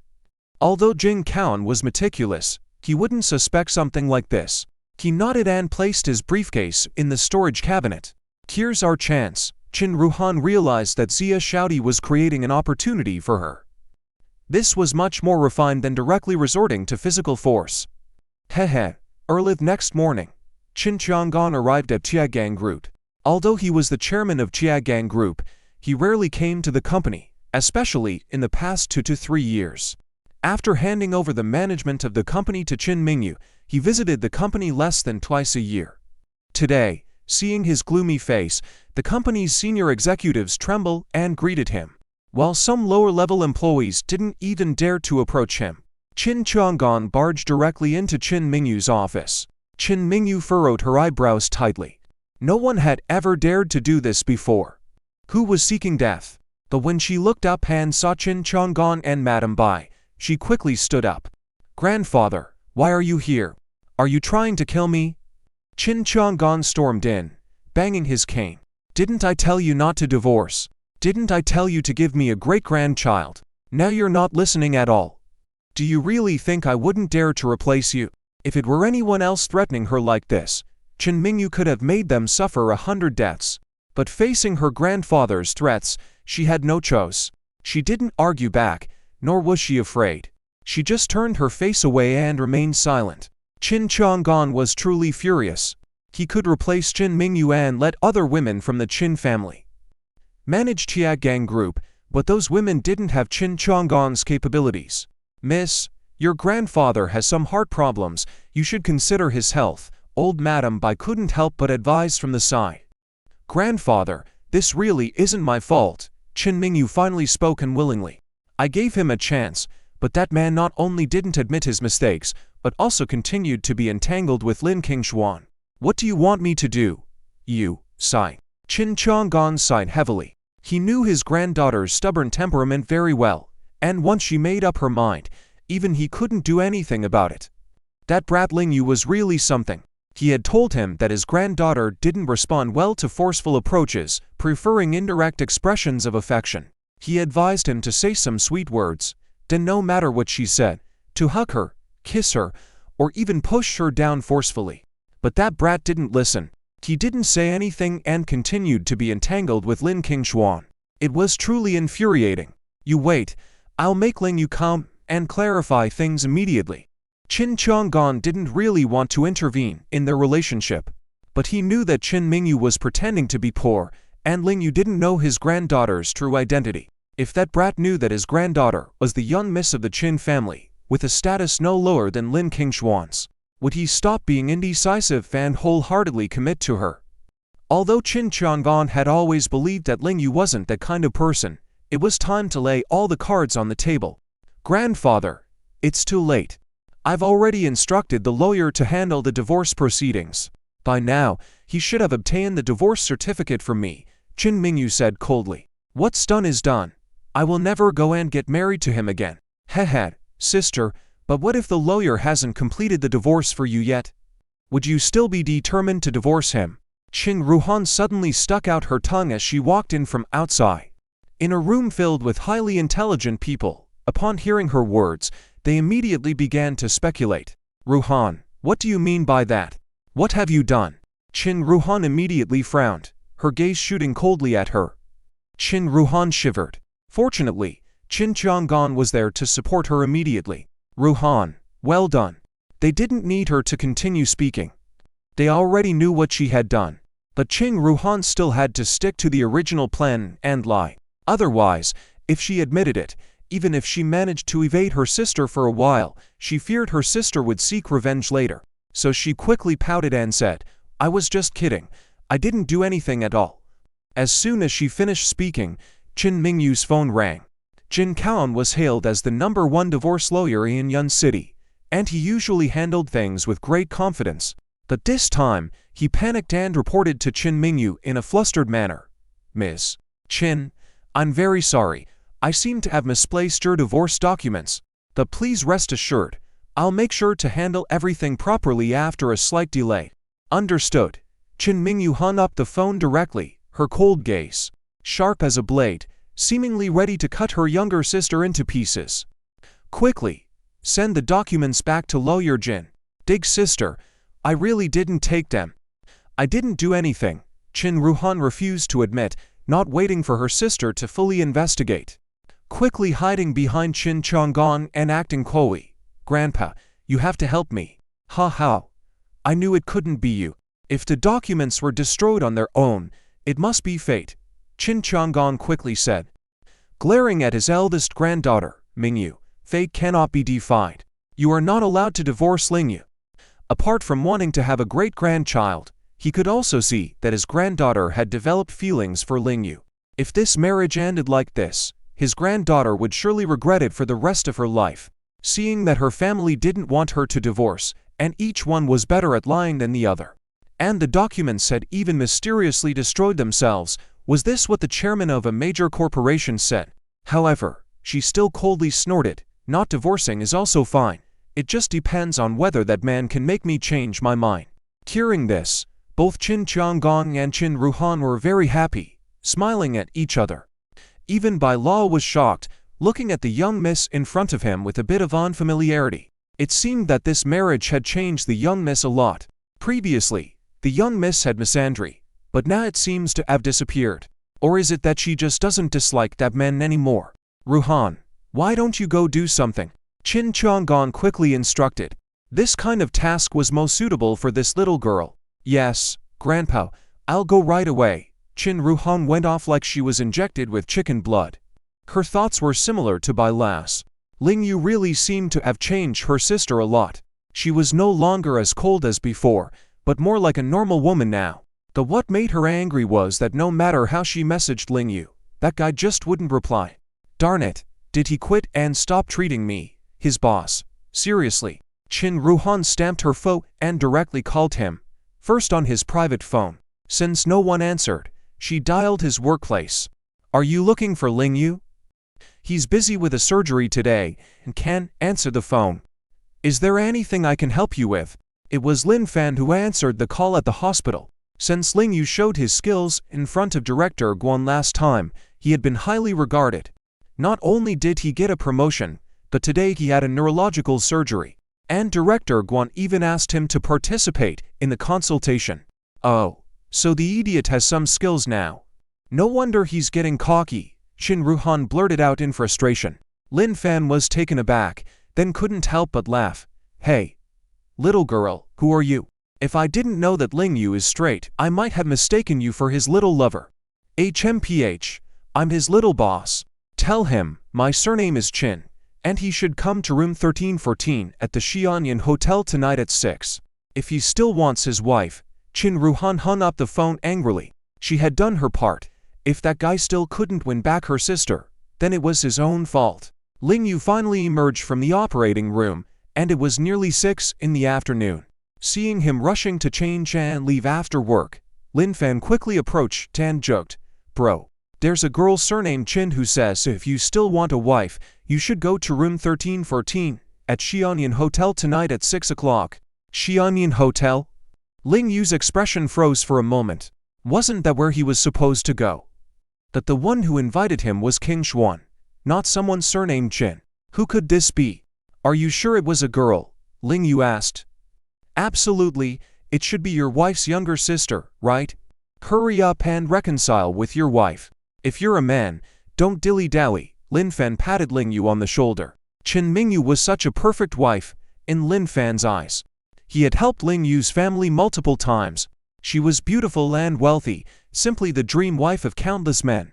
If Ling Yu missed out on such a wife just because of a little quarrel, he would probably regret it for the rest of his life.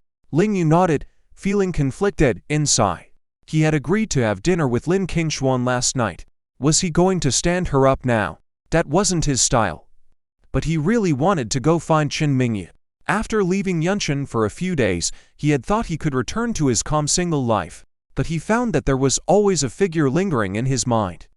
Even when he was in the middle of urinating, he would think of the woman he had lived with for 2 months. Ling Yu had never been in love before and didn't know what it felt like to like someone. That after his divorce, he realized that perhaps it was this feeling of being reluctant to let go, always worrying about someone, right? Well, anyway, having dinner with Lin Kinglong was a gesture of gratitude. It could be postponed for a day. Just as Ling Yu had this idea, when he walked out of the hospital gate, the Rolls-Royce that had been waiting for a long time arrived in front of him. Ling Yu, sitting in the back seat, Lin Kinglong rolled down the car window, revealing a happy smile. Starting from today, she wouldn't call him Dr. Ling anymore.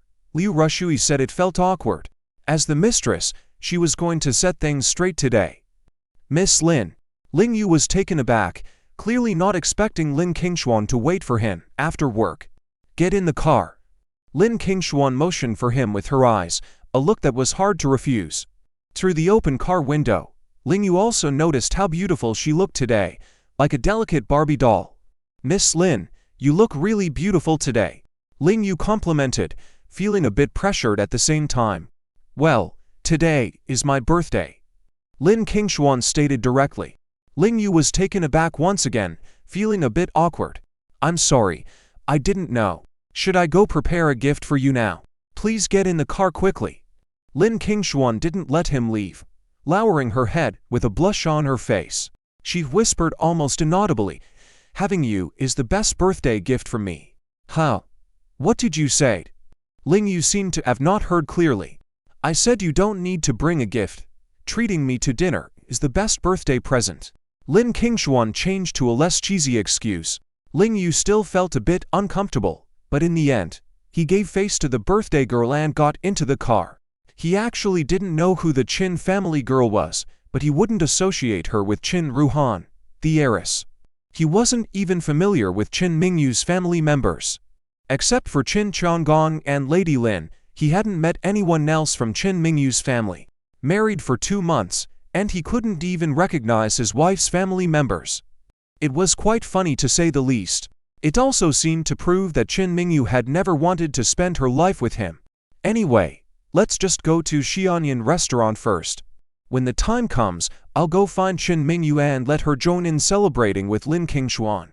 If the ice-cold woman isn't willing, I'll make my decision then. 30 minutes later, at Xianyan restaurant, Qin Mingu didn't know if she couldn't resist her grandfather or herself. She arrived on time, sitting in the private room, waiting for that man to come and apologize to her. Tonight was really the last chance. If that idiot still didn't know how to comfort his wife, then he truly didn't deserve one. Miss, would you like to order now? Qin Mingu hadn't been sitting in the private room for long when a female waitress came in to ask. Not at the moment. All right, please enjoy the beautiful scenery here first. It's said that there will be a meteor shower tonight. After the waitress's reminder, Qin Mingu also noticed that the restaurant was indeed very unique. Not only the architecture, but even the outside scenery was quite charming. But in the next moment, she accidentally saw a Rolls-Royce parked outside the restaurant. When she saw Ling Yu get out of the car, she froze in place, suddenly feeling a sense of foreboding. Sure enough, the next moment, Lin Kinglong also got out of the car.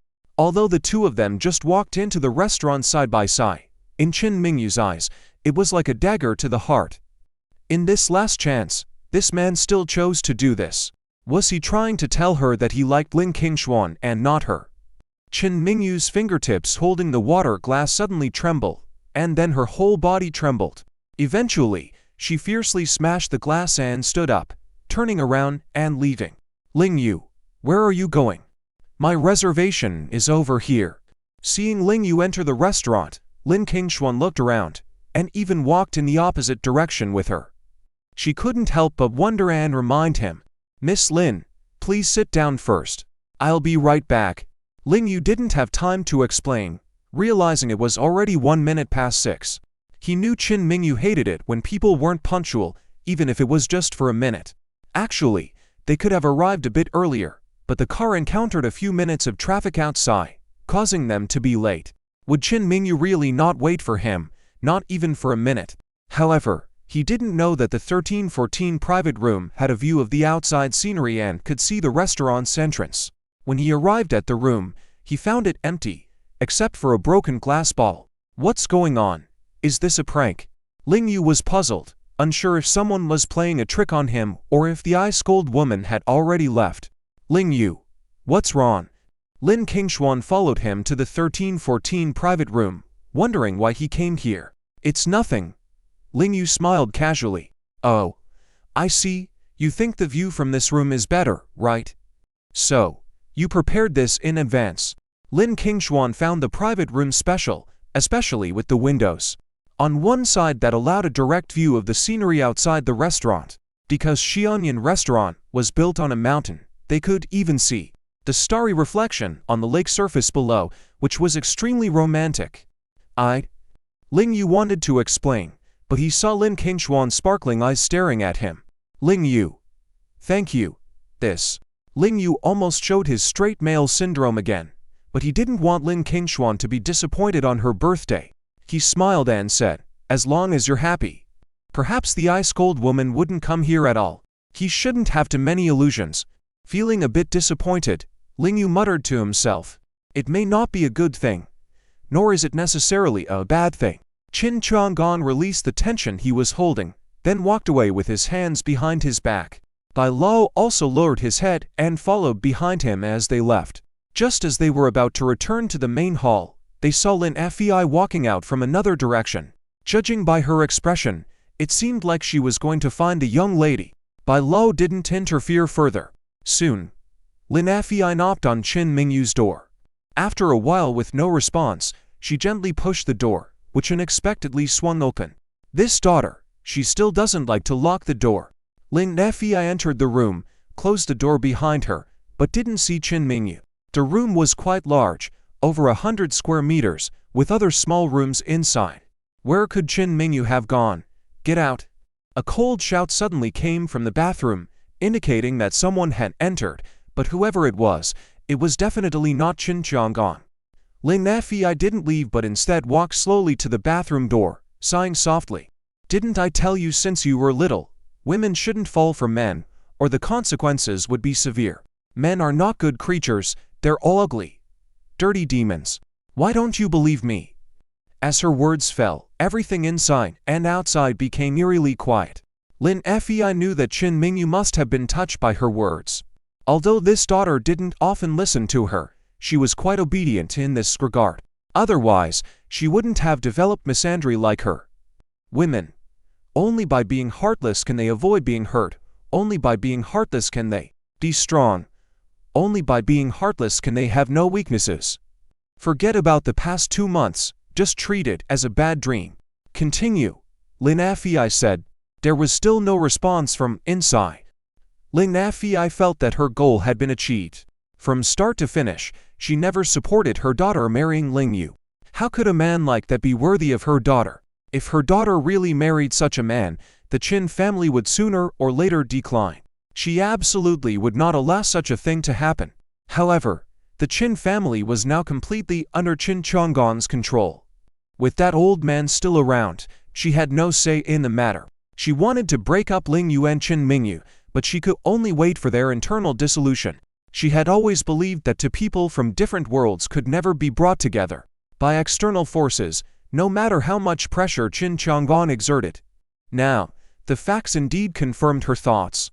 Mingyu, in a few days, I will contact a young master from a prestigious family in Zhangzhou for you. He is definitely better than Ling Yu. Shut up. Finally, Qin Mingyu's impatient rebuke from the small room interrupted Lin Fei's words. Get out. Qin Mingyu's tone remained merciless, indicating that the two of them were definitely not in a normal mother-daughter relationship. Fine. Maybe I'm the only one in this family who sincerely cares for you. Think about it yourself. Lin Fei wasn't in a hurry either. She turned around slowly and left her daughter's room. After there was no movement outside, Qin Mingyu, who had stripped naked and was bathing inside, raised her exquisite face. Letting the hot water fall on her face and slide down her flawless body, she tightly closed her eyes, feeling like she was suffocating before moving her face away, her proud chest rising and falling rapidly. Only by being heartless can one avoid being hurt. Mingu repeated this sentence continuously, gradually with a cold smile on her face. She had been independent and opinionated since childhood, never really listening to her mother's words. But she still remembered this sentence in her heart. Never did she expect that today she would deeply understand the meaning of this sentence. The image of Lin Kinglong and Ling Yu walking into the restaurant side by side, happy, felt like a dagger piercing her heart, causing a pain that lingered and couldn't be healed. It's over, everything is over. Mingu gradually regained her former icy and heartless demeanor, her expression unchanged. At this moment, everything was as usual at the Xianyan restaurant. Yueya was the restaurant's floor manager. Xianyan Restaurant was a high-end restaurant in Yun City, where the customers were either rich or influential. To work as a manager here meant a very substantial income, but it also required high abilities, especially for someone like her, a floor manager, who had to be good at maintaining customer relations and making those wealthy customers willing to spend lavishly in the restaurant. Yueya excelled in this aspect, so even though she had previously worked as a kindergarten teacher with her sister, she had been promoted from a front desk receptionist to a floor manager in less than 3 years at the restaurant. Today, another distinguished guest was expected at the Xianyan restaurant, so Yueya had brought 2 beautiful women in cheongsams to greet guests at the door. Soon, several luxury cars slowly ascended the slope and finally stopped at the entrance of the restaurant. Yueya's eyes lit up immediately, and she hurried forward, taking the initiative to open the rear door of the frontmost Mercedes. As the door opened, Yueya naturally lowered her body, her demeanor neither affected nor revealing any hidden intentions. "Mr. Liu, you finally arrived. I just received your call, and I immediately had people waiting at the door." Ling Kinglong was the first to step out of the Rolls-Royce, but unlike before when he would usually embrace Yueya or give her a playful pinch, he instead whispered to her softly, "Tonight, there are 2 important young masters here. You must treat them well and not neglect them. Also, tonight, don't call me Mr. Liu anymore. Address me as young Master Kinglong or just use my name." "How?" Yueya, stunned for a moment, quickly understood and nodded. Submissive. Yueya knew Ling Kinglong's identity. He was a relative of the prominent Liu family in Yun City, with wealth in the millions. When he came to dine at this restaurant, he would usually be quite ostentatious, but tonight, she felt a sense of humility in Ling Kinglong's words and demeanor, even a hint of apprehension. So, Yueya immediately became nervous and quickly looked towards the luxury cars behind. With a glance, she recognized the young man stepping out of the car in the middle. It was Liu Hitang, the second young master of the Liu family. Although Yun City didn't officially recognize the 4 great families in entertainment and social circles, they liked to refer to the wealthiest families as such. Liu Hitang was from one of these families, a legitimate heir of the Liu family. Even if he was rumored to be a playboy, he was still in a league of his own compared to other lesser-known scions of the Liu family. Because his elder brother, Liu Yejian, had such a prominent reputation, Liu Hitang often seemed overshadowed. But in the eyes of ordinary people, Liu Hitang was like a prince of Yun City, always the center of attention wherever he went, absolutely a sought-after figure. As the floor manager of a high-end restaurant, Yueya naturally paid close attention to these young masters and wouldn't fail to recognize them. Of course, Yueya had high emotional intelligence and wouldn't flatter one at the expense of the other. She wouldn't immediately abandon Ling Kinglong to please Liu Hitang just because of his higher status. Such behavior would not only offend Ling Kinglong, but might also lead to Liu Hitang looking down on her, leaving her in a precarious position. Just as Yueya was contemplating how to greet both young masters well, she was taken aback by what happened next. After Liu Hitang got out of the car, he personally jogged to the last car and dismissed the bodyguards, then helped open the rear car door. "Master Wujin, we've arrived." Liu Hitang smiled sincerely. To properly attend to this guest was a task personally assigned by his father and must not be neglected. Originally, this guest should have been his elder brother's responsibility, but his elder brother was too busy, so he had to come instead. The next moment, a man stepped out of the car. He was quite handsome, but wore a pair of round black-framed glasses, giving him a scholarly look. Yueya's heart trembled slightly, and her gaze couldn't help but linger on Zhao Wujin. Liu Hitang was already one of the top-tier young masters in Yun City's social circles. For him to treat this man with such deference, who could this man be? Yaji, is our private room ready? Liu Kingyun suddenly spoke, bringing Yueya back to reality.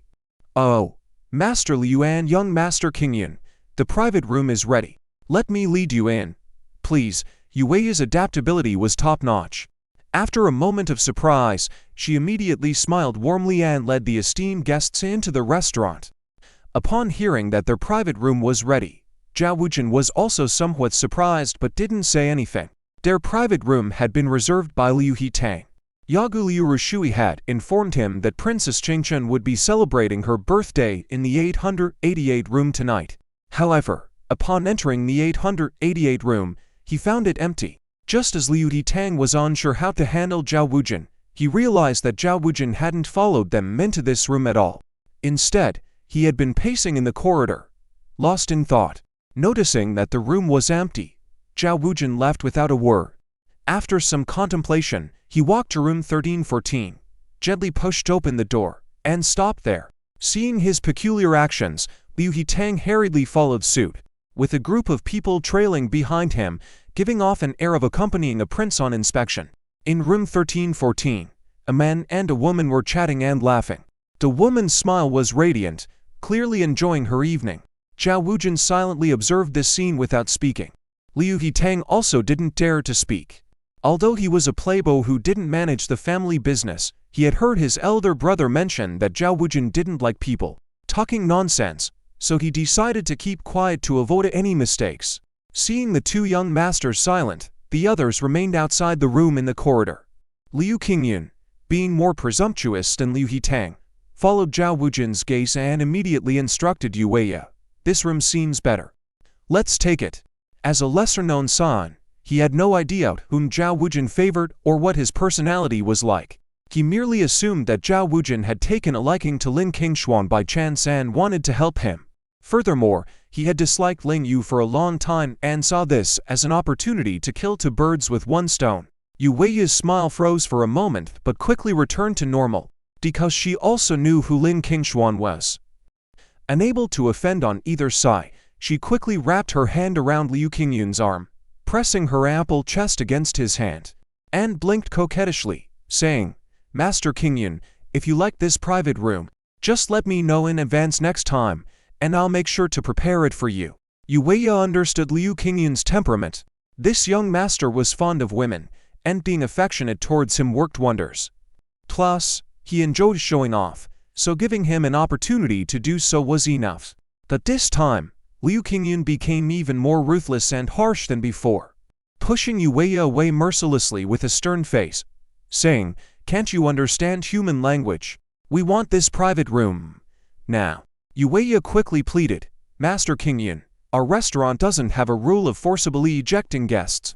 It's difficult for me to do as you ask. Rules are made by people.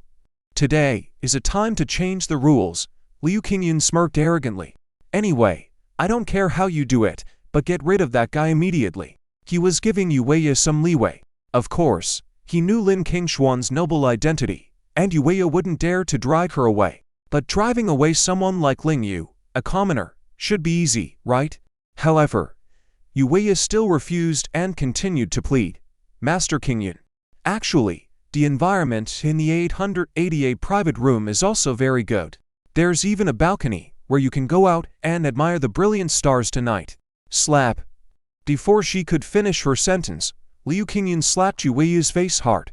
The beautiful manager's face immediately turned red from the impact of the slap. Don't you understand human language? Your income and position today are basically given by me. Now you're not giving me face. Liu Kingyun sneered, Master Kingyun, I really want to help you, but I don't have the authority to do so. If I did this, it would ruin the reputation of the restaurant, and the boss would fire me. Yueya, despite her swollen face, still didn't dare to compromise. She knew very well that these young masters were capricious. When they liked you or found you useful, they might give you some benefits and make you wag your tail to them. But when things went wrong, they wouldn't care whether you lived or died. She was working here for the money. She wouldn't lose her job just to please a young master. Who would support her in the future? In the eyes of these young masters, she was nothing more than a dog. Seeing her persistently unwilling to comply, Liu Qingyun walked in himself. Liu Yitang quickly leaned close to Zhao Wujin's ear and whispered, "My cousin Liu Qingyun is loyal and always stands up for his friends and superiors." Zhao Wujin nodded slightly, but remained silent.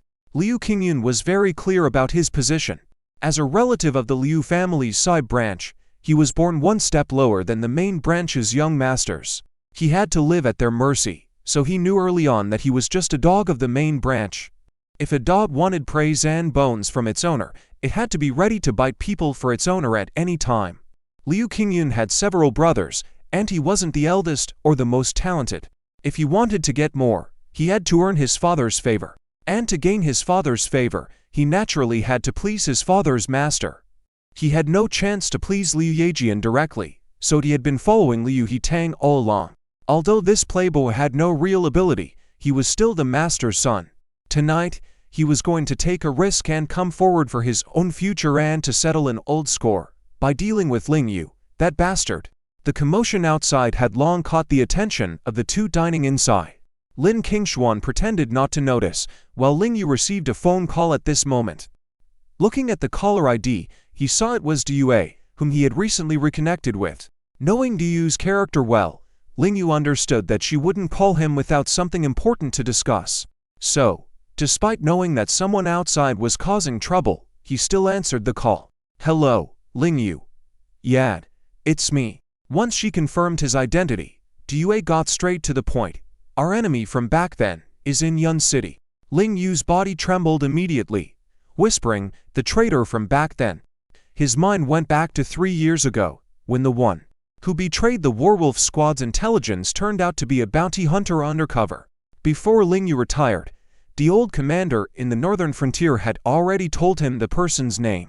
However, that person had disappeared without a trace since then, and no one could find him. Ling Yu didn't expect Due to suddenly have information about him now.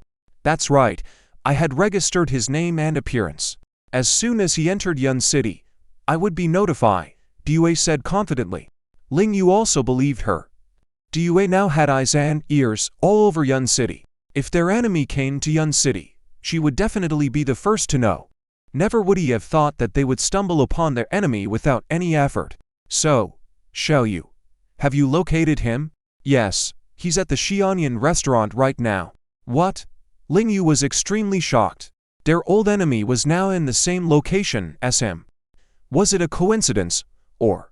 At this moment, Liu Qingyun had already approached Ling Yu, and lightly tapped on the table in front of him, smiling as he spoke. "Sir, let me apologize first. Tonight, this private room belongs to us. If you leave now, I can give you a tip as thanks. Otherwise," he intentionally paused. Ling Yu put down his phone, glanced at him, and remained silent. Seeing that Ling Yu was unmoved, Liu Qingyun had no choice but to let out a threatening remark. "It seems you're choosing an embarrassing ending. Why bother? It's embarrassing for you, and it's also a loss of grace for us." Ling Yu lowered his head and continued to cut the steak in front of him with his knife and fork. After taking a small bite, he looked at Lin Kinglong and asked, "Didn't you just say that tonight's birthday celebration only invited me?" Lin Kinglong nodded. "Yes, but some people like to show up uninvited. I can't control that, and I apologize for it." Ling Yu sighed. "Blame it on Miss Lin's excessive beauty. I, a mere toad, am truly unworthy of you. The last time we played PUBG, someone shot me for you. The last time we went bungee jumping, someone cut the rope for me. And this time, having a meal with you, a group of people came to harass me, wanting to give me a hard time. When I'm with others, I never experience this treatment because I go to ordinary restaurants where I don't encounter such people. Dining there is pleasant, everyone is polite, and there's no barking like dogs." At the mention of barking like dogs, black spots appeared on Liu Qingyun's forehead. Lin Kinglong didn't want to look at Liu Qingyun, afraid of affecting her good mood today. She sighed softly and continued to apologize. "Ling Yu, dogs are not human, and I can't predict what they will do either." Ling Yu nodded. "Yeah, so I don't blame you. It's your birthday today. I hope you have a good time." With that, He raised his glass. The two clinked glasses, completely ignoring Liu Qingyun. Liu Qingyun's gaze gradually turned malicious as he glared at Ling Yu and roared. You refuse to toast but you're willing to drink the punishment wine. Ha! If you don't get lost now, you'll regret it bitterly. Ling Yu finally looked at Liu Qingyun and chuckled. I'm drinking red wine, and it's a toast from the birthday princess. Behave. Stop causing trouble. Otherwise, according to the clicks in TV dramas and novels, villains like you will definitely meet a bad end. Liu Qingyun's face instantly flushed with anger. He was also someone who enjoyed reading novels but had always identified himself as the protagonist. Now, thanks to Ling Yu's reminder, he realized he had been playing the role of the antagonist all along. Humph. There's a big difference between reality and novels. Liu Qingyun retorted coldly after realizing this. It seems you're not willing to give me face. Why should I give you face? Ling Yu chuckled. I'm not involved in organ trafficking, and you haven't paid me to give you face either. Upon hearing this sarcastic remark, Liu Qingyun's face turned livid, and he immediately looked behind him. Smack. A burly man in black, prompted by Liu Qingyun's gesture, hurried over and placed a large hand on Ling Yu's shoulder. He had intended to lift Ling Yu up, but to his surprise, Ling Yu pressed down on his hand, rendering him immobile. Why do you people always insist on making trouble? Especially you, Liu Qingyun. You provoke me for no reason and expect me to angrily beat you up. Such a despicable request, I've rarely encountered it in my 28 years of life. Ling Yu spoke frankly. In reality, assault leads to police involvement, so he rarely resorted to violence. However, since meeting Qin Mingu and Lin Kinglong, his frequency of getting into fights had increased. As the ancestors said, it seemed that beautiful women were indeed troublemakers. Both Qin Mingu and Lin Kinglong were no exceptions. Liu Qingyun burst into laughter. Ling Yu, have you read too many novels? I'm here to have you forcibly removed. Quickly, subdue him and throw him out. The big man leaning on Ling Yu's shoulder right now is named Black Bear, and he's undoubtedly the top figure in the judo world of Yun City, specializing in bear hugs. Liu Qingyun believed he could easily throw Ling Yu out with a shoulder throw. Drink. Black Bear also gathered his anger and roared, intending to forcefully throw Ling Yu out. Snap. As he exerted force, the sound of bones breaking echoed. However, Ling Yu remained calm and composed in his seat. Just as Black Bear exerted force, he suddenly felt a powerful force pressing down on his wrist. He exerted more force, only to realize that his wrist had broken. Ah! Black Bear screamed in agony, sending shockwaves through everyone present. Breaking someone's wrist so effortlessly was even human. Ling Yu mercifully released his grip, and Black Bear stumbled back several steps, clutching his broken hand in terror as he looked at Ling Yu. Liu Qingyun also stepped back in shock, stabilizing himself before gasping for air, his eyes fixed on Ling Yu. No wonder you, a man, dare to be so arrogant. Your martial arts skills are so impressive. Since their encounter at the restaurant last time, Liu Qingyun had known Ling Yu was skilled, but he never imagined that even the judo champion would be no match for him. Ling Kinglong was speechless. She sighed softly and said, Listen, you're being so unfair with your words. Clearly, you guys barged in here to bully others, and Ling Yu just fought back a little. How did it become him being arrogant? Him being the bully. Her righteous words immediately made Liu Qingyun blush with embarrassment. Ling Yu also stood up, looking at the group of people outside the door with a helpless expression. Well, since you all say I'm arrogant, then I might as well be arrogant once. Otherwise, wouldn't it be too unfair? Outside the private room, a group of people watched quietly as the scene unfolded. It wasn't until Zhao Wuji turned around and looked at an old man with a lean figure behind the crowd that he politely asked, Master Gu, what do you think of this young man's skill level? Master Gu sneered coldly and said, strong but straightforward, not exceptional. Zhao Wuji nodded and said, then, Master, please go and offer him some guidance. All right. After Master Gu spoke, the people around quickly cleared a path.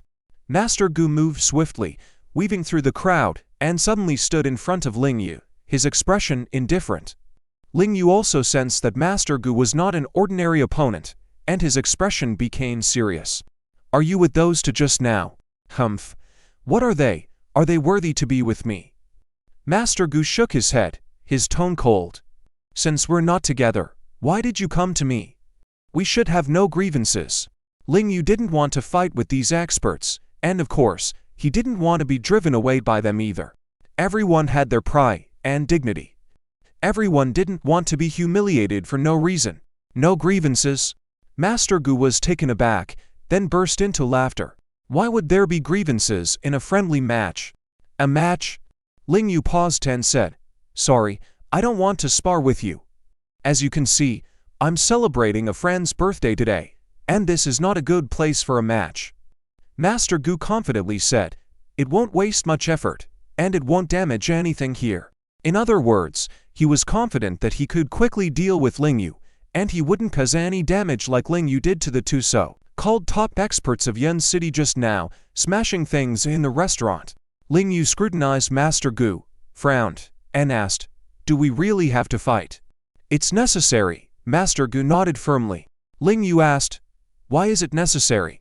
Give me a reason. Because you're a figure worth defeating. Master Gu said arrogantly, every detail of his demeanor oozing with pride. But you're not worth my effort. Ling Yu chuckled. He didn't know who the other party was, and there was no grudge between them, so why bother fighting? That's not for you to decide. With that, Master Gu directly slapped towards Ling Yu's head. It wasn't a heavy blow, but it was very fancy, targeting a vital spot. The falling petal palm. The moves were complex and fantastical, with palm shadows everywhere, and both arms swung, either appearing weak but actually strong, or appearing strong but actually weak. Like a sudden gust of wind in a peach blossom forest, with flowers falling everywhere.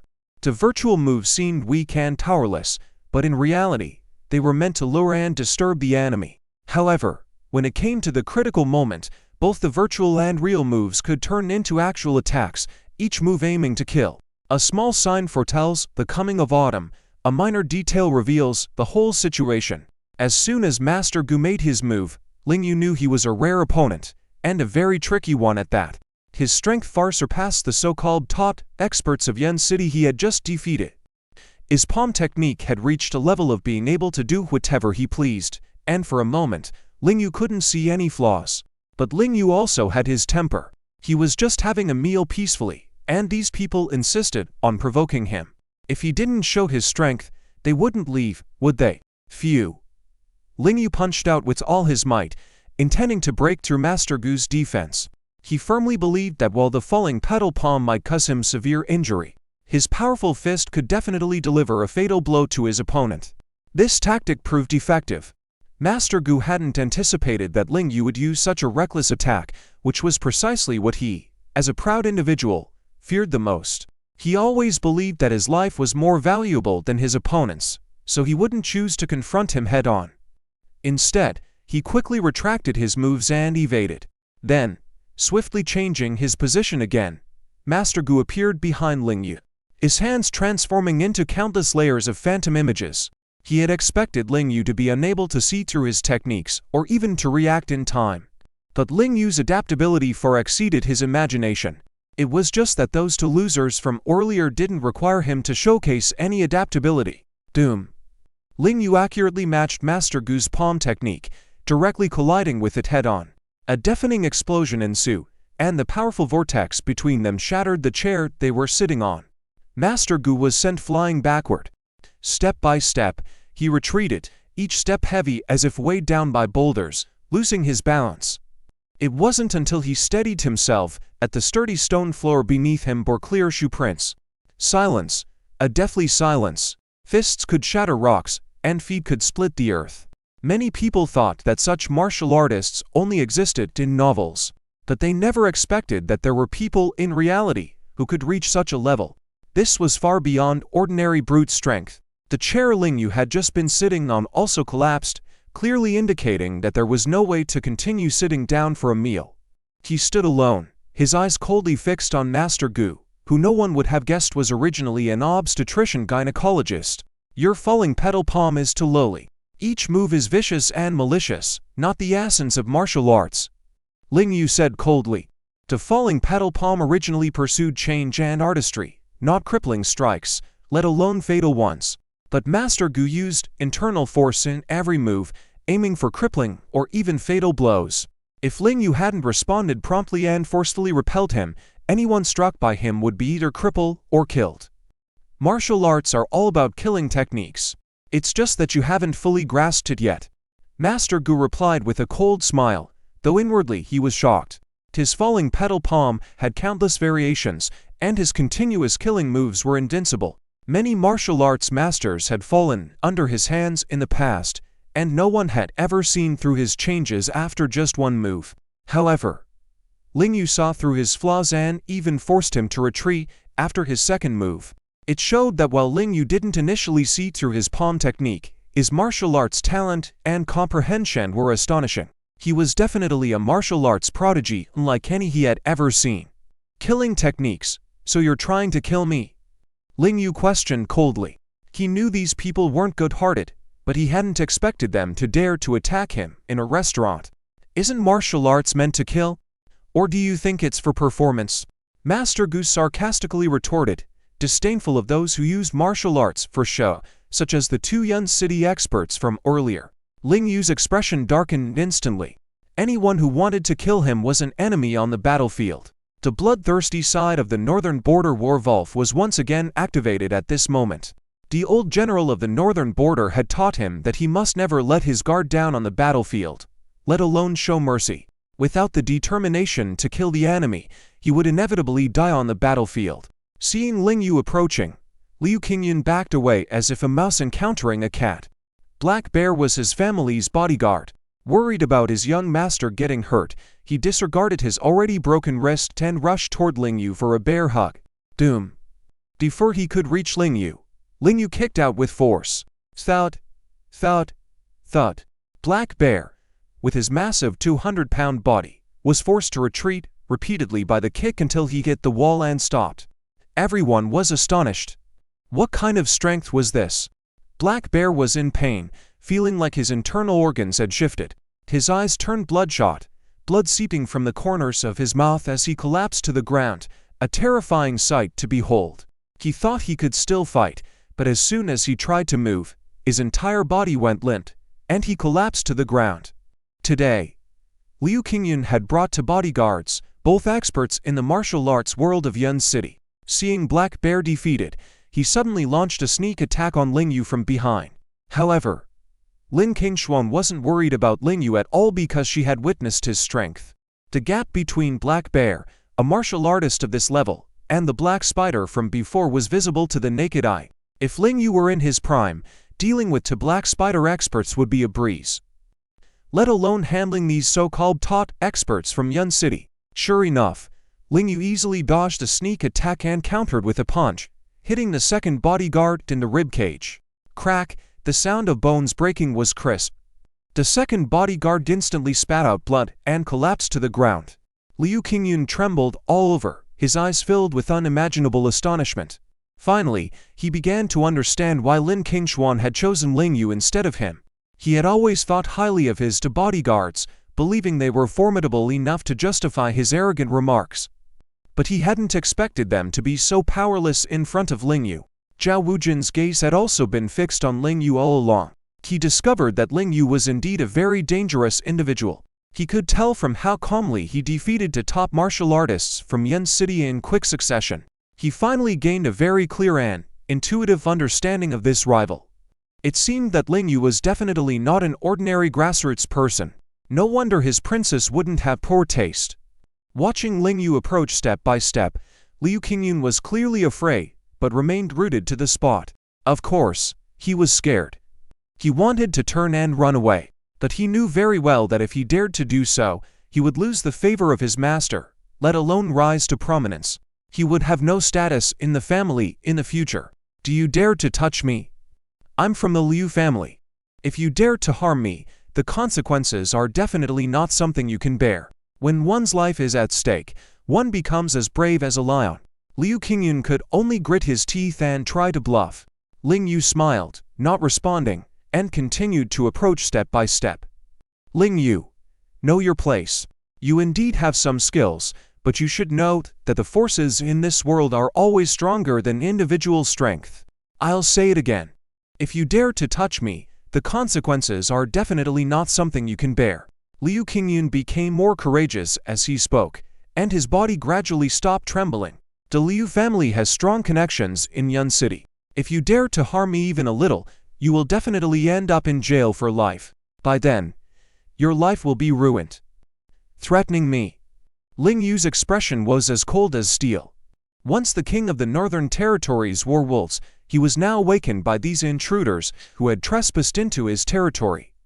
Lin Kinglong also found Ling Yu very handsome at this moment. It seemed that the story he had been hiding was gradually being uncovered. Don't come any closer, Liu Qingyun yelled. Ling Yu still grabbed his neck, lifting him high with one hand. The entire audience watched this scene, feeling their hearts pounded violently. Ling Yu slowly carried Liu Qingyun to the window, dangling his body outside, leaving Liu Qingyun's feet hanging in the air, blowing in the cold night breeze.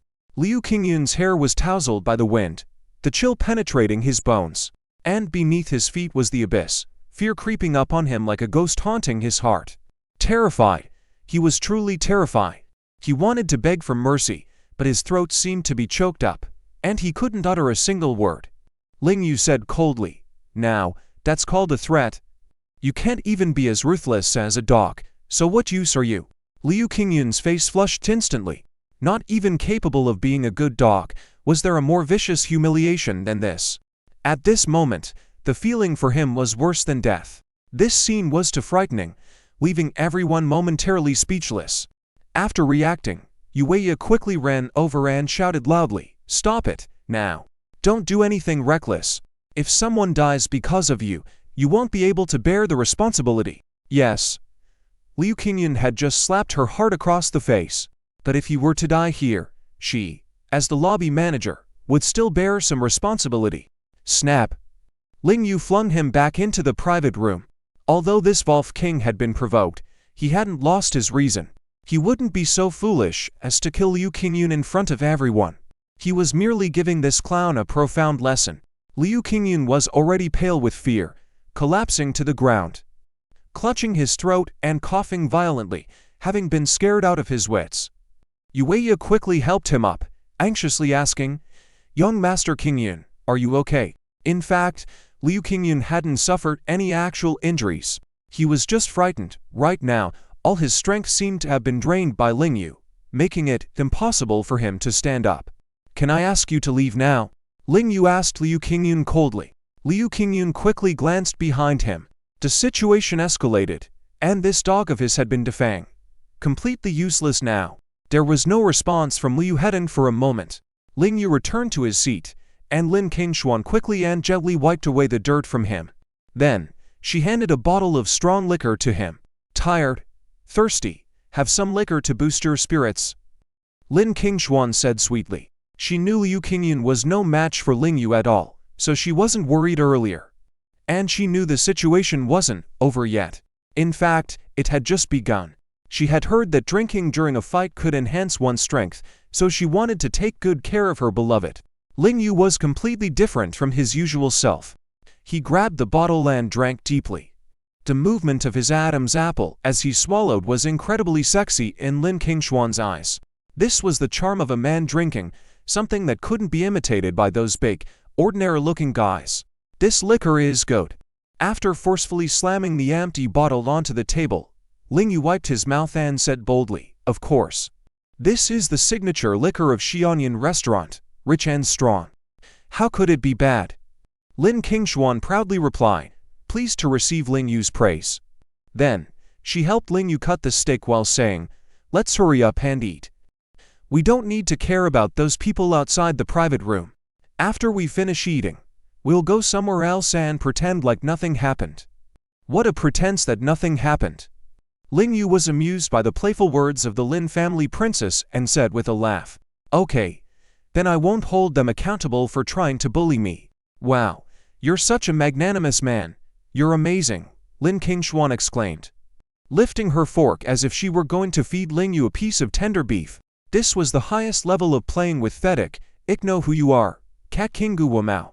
Why would someone like you become a lackey for others?" Ling Yu asked as he looked at Master Gu. Gu Wamao trembled slightly, then smiled and asked, You recognize me?" "Of course," Ling Yu said confidently. "As one of the 5 masters of Shinji in Longguo, and able to master the fallen petal palm to such a level. You must be Master Guo Mao, the Cat King from the western region, right?"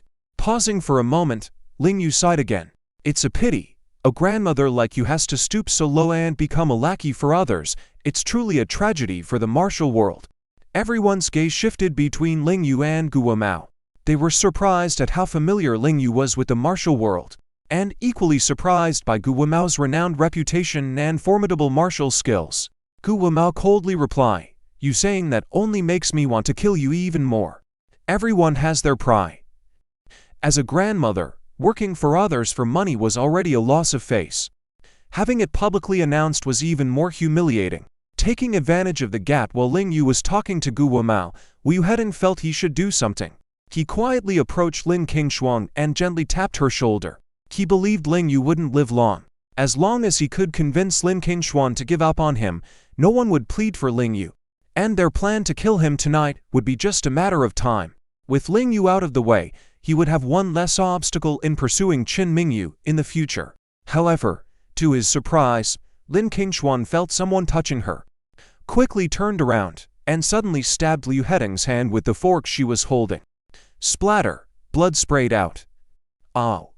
Liu Hedong screamed in agony, staggering back repeatedly. The back of his hand was instantly drenched in blood, splattering all over the floor of the private room, making the smell of blood even stronger and somewhat nauseating. Everyone was stunned by this sudden turn of events. However, Lin Kinglong remained composed as she discarded the bloody fork, adjusted her skirt and hair, and calmly instructed, "Waiter, please bring me a new set of cutlery." The entire room fell silent, no one daring to respond to Lin Kinglong's request. Even Yueya was dumbfounded. She swore Lin Kinglong was one of the most beautiful women she had ever seen, appearing elegant and refined. Who would have thought that such a goddess would be so vicious and ruthless when it came to taking action? What kind of demons had come to the Xianyan restaurant tonight? Not just her, the other men were also astonished. In their eyes, Lin Kinglong was so delicate and charming that many even knew she was the princess in Zhao Wujin's heart. But who would have thought that the princess would act so contrary to her image? Casually smiling as she pierced someone's hand with a fork, then calmly instructing to bring new cutlery and continue dining. What a bold heart she had. Finally, Zhao Wujin frowned slightly and looked at Liu Hedong, asking, "What were you trying to do?" Liu Hedong didn't know that Zhao Wujin was a perfectionist, and his princess would never allow another man to touch her. He hurriedly explained, "Young Master Wujin, I was worried that the fight would hurt Miss Lin, so I wanted to persuade her to give up on Ling Yu and come to your side. But I didn't expect her to be so ruthless and actually attack me. We're still relatives." Surprisingly, Zhao Wujin chuckled and said, "You were being nosy." Seeing Zhao Wujin's gentle gaze towards Lin Kinglong, Liu Hedong realized his mistake, and gritted his teeth. This Lin family princess is really something. Would anyone who's been called a princess by countless high-status individuals lack character? Zhao Wujin looked at Lin Kinglong with an appreciative smile. Liu Hedong's expression stiffened, realizing only now that Lin Kinglong's usual low-key demeanor had led him to underestimate her. In fact, in the upper echelons of Cloud City, many people had always compared her to Qin Mingyu. It's just that Liu Hedong was too fond of Qin Mingyu and had always thought that Lin Kinglong wasn't deserving of being elevated to such heights. But today's events showed that Lin Kinglong's potential might not be inferior to Qin Mingyu's. Even Zhao Wujin, one of the central planes for masters, was captivated by her, which spoke volumes. Liu Hedong's self-inflicted embarrassment didn't hold everyone's attention for long. The focus quickly returned to the two formidable figures dueling in the private room. Known in the Jianhu as one of the masters of the Nejia Palm, Cat King Guo Mao. During his martial arts training in the Northern Territory, Ling Yu had heard of this renowned figure. His style was intricate and his movements were swift like lightning. Countless experts had fallen to him, with many either dead or crippled. And those who survived found it nearly impossible to continue practicing martial arts. Moreover, Ling Yu had heard rumors that he had once attempted to assassinate a prominent figure in the martial world. Though he ultimately failed and was believed to have disappeared from the world, many speculated that he had perished. To Ling Yu's surprise, he had resurfaced, but instead of carrying himself with the dignity of a master of his caliber, he had become a lackey by Zhao Wujin's side under the alias Grandmother Gu. Although he wasn't the same traitor as before, now that Ling Yu knew his identity and his malicious intentions, he couldn't let him off lightly. "Do you want to kill me because of past grievances?"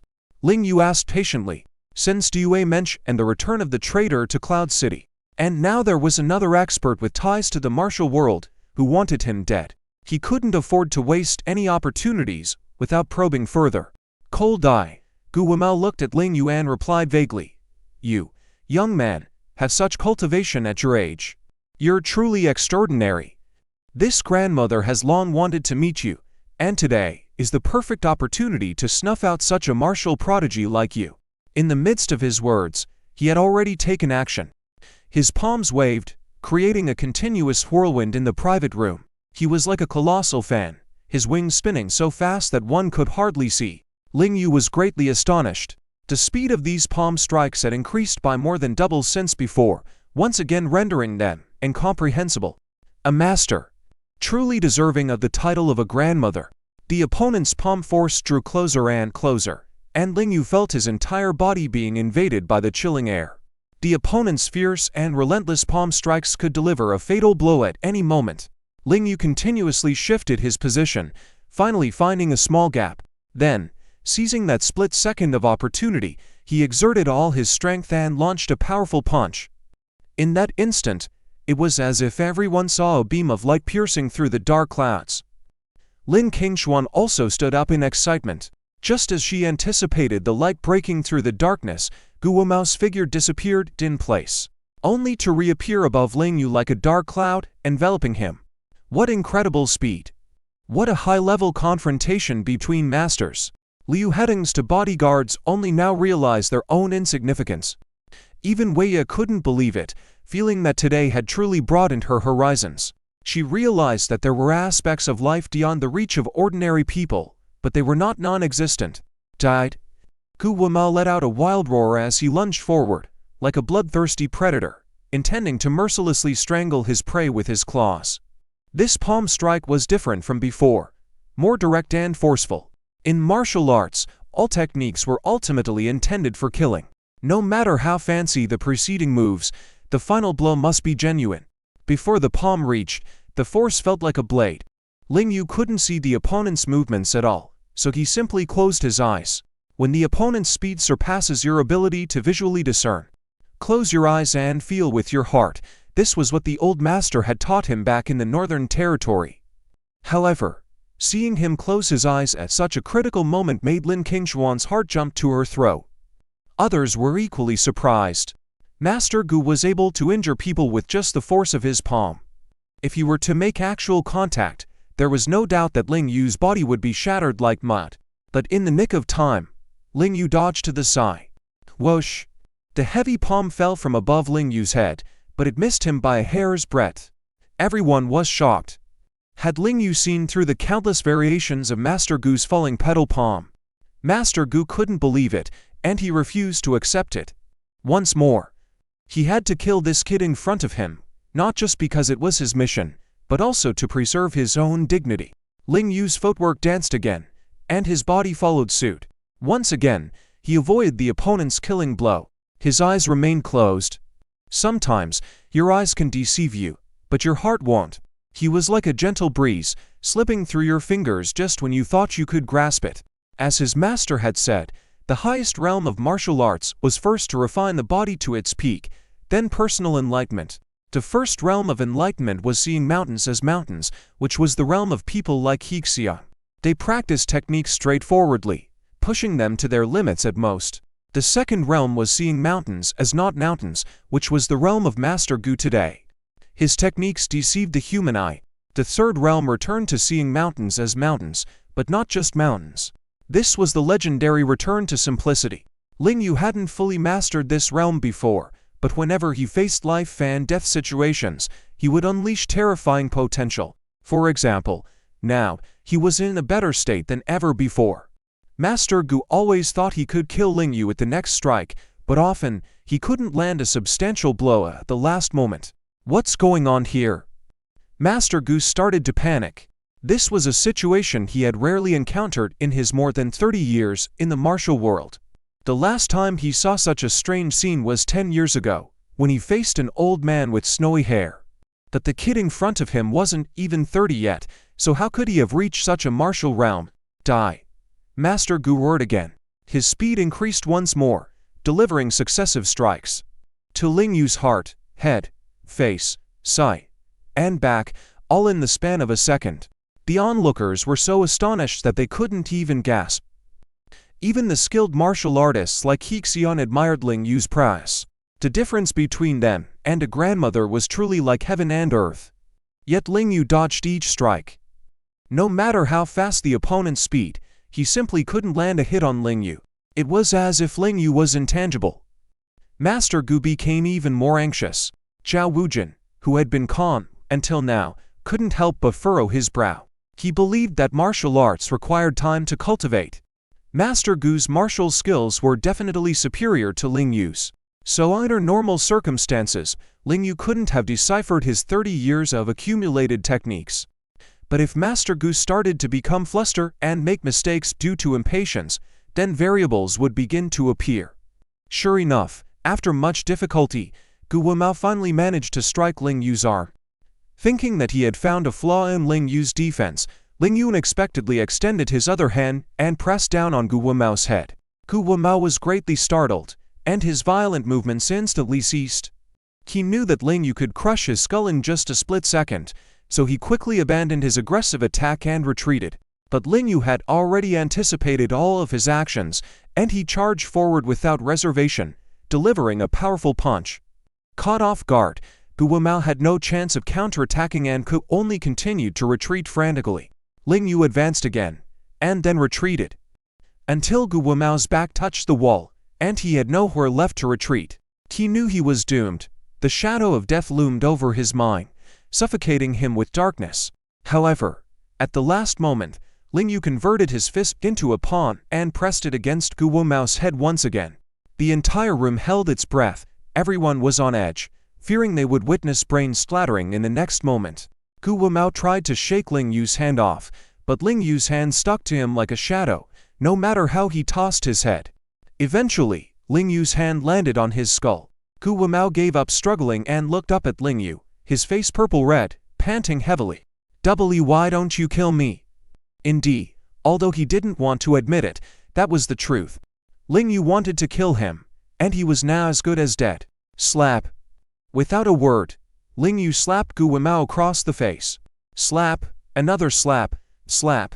After 3 slaps, Gu Wumao's mouth was full of blood, all his teeth loose. He leaned against the wall like a deflated balloon, barely breathing, slowly sliding down. Ling Yu turned and walked away, saying slowly, "I'm not stupid. Why should I kill you? But you're too despicable and arrogant. You need a profound lesson." The whole room fell silent as they watched Ling Yu walk back to his table in a victorious posture. Damn it, Gu Wumao screamed in frustration.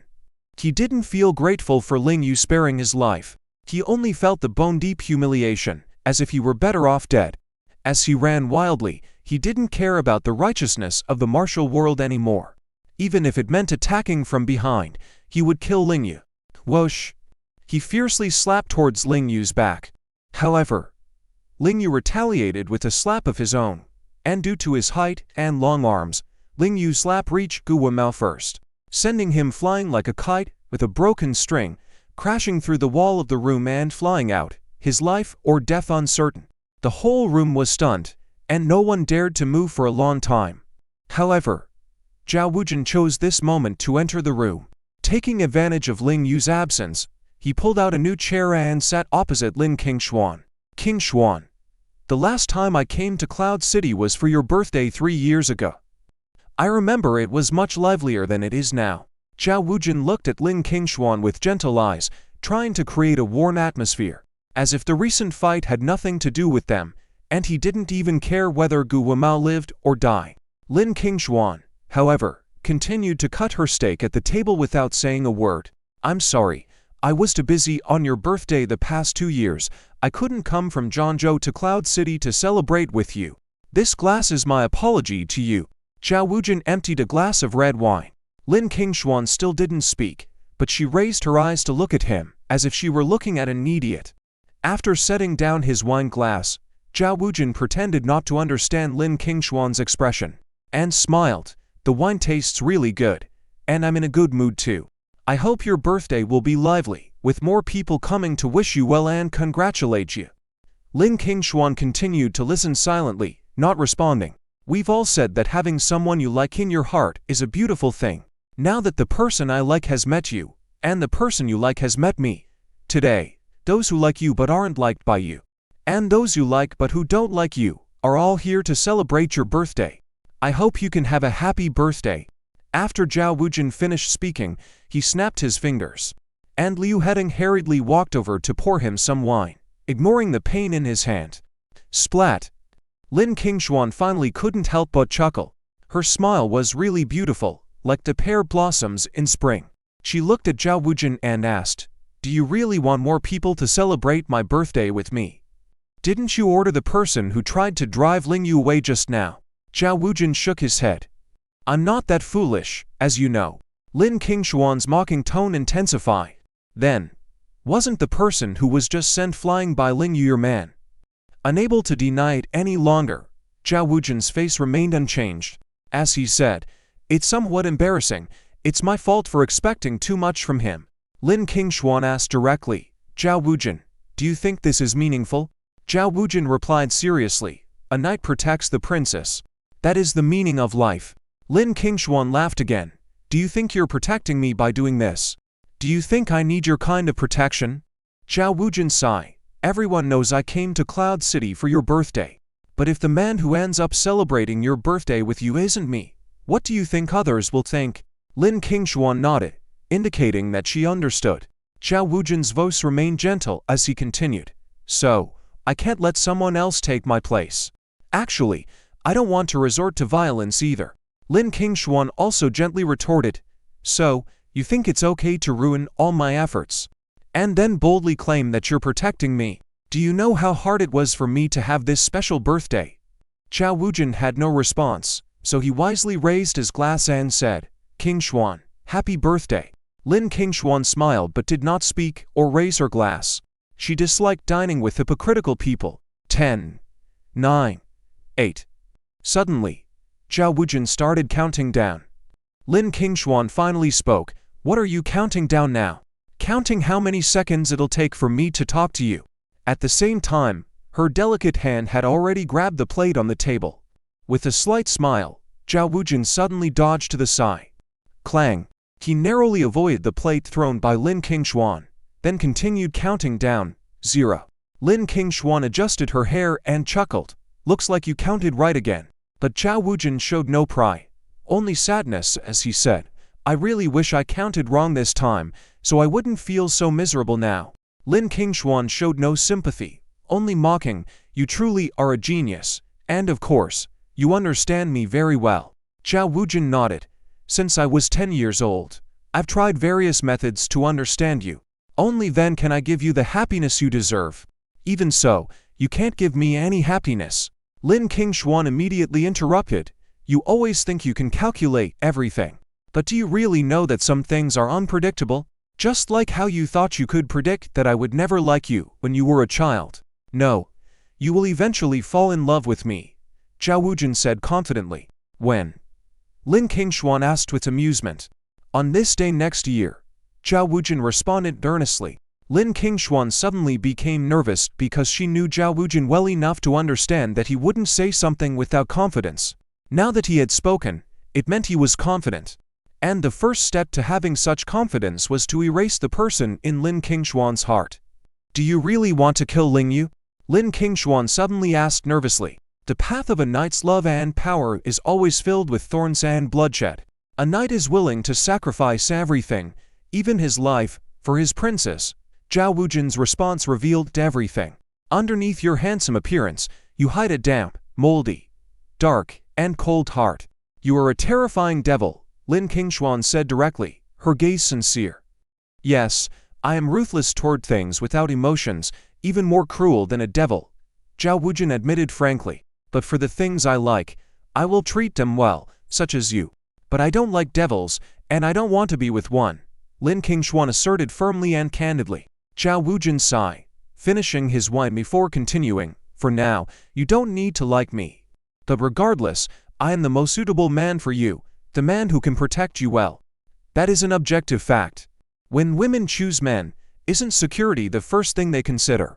How can a man without money or power protect you and bring you happiness? You're wrong, Lin Kinglong countered. Firstly, having money and power is not the source of a woman's sense of security. Secondly, being guarded by a man you don't like forcibly doesn't feel like happiness, it feels like being in a cage. Zhao Wujin suddenly burst into laughter. Kinglong, everyone lives in a cage, it's just that the cages of the lower class are heavier than those of the upper class. If you really end up with this gynecologist, you'll have a hard time in the future. That's why I absolutely won't let you do it. Knock, knock. At this moment, Ling Yu finally walked over and lightly tapped the table. In fact, he had been listening to their conversation all along and somewhat understood what kind of person Zhao Wujin was. He wasn't particularly interested in Zhao Wujin and Lin Kinglong's story.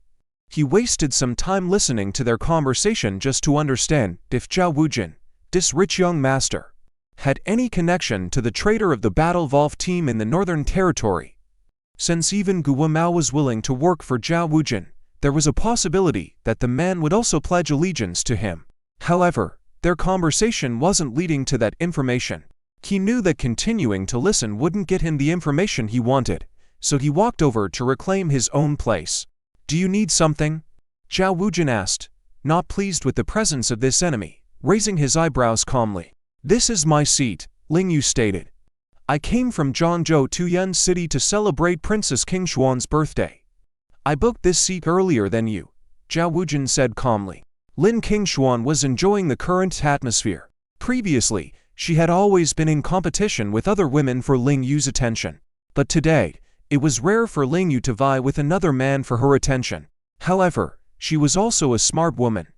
Firstly, she didn't want Ling Yu and Zhao Wujin to clash further because she knew Zhao Wujin must have something up his sleeve.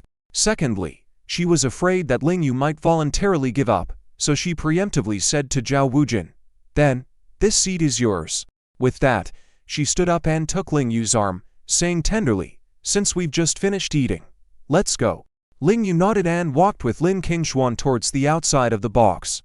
Without instructions from Zhao Wujin, the group of people standing at the door of the box dared not intercept and could only watch the two of them leave.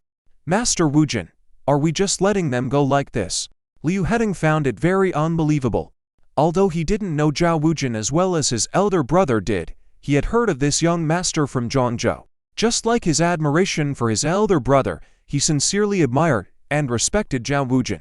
This genius always calculated things very accurately, and it was said that there was nothing he couldn't achieve if he set his mind to it. But now, with so many people accompanying him, wanting to drive away Ling Yu, and failing to celebrate Lin Kinglong's birthday alone as planned, and then giving up like this, it really surprised Liu Hedong. Could it be that Master Wujin had miscalculated this time? Let's go. Broaden the perspective a bit. Since the outcome is already predetermined, there's no need to care about temporary gains and losses. Zhao Wujin stood up, smiled, patted Liu Hedong's shoulder, and said something that left Liu Hedong puzzled, then walked away briskly. Lin Kinglong hadn't physically hurt him today, but she had deeply wounded his heart.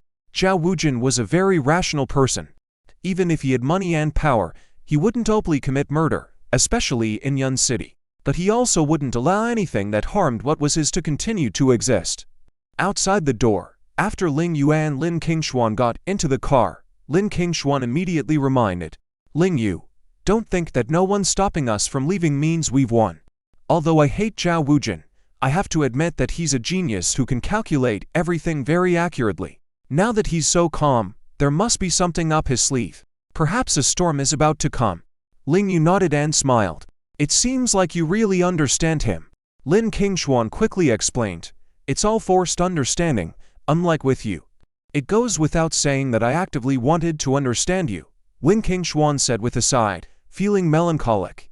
"It's my sorrow that the person I understand the most and who understands me the most is actually the person I hate the most. But..." She paused, looking at Ling Yu, who rarely let Zhao Wujin miscalculate, and showed a sweet smile. But today, the person I like has won. He accompanied me through the happiest birthday. Ling Yu showed an awkward yet polite smile. It's a pity, he thought, that the person he liked wasn't Lin Kinglong. Otherwise, tonight would have been enjoyable, right? At that moment, his phone rang. Seeing that it was Chen Mingyu's office number, Ling Yu's eyes immediately lit up. Hello, Mingu. Is that you? Where are you? Ling Yu's heart was hopeful, hoping that it was Chen Mingu who was late tonight and not himself, that she had left in anger. Ling Yu, this is Chen General's assistant, Miss Zia. Came the voice of Zia Shaodi from the other end. Ling Yu was immediately disappointed but still asked anxiously, what's the matter? Did Mingu ask you to find me? No. Our strategic warehouse just exploded, and General Chen is dealing with it urgently. Can you come and help? Zia Shaodi urgently requested. What? An explosion? Ling Yu was also quite shocked.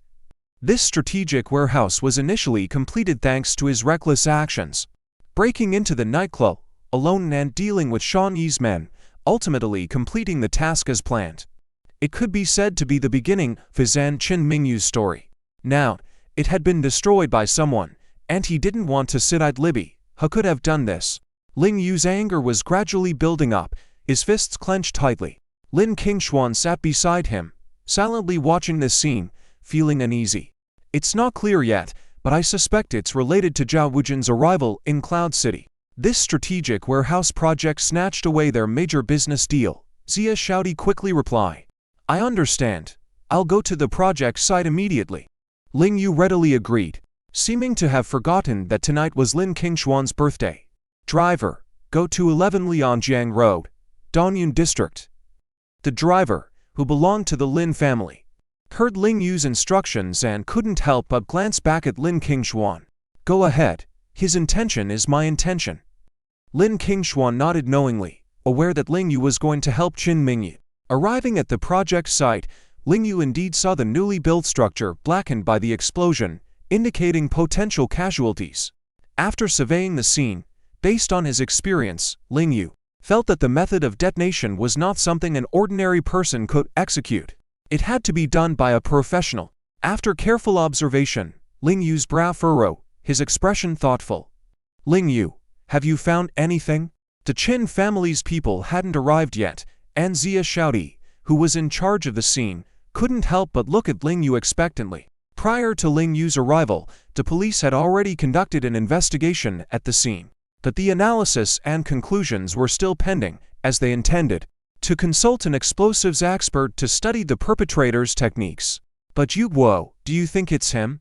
As the crowd dispersed like a tide, Due walked forward with an aura akin to that of the Dark Queen, casting a glance over the scene before directly asking Ling Yu.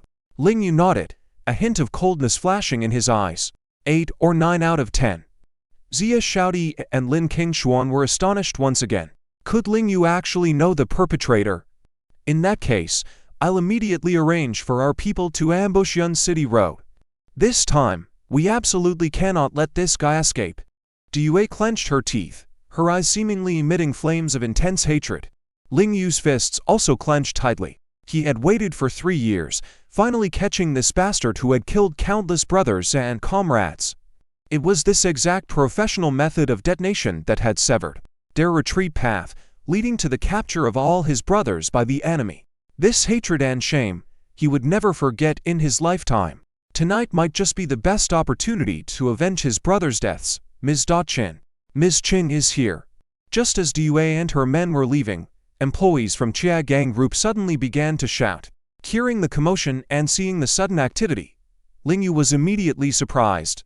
While he knew Chen Mingyu was an executive at Chia Gang Group, her level of influence within the company seemed remarkably high. What exactly was her position?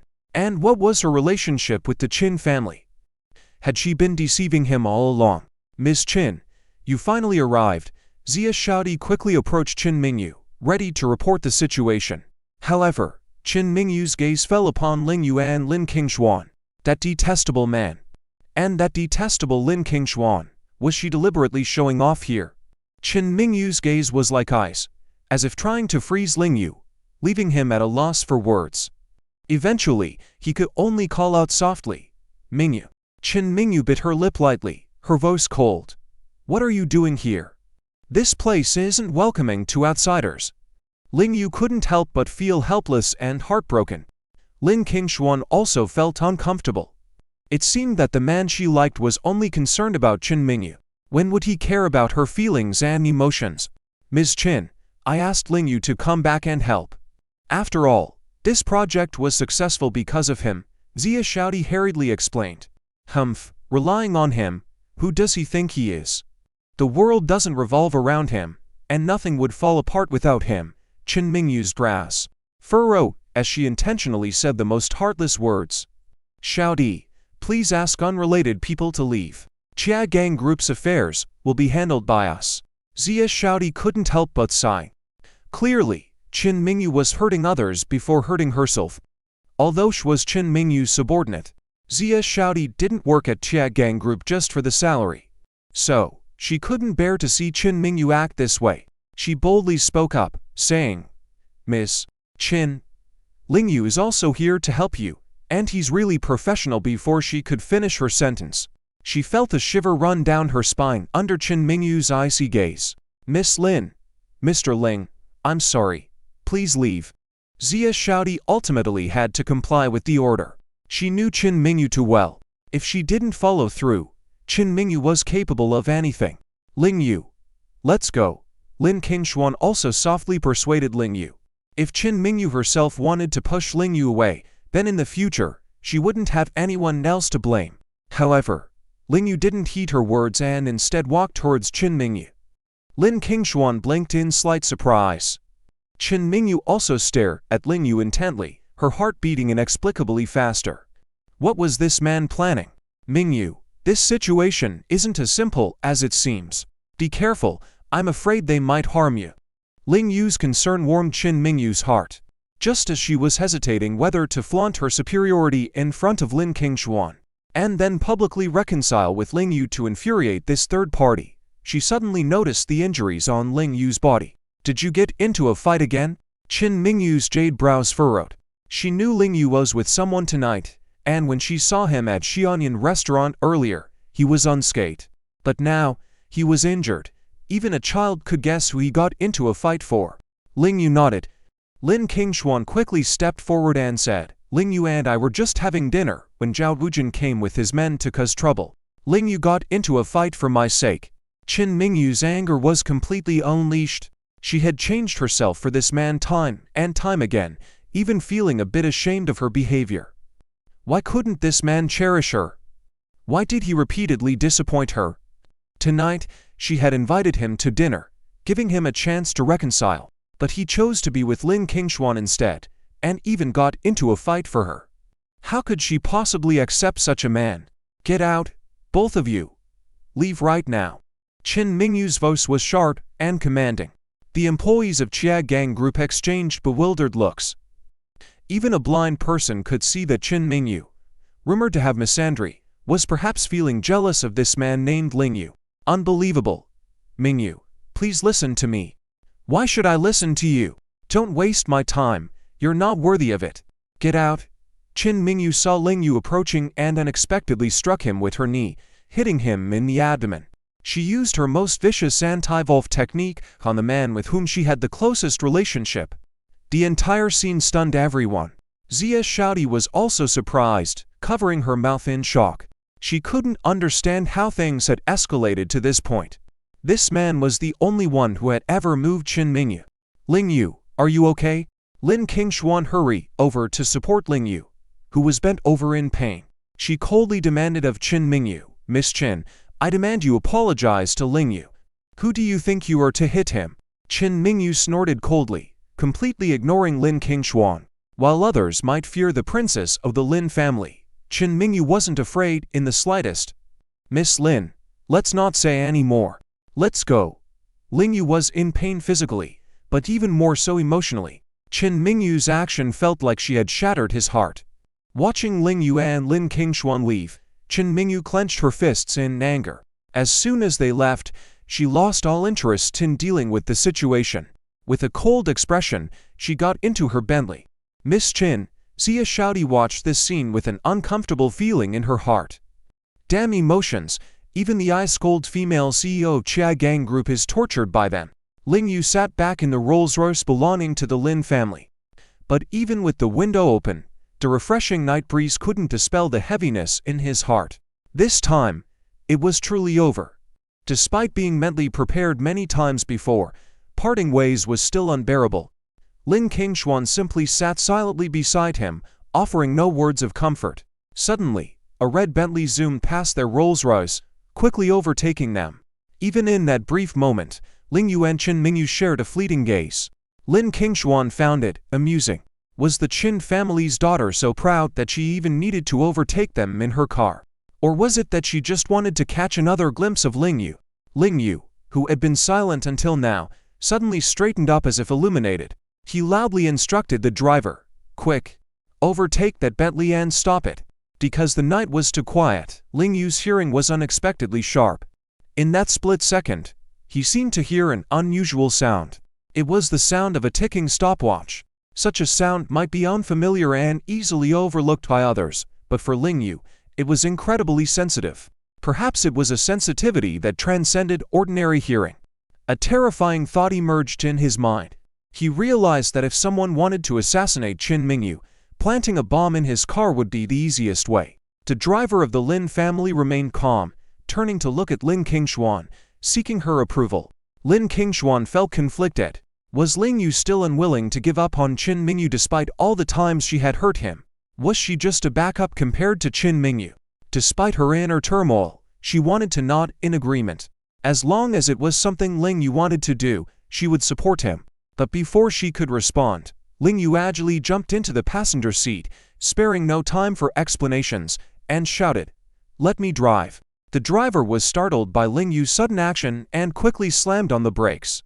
Wondering if this man had gone crazy from emotional turmoil, Lin Kinglong was also a bit puzzled. However, Ling Yu had no time to explain. He was too familiar with the ticking sound and the devil who had once been like a brother to him. He was once the #1 explosive assassin in the Northern Territory. "You get out." Ling Yu pushed the driver out of the car and quickly took the driver's seat, slamming on the accelerator. Dang! Lin Kinglong was caught off guard and hit her head hard on the front seat, feeling a bit dizzy and seeing black spots before her eyes. But she wasn't angry. After all, the one driving now was her favorite person.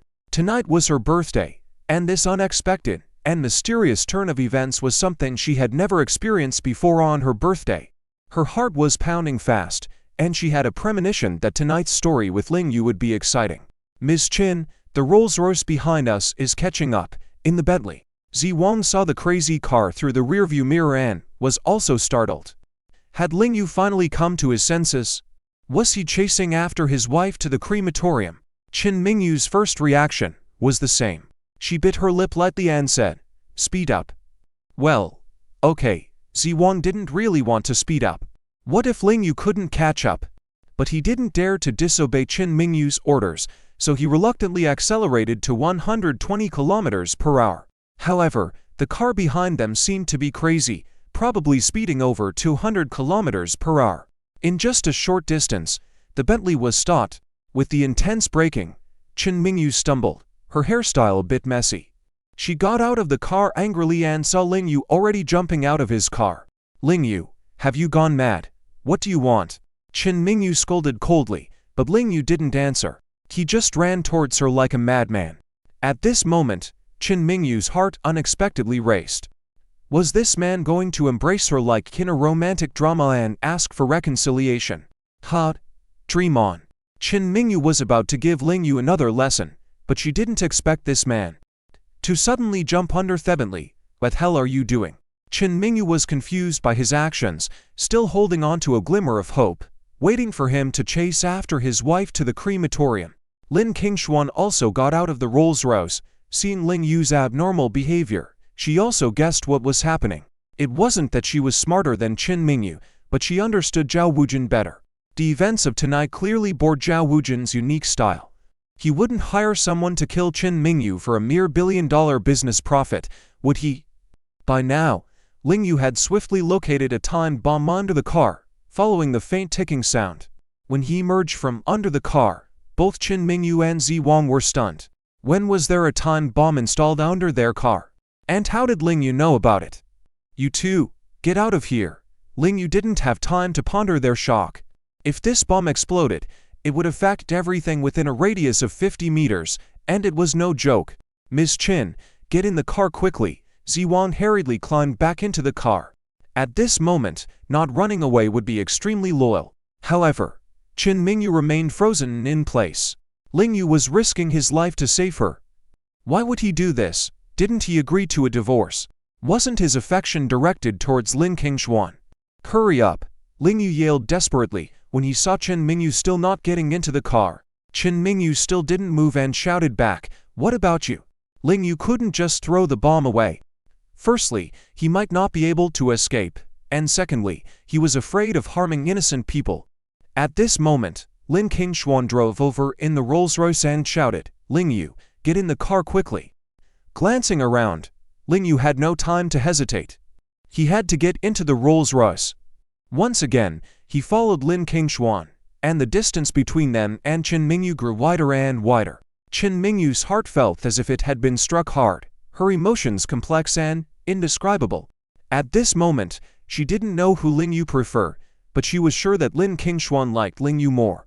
Ling Yu, how much time until the bomb explodes? I remember there's an uninhabited valley ahead on the Shanghai Speed Road. Can we make it there in time to dispose of it? Lin Kinglong's anxious words reached Ling Yu's ears. 30 seconds left. As Ling Yu's words fell, the Rolls-Royce crashed through the guardrail and raced down a mountain road. 20 seconds, 10 seconds. As Ling Yu continued to count down, Lin Kinglong's heartbeat accelerated. But surprisingly, she wasn't afraid. She felt only excitement and exhilaration. This was the fastest her heart had ever beaten in her entire life. 9, 8, closer, even closer. Ling Yu abandoned the countdown and shouted loudly, "Kinglong, I'm here, open the car door." Okay. Just as Lin Kinglong excitedly responded, Ling Yu tossed the bomb downwards and then leapt with her into the grassy slope of the mountain. Sout! The two of them fell heavily to the ground, but Ling Yu ensured that Lin Kinglong didn't get hurt again, using his body to shield her. Doom! From another direction, there came a deafening explosion, illuminating the night with flames. "This feels amazing," Lin Kinglong exclaimed excitedly. Even though she knew it was dangerous, she felt an inexplicable sense of comfort. She willingly entrusted her life entirely to Ling Yu. She believed that as long as she held on to this man tightly, he would surely protect her. Indeed, Ling Yu quickly grabbed a rock with one hand, firmly pressing it against the ground to increase friction and slow their descent. Boom! The secondary explosion of the bomb lit up the sky with a blaze. Lin Kinglong took it as a commemorative fireworks display for her and Ling Yu's first tumble in the grass.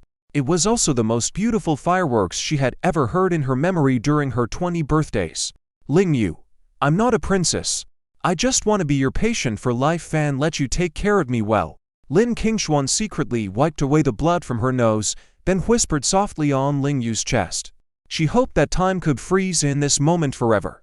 Unfortunately, happiness, like fireworks, was fleeting.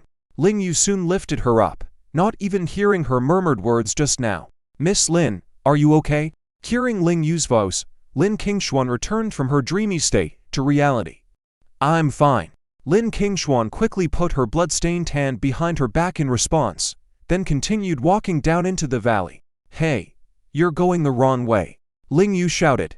"No, I'm going this way on purpose." Hearing Lin Kinglong's response, Ling Yu couldn't help but feel helpless. He thought women were creatures he would never understand in his entire life. Worried that Lin Kinglong might be in danger, Ling Yu had no choice but to follow her down. When he caught up with Lin Kinglong, he found that she had been staring at the fruit trees at the foot of the mountain. "Hey, Ling Yu, what kind of fruit is that?"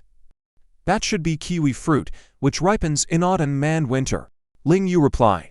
Lin Kinglong suddenly turned around, blinked her star-like beautiful eyes, and smiled. "You haven't given me a birthday present tonight, have you?" "Ow, well ... double quotes.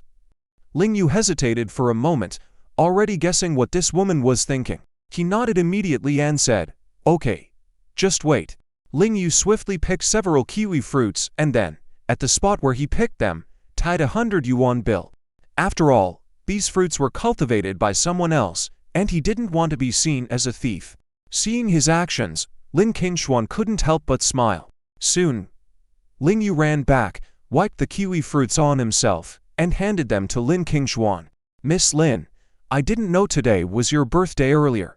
Luckily, there's still time now. Happy birthday. Seeing Ling Yu's serious expression, Lin Kinglong chuckled and didn't take them. What's wrong? Miss Lin doesn't like my humble birthday gift. Can't compare to the lavish gift from Master Wuji. If you don't want it, I'll eat it myself. Ling Yu said playfully, pretending to put it in his mouth. Lin Kinglong quickly snatched it away before he could bite it. HMPH, not sincere enough. At least peel it and feed me a bite. Lin Kinglong decided to push her luck. As Willow Like Water said, a woman's coquetry is the sharpest weapon to attack a man. Sure enough, although Ling Yu was a bit shy and embarrassed, he still complied since it was her birthday. Seeing Ling Yu handing her the peeled fruit, Lin Kinglong took a big bite without reservation and exclaimed, "So sweet." Lin's eldest princess couldn't hide her inner joy and continued to push. "Ling Yu, you haven't sung me a birthday song yet. It's my birthday today, so you can't miss it, can you?" "All right, since it's the birthday girl's wish, you call the shots." Ling Yu nodded in agreement. Lin Kinglong thought he might not be good at singing being a typical straight man, but she didn't expect him to not only sing on key, but also have a magnetic voice, which captivated her completely. "I want to hear more. Sing another one for me." Lin Kinglong kept pushing, extending her jade-like hand to feel the early winter breeze. Suddenly, she turned her head, exhaling fragrant white breath as she smiled. "Ling Yu, it's windy tonight. Can you sing The Wine Rises for me?" Ling Yu was taken aback for a moment, shyly saying, "But I don't know how to sing." He had heard the song before, but he didn't have a hobby of singing, so he listened but never sang. "I'll teach you. Let's sing it together." Lin Kinglong was determined to coax in until the end. Well, Ling Yu was a bit hesitant, but seeing Lin Kinglong raising her small pink fist, he could only grit his teeth and say, "All right. HMPH, if you're so reluctant, if you don't sing well, I won't let you off."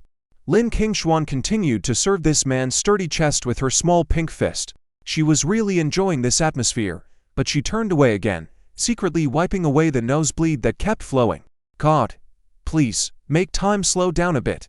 Lin Kinglong silently prayed in her heart, then turned her body, actively snuggling up to Ling Yu to keep warm. "Miss Lin, is your old problem acting up again?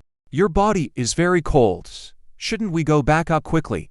Ling Yu was Lin Kinglong's attending physician and knew very well about her health condition. They needed to treat her quickly, or there would be a risk to her life. "No. I want to celebrate my birthday here tonight. Hurry up and sing with me." Lin Kinglong was being stubborn, continuously snuggling into Ling Yu's embrace, humming the melody of The Wine Rises. "Once I first encountered this world, I was deeply captivated, looking at the horizon as if it were right in front of me, willing to face any danger to experience it all over again. Now walking through this world, captivated by everything, turning over the different faces of time, caught off guard by your smile entering my life. I once couldn't extricate myself from the vastness of the world, also indulged in dreams, not distinguishing between truth and falsehood, not struggling, not fearing ridicule." As Lin Kinglong sang, her smile became brighter and brighter. But as Ling Yu listened, he became increasingly filled with sadness. No one in this world understood Lin Kinglong's condition better than him. If it weren't for him, this heiress, admired by many men, would have died long ago. Yet, even though he had been treating her, she still faced the threat of death at any moment. Tonight, she was like a candle in the wine, ready to be extinguished at any moment, yet she insisted on staying here and singing. "Ling Yu, why aren't you singing? If you don't want to sing, at least clap for me. Give me a smile." Lin Kinglong suddenly looked up, gazing at Ling Yu's profile. "I'm listening. Isn't being your appreciative audience enough?" Ling Yu's tear ducts felt a bit sore. "No. I want you to sing with me." Lin Kinglong pouted. She just wanted Ling Yu to step into her world, even if it was just for this one night. Seeing Lin Kinglong pout, with her pink and tender lips, her eyes widened. Ling Yu couldn't help but smile bitterly. He also wanted to like this woman, sometimes innocent and sometimes domineering and unreasonable. But unfortunately, he knew very well that the one he liked was Mingu. Feelings were something that no one could force, including himself. Miss Lin, as a wealthy heiress, there are countless people who like you. Why do you insist on choosing me to celebrate your birthday and sing with you? HMPH, Ling Yu, don't change the subject now. Tonight, I'm the boss, okay? Lin Kinglong pouted, naturally tucking a strand of hair beside her bangs behind her ear, revealing her clear and delicate facial features, which could easily shatter the hearts of countless men. Seeing Ling Yu remain silent, Lin Kinglong became angry. I know who you like in your heart. Anyway, whether I like you or not is my freedom. It has nothing to do with whether you like me or not. Ling Yu, if it were anyone else, hearing their goddess speak like this would surely make them feel very proud, even eager to show off in front of their friends. But Ling Yu felt only confusion and embarrassment. He was a grassroots individual who had failed in 18 blind dates, yet the heiress of the Lin family, admired by countless men in Yun City, was so infatuated with him. If she had confessed to him before he met Mingu, perhaps they would have been part of a different beautiful story. Hey, Ling Yu. Seeing him remain silent again, Lin Kinglong continued speaking. Do you know, before I met you, I actually detested birthdays because every time it was my birthday, I would think of my deceased biological mother, so there was nothing worth celebrating. But this time, I put a lot of effort into calculating how to get you to spend my birthday with me alone. I even factored in Zhao Wujin's actions. If it weren't for him, we wouldn't be here in this secluded place having our own little world. At this point, Lin Kinglong smiled mischievously. Hehe, am I a scheming woman? Anyway, I don't care, I finally fulfilled my wish. These few kiwis you gave me are the best gift I've received in so many years. Finally, Ling Yu lowered his head, looking at Lin Kinglong's clear and innocent smile, feeling a myriad of emotions in his heart. This heiress was truly different from other rich young ladies. She was low-key, innocent, and dared to love and hate. Because of this, Ling Yu felt a lot of pressure. Someone was doing everything possible to spend a birthday with him. If he just brushed it off, how could he live with himself? Hey, Ling Yu. As if she knew what he was thinking, Lin Kinglong smiled and continued. Don't overthink it when you're with me. Okay, don't feel pressured. I used to dislike celebrating birthdays because I couldn't stand the fake flattery. I like authenticity, so I enjoy interacting with you siblings. For me, birthdays aren't really anything special, but this time it became special. Because it gave me an excuse to snatch you away from Mingu with a clear conscience. I've never had a boyfriend because I have a strong desire for love. I won't compromise, and I won't settle for anything less than perfect. Thank you, God, for letting me meet you. You know, before I met you, I hated my strange illness. It tortured me and constantly pressured me with thoughts of death. But after meeting you, I have to thank it because it led me to you, the person I love the most. As Lin Kinglong spoke, tears streamed down her face, sparkling like crystals on her beautiful cheeks. Stop talking. Let's go upstairs first. Ling Yu suddenly felt a heavy heart, even a sense of sadness. He felt like Lin Kinglong was saying goodbye. Although she was currently having a health crisis and her condition was dire, he would not let anything happen to her. Okay. Lin Kinglong wiped away her tears, smiling through them in the wind. Sorry, I blabbered on so much all at once. It must have ruined my goddess image, but I just didn't want you to feel pressured. Ling Yu gave a wry smile and nodded. But he felt so much pressure right now. He was getting to know Lin Kinglong more and more. She was a different type of goddess from Mingu. She didn't have that ethereal aura. She was a down-to-earth goddess.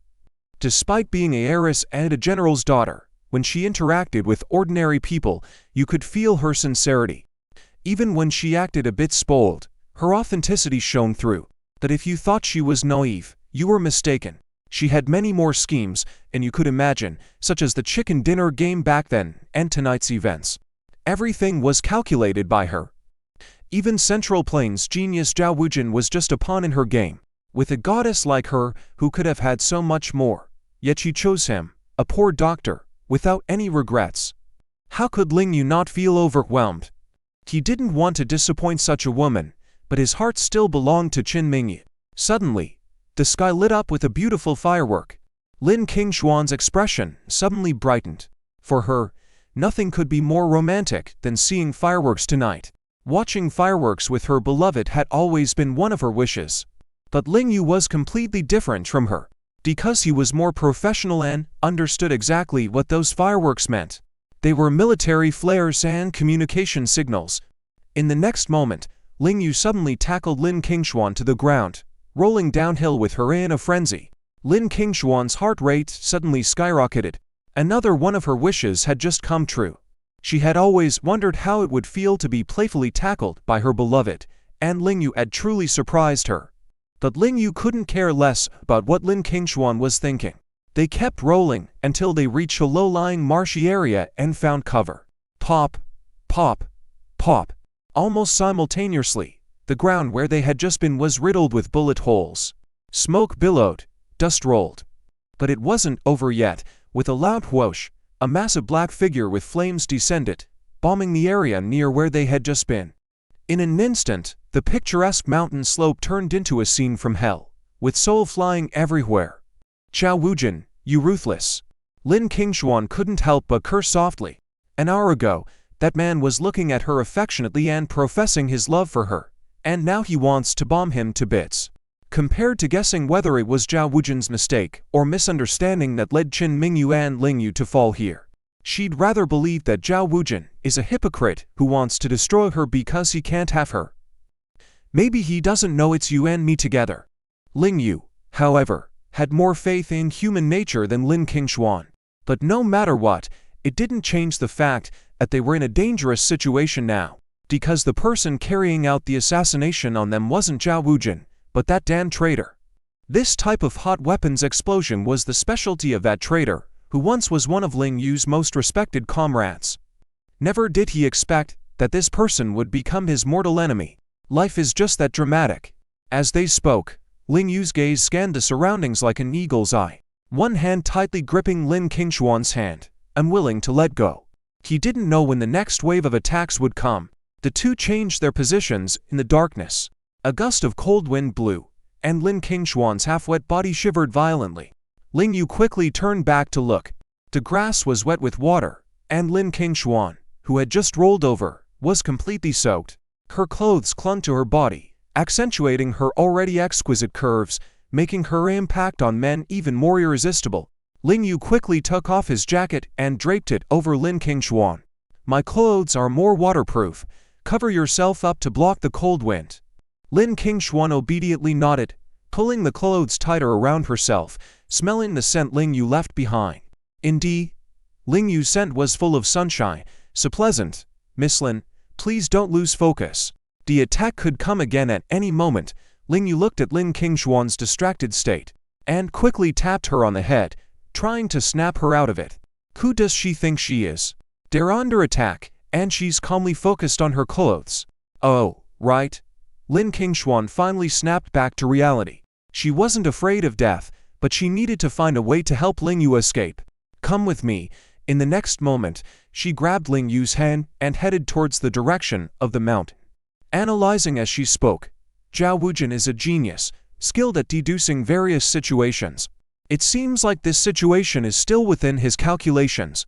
He probably doesn't dare to kill in front of others, so he's left a trap here to kill you.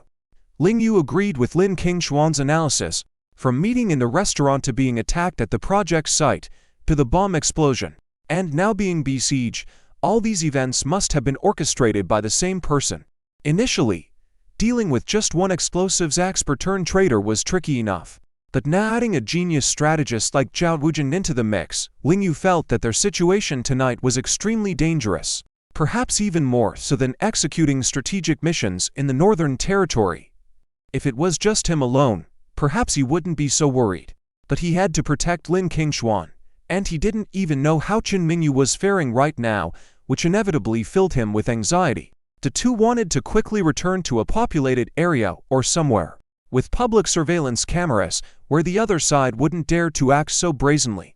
Unfortunately, Lin Kinglong was already ill, and after being exposed to the cold wind, she became even weaker.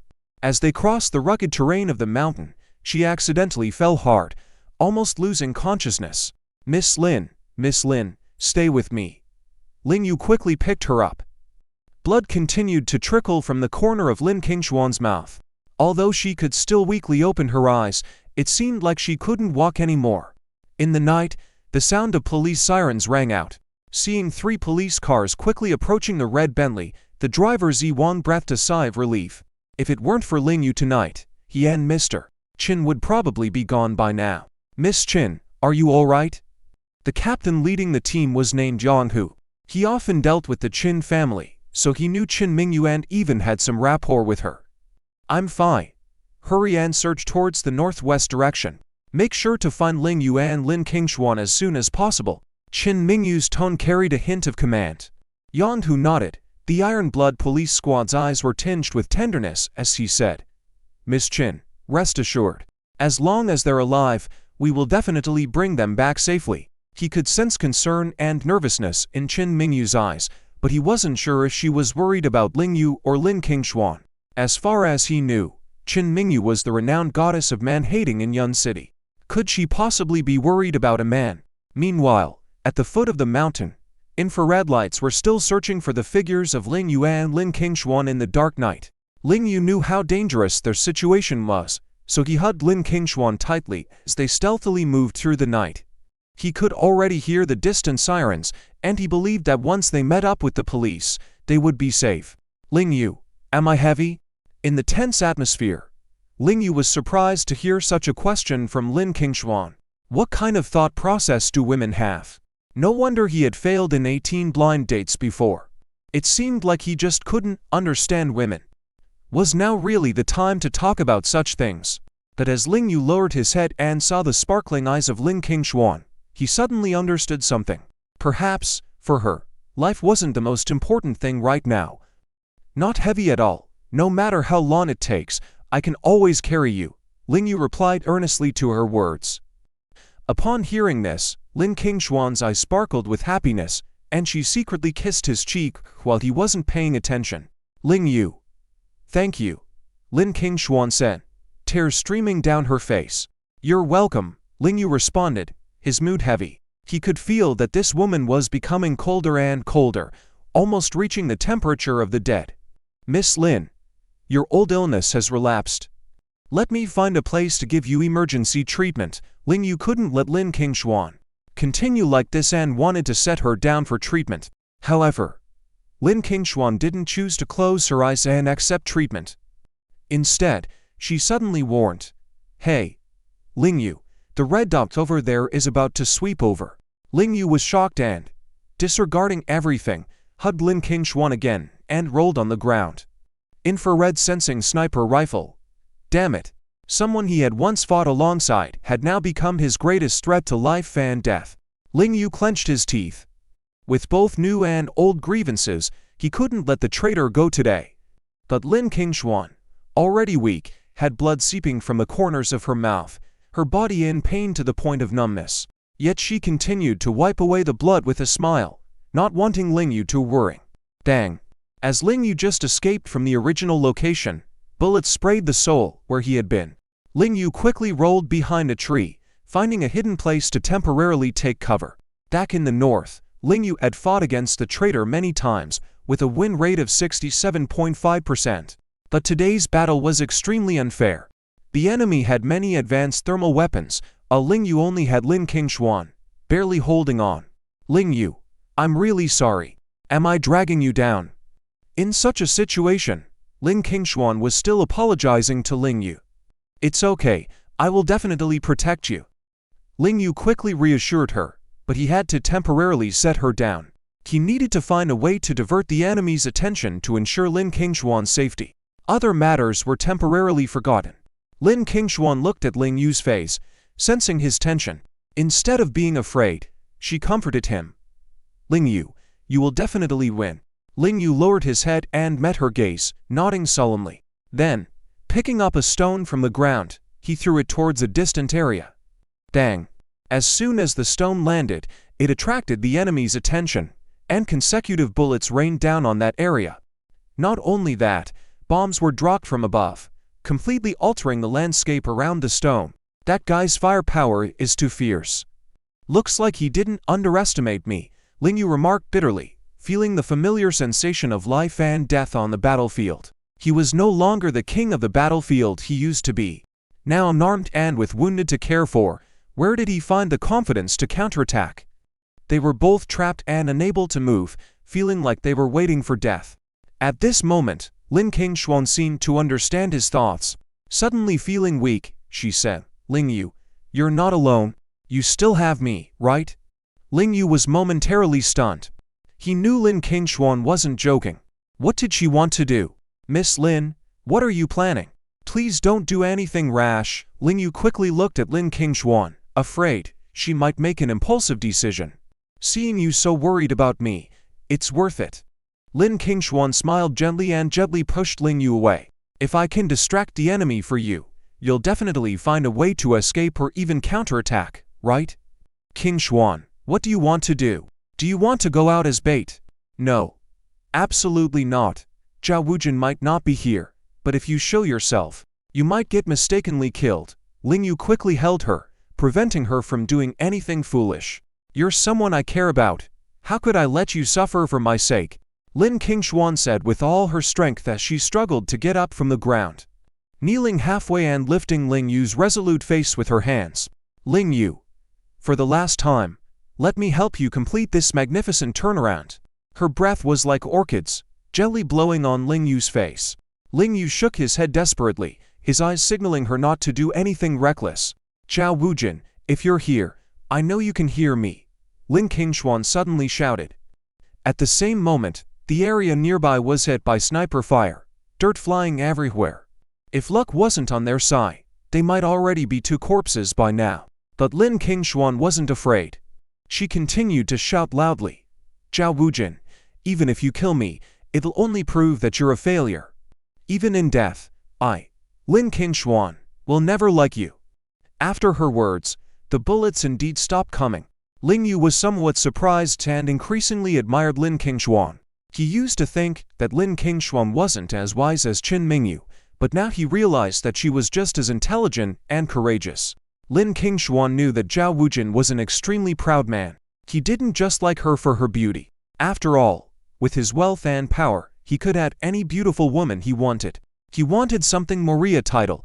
He gave himself. The title of Princess Lin Kinglong wasn't innate.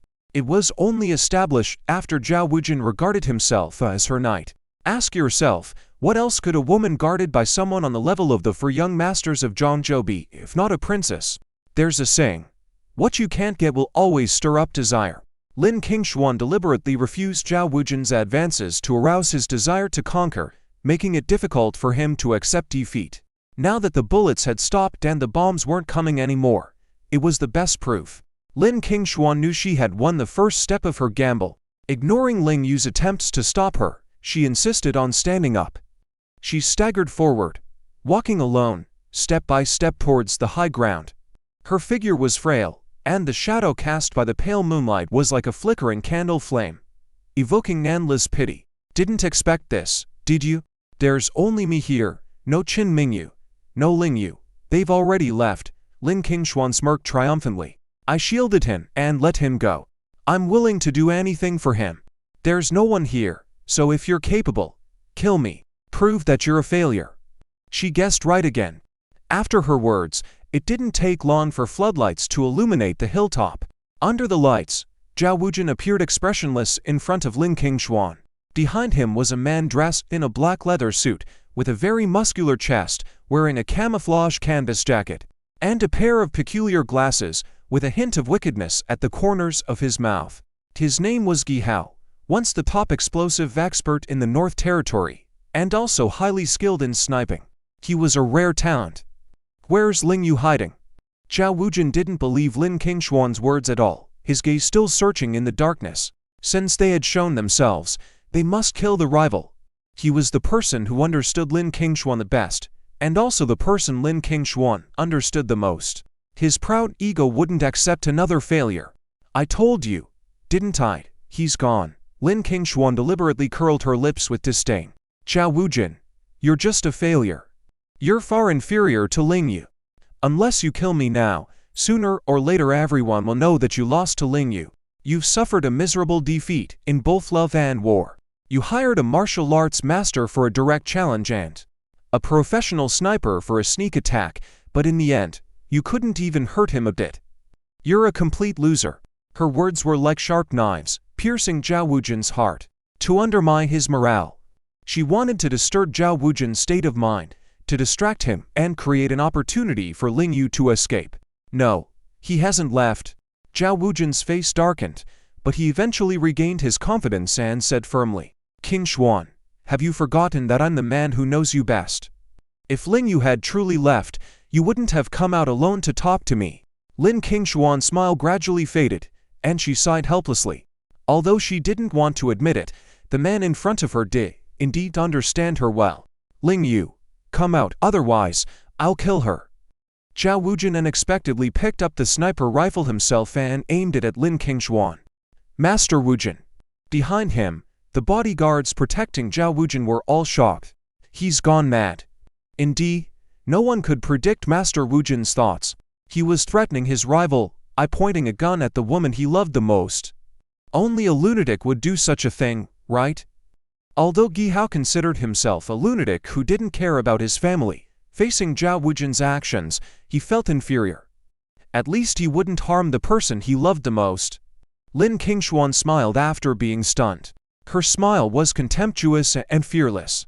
You're such an idiot, I don't believe you'd really kill me. Weren't you always saying you'd protect me for a lifetime? Is this how you do it?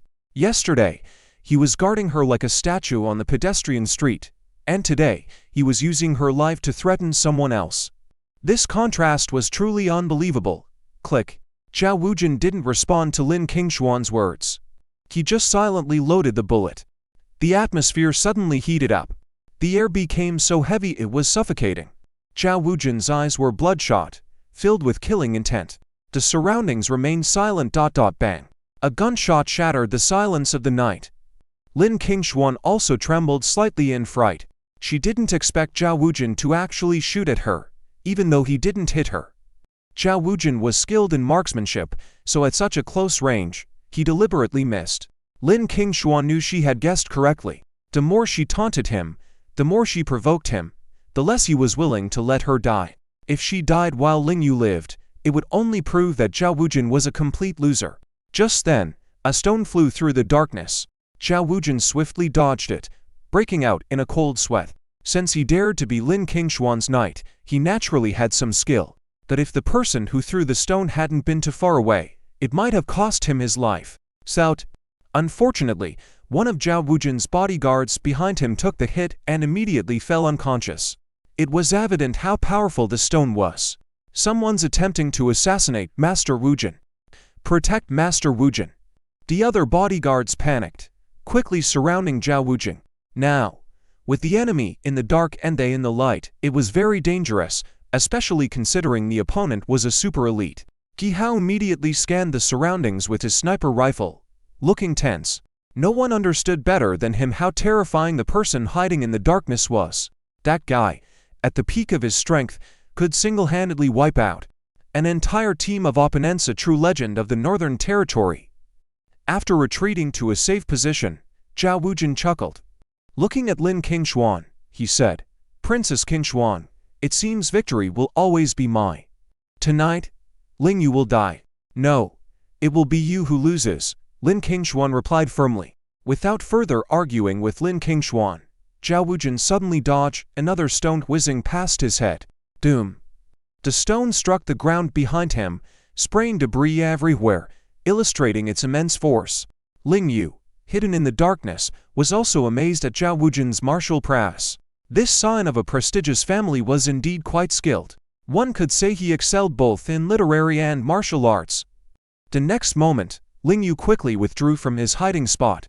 With 8 years of experience as a war veteran, he knew very well that his failed sneak attack had exposed his precise location.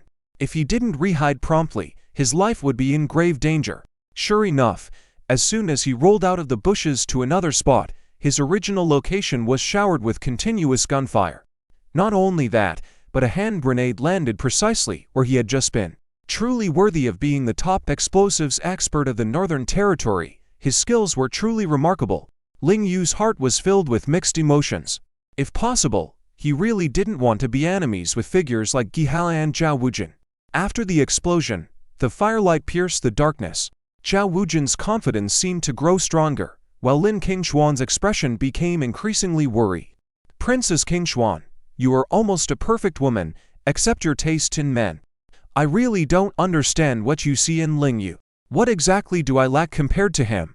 Zhao Wujin asked seriously. Lin Kinglong responded with a faint smile. I've never thought of myself as perfect, but my taste is definitely not wrong. Ling Yu is indeed much better than you in many ways. Zhao Wujin also smiled lightly, calmly pulling out a pistol from his body and said, Princess Kinglong, you are wrong. The dead can never be better than the living. With that, he fired 3 shots into the night. Bang, bang, bang. A figure flashed and dodged in the darkness until there was silence. Ling Yu. Lin Kinglong's face turned pale with fear. It seemed she had underestimated Zhao Wujin. Just as she was filled with worrying, consecutive stones flew out from the darkness. Thud, thud, thud. With each muffled sound, the false guards in front of Zhao Wujin were knocked down one after another. Only then did Ling Yu slowly emerge from the darkness, his eyes gleaming with a wolf's ferocity. He clenched his teeth lightly and said, You're right. On the battlefield, the living will always be superior to the dead. After Ling Yu emerged, only 4 people were left standing on the scene. Zhao Wujin and Ling Yu locked eyes, gradually showing confident smiles. It seems that the 2 knights guarding Princess Kinglong must have a life-and-death duel tonight. Ling Yu remained silent, his eyes filled with determination. He didn't care whether Zhao Wujin would harm Lin Kinglong, but he absolutely couldn't abandon her and escape alone from the scene. A wolf of the north would never abandon a companion. Except for one. That was Gihao. At this moment, he licked his lips, his eyes sinister, stepping towards the former captain of the war wolves. With a menacing smile, he said, Captain Ling Yu, it's been 3 years. I didn't expect you to still maintain top-notch combat skills. Do you remember what I once said? In the final battle, I will defeat you. Now is the moment. Both of them were exceptionally talented. Gihao even joined the Northern Territory few months earlier than Ling Yu. If it weren't for Ling Yu's appearance, he would have been the only successor to the old commander of the Northern Territory. But in the end, the old commander chose to pass the mantle to Ling Yu. Gihao could only become the deputy captain of the war wolves. It was destined that he could never become the leader as long as Ling Yu existed.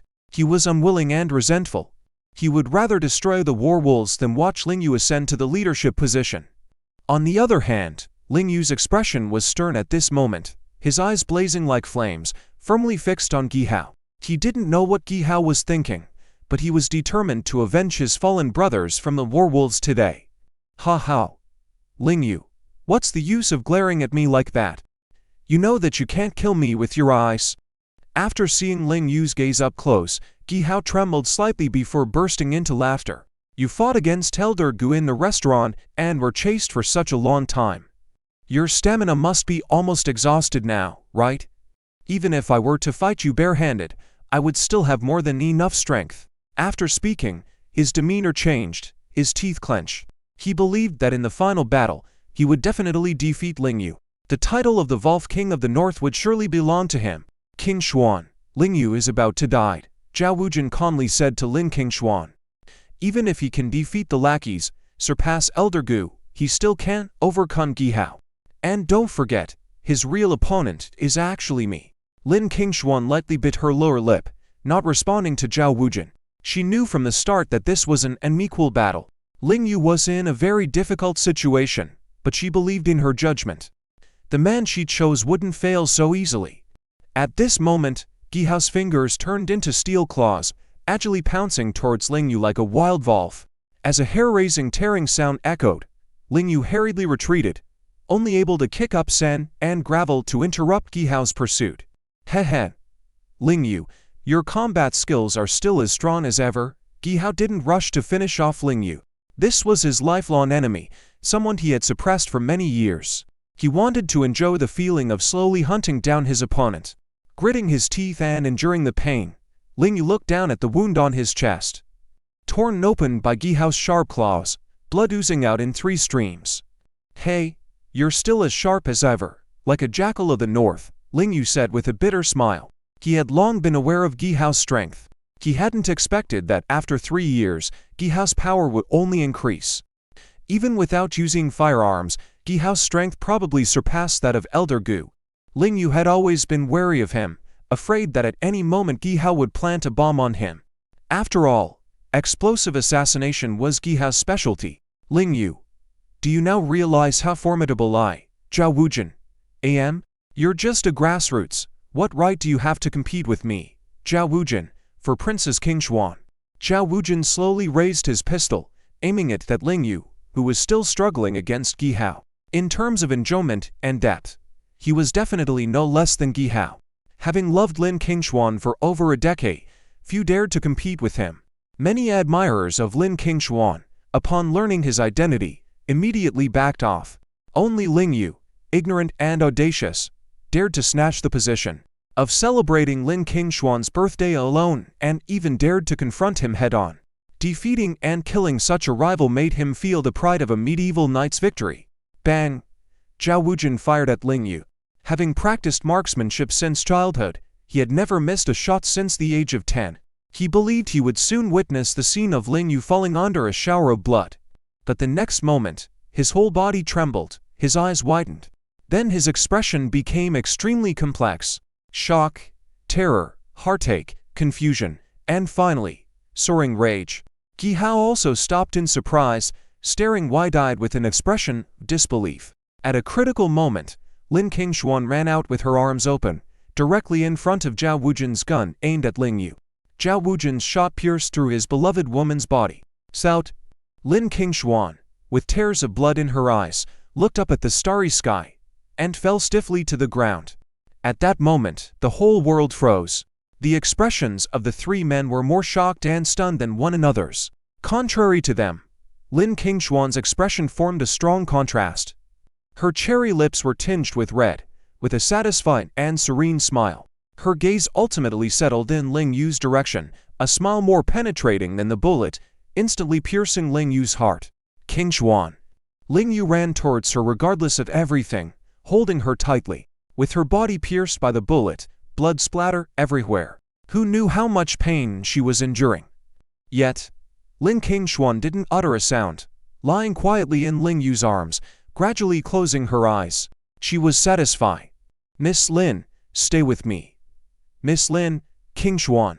As Ling Yu shouted louder, he became increasingly agitated, his eyes gradually turning bloodshot, and his body seemed to be surrounded by a black vortex.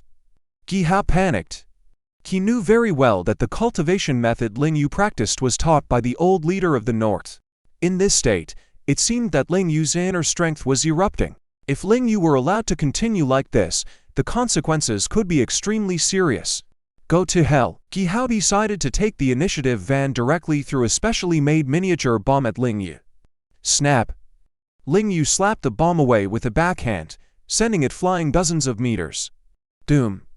The bomb exploded, sending flames soaring into the sky, and dirt and debris fell heavily like black rain in front of the 3 men. Ling Yu stood up, his gaze like that of the Grim Reaper. Zhao Wujin's pupils dilated, realizing that his body was trembling. Damn it! He was actually afraid of the man in front of him, afraid of his enemy. At this moment, the sirens on the hillside grew louder and louder. Quick! Over there! Hurry to save people! Mingu sat in Yanhu's police car, her emotions a bit out of control as she gave orders. Understood. Yanhu nodded, his expression calm, but inwardly he was extremely surprised. In his mind, Mingu was the most reserved and cold goddess. After knowing her for so many years, this was the first time he had seen her lose control like this. What kind of person could change this icy body? Mr. Ghost, I'll leave this to you. The police were about to arrive, and Zhao Wujin knew it wasn't safe to stay any longer. After giving his orders, he quickly left. Humph. Trying to leave, not so fast. Ling Yu's emotions were nearing out of control. He used stones as hidden weapons, shooting them towards Zhao Wujin's back as if they were bullets. However, Zhao Wujin seemed to have eyes on his back, dodging the projectiles with a serpentine movement. Ling Yu trembled slightly, very surprised. He felt that Zhao Wujin wasn't like him, relying on physical reactions and acute senses to dodge attacks, but rather, he made predictions in advance. Did he predict that Ling Yu would attack him, so he moved away from his original position in anticipation?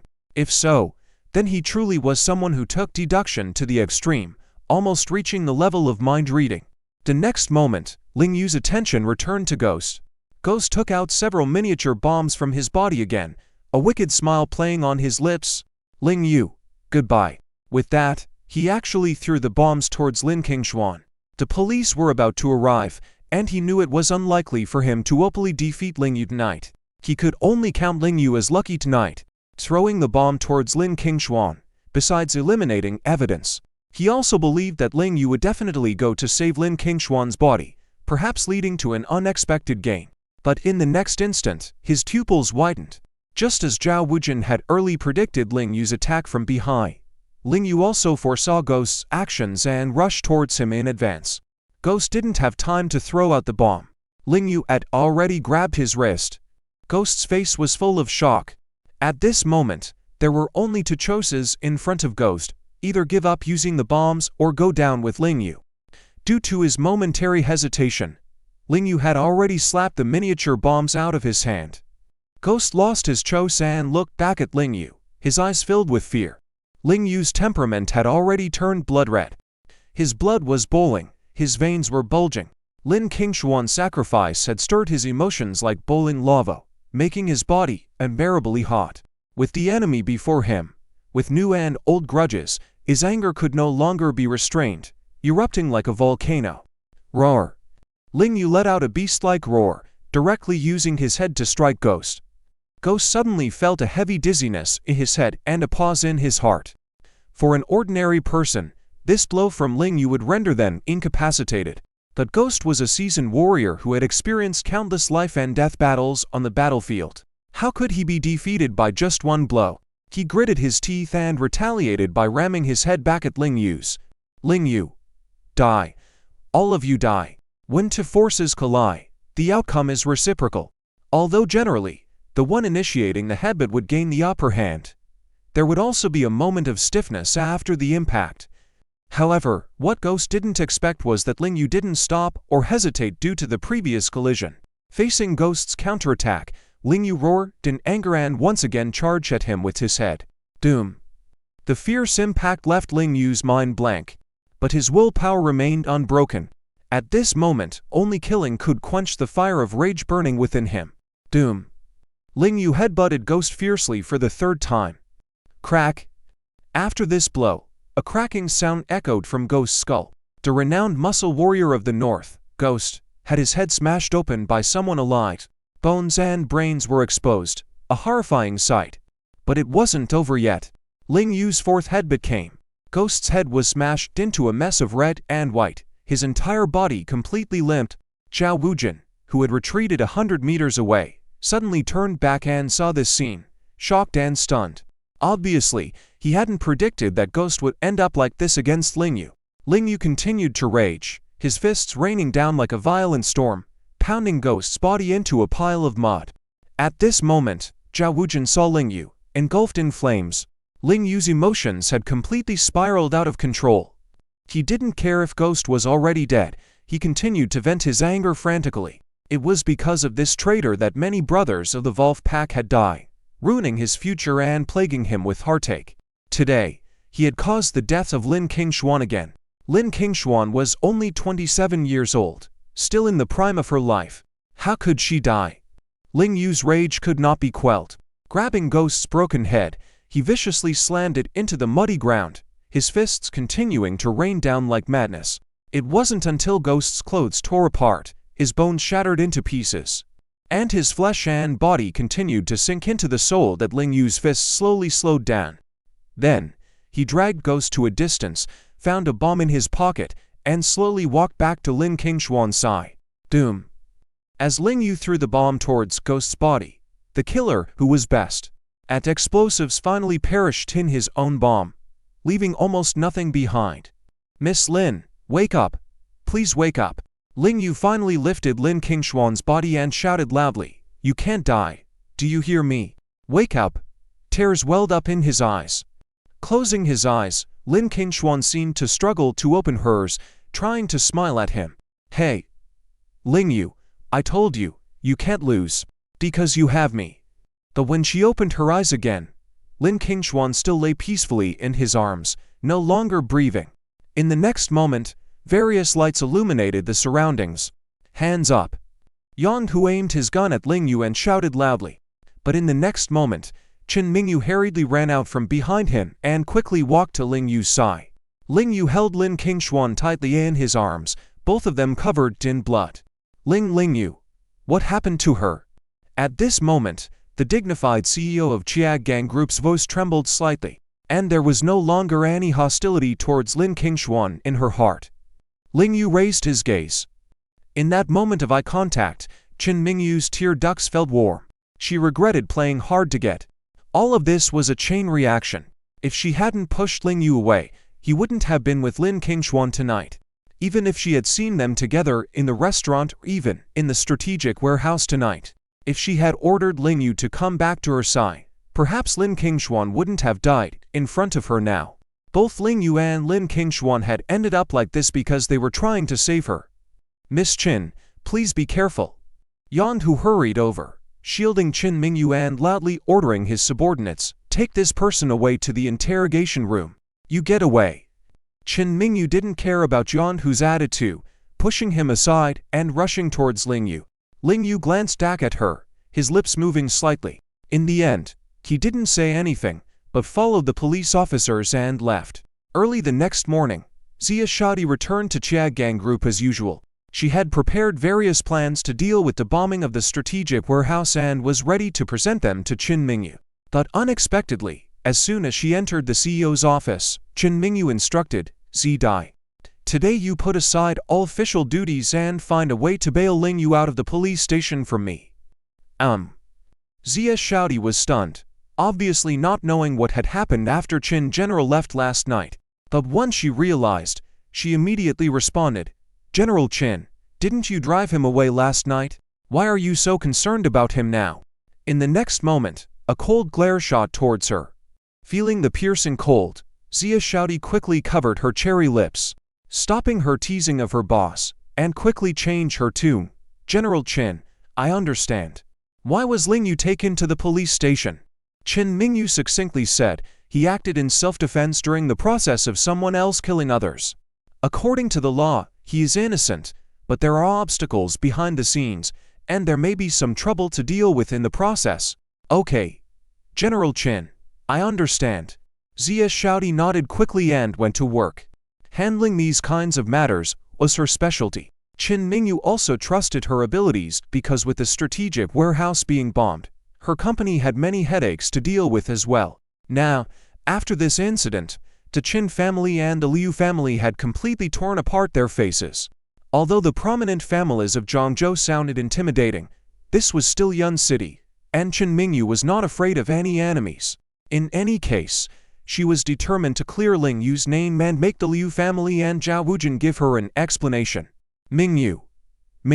While Mingu was busy with various matters, Qin Qianggong rushed into her office with Beila, followed by Lin Fei, Qin Ruhan, and her younger sister Qin Yushuang. Evidently, it was a situation where they acted as if it were a major event. "Grandfather, what's wrong?" Mingu didn't rise from her desk, but she raised her head slightly, furrowing her brow. "Exactly how did Lin Kinglong die?" "Because of this matter, the Lin family has already come after me." Qin Qianggong was an old man who had weathered countless storms. It was usually impossible for ordinary people to pressure him. But Lin Kinglong's father was a prominent figure in Yun City's martial circles with the power to mobilize troops. If Lin Kinglong's death was truly related to the Qin family, and General Lin wanted to confront the Qin family, Qin Qianggong would also be under immense pressure.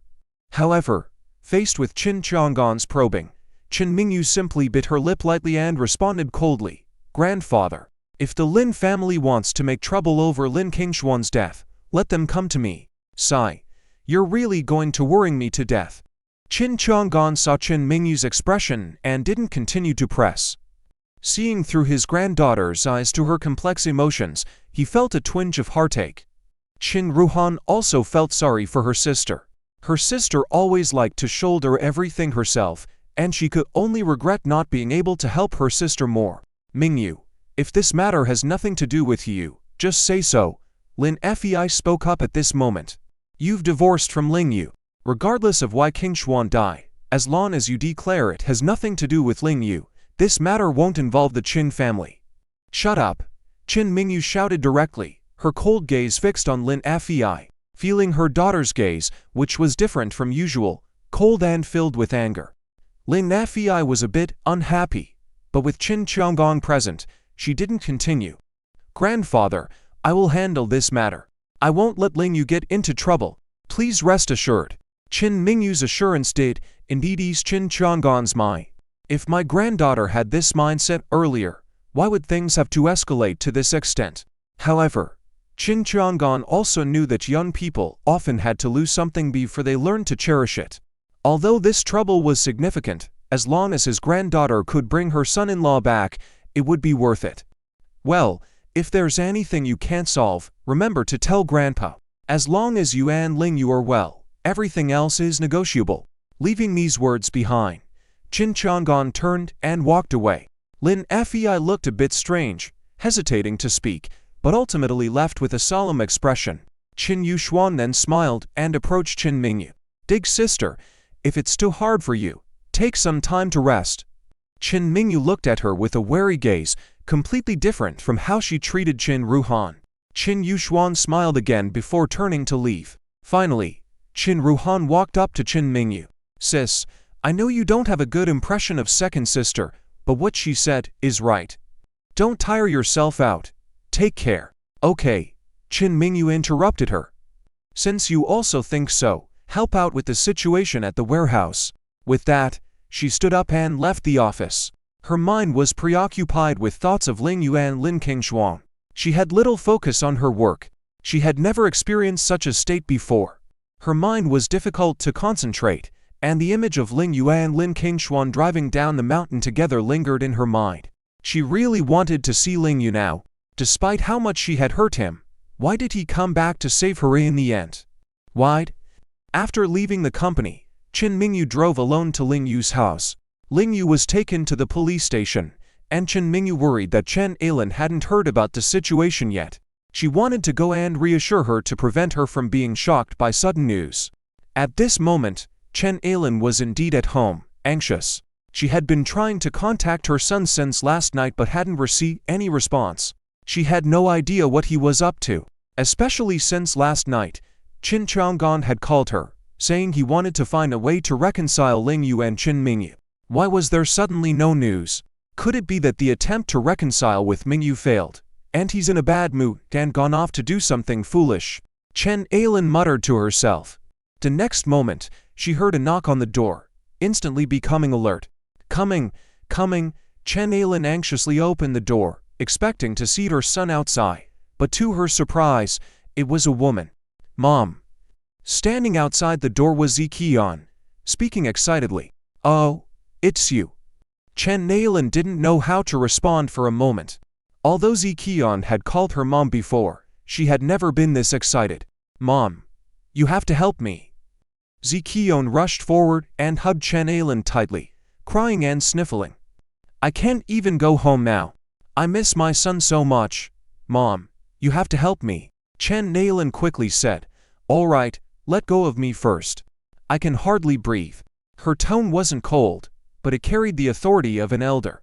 Reluctantly, Ziqian released her grip but continued to wipe away tears, pretending to be pitiful. Qian, how can I advise you? You have a loving husband and a family. Why do you insist on seeking affairs with other men? You're causing trouble for yourself. Chen Ailan always considered Ling Sitang as her son, so she also regarded Ziqian as her daughter-in-law and felt the need to teach her some sense. Mom, I know I was wrong. I really know I was wrong. Can you talk to Satang and let me go home? I promise to serve him well and be a good wife and mother. Ziqian pleaded quickly. Because Lin Kinglong had hired lawyer Jin, who officially handled their divorce proceedings, Ziqian basically got nothing out of it and was even kicked out of the house. On top of that, Zijijun had gone missing, leaving her with no way to cope. Now, even survival was becoming an issue, so she could only swallow her pride and try to reconcile. Chen Nailin always had a soft heart. Seeing Ziqian's tears and not wanting to witness the breakup of their family, she sighed and said, I'll talk to Satang. If he agrees, I'll speak up for you. Really? Thank you. Mom, thank you. Ziqian was immediately overwhelmed with excitement. But suddenly, a bucket of cold water was poured over the situation. Mom, please don't sympathize with this kind of woman. If you do, you'll harm Ling Satang. The voice was cold and authoritative was Chen Ningyu. Mingu, why are you here? Come in, come in. Chen Nailin was very warm and affectionate towards Chen Mingu, completely different from how she had just been with Ziqian.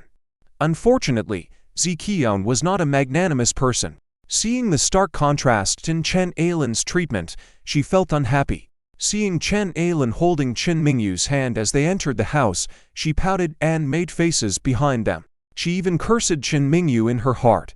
Sensing the commotion behind her, Chen Mingyu suddenly turned around. The powerful and icy aura she emitted immediately scared Ziqian into silence. After Chen Mingyu and Chen Ailin entered the house, Ziqian left the Ling family residence indignantly. Muttering to herself with resentment, Dan Chen Mingyu, acting all high and mighty. One day, I'll definitely turn you into worthless trash. Her pride took a serious blow. But she also knew that she and Chen Mingyu were worlds apart in terms of social status. So she could only grit her teeth and vent a few hateful words, helpless to do anything else. Mingyu, why did you come so early without telling me in advance? Chen Nailin couldn't care less about Ziqian now. In her mind, nothing was more important than her daughter-in-law, especially in such a critical moment. Mom, Ling Yu has been taken to the police station. Chen Mingyu got straight to the point. What? Chen Ailin's body trembled, as if all her strength had been drained in an instant. It took her a while to steady herself, holding Chen Mingyu's hand as she asked, what did he do exactly? He killed someone in self-defense.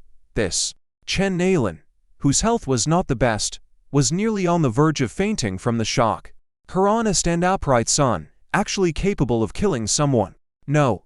Impossible. Chen Mingyu quickly reassured her as she helped her. Mom, don't worry. I will find a way to get him released on bail. I won't let anything happen to him. Okay. Okay. I trust you. Chen Nailin gently patted Chen Mingyu's hand. Fortunately, her daughter-in-law was here, calling her Mom every now and then. Otherwise, if anyone else had brought her this news, she might not have been able to handle it. But in the next moment, Chen Mingyu's phone rang. What? You're saying Ling Yu was taken away this morning? Hearing Zia Shouty's report from the other end, Chen Mingyu was quite surprised. Who exactly did it? Madam Chen, I couldn't find out, but I know this is related to Duyu's influence. Duyu? Chen Mingyu's beautiful eyes narrowed into a line as her mind raced. After a moment, she instructed Zia Shouty. I got it. Keep investigating and find a way to contact Ling Yu.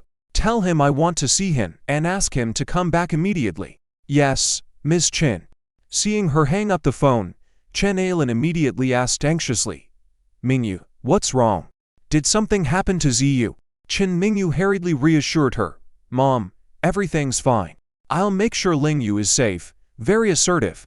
Chen Ailin was a bit surprised but also felt comfortable. Her daughter-in-law was reliable, much better than women like Ziqian. And as long as Chen Mingyu still called her mom, she felt like their marriage couldn't be ruined. When she saw her son, she would make sure he held on to Chen Mingyu. If they let go of such a good daughter-in-law, where would they find another? Mom, you have to tell me today, where exactly did Ziyu serve in the military before? Did he have any rank? Chen Mingyu suddenly asked seriously. At first, she thought Ling Yu was just an ordinary veteran. But after more than 2 months of getting to know him, she realized this man was incredibly skilled, and his medical skills were extraordinary. He was far from ordinary. Now, Being taken away by mysterious forces indicated that he must have had some background. She hadn't expected this seemingly naive man to hide so much. He didn't tell you he had a military rank? Chen Mingu asked again. No. Xiao Yu never mentioned it.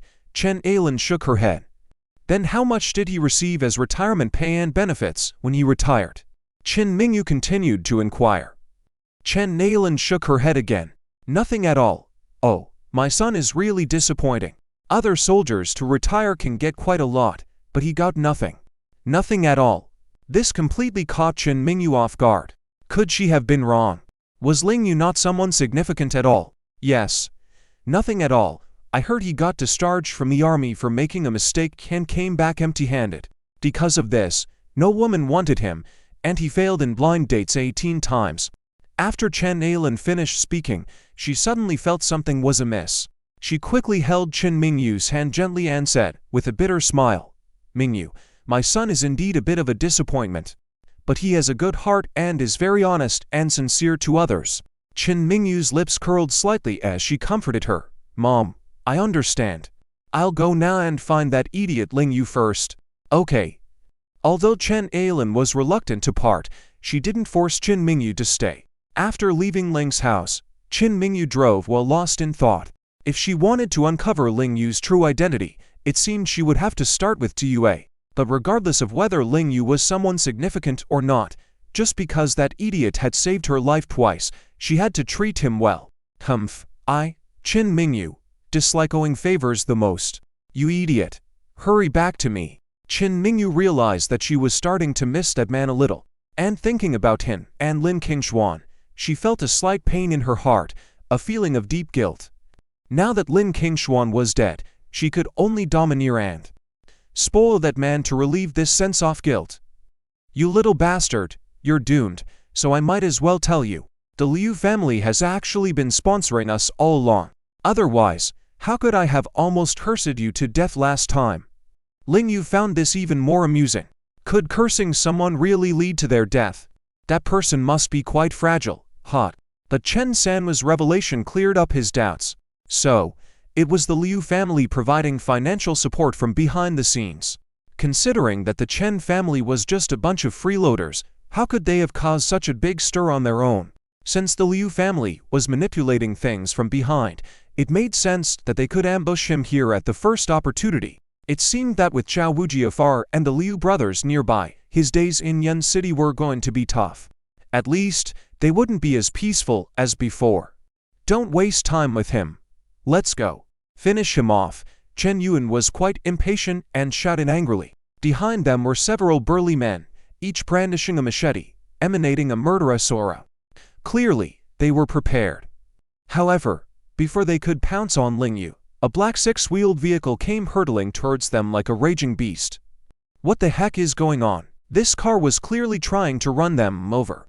The thugs hired by the Chen family were instantly terrified, forgetting about their task and hastily fleeing in opposite directions, abandoning their weapons. Doom.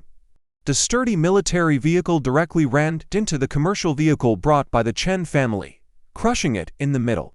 The deafening sound scared Chen Sanwei into trembling uncontrollably on the ground. What the heck? Chen Yuan was also almost scared witless. He thought that by bringing people here to ambush Ling Yu in this remote place, they would surely get their revenge. Who would have thought that this pretty boy, abandoned by Chen Mingyu, and with Lin Kinglong dead, would still have a military vehicle rushing to his rescue halfway? Did Chen Mingyu reconcile with him again? Did she send someone to protect this pretty boy around the clock? But the next moment, only a woman dressed in a black windbreaker stepped out of the monster car. Chen Sanwei and his son were suddenly stunned. Chen Yuan also felt like he had guessed wrong. Wasn't this person here to protect Ling Yu?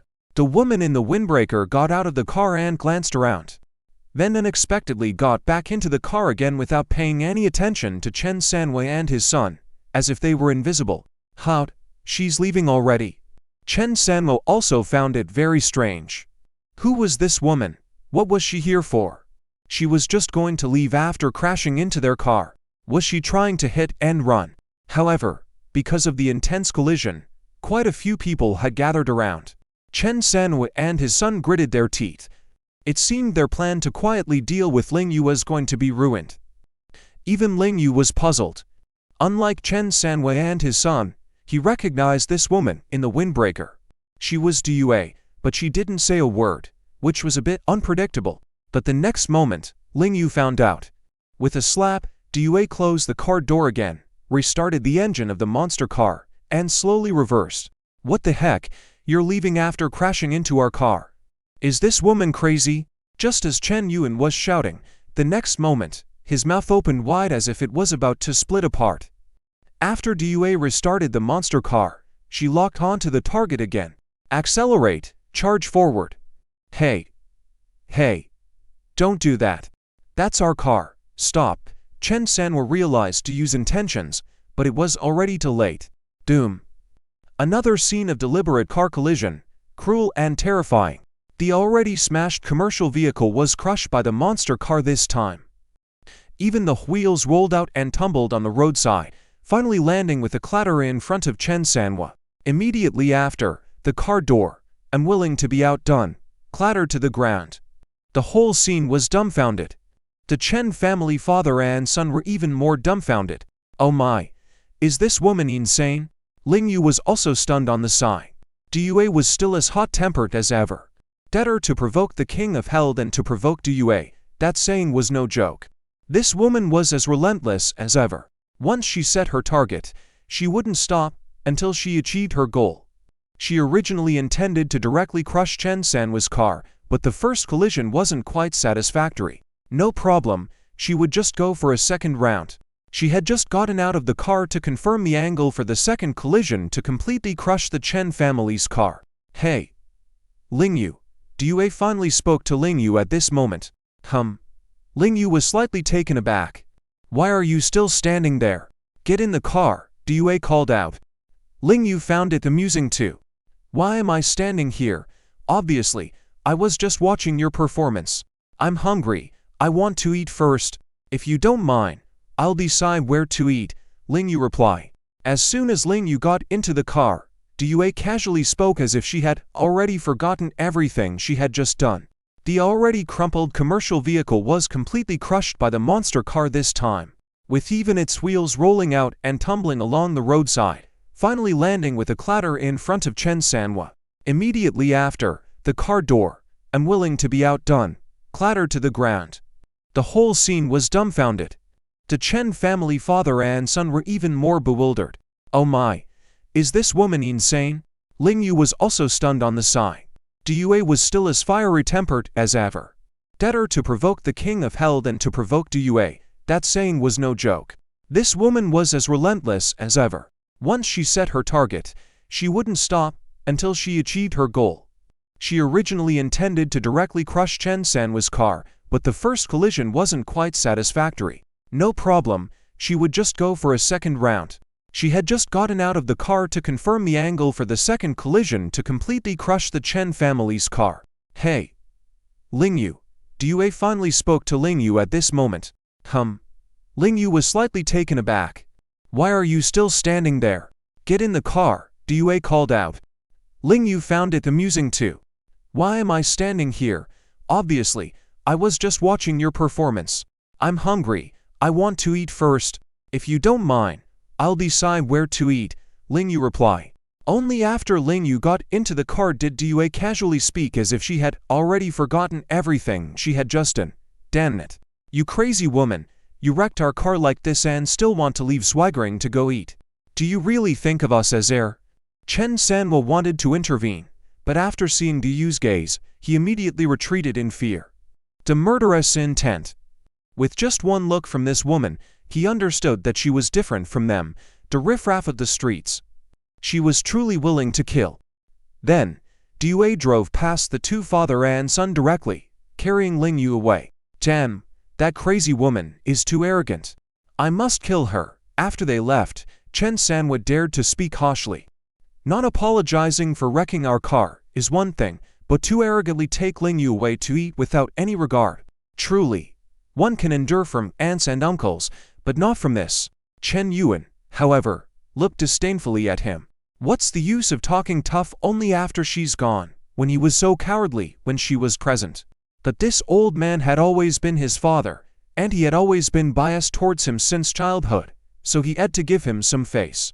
Half an hour later, at an upscale restaurant, DUA ordered a bunch of food and ate heartily in front of the steaming hot pot. Ling Yu, on the other hand, couldn't help shivering as he watched her eat the pork bones thicker than her own arm. Crack, crunch, here we go again. One couldn't help but admit that DUA had really good teeth. She could eat bones like they were vegetables, a skill not many people could master. Why does the War-Wolf Brigade of the Northern Border seem to specialize in producing such freaks? What are you looking at? What the hell, you crazy woman? You wrecked our car like this, and you want to swagger off to eat? Do you think we're invisible? Chen Sanwo wanted to intervene, but after seeing DU's gaze, he immediately retreated in fear. The killing intent. Just one glance from this woman made him understand that she was different from them, the riffraff of the streets. She was truly willing to kill. Then, DUA directly bypassed the two father and son and drove away with Ling Yu. Damn, that crazy woman is too arrogant. I must kill her. After they left, Chen Sanwo dared to speak harshly. Not apologizing for wrecking our car is one thing, but arrogantly taking Ling Yu away to eat without any regard. Truly, one can endure from uncles and aunts, but not from her. Chen Yuan, however, looked disdainfully at him. What's the use of talking tough only after she's gone, when he was so cowardly when she was present? But this old man had always been his father, and he had always been biased towards him since childhood, so he had to give him some face. Half an hour later, at an upscale restaurant, DUA ordered a bunch of food and ate heartily in front of the steaming hot pot. Ling Yu, on the other hand, couldn't help shivering as he watched her eat the pork bones thicker than her own arm. Crack, crunch, here we go again. One couldn't help but admit that DUA had really good teeth. She could eat bones like they were vegetables, a skill not many people could master. Why does the War-Wolf Brigade of the Northern Border seem to specialize in producing such freaks? What are you looking at? DUA noticed Ling Yu staring at her and couldn't help but glare, saying, "You're making it seem like it's your first time watching me eat bones." With that, she crushed the pork bone in her hand and greedily sucked out the marrow inside.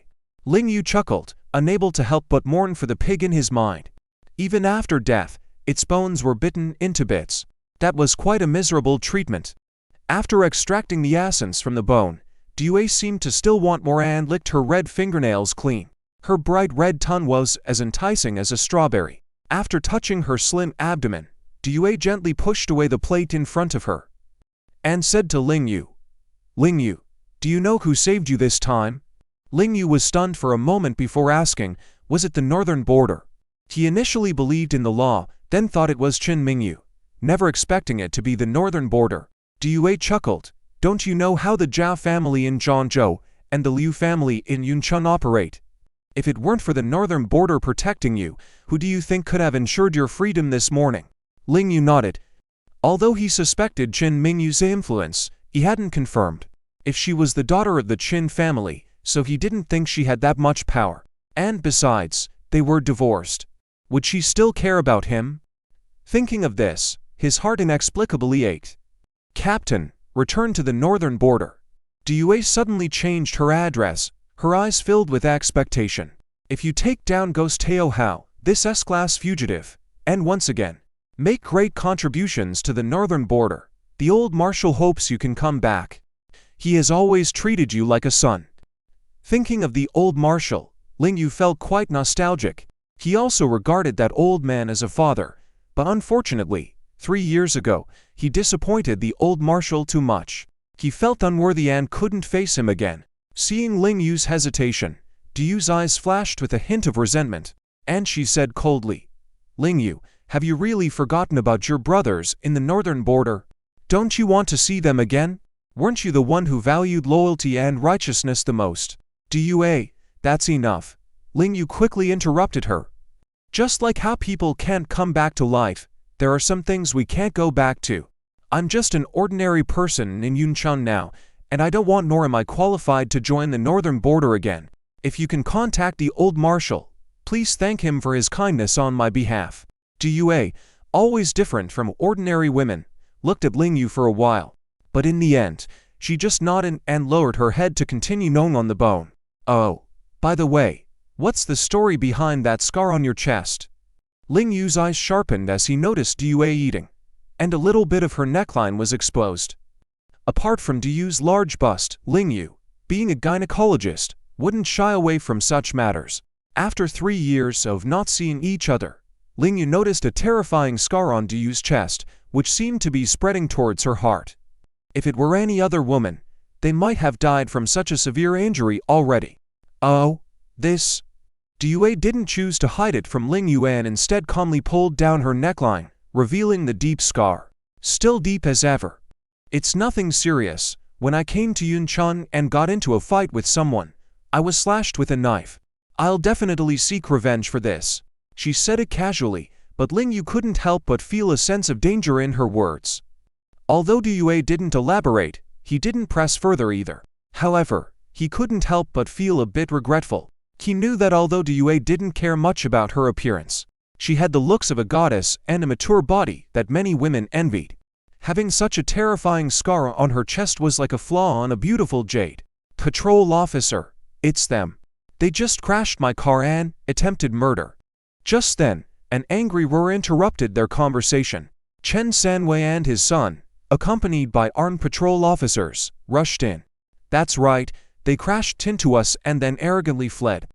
You must arrest them and send them to jail. Chen Yuan also joined in, with loud accusations, smiling smugly as he anticipated the spectacle. Upon hearing their loud voices, many people in the restaurant were also drawn over. After all, this was no trivial matter. Seeing even the special patrol officers in black uniforms, one couldn't help but wonder if there were terrorists in the restaurant. Hands up! Several patrol officers, following Chen's description, shouted at Ling Yu and Due. According to Chen Sanwei's description, if the woman in front of them deliberately drove and hit someone, her actions constituted a danger to public safety. This was no joking matter. They couldn't afford to be even the slightest bit negligent. The leading captain was particularly alert, ready at any moment to subdue the two assailants. If they showed any signs of resistance, even prepared to use lethal force if necessary. However, what they didn't expect was that Ling Yu and Due remained remarkably calm. Their calmness made the captain uneasy, especially Due, who remained indifferent, continuing to gnaw on the bones, as if they were not even worth her attention, even with their guns pointed at them. This was too arrogant, wasn't it? It seemed that the descriptions given by these two father and son were not false. The captain, named Sun Meng, was about 28 or 29 years old. He had been a patrol officer for 5 or 6 years, had executed many dangerous missions, but had never encountered a suspect as fearless as Due. However, he maintained his professionalism. Although he wanted to teach Due and Ling Yu a lesson immediately, he decided to clarify the situation first. Hello, we are patrol officers from the Yuncheng Public Security Bureau. We suspect that you are involved in a serious hit-and-run incident in a public place. Please cooperate with us and come with us for investigation. Where are your credentials? Due asked calmly. We are special patrol officers. We don't need to show credentials. Raise your hands now, Sun Meng roared angrily, feeling that this woman was indeed too arrogant. But we haven't finished our meal yet. Due pointed to the dining table, showing no regard for the heavily armed patrol officers in front of her. They wanted to take her away with just a few words. What a joke! Sun Meng laughed in frustration. Miss, do you think we have the patience to wait for you to finish your meal? Smack! As soon as Sun Meng finished speaking, Due forcefully slammed the pig bone on the table. Crack! The poor pig bone instantly shattered into powder. Damn, she's strong. Sun Meng was startled at first, but then he felt embarrassed. How could a patrol officer be afraid of a female suspect? So, after regaining his composure, he immediately moved forward to try to subdue Due. However, at this moment, Due suddenly pulled something out from between her chest. Everyone was stunned, especially some of the men, whose eyes widened instantly. Ling Yu was speechless too. Due was still maintaining this style. Did she not consider herself a woman? Or was she intentionally flaunting her well-developed pectoral muscles? Sun Meng focused and tried to see clearly what the female suspect had pulled out.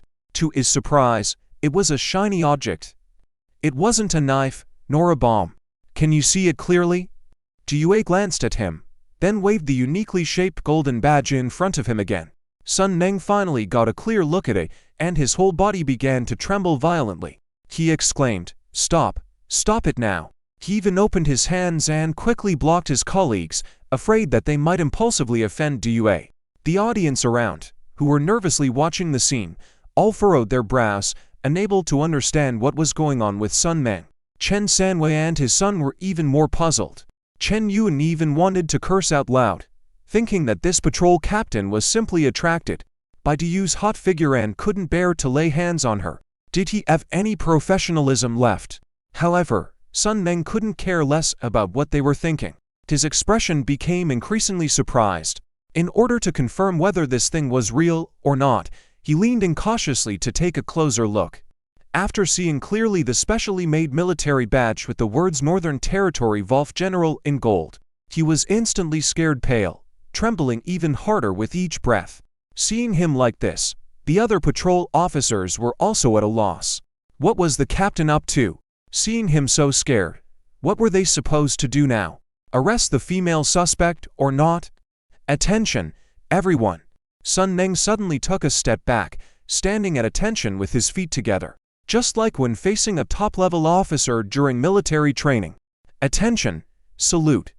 After Sun Meng shouted loudly, he saluted Due, setting the standard and showing respect.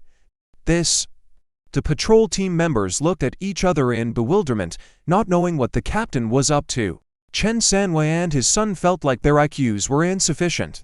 "Brother, we called you here to maintain public order.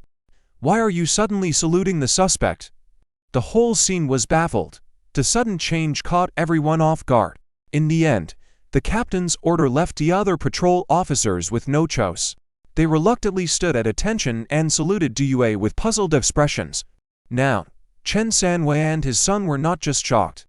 They felt like their entire worldview had collapsed. What kind of world is this?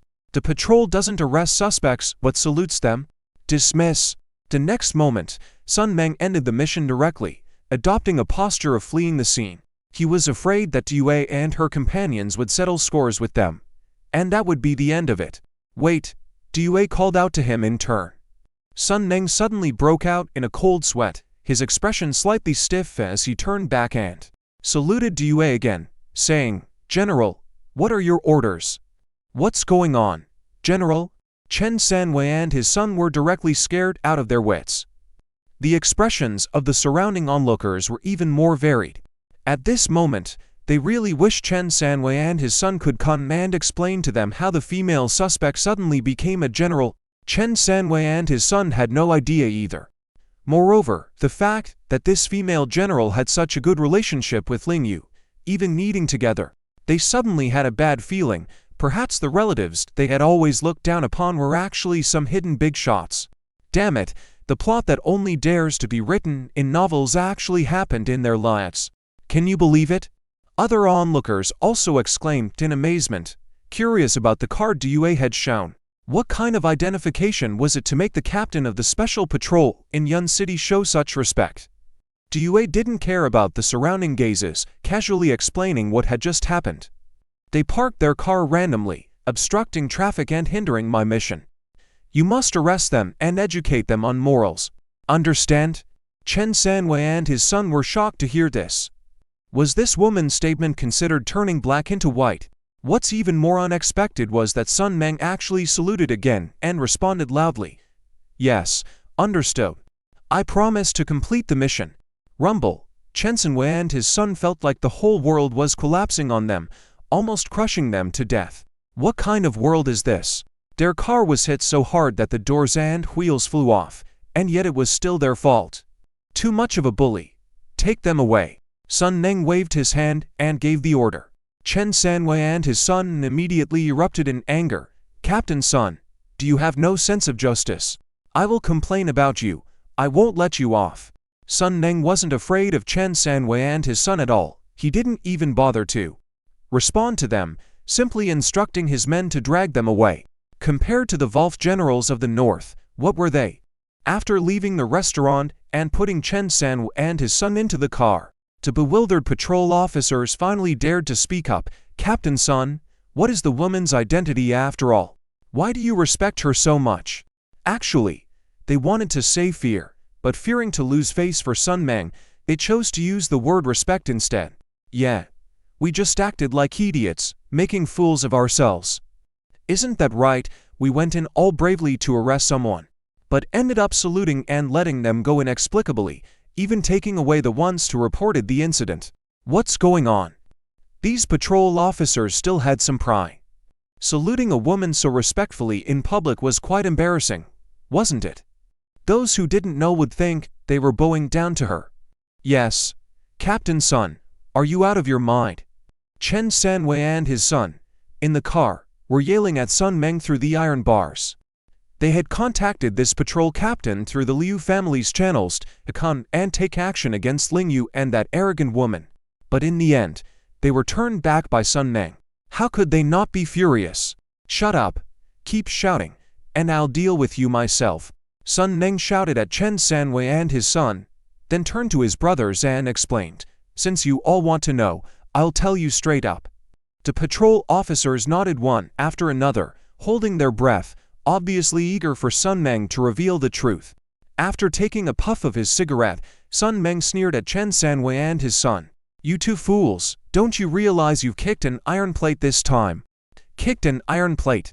Chen Sanwei and his son immediately sucked in a breath of cold air. The other patrol officers were even more curious. Their curiosity piqued. That woman with the big chest has a very powerful background. Even my immediate superior would have to treat her with utmost respect if he saw her. Her public identity is the leader of the Yun City Werewolf Association. What? The leader of the Werewolf Association? Chen Sanwei and his son were truly terrified, their lips trembling. Who in Yun City didn't know about the Werewolf Association? Their influence was immense, and nobody dared to provoke them. They had always wondered why such a behemoth existed, and now they knew, because their backing was so strong. Chen Sanwei couldn't help but exclaim, "Oh my, we are such idiots. We saw that woman driving a war car and still dared to act so arrogantly in Yun City. She must have a deep background." Even Chen Yuan felt that her father was an idiot. Could an idiot bring him along to do such stupid things? Captain, what other identity does that woman have? The patrol officers were good at analyzing situations. After hearing Sun Meng's words, they were even more curious about Duyu's true identity. If her public identity was already so impressive, how remarkable must her hidden identity be? She's also Captain Lu Zhongyun of the Flying Tiger team in the southern province. You know about him, right? Sun Meng took another puff of his cigarette before asking his subordinates. Of course, who in the southern province patrol bureau doesn't know Lord Lu's name? In other words, he's my idol. I heard that after retiring from a certain unit, he excelled in the Flying Tiger team and became the captain within 3 years, achieving numerous successes. Yeah, he's the legend of the Flying Tiger team. Everyone talks about his miraculous feats. As soon as Lu Zhongyun's name was mentioned, a group of patrol officers immediately became excited and clamored. Ha ha, it's good to know him. Although he's very powerful, calling him a legend is a bit too much. Sun Meng finally showed a proud smile. Actually, I used to be in the same team as him. We even participated in the selection for the Northern Border Werewolf team together. But unfortunately, my skills weren't up to par, and I was eliminated in the first round. What? Eliminated in the first round? His subordinates exclaimed in shock. They all knew how outstanding Sun Meng's skills were, so hearing this news was truly astonishing. Captain Sun, what kind of selection process was it that even someone like you couldn't pass the first round? Yeah, your physical fitness is recognized as #1 in our patrol team. If even you were eliminated in the first round, then what about the rest of us? The patrol officers felt embarrassed to continue. Sigh. Sun Meng sighed helplessly, recalling the past before speaking earnestly. Being eliminated in the first round was a big blow to me. But deep down, I actually accepted it because those who passed the first round selection back then were, in my eyes, monsters. My qualifications were far from theirs. Unbelievable. His subordinates were all extremely shocked, then couldn't wait to ask further questions. What kind of special forces is the Werewolf unit? Why can they recruit so many strong individuals? Yeah, They only pick monsters to join them. What kind of team are they trying to build? Sun Meng smiled, extinguished his cigarette, then slowly said, "That's classified information. I can't just go around talking about it." "Captain, please tell us." "Yeah. You don't have to go into details. Just give us a general idea so we can understand." The team members pleaded earnestly. Unable to resist their requests, Sun Meng continued, "Actually, I only found out later that the Werewolf unit in the northern border is a renowned elite special forces team. They specialize in executing secret missions at the national level, and their personnel and mission information are all at the highest level of classification. We simply can't access that information." "Wow." His subordinates listened with fascination, their eyes filled with admiration and reverence. Having undergone military training themselves, they knew how difficult it was to get into the Werewolf unit. Although Chen Sanwei and his father hadn't experienced the brutal training and selection process, after hearing Sun Meng's description, they understood just how formidable the Werewolf special forces were. They never expected that the woman turned out to be from that kind of unit, and that Ling Yu, the poor guy, managed to hitch his wagon to such a big shop after being thrown by Qin Mingyu. It's like winning the lottery. As Sun Meng recounted these things, he couldn't help but tremble a bit. He lit another cigarette, took a deep drag to calm his nerves, and then continued. "Those who can enter the Werewolf Special Forces are truly one in a million, the cream of the crop. They are the elite among elites. Any one of them can handle 10 ordinary people with ease. They're so formidable that taking on 100 opponents single-handedly is a piece of cake for them. Because the missions they undertake are extremely dangerous and challenging, they have achieved great feats. Naturally, their treatment is also very high.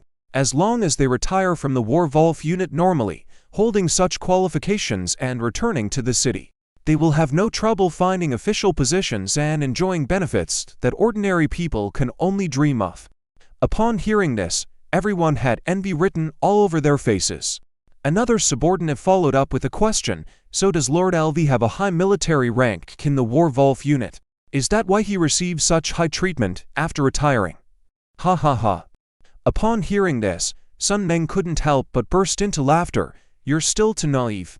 Lord LV is a bit more formidable than me, but he only lasted a year in the Werewolf unit. Eventually, he chose to retire voluntarily because he couldn't bear the intensity and brutality of the unit's missions." "What?" Hearing this news, his subordinates were dumbfounded, looking at each other in disbelief. Even the captain of the southern province Flying Tigers could only last a year in the Werewolf unit. What kind of monsters were those who were even more formidable than him? "Ha ha." Sun Meng laughed again, then suddenly adopted a serious expression and snorted, "Are you still doubting what I said? Do you think I would make up stories about Lord LV? No. No. Absolutely not doubting." Several subordinates waved their hands vigorously. After hearing these words, they finally understood why Captain Sun was so fearful of DUA. They even felt a bit proud of having seen such a legendary woman just now. Unexpectedly, Sun Meng continued, "That woman just now was carrying the insignia of the squadron leader from the Werewolf unit. She's a 3-star general at the national level. Even if someone from a higher authority in the Yun City Patrol Bureau came, they would have to show her utmost respect. If she said something against us, we'd all be out of a job and back home shoveling cow dung."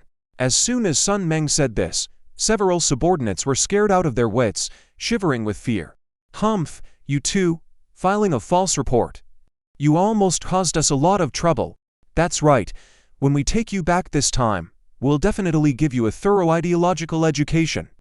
Let's see if you dare to break the rules again, villains." Several subordinates were furious, hurling insults at Chen Sanwei and his father. Chen Sanwei and his father didn't dare to say a word. They quickly curled up, fearing that these patrolmen might lose their temper and beat them up. Under the admiring gazes of the crowd, Ling Yu and Due walked out of the restaurant. The owner directly comped their bill, even smiling as he escorted them to the door before returning to the restaurant at Due's dismissal. "I didn't expect the military insignia of the Werewolf unit to be so prestigious." Ling Yu walked beside Due, sighing. Unexpectedly, Due suddenly cast a cold glance at him and coldly snorted, "Are you just realizing this now? If you had brought the commendation medal given to you by the North Territory, You wouldn't have to spend a penny to live in Yun City. You might even have become a big shot in Yun City long ago. Ling Yu smiled without saying a word. The mission had caused heavy losses to the Werewolf unit. How could he have the face to bring out the commendation medal? Seeing him remain silent, Due walked over to the black monster car with an air of annoyance, and pulled out a golden badge and an identification booklet, passing them casually toward him. Take it. Ling Yu reached out and caught them, feeling sentimental as he looked at the identification booklet and the golden badge. 3 years ago, due to the betrayal of Gui Hao, the Werewolf unit suffered a historic defeat, causing great damage to the North Territory. Feeling extremely guilty, Ling Yu insisted on leaving the North Territory, greatly disappointing the old commander-in-chief of the North Territory, who had always treated him like his own son. However, the old commander respected his decision. It was also because of his clean retirement that Ling Yu couldn't find a good job, had no savings, and failed in 18 blind dates in Yun City. The old commander said that if you kill Gui Hao and make a contribution, you can return to your position at any time. Anyway, these 2 things are now in your hands, so you decide for yourself. With these words, Due drove away, leaving Ling Yu lost in thought. Considering that Qin Mingu had already divorced him and Lin Kinglong had passed away, Yun City was a sad place for him. Since the North Territory said they still needed him, should he take the opportunity to go back and see the old commander? While Ling Yu was still contemplating, Due's car returned. Captain, get in the car. Due waved at him. She had purposely walked away earlier to let Ling Yu have some quiet time to think. Seeing that he didn't immediately leave, she knew that he was actually considering going back to the North Territory. Sure enough, Ling Yu eventually nodded and got into her car. That evening, Qin Mingu still came to the location of the strategic warehouse to deal with the explosion case. Although she knew that the culprit was Gui Hao and even knew who was behind him, she had no evidence. Moreover, now that Gui Hao had been killed by Ling Yu, it would be very difficult to find someone to compensate Tia Gang Group for their losses. Sister, there's an annoying ghost waiting for you outside. Qin Ruhan was also at the strategic warehouse and suddenly walked up behind Qin Mingu, informing her. Qin Mingu finished explaining the matter to her subordinates before turning around to look at her, showing a hint of concern. Annoying ghost, who? Qin Ruhan was a bit surprised. Previously, when she said such things, her sister always acted like a block of ice, either telling the person to leave directly or simply ignoring them. Was she thinking that she was talking about Ling Yu? It's not brother-in-law. Sure enough, after Qin Ruhan said this, Qin Mingu's face immediately fell with disappointment. Tell him to leave. Qin Mingu remained as usual, but after turning away, she asked without waiting for Qin Ruhan to act, is it Lin Kinglong? Yeah. It's him, not that super annoying guy surnamed Liu. Qin Ruhan nodded. Qin Mingu was speechless for a moment, realizing that her pursuers had different nicknames in her sister's mind. You stay here and continue handling things. I'll go see him, Qin Mingu said before leaving. Qin Ruhan was a bit surprised. Could it be that her sister really didn't want her brother-in-law anymore and was considering accepting Lin Kinglong's pursuit? Was her sister's taste really that bad?